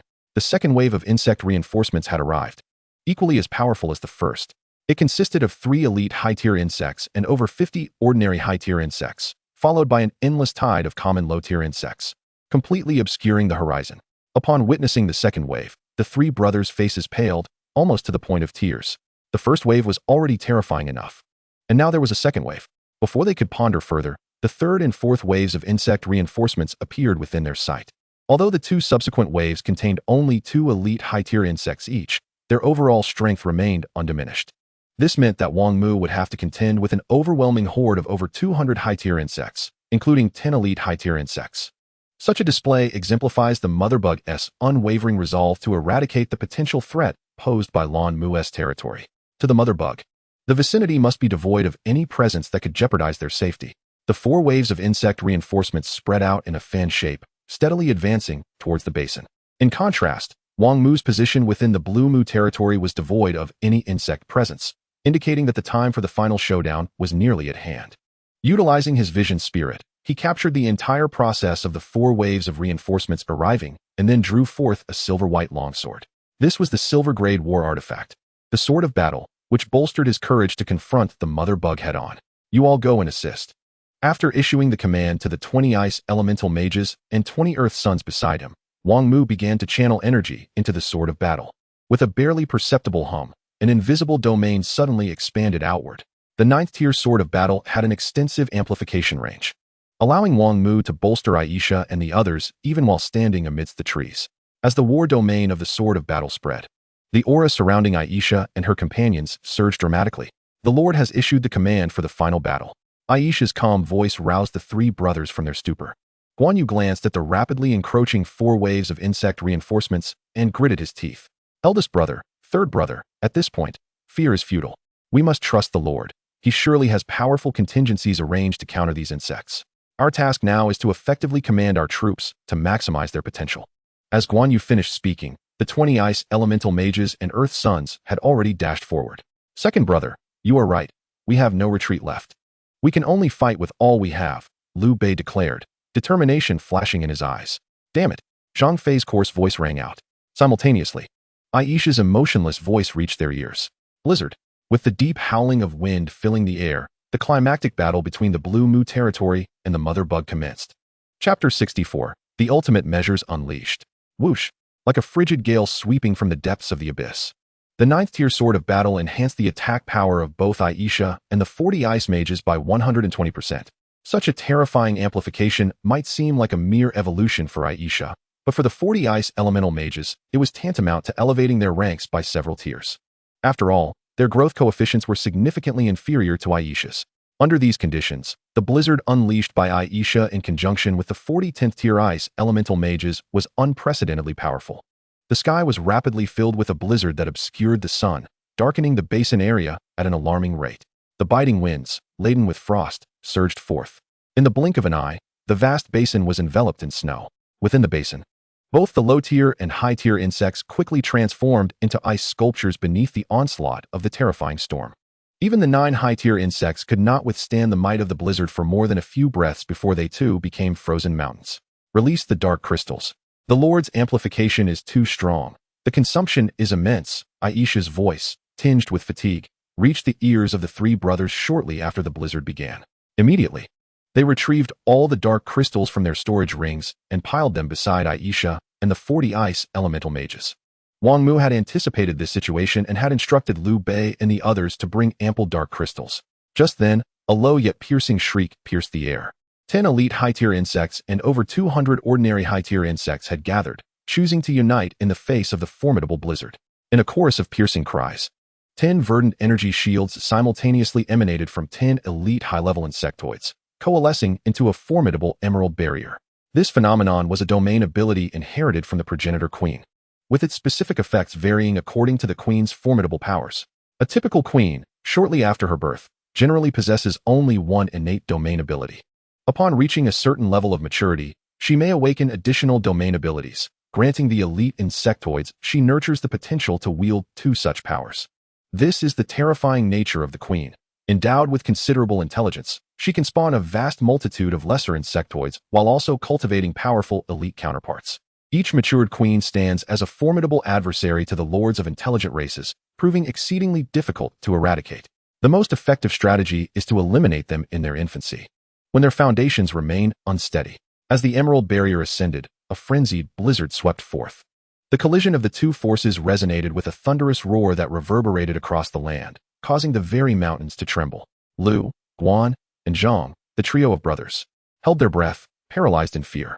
At the moment of the explosion, they felt the thunderous rumble from the heavens resonate directly in their ears. The atmosphere grew palpably dense, rendering their breaths labored, as beads of cold sweat began to form, quickly saturating their garments.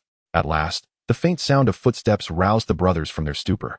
Wang Mu had approached them unnoticed. His eyes narrowed as he scrutinized the point where the blizzard collided with the emerald barrier, a slight furrow creasing his brow. He had not anticipated the sheer might of these 10 elite insectoids, who relentlessly advanced against the blizzard amplified by the sword of the battle warrior. The true nature of the emerald barrier, capable of repelling the blizzard entirely, remained a mystery. Aisha, if we were to enhance your attributes, along with those of all ice element mages, by 50%, would it be sufficient to breach this barrier? Wang Mu inquired, shifting his gaze from the insect swarm to Aisha, who was diligently casting spells. My lord, it seems unlikely. Those insectoids still appear to retain some strength, Aisha replied, her brow furrowing slightly. What if we were to double your power under the previous conditions? Wang Mu's voice resonated once more. After a brief pause, Aisha clenched her teeth and responded, My lord, perhaps we could attempt it. Taking a deep breath, Wang Mu fell silent and opened his system panel, glancing at his balance of evolution points, just over 300,000. Subsequently, he expended 256,000 evolution points, alongside 2 for 100 warrior marks and 2 for 100 elemental marks, to elevate Aisha to the 10th tier. Upon reaching this level, Aisha's attack power surged by 25,600, and her base attributes doubled from an initial 50 enhancement to 100. Her capabilities now eclipsed those of the 9th tier by a significant margin. After evolving Aisha, Wang Mu activated the berserk characteristic of the Sword of the Battle Warrior, which had already reached an advanced level in its 9th tier. The advanced effect temporarily enhanced all units' attributes within its range by 50% for a duration of 20 minutes. With a series of decisive actions, the might of the blizzard escalated to unprecedented levels. A resounding crash echoed across the skies, shaking the very earth and mountains as an overwhelming energy wave radiated from the epicenter of the collision. In response to the newly augmented blizzard, the 10 elite insectoids began to shriek in unison, exerting their utmost effort to maintain the integrity of the Emerald Barrier. Observing the insect swarm's desperate resistance and glancing at Aisha, whose complexion had turned pale, Wang Mu issued a solemn command. Children of the Earth, combine your spells. Earth Spike Assault. Upon completing his declaration, he utilized his remaining evolution points to elevate 100 Shadow Sound Mages to the 10th tier. Simultaneously, he produced a blueprint for a black iron-level war apparatus, the War Horn. This horn could amplify the sonic attacks of his forces. Wang Mu also enhanced it to the 9th tier, increasing the power of its sonic attack from an initial 10% to 120%. Upon evolution, the War Horn developed a feature named Inspire. Similar to the Berserk characteristic, its amplification was significantly less potent. However, the 9th tier War Horn achieved an advanced level of Inspire, allowing it to sustain a 15% enhancement of allied units' attributes without a time limit, a commendable trait indeed. At this juncture, Wang Mu's evolution points were nearly depleted. Shadow Sound Mages, unleash sonic attacks. He commanded, as waves of sound imbued with a unique rhythm surged towards the insect horde. Concurrently, formidable earth spikes erupted from the ground beneath the elite insectoids. Though the swarm initially reacted swiftly to this unexpected assault, they could not prevent a substantial impact on the 10 elite insectoids. The crisp sound of cracking echoed where the blizzard met the Emerald Barrier, as fissures began to appear and rapidly expand within the barrier. Ultimately, with a sharp crack, the Emerald Barrier shattered into a myriad of green particles, dissipating into the ether. In an instant, the fearsome blizzard surged into the insect swarm, overwhelming them. Chapter 65. The insect swarm disperses in search of clues. Gulping, the trio of brothers, Lu, Guan, and Zhang, watched in awe as the blizzard forcefully breached the Emerald Barrier. What is the nature of our Lord's talent? It is truly beyond comprehension. They observed that Wang Mu had made no apparent movements, yet Aisha and the other warriors' powers surged dramatically. The once evenly matched Emerald Barrier was thus shattered. At the moment of the barrier's collapse, the 10 elite insectoids emitted a low, piercing wail. Soon after, a new Emerald Barrier erupted from their bodies. However, before it could fully coalesce, the frigid power of ice surged forth, shattering the nascent barrier. The howling winds roared, and the dense chill of the blizzard swept into the insect swarm, freezing every insect in its path. 10 elite high-level insectoids rose up in rebellion, writhing their bodies in an attempt to re-establish the Emerald Barrier, yet under the oppressive force of the snowstorm, their efforts proved futile. Gradually, the once vigorous movements of the 10 elite high-level insectoids slowed to a halt, transforming into 10 colossal icebergs. Behind them, over 200 ordinary high-level insectoids had already crystallized into ice sculptures, standing motionless upon the glacial expanse. Countless other insectoids met a similar fate. Ultimately, those low-level insectoids, situated farther from Wang Mu, scattered in an instant at the sound of an unidentifiable shriek that echoed from the unknown. They retreated from various directions, swiftly vanishing from Wang Mu's sight like a receding tide. Witnessing the insectoids' retreat, Aisha, who had been enduring the pressure, finally relaxed. Subsequently, she and her fellow ice elementals collapsed in unison onto the ground, succumbing to unconsciousness. "My lord, what is this?" Guan Yu, taken aback by the unprecedented sight, pointed at Aisha and her companions in astonishment. "It's nothing, merely exhaustion," Wang Mu replied, shaking his head. After offering a brief explanation, he cast a glance towards the direction from which the insectoids had retreated, then promptly instructed the trio of Lu, Guan, and Zhang, "Make haste and eliminate these insectoids. I must take my leave for a while." Without allowing the brothers a moment to respond, Wang Mu leaped onto the back of a child of the earth and pursued the fleeing insectoids. When the reinforcements of the insectoids arrived, Wang Mu had utilized the orange spirit of vision, which he had previously evolved to the 11th tier, to meticulously observe the true sequence of the 4 swarms of insectoid reinforcements. According to Nangong Xiong, while newly birthed insect mothers possess high intelligence, they lack experience. In battle, they may attempt to conceal their positions, yet their methods are often imperfect, leading to situations where their cleverness backfires. Nangong Xiong advised Wang Mu that to locate the insect mother, one could analyze the reinforcements she dispatched, coupled with the insectoid's retreat patterns. These two aspects generally suffice to deduce the approximate location of the insect mother. However, this method is applicable only to newly birthed insect mothers. Season 1's renders such strategies ineffective. The insect mother is a highly intelligent and rapidly evolving dark entity, surpassing most sentient beings in cunning. Through his prior observations, Wang Mu noted a discrepancy between the arrival times of the 4 insectoid reinforcements and their emergence. The first swarm to surface was, in fact, the last to arrive, while the last to emerge was not the earliest to arrive. The swarm that first appeared in Wang Mu's vision was actually the second to emerge. This indicated the insect mother's remarkable caution. At this moment, Wang Mu, carried by the Child of the Earth, swiftly pursued the direction of the insectoid retreat. Although the Child of the Earth was not particularly swift, their speed had significantly surpassed that of ordinary low-level insectoids after evolving to the 10th tier. While riding on the Child of the Earth, Wang Mu maintained a careful distance from the insectoids to remain undetected. After advancing a considerable distance, he employed the spirit of vision to scrutinize the insectoids' retreat patterns. To his surprise, he discovered that the insectoids had divided into numerous groups during their withdrawal. Moreover, they did not retreat uniformly. After covering 2 or 3 kilometers, some would seek refuge in concealed locations. What a cautious insect mother, Wang Mu mused, furrowing his brow, realizing that these hidden insectoids had undoubtedly transformed into the eyes and ears of the insect mother. This presented a substantial obstacle for Wang Mu's continued pursuit. Fortunately, the 11th tier orange spirit of vision allowed him a vast observational range, exceeding 10 kilometers in diameter. Through his observations, Wang Mu noted that the retreating insectoids, after withdrawing 7 or 8 kilometers, began to gradually converge. Ultimately, they formed 3 distinct groups, each heading towards different directions, corresponding to the arrival points of the 2nd, 3rd, and 4th swarms of reinforcements. Only the direction of the first swarm remained untraveled by any insectoids. With this revelation, Wang Mu breathed a sigh of relief. If all went as anticipated, the location of the insect mother was highly likely to coincide with that of the first arriving swarm. Of course, these were merely Wang Mu's conjectures. The true circumstances would require verification. Despite his growing suspicions, Wang Mu remained patient, observing the insectoid movements until they vanished from his field of vision. Upon his return to the basin, the insectoids had been nearly eradicated. The frozen insectoids were remarkably easy to clear away. After completing the cleanup, Wang Mu, accompanied by his array of warriors, hastened back to the Blue Mu territory. On the way, he utilized the spirit of vision to discover a large contingent of dark beings converging towards the basin. Wang Mu speculated that the collision of the snowstorm with the Emerald Barrier had unleashed an overpowering wave of energy, attracting nearby dark entities.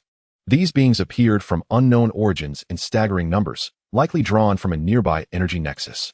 Thus, upon his return to the Blue Mu territory, Wang Mu's first order was for Lu, Guan, and Zhang to lead the warriors in fortifying the city walls. Should those dark beings venture into the realm of the Lord's stone tablets, divine power fluctuations, an immediate assault on the Blue Mu territory would ensue. After making these arrangements, Wang Mu awaited the awakening of Aisha and the ice elementals while tallying the spoils from the extermination of the insectoid reinforcements. Unbeknownst to him, his successful annihilation of the vast insectoid forces had caused his points to surge dramatically once again. The commotion this caused reignited excitement among the lords on the Minka Star. After all, this latest surge in points was not merely in the hundreds of thousands or millions, but an astonishing increase in the billions. Chapter 66, Schemes and Gains. What kind of absurdity is this Blue Mu territory? It's as if it has some cheat. It's utterly ridiculous. The first day, points surged in the thousands. The second day, millions, and now, it's in the billions. Enough already. Who knows, perhaps it's the child of the Heavenly Dao. Let us hope that the human lord of the Blue Mu territory isn't excessively bloodthirsty. Otherwise, our future days may become quite difficult. Even if this human lord is bloodthirsty, what does it matter? What can a lord of a lowly third-tier race dare to touch a hair on the Feather Monarch's head? One must admit, the phenomenon of sycophants exists everywhere, at all times. Even in the darkest of battlefields, sycophants abound. Perhaps, it is conceivable that with sufficient charm, one could attain everything in the end. This endeavor is undoubtedly less arduous than seeking a wealthy patron, requiring merely the flick of one's tongue. In contrast, pursuing a wealthy benefactor demands a trifecta of effort, mouth, hands, and an overwhelming taste, rendering the experience exceedingly unsatisfactory. Without delving into the affairs of the Heavenly Dao space, let us turn our attention to the Feather Clan and their imperious leader. Incompetent, incompetent, incompetent, roared Yu Hao, his eyes ablaze with fury, his visage contorted with rage. You useless lot, do you feast upon your own behinds day in and day out? The blue pastoral leader has amassed 40 billion points, and look at your meager tally. It is one thing to have a scant score, but to be devoid of even a trace of the Heavenly Dao mark at this stage, what purpose do you serve? The exponential rise in Wang Mu's points had once again shattered the fragile psyche of this distressed prince of the Feather Clan. I care not what means you employ, but procure sufficient Heavenly Dao marks at all costs. You have 30 days, mind you. Should I not see an adequate quantity of marks after this period, you shall comprehend the consequences. With a piercing glare that swept over the assembled Feather Lords, Yu Hao's countenance turned icy as he retreated to his secluded courtyard. Outside the courtyard, the 20-odd Feather Lords exchanged glances, their fists clenched tightly. In light of Yu Hao's relentless tirades in recent days, they felt a deep-seated anger brewing within. Yu Hao's commands echoed through their territories with a casual arrogance, constantly invoking the Heavenly Dao marks as if they were mere trifles. Yet, the acquisition of these marks is far from simple. If it were, the record for the swiftest elevation to a third-tier territory, set at a mere 84 days, would not have stood unbroken for centuries. Unbeknownst to the Feather Lords, this record has now been shattered by the very blue pastoral leader they despise, plummeting from 84 days to a staggering 12 days. This benchmark, barring unforeseen circumstances, will likely remain insurmountable. Among the assembly of Feather Lords, a few with 6 wings gazed at the firmly shut courtyard door, their eyes gleaming with a peculiar light. Yu Hao's recent pronouncement had thoroughly chilled their spirits. Although he had eased his demands by extending the time frame for acquiring the requisite Heavenly Dao marks to 30 days, the task remained daunting, akin to climbing a steep mountain. Even if they were to exert every ounce of effort, fulfilling Yu Hao's directive would be an uphill battle. A considerable number of Feather Lords have already perished in pursuit of these marks. The thought of the consequences for failing to meet Yu Hao's expectations sent shivers down the spines of these lords. Yu Hao, if you show no mercy, do not expect us to act justly. Several scheming Feather Lords resolved silently, their gazes locked on the courtyard door, similarly burdened by the weight of leadership. Yulin wore a grave expression. The recent surge in Wang Mu's points had instilled a sense of unease in the otherwise self-assured Yulin. Sitting beside the Lord's monument, he found himself pondering deeply. Could he, with his inherent leadership talent and clan support, maintain a steady grip over the blue pastoral territory? After lengthy contemplation, Yulin resolved to alter his plans. The enigmatic and peculiar performance of the blue pastoral leader had left him restless. Determined, Yulin logged into the Heavenly Dao space to clandestinely communicate with other clan leaders. Nearly half an hour later, Yulin exited the Heavenly Dao space with a smile of satisfaction. Following his awareness of Yu Hao's tyrannical behavior, he had been covertly attempting to sway other leaders within the Feather Monarch territory. However, the deeply entrenched notions of bloodline hierarchy within the Feather Clan had thwarted his previous attempts. This time, upon logging on, he received several messages inquiring about his specific plans, revealing a willingness to collaborate. Prepared for this eventuality, Yulin swiftly rallied these Feather Lords to his cause. Incompetence breeds incompetence. Even a good hand is played poorly.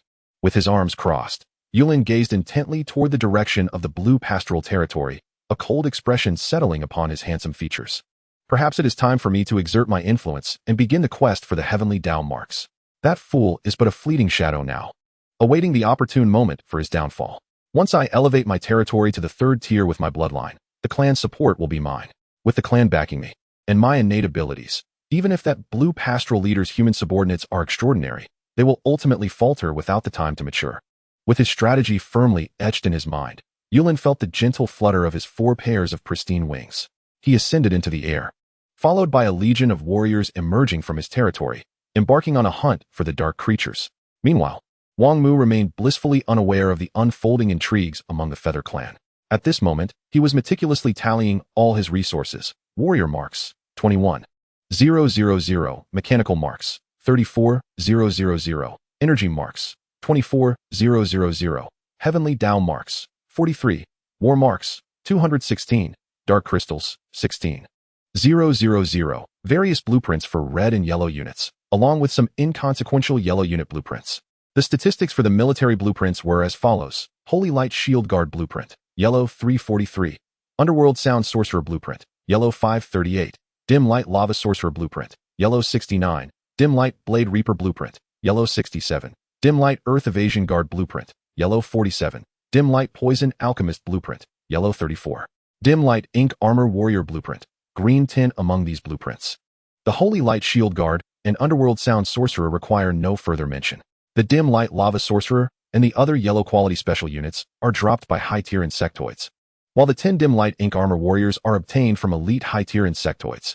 In addition to the military blueprints, Wang Mu also acquired 6 schematics for war apparatuses, 5 made of black iron and 1 of silver.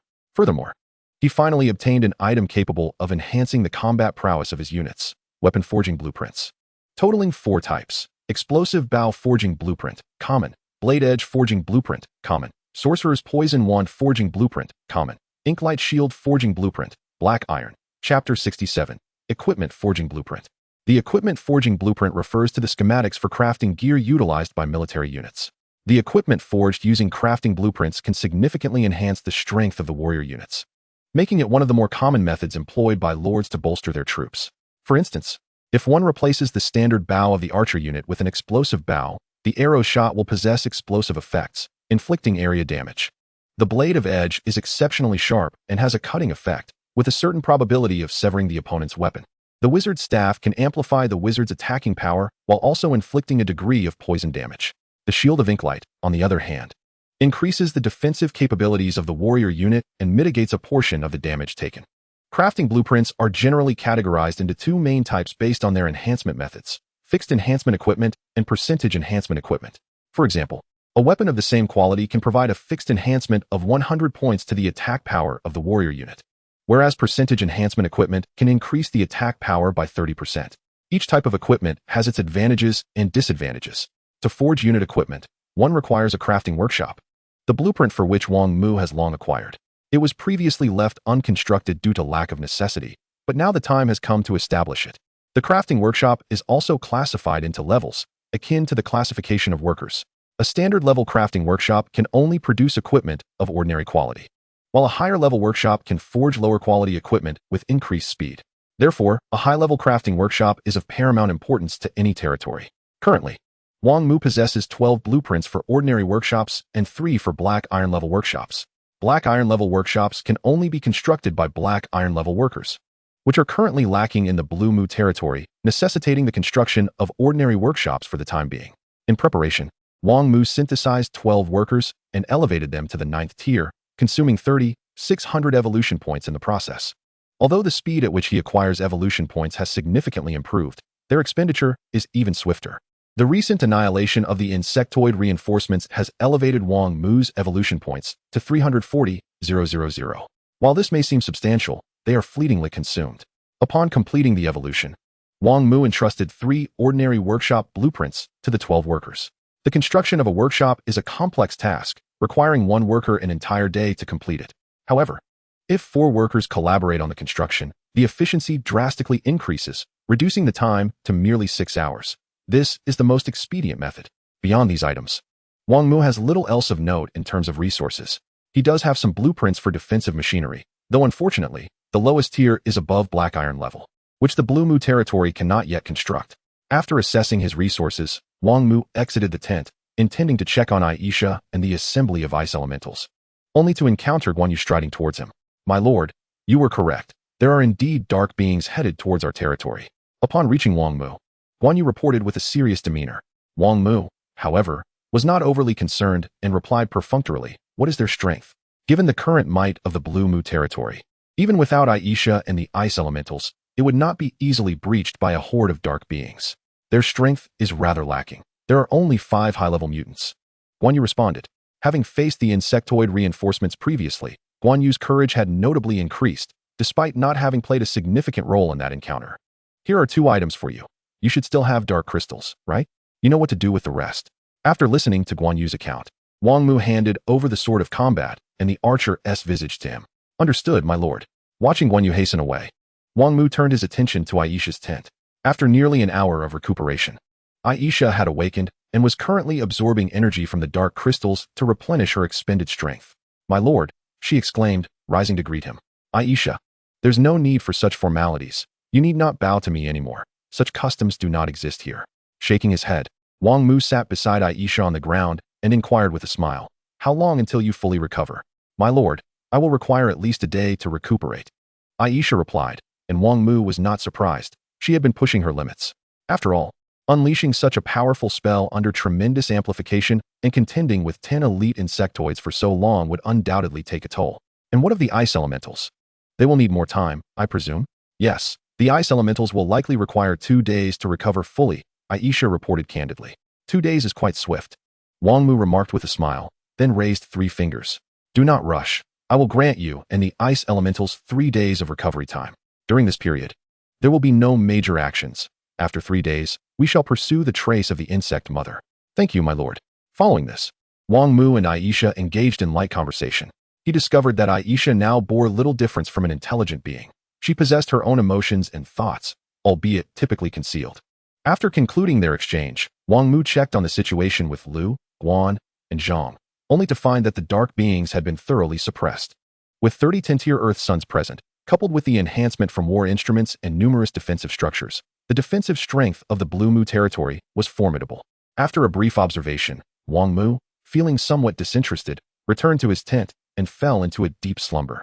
When he awoke again, the night had fully descended, and upon calculating, he realized it was now the early hours of the 15th day. A full 24 hours had passed since he last recruited ice elementals. Thus, Wang Mu eagerly exited his tent and made his way to the ice altar to summon 10 ice elementals once more. Following this, he expended 23,010 evolution points along with 800 warrior insignias to elevate them all to the 10th tier. Having completed these tasks and seeing nothing else to occupy his time, Wang Mu decided to log into the celestial space to continue his journey of clearing private messages and perhaps engage in some banter with Lin Xiaoxiao, the chatty girl. Upon entering the celestial space, a sudden announcement appeared. To the pioneering lords of the underworld star, the dark tide will reach its peak today. Please prepare your defenses. Furthermore, the dark tide will recede in 3 days, at which point the regional competition will conclude. I urge all pioneering lords to continue their diligent efforts. Chapter 68, Accumulation. Is the dark tide about to conclude so swiftly? Wang Mu, upon reading the contents of the Heavenly Dao announcement, was momentarily taken aback. According to the timeline provided, it barely amounts to 10 days. Typically, a dark tide lasts from half a month to over 20 days, particularly for a mid-tier elite dark tide. A duration of at least half a month is expected. Initially perplexed, Wang Mu ultimately found solace in the thought that perhaps this dark tide was merely a minor affair. It was likely elevated to a mid-tier elite status due to the influence of the Zerg's matriarch, akin to hastening growth. Thus, the brevity of this dark tide became comprehensible. Having resolved these thoughts, Wang Mu navigated to the regional competition rankings, glancing at his score, 4.6 billion, which was still more than half away from his target of 10 billion. A daunting journey lay ahead. In 3 days, he would seek the matriarch, and should fortune favor him in vanquishing it, he could amass a substantial score. During these 3 days, capitalizing on the peak of the dark tide to hunt vigorously might just allow him to breach the 10 billion mark before the time elapsed. After a brief contemplation, Wang Mu exited the regional competition leaderboard and entered the private messaging interface. First, he encountered a flurry of messages from Lin Xiaoxiao, the chatty girl, filled with her familiar exuberance. Lan Mu, your ice elemental masters and eagle-eye archers are absolutely incredible. Lan Mu, my score has surpassed 10 million. Lan Mu, why do you often reply at such late hours? An irregular schedule can easily jeopardize your health. The first task of a good lord is to take care of their well-being, for health is the foundation of all endeavors. Lan Mu, the dark tide is nearing its end. I must double my efforts to secure my second position. Lan Mu, do you still wish to trade? I have gathered some more schematics for the ice elemental masters. After perusing her messages, Wang Mu glanced at the timestamp in the Heavenly Dao space. It was 3:03 a.m. Alas, it was once again the dead of night. He felt a twinge of helplessness regarding his inverted schedule. The emergence of the Zerg had completely derailed his routine. Fortunately, his robust constitution allowed him to disregard the adverse effects of such irregular hours. After a moment's reflection, Wang Mu replied to Lin Xiaoxiao with several messages, including affirmations of their trade. The schematics for the ice elemental masters were currently scarce for him, given the limited production from the ice altar. Accumulating 300 ice elemental masters would require approximately 20 more days. With Lin Xiaoxiao's assistance, this duration could be significantly reduced. Having responded, Wang Mu proceeded to sift through other private messages. While most of these messages bore little utility, a few contained valuable information that could aid him. Among the previous messages, several alien lords had expressed interest in trading unique materials they possessed. Rather than dismissing them outright, Wang Mu engaged in discussions, ultimately reaching agreements with 3 of these alien lords. The unique materials they discovered were named Cold Iron, Glimmerstone, and Everwood. Cold Iron, an orange-quality material with ice attributes, was particularly rare for Wang Mu. Glimmerstone, a yellow-quality special stone with light attributes, could amplify the power of light-based troops. Lastly, Everwood, an astonishing green-quality special wood, was invaluable for synthesizing troops or constructing defensive buildings and machinery. Buildings constructed from Everwood could withstand the corruption of dark energy, resist decay, and significantly bolster defenses. Despite the high price set by the alien lords possessing Everwood, Wang Mu gritted his teeth and secured the deal. Naturally, he did not offer evolved warrior troops in exchange. Instead, he utilized other special materials like earth crystals, speed crystals, and vitality wood, all of which he had sourced reliably. As long as no unforeseen circumstances arose, he could consistently acquire these materials, allowing for some trading. It was precisely due to the bounty of these special materials that Wang Mu diligently perused every piece of information. After all, no lord would ever complain about an excess of unique materials in their territory. Such items are always welcome in abundance. Time slipped away quietly as Wang Mu continued to review each private message. As dawn broke and the clock struck 5:30 a.m., Lin Xiaoxiao responded to Wang Mu's messages.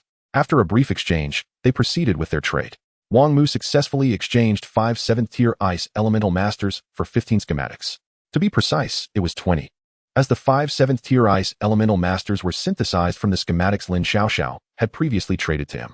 For both Lin Xiaoxiao and Wang Mu, this trade represented a mutually beneficial arrangement. Wang Mu needed quantity, while Lin Xiaoxiao sought quality, their demands perfectly aligned. After concluding the transaction with Lin Xiaoxiao, Wang Mu seized a moment to exit the Heavenly Dao space and sought out the trio of Lu, Guan, and Zhang, instructing them to expedite the destruction of the dark creatures' spawning structures. If they encountered weaker clusters of dark creatures, they were to eliminate them as well. Upon receiving Wang Mu's orders, the trio promptly set out. Lu, Guan, and Zhang understood well that their previous performance had been subpar, even bordering on disappointing. If they wished to establish themselves firmly beneath Wang Mu's command, they needed to seize the opportunity to prove their worth. Thus, the trio dedicated an entire day to their mission, only returning to the Blue Mu territory as night fell. Their efforts bore remarkable fruit. They brought back over 100,000 evolution points and increased their score by more than 500 million. Such bountiful rewards were a direct result of the numerous spawning structures of dark creatures in the vicinity. Destroying these spawning structures not only yielded rich evolution points, but also resulted in substantial score gains. Throughout the day, 3 ordinary-level forges had been constructed, and Wang Mu activated each with one of the 3 available ordinary-level equipment schematics he possessed. Once activated, the blacksmiths could continually forge the specified equipment, provided the necessary materials were available. The forging of troop equipment requires a considerable amount of materials, including mechanical marks, energy marks, and dark crystals, along with 3 essential materials. The establishment of the forging rooms significantly enhanced the underlying potential of the Blue Mu territory. While forging rooms could not evolve directly, they could facilitate indirect evolution. The forges constructed by 9th-tier ordinary workers would similarly be 9th tier. Not only has the forging speed increased significantly, but the equipment produced for the troops will also see a substantial enhancement. If the blacksmith employed for forging is of the 9th tier, the equipment crafted will likewise ascend to the 9th tier. At that juncture, even equipment of ordinary quality will possess attributes that rival those of black iron or even silver-grade gear. In Chapter 69, titled Aisha and the Ice Altar, a standard 1st-tier blacksmithing workshop takes an hour to forge a single piece of ordinary equipment. However, in a 9th-tier workshop, the forging rate is remarkably accelerated, allowing for the production of 4 pieces of equipment in the same time frame. This speed surpasses that of a black iron workshop, which can forge only 3 pieces per hour. Once the blacksmithing workshop was established, Wang Mu sequentially activated 3 blueprints for ordinary equipment. Subsequently, he synthesized 9 blacksmiths, evolving them all to the 9th tier. While these blacksmiths are adept at their craft, their bodies are not forged from iron. They too require rest. After working for 8 hours, they must take a break, otherwise, their efficiency would significantly decline, potentially resulting in defective equipment. Thus, the rotation of the 3 blacksmiths utilizing a single workshop proves to be the most judicious arrangement. After evolving the blacksmiths, Wang Mu amassed sufficient materials to forge 300 pieces of equipment, positioning them beside the workshop for the 9 blacksmiths to utilize freely. Having completed these tasks, Wang Mu glanced at the sky, noting that it had grown completely dark. At this moment, Aisha had nearly recovered and stood quietly by his side. Casting a glance at Aisha, Wang Mu was suddenly reminded of a previous statement she had made. Aisha, you mentioned earlier that once you advance to the commander level, you would be able to enhance the quality of the ice altar, correct? Indeed, my lord, Aisha replied swiftly.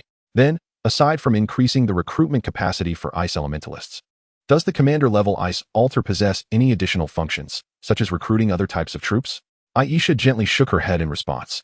My lord, the ice altar can solely recruit ice elementalists. Wang Mu felt a twinge of disappointment. While ice elementalists were undoubtedly valuable and sufficient for the present, their quality still fell short and would ultimately be outclassed in the future. Just then, Aisha's voice reached Wang Mu's ears again. However, although the commander-level ice altar cannot recruit other types of warriors, it can facilitate the advancement of ice elementalists. Advancement? Wang Mu turned to Aisha, intrigued. Yes, Aisha confirmed, nodding slightly in acknowledgement of his curious gaze.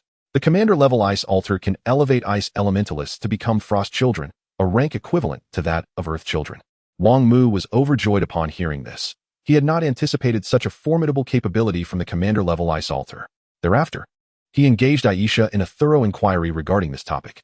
According to her, if she could continue to advance, she would be able to continually enhance the ice altar, thereby improving its quality and enabling the recruitment of increasingly powerful high-quality troops. Listening to Aisha's account, Wang Mu felt an eager longing to summon 300 ice elementalists immediately to elevate Aisha to the commander level.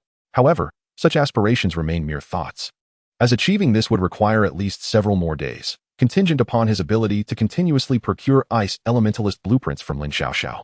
After discussing matters concerning the ice altar, Wang Mu, having sent messages throughout the day, retreated into his tent.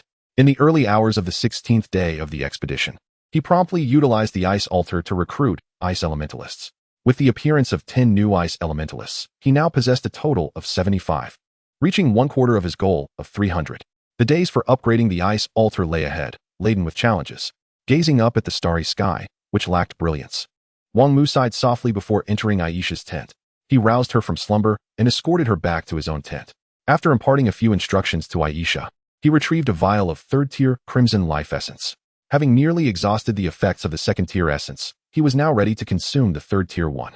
As the third-tier essence coursed through him, the familiar wave of drowsiness washed over Wang Mu once more. With Aisha's vigilant presence, he surrendered himself to a tranquil sleep. Time flowed like water, swiftly reaching the morning of the 16th day. As dawn broke, the trio of Lu, Guan, and Zhang led a host of troops out of the Blue Shepherd territory. The 15-kilometer radius, coupled with the time required to dismantle the dark creature spawns, could not be traversed in merely a day or two. As the brothers embarked on their journey once again, many surviving lords from around the world of Minka Xing also began to emerge from their territories, hunting dark creatures and vying for positions on the regional competition leaderboard. The peak of the dark tide had passed yesterday, and the intensity had plummeted today, significantly diminishing the activity of dark creatures, an opportune moment for hunting. Although insectoids still roamed outside, their activity had been largely confined to a fixed range after the initial wave of extermination, and they would not wander extensively unless the insect queen perceived some anomaly, prompting her to order a cleansing of a specific area. Thus, in the final 2 days of the leaderboard competition, the struggle for rankings was exceptionally fierce. Many lords exerted themselves, risking their lives to hunt dark creatures in hopes of securing additional rewards. Even Lin Xiaoxiao, during these days, frequently burned the midnight oil to hunt dark creatures. The score for the feathered sovereign territory surged dramatically, compelling her to work overtime. Thankfully, she had recently gained 5 more 7th-tier ice elementalists under her command, greatly enhancing her hunting efficiency. Unless unforeseen circumstances arose, her position as the second in command appeared secure. In this tense atmosphere, 2 days swiftly passed. In the early hours of the 18th day of the expedition, Wang Mu stood before the ice altar once more, synthesizing 10 additional ice elementalists. To date, the number of ice elementalists under his command had reached 95, all of the 10th tier. According to the last announcement from the Heavenly Dao, today marked the final day of the dark tide, as well as the day of the ultimate leaderboard ranking for the regional competition. After these days of accumulation, Wang Mu's score had surpassed 6 billion, reaching 62 billion. If all went according to plan, eradicating the insect queen today should propel him past 100 billion. During these 3 days, in order to lower the insect queen's vigilance, Wang Mu had refrained from any actions, instead allowing Lu, Guan, and Zhang to amass evolution points and scores. Subsequently, Wang Mu conducted a tally of the troops he currently commanded. 10th tier Aisha, 30 10th tier Earth Children, 95 10th tier Ice Elementalists, 500 7th tier Eagle Eye Archers, 164 9th tier, and 2 10th tier Holy Light Shield Guards, 300 10th tier Soul Whisperers. 69 10th-tier lava sorcerers, and 10 9th-tier storm swordsmen. The Holy Light Shield Guards and the Soul Whisperers have been synthesized in greater numbers by Wang Mu over the past few days. The Soul Whisperers are remarkably effective against the Zerg, while the Holy Light Shield Guards serve to protect the Ice Elementalists, the Lava Sorcerers, and Wang Mu himself. The Storm Swordsmen act as Wang Mu's personal bodyguards, while the Lava Sorcerers provide supplementary firepower. Aisha, let us embark. After meticulously surveying all the combat resources at his disposal, Wang Mu pondered briefly before leading the assembled forces out of the Blue Shepherd territory. Chapter 70. The Mother of Insects Deception. This time, Wang Mu left behind merely 200 Eagle-Eye archers, along with all first-tier soldiers to guard the territory. Exiting the Blue Shepherd domain, he approached the periphery of the Lord's Stone Tablet, where the celestial fluctuations were perceptible. Wang Mu donned a black cloak, a silver-grade war apparatus derived from the previous battle with the Swarm. That encounter had yielded a total of 6 war blueprints, 1 silver and 5 black iron. The silver-grade blueprint resulted in this very cloak. Cloak of the Infiltrator, 9th tier. Quality, silver-grade. Function, conceals all living beings within a designated area, the size of which can be controlled by the wearer, up to a radius of 16 kilometers, lasting for 2 hours. The concealment effect is nullified upon taking or initiating an attack, and cannot be reactivated for half an hour thereafter. Feature, Sealing, Advanced. Sealing, Advanced blocks all scents and minimal sounds within the concealed area, preventing them from escaping. The emergence of the Cloak of the Infiltrator perfectly resolved the challenges of marching undetected. With this silver-grade war apparatus, Wang Mu could stealthily discern the location of the Mother of Insects. As the cloak was activated, a unique energy aura radiated outward, completely obscuring Wang Mu and his entourage's movements. Should anyone from outside gaze upon them at that moment, they would see naught of Wang Mu's group. Now, quicken your pace and follow closely behind me. Activating the cloak's concealment and sealing functions, Wang Mu adeptly perched upon the back of an Earth Child, commanding the assembled soldiers. Following this, he expanded his vision to the aerial perspective, directing the Earth Child beneath him towards the previously surmised location, with the soldiers trailing closely behind. The soldiers advanced with remarkable speed, swiftly covering a distance of 3 kilometers. At this juncture, utilizing the divine perspective of his vision, Wang Mu began to notice several Zerg lurking in various hidden positions, utterly still. Wang Mu disregarded these Zerg tasked with monitoring the movements of the Blue Shepherd territory and skillfully navigated his soldiers along a flawless route, circumventing all Zerg. With the presence of the 9th-tier Cloak of the Infiltrator, Wang Mu and his company advanced silently towards their target under the cover of darkness. Although Wang Mu had already surmised the general location of the Mother of Insects, he remained vigilant throughout the journey. Through careful observation, Wang Mu discerned that the closer he approached his suspected direction, the more concealed Zerg he encountered.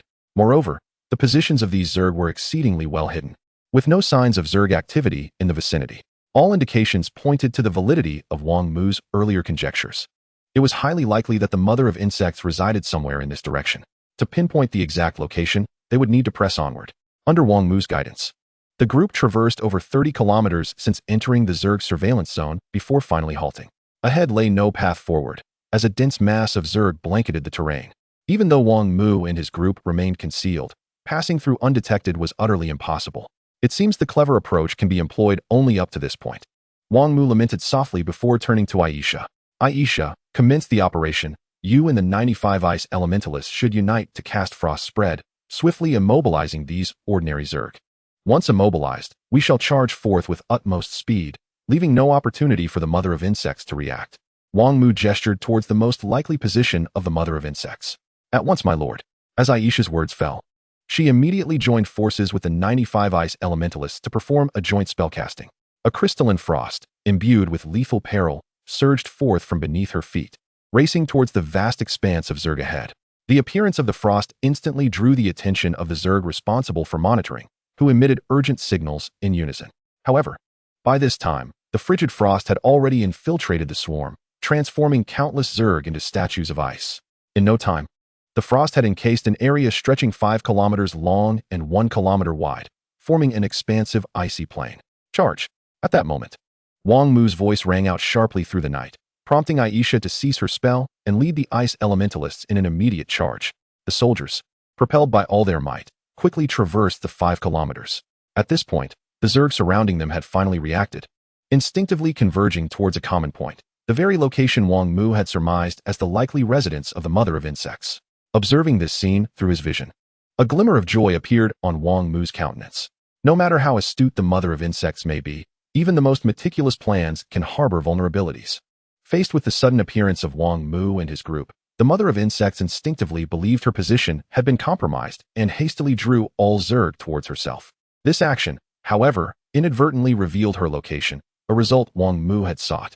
He had instructed the soldiers to race towards the suspected location immediately after their strike to create the illusion that he was aware of the mother of insects' whereabouts, thereby deceiving her.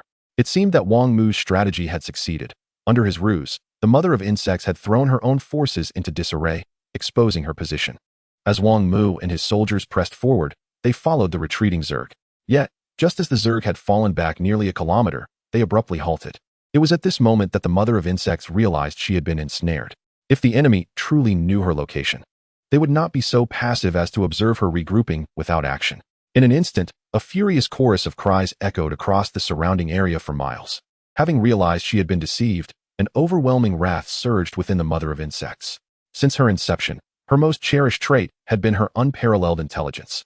Yet this time, she had succumbed to the cunning of her adversary, a reality she could not bear. Thus, she resolved to unleash all her Zerg offspring, intending to tear these deceivers to shreds.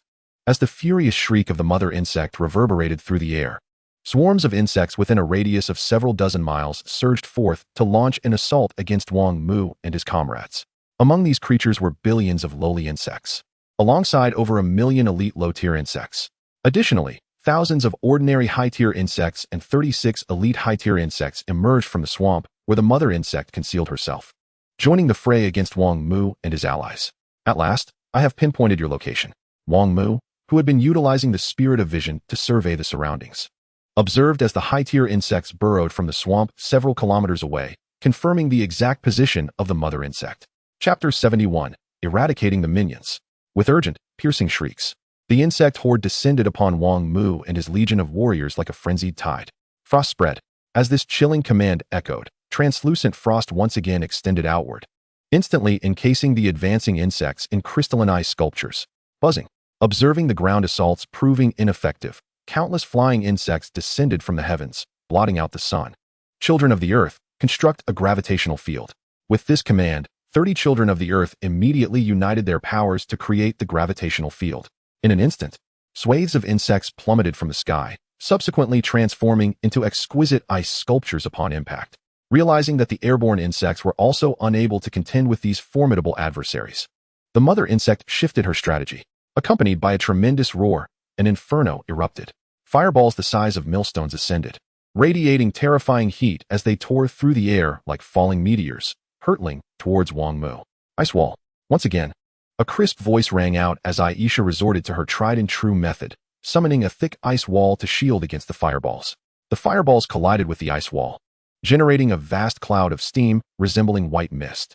It was evident that this time, the ice wall began to dissolve at an alarming rate under the onslaught of the fireballs, but fortunately, Aisha promptly harnessed the power of frost to reinforce the wall. Otherwise, the simultaneous barrage from hundreds of thousands of red-armored beetles would have swiftly shattered it. With 3 assaults thwarted, the mother insect emitted an agitated shriek. Under her command, the swarm regrouped into 3 formations and launched another offensive. 300 high-tier red-armored beetles, twisting their massive bodies, led 30,000 red-armored beetles, emanating searing heat, charging from one direction. In another direction, countless translucent membranous wings shot forth from 300 high-tier blade insects, soaring alongside 30,000 blade insects towards Wang Mu. In the third formation, 36 elite high-tier insects upheld an incredibly sturdy dark green barrier, advancing with billions of insects toward Wang Mu's position. The entire swarm divided into 3 factions, converging upon Wang Mu for a concerted attack. In response, Wang Mu had no choice but to engage in a head-on confrontation. Casting a glance at his evolution points, which exceeded 300,000 due to his recent victories over the insect horde, he summoned forth 291, 840 evolution points and 800 warrior marks to elevate 95 ice elemental mages to the 11th tier, further enhancing their prowess. Following this, Aisha and the 95 newly empowered ice elemental mages commenced a collaborative invocation of a blizzard. A biting cold wind swept across the heavens, carrying with it vast flurries of snow, dividing into 3 paths to confront the insect horde. At this juncture, Wang Mu drew forth the warrior's sword, a silver-grade war instrument, and activated it. Subsequently, he summoned the Black Iron Grade War Instrument, the War Horn, along with another untested war instrument, the Black Iron Spear. Black Iron Spear, 9th tier. Quality, Black Iron Grade. Function, consumes a significant amount of energy to unleash a powerful penetrating strike capable of shattering enemy defenses. Feature, Residual Power, Advanced. Residual Power, advanced when the overwhelming strike breaches an enemy's defenses. This feature activates autonomously, allowing the residual energy to be unleashed upon the caster of the barrier. The Black Iron Spear was crafted from a blueprint obtained from the previous encounter, and among the 6 blueprints acquired. Only the Black Iron Spear and the Cloak of the Infiltrator held considerable utility, prompting Wang Mu to synthesize and upgrade the spear to the 9th tier ahead of time. With a wave of his hand, Wang Mu unleashed a multitude of dark crystals, activating the warrior's sword and war horn, along with their respective attributes. In an instant, the blizzard's might surged several-fold, the ferocious winds threatening to overturn the very fabric of the world. It became apparent that the 300 high-tier red armored beetles, leading the 30,000 ordinary red armored beetles, were enveloped in layers of frost as the amplified blizzard swept through. Even their fireballs and magma were instantly frozen in place by the storm. The 30,000 ordinary blade insects met a grim fate as the blizzard roared. They were all transformed into splendid ice sculptures, unable to endure even a second, leaving only the 300 high-tier blade insects to struggle against the tempest. However, while the blizzard swiftly dismantled the assaults from the other 2 factions of insects, it appeared somewhat ineffective against the charge led by the 36 elite high-tier insects. Previously, it had taken a concerted effort to shatter the dark green barrier forged by 10 elite high-tier insects.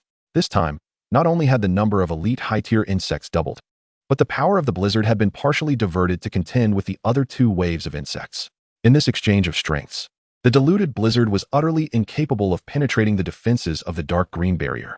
As he witnessed the relentless advance of the insect swarm, Wang Mu gripped the Black Iron Spear tightly, expending a vast amount of energy to activate it. In the next moment, 10,000 dark crystals vanished in an instant, transforming into a surge of immense energy that flowed into the Black Iron Spear. With the energy coursing through it, the Black Iron Spear radiated a sinister glow, and a terrifying wave of energy emanated from its core. Having completed his preparations, Wang Mu could not afford to lament the expenditure of 10,000 dark crystals. With a mere thought, he directed the Black Iron Spear to unleash the dark light upon the dark green barrier. Overwhelming strike. As Wang Mu's whispered command fell, the dark light erupted forth, carrying an aura of utter destruction as it collided with the dark green barrier. Boom. In an instant, the resounding blast reverberated as if the heavens themselves were being cleaved apart, sending shockwaves rippling outward and causing Wang Mu's head to thrum. An unsettling energy pulse radiated from the epicenter of the explosion, sweeping in all directions. Necromancer, Sonic Wave Attack. Children of the Earth, Earth Spike Ambush. Lava Sorcerers and Eagle-Eye Archers launch a full-scale assault. Gazing upon the Emerald Barrier, now submerged by the tides of energy, Wang Mu suppressed his discomfort and swiftly issued attack commands to the various warrior units. As their strikes landed, the already tumultuous barrier trembled violently.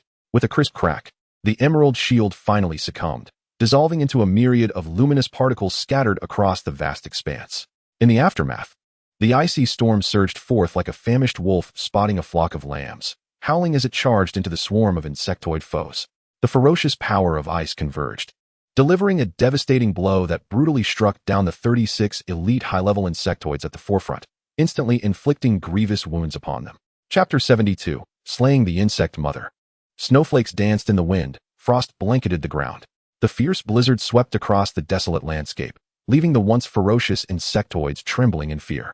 Aisha, cease your assault, Wang Mu commanded, furrowing his brow as he observed the immobilized horde. He sensed that something was amiss, though he could not articulate precisely what it was. Without hesitation, Aisha halted the icy tempest. As the storm subsided, her exquisite features bore an unmistakable weariness, mirrored in the countenance of the 95 ice elementals. This time, they had again pushed themselves beyond limits. While the aftereffects were not as severe as before, they still suffered significant harm, necessitating a considerable period for recovery. Once they ceased their efforts, Aisha and the ice elementals began to draw upon the energy contained within the surrounding dark crystals to restore themselves. Meanwhile, the remaining warrior units relentlessly unleashed devastating assaults upon the already battered insect horde.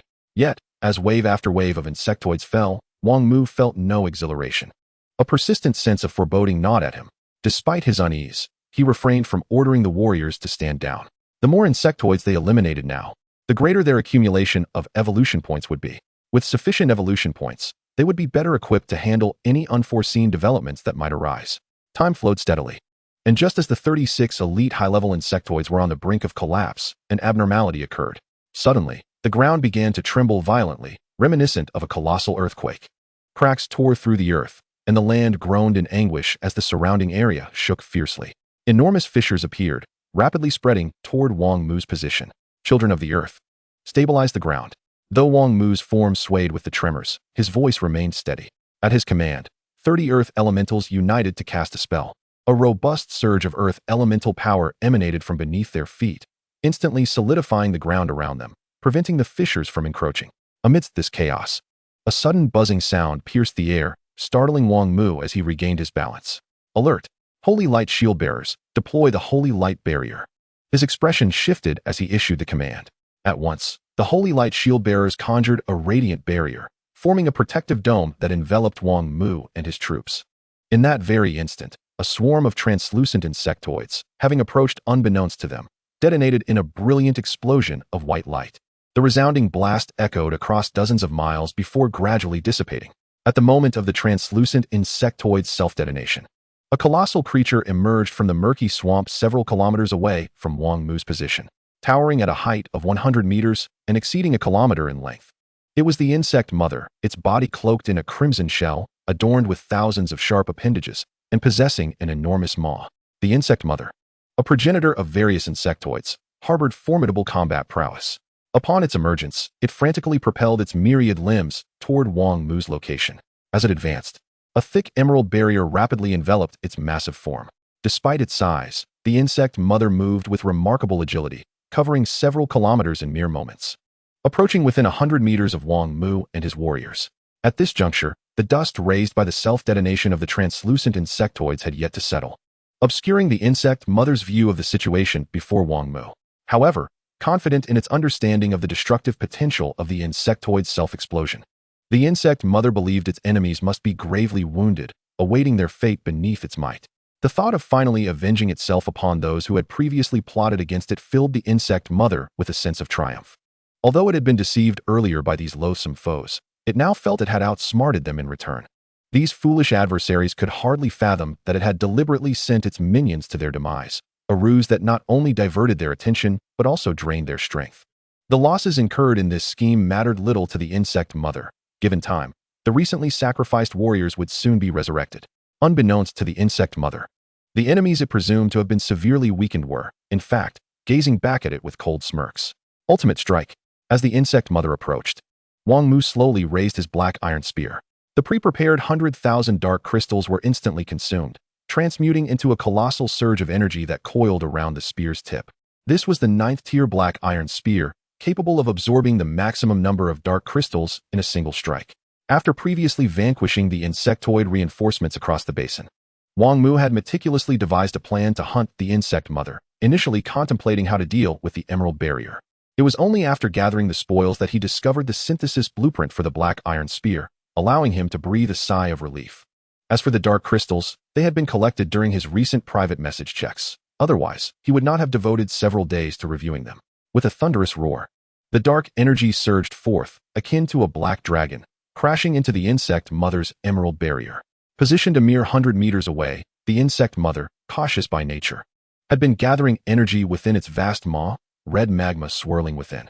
Yet before it could unleash the magma ball, the black iron spear's dark energy collided with the barrier.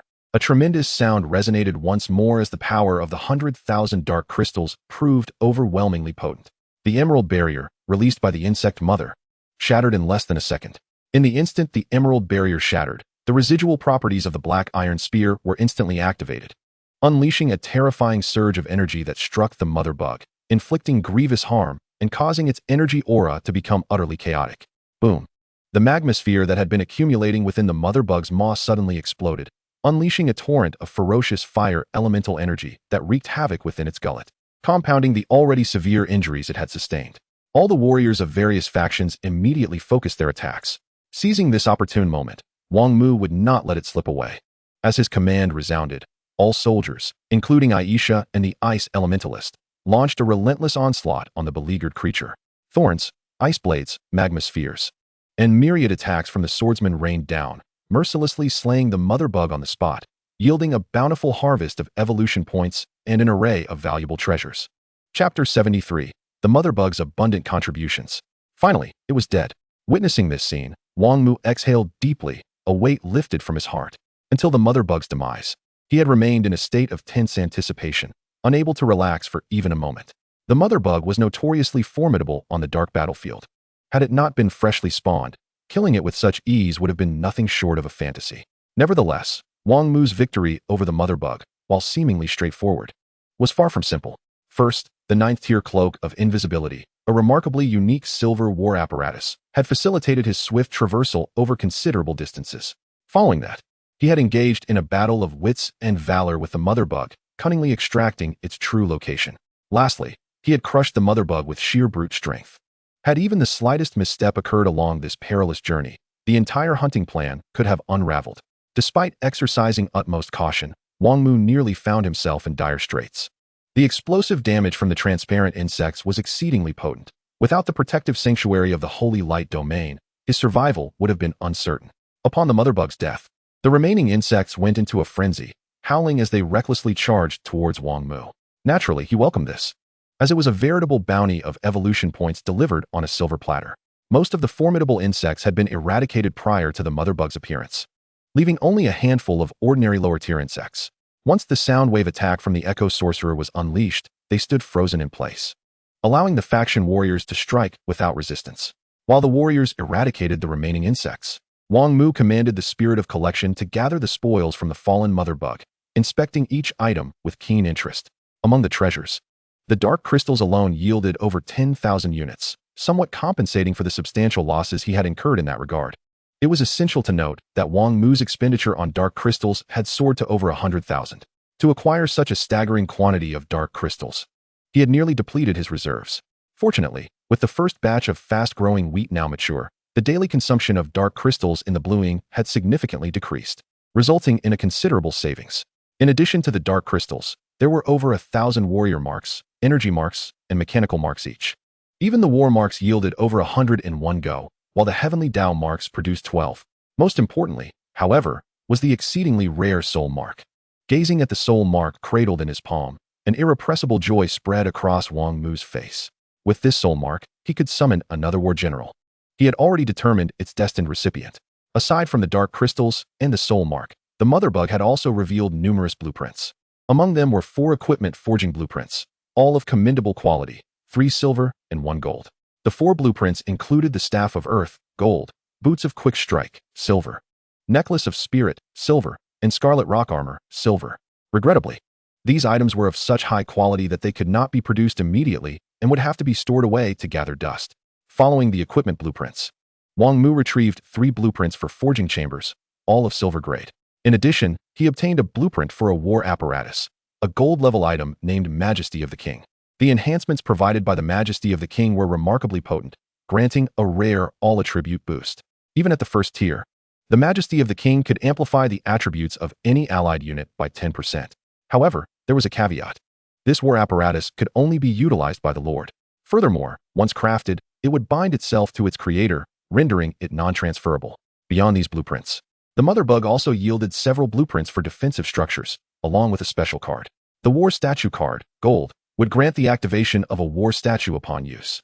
Placing this statue next to the Lord's monument would increase the attributes of all faction warriors within the monument's coverage by 50%. This was a formidable statue. Its presence would effectively enhance the attributes of the warriors in the Blue Ring by 50%. Finally, Wang Mu extracted a prism crystal, its surface shimmering with a soft, iridescent glow, utterly enchanting. Dubbed the Crystal of the Mother Bug, this item was a guaranteed drop from every mother bug, and consuming it would significantly enhance the mental prowess of wisdom races. Holding the thumb-sized crystal of the mother bug, Wang Mu first opened his attribute panel for a glance. Prior to consuming the 3rd-tier Crimson Quality Life Essence, all his attributes had already surpassed 60. The following morning after ingesting it, all attributes surged nearly double. As of now, they exceeded the effects of the 3rd-tier Crimson Quality Life Essence by more than a factor of 1. Name, Wang Mu. Attack power, 132. Defense power, 130. Movement speed, 122. Attack speed, 125. Mental power, 136. Evolution points, 38, 669, 553. Remembering his current mental attribute value, Wang Mu promptly swallowed the crystal of the mother bug. There was no need to chew. It dissolved instantly upon entry, transforming into a refreshing liquid that surged through Wang Mu's mind. Boom. In the next moment, an invisible roar reverberated throughout his consciousness, causing a slight disarray in his mental state, rendering him momentarily dazed. When he regained his senses, he discovered that he could see Aisha behind him merely by concentrating his thoughts, without the aid of the spirit of vision. Have I reached the level of mental projection? After savoring this sensation for a moment, Wang Mu reopened his attribute panel. To his astonishment, his mental attribute had skyrocketed from 136 to 574. In just a couple of minutes, his mental power had more than tripled. No wonder many lords on the dark battlefield, fully aware of the difficulty in slaying the mother bug, were nonetheless intensely driven to hunt them down. Realizing the immense value of the crystal of the mother bug, Wang Mu mused to himself, although the mother worm is renowned as a formidable entity on the dark battlefield, it is equally celebrated as a coveted prize. This is due to the mother worm crystals it produces, which significantly amplify the mental prowess of intelligent races. When the mental strength of an intelligent being reaches a certain threshold, it may evolve into an extraordinary entity, thus acquiring supernal powers. Moreover, robust mental fortitude has various other remarkable applications, such as enhancing perception to foresee danger and triggering physical metamorphosis to strengthen the essence of life. After meticulously cataloging all the items yielded by the mother worm, Wang Mu clutched the solitary soul mark in his hand and approached a daughter of the earth. Adhering to the previous selection criteria, he chose a comely female daughter of the earth as the candidate for the fusion of the soul mark. As the soul mark integrated, the chosen female daughter of the earth gradually closed her eyes, a pained expression adorning her visage. At that moment, the once tranquil Heavenly Dao space stirred once more, stirred by the surge in Wang Mu's points. Chapter 74. Your Highness, times have changed. In the Heavenly Dao space, the regional competition leaderboard revealed a staggering development. Had Wang Mu been able to gaze upon it at that moment, he would have discovered that his points had astoundingly surpassed the 100 billion mark, reaching an impressive 10.6 billion. Notably, the mother worm alone contributed 1 billion points. While this may sound substantial, in reality, the points awarded for slaying a mother worm are considered rather meager. It is worth noting that vanquishing a single mother worm is far more arduous than defeating 1 billion ordinary dark creatures. Is this it? Is this it? As the regional competition leaderboard neared its conclusion, the audacity to artificially inflate points was appalling. Is the Lord of Blue Moon not a bastard of the Heavenly Dao? I would stand on my head and urinate while drinking at the same time. 100 billion points is simply outrageous, especially considering it has only been 18 days since the commencement of the wilderness expedition. In the global chat, various alien lords, steeped in lemon juice, were frantically expressing their indignation. It was not that some alien lords lacked composure or were inherently prone to jealousy. Rather, the rapid escalation of Wang Mu's points was indeed astonishing. In the annals of the Dark Battlefield's wilderness expedition records, the highest score ever achieved in the first regional competition was merely 2.8 billion, set by a lord of a high-tier race who participated for specific reasons. That record-setting lord expended numerous precious resources to create an exceptionally favorable start, thus attaining 2.8 billion points in the inaugural regional competition. Yet now, an obscure lord of a low-tier race has astonishingly amassed over 100 billion points in the very first regional competition. Faced with such an occurrence, it is impossible for anyone to believe it. However, regardless of whether the alien lords accept it or not, the truth remains undeniable. Meanwhile, in the domain of the Feathered Sovereign, on the final day of the regional competition, the Lord of the Feathered Sovereign was expected to be hunting dark creatures in the wilderness. Yet, at this moment, 5 lords of the feathered race exhibited a series of peculiar behaviors. They first commanded their various warriors to launch a deadly charge towards a zombie town. Subsequently, the 5 lords utilized resources bestowed upon them by the Feathered Forest to summon a substantial number of additional warriors, identical to those dispatched to their demise. Having gathered their forces, the 5 lords of the feathered race returned together to the Feathered Sovereign.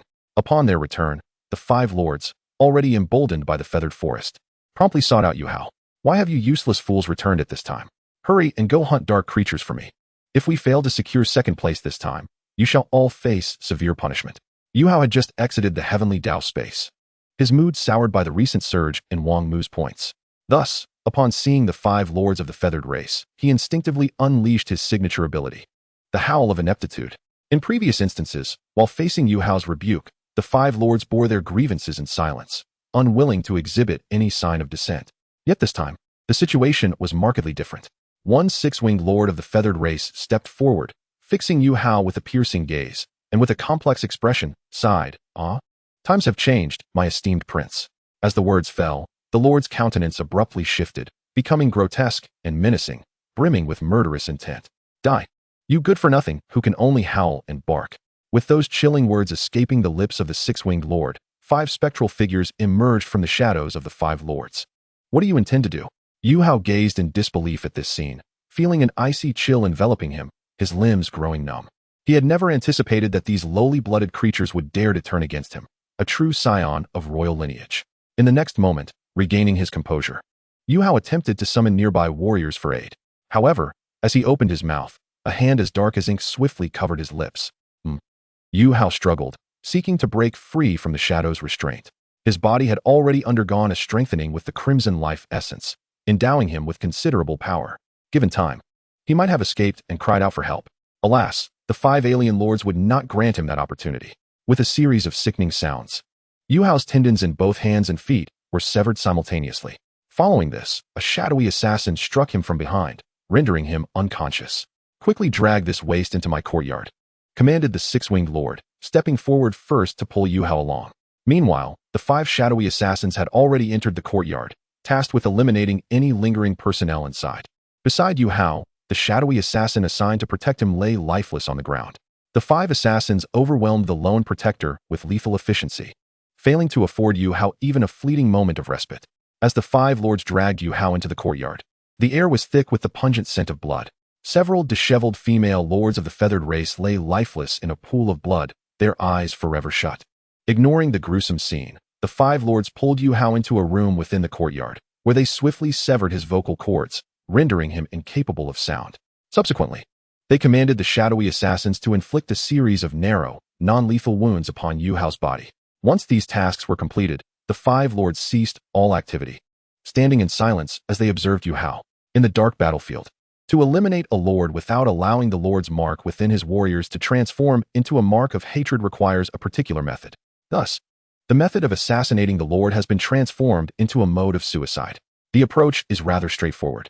It merely requires the application of certain means to induce a state of chronic demise in the targeted lord within 1 hour prior to death. Should the lord remain untouched by any other beings, the subsequent demise will be classified as a suicide.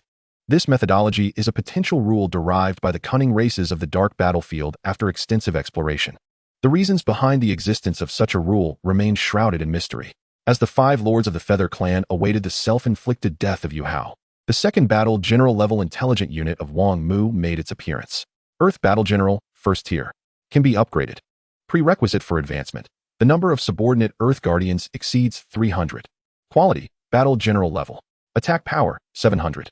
Defense power, 1400. Movement speed, 500. Attack speed, 500. Characteristics, 1. Earth Mastery, Basic.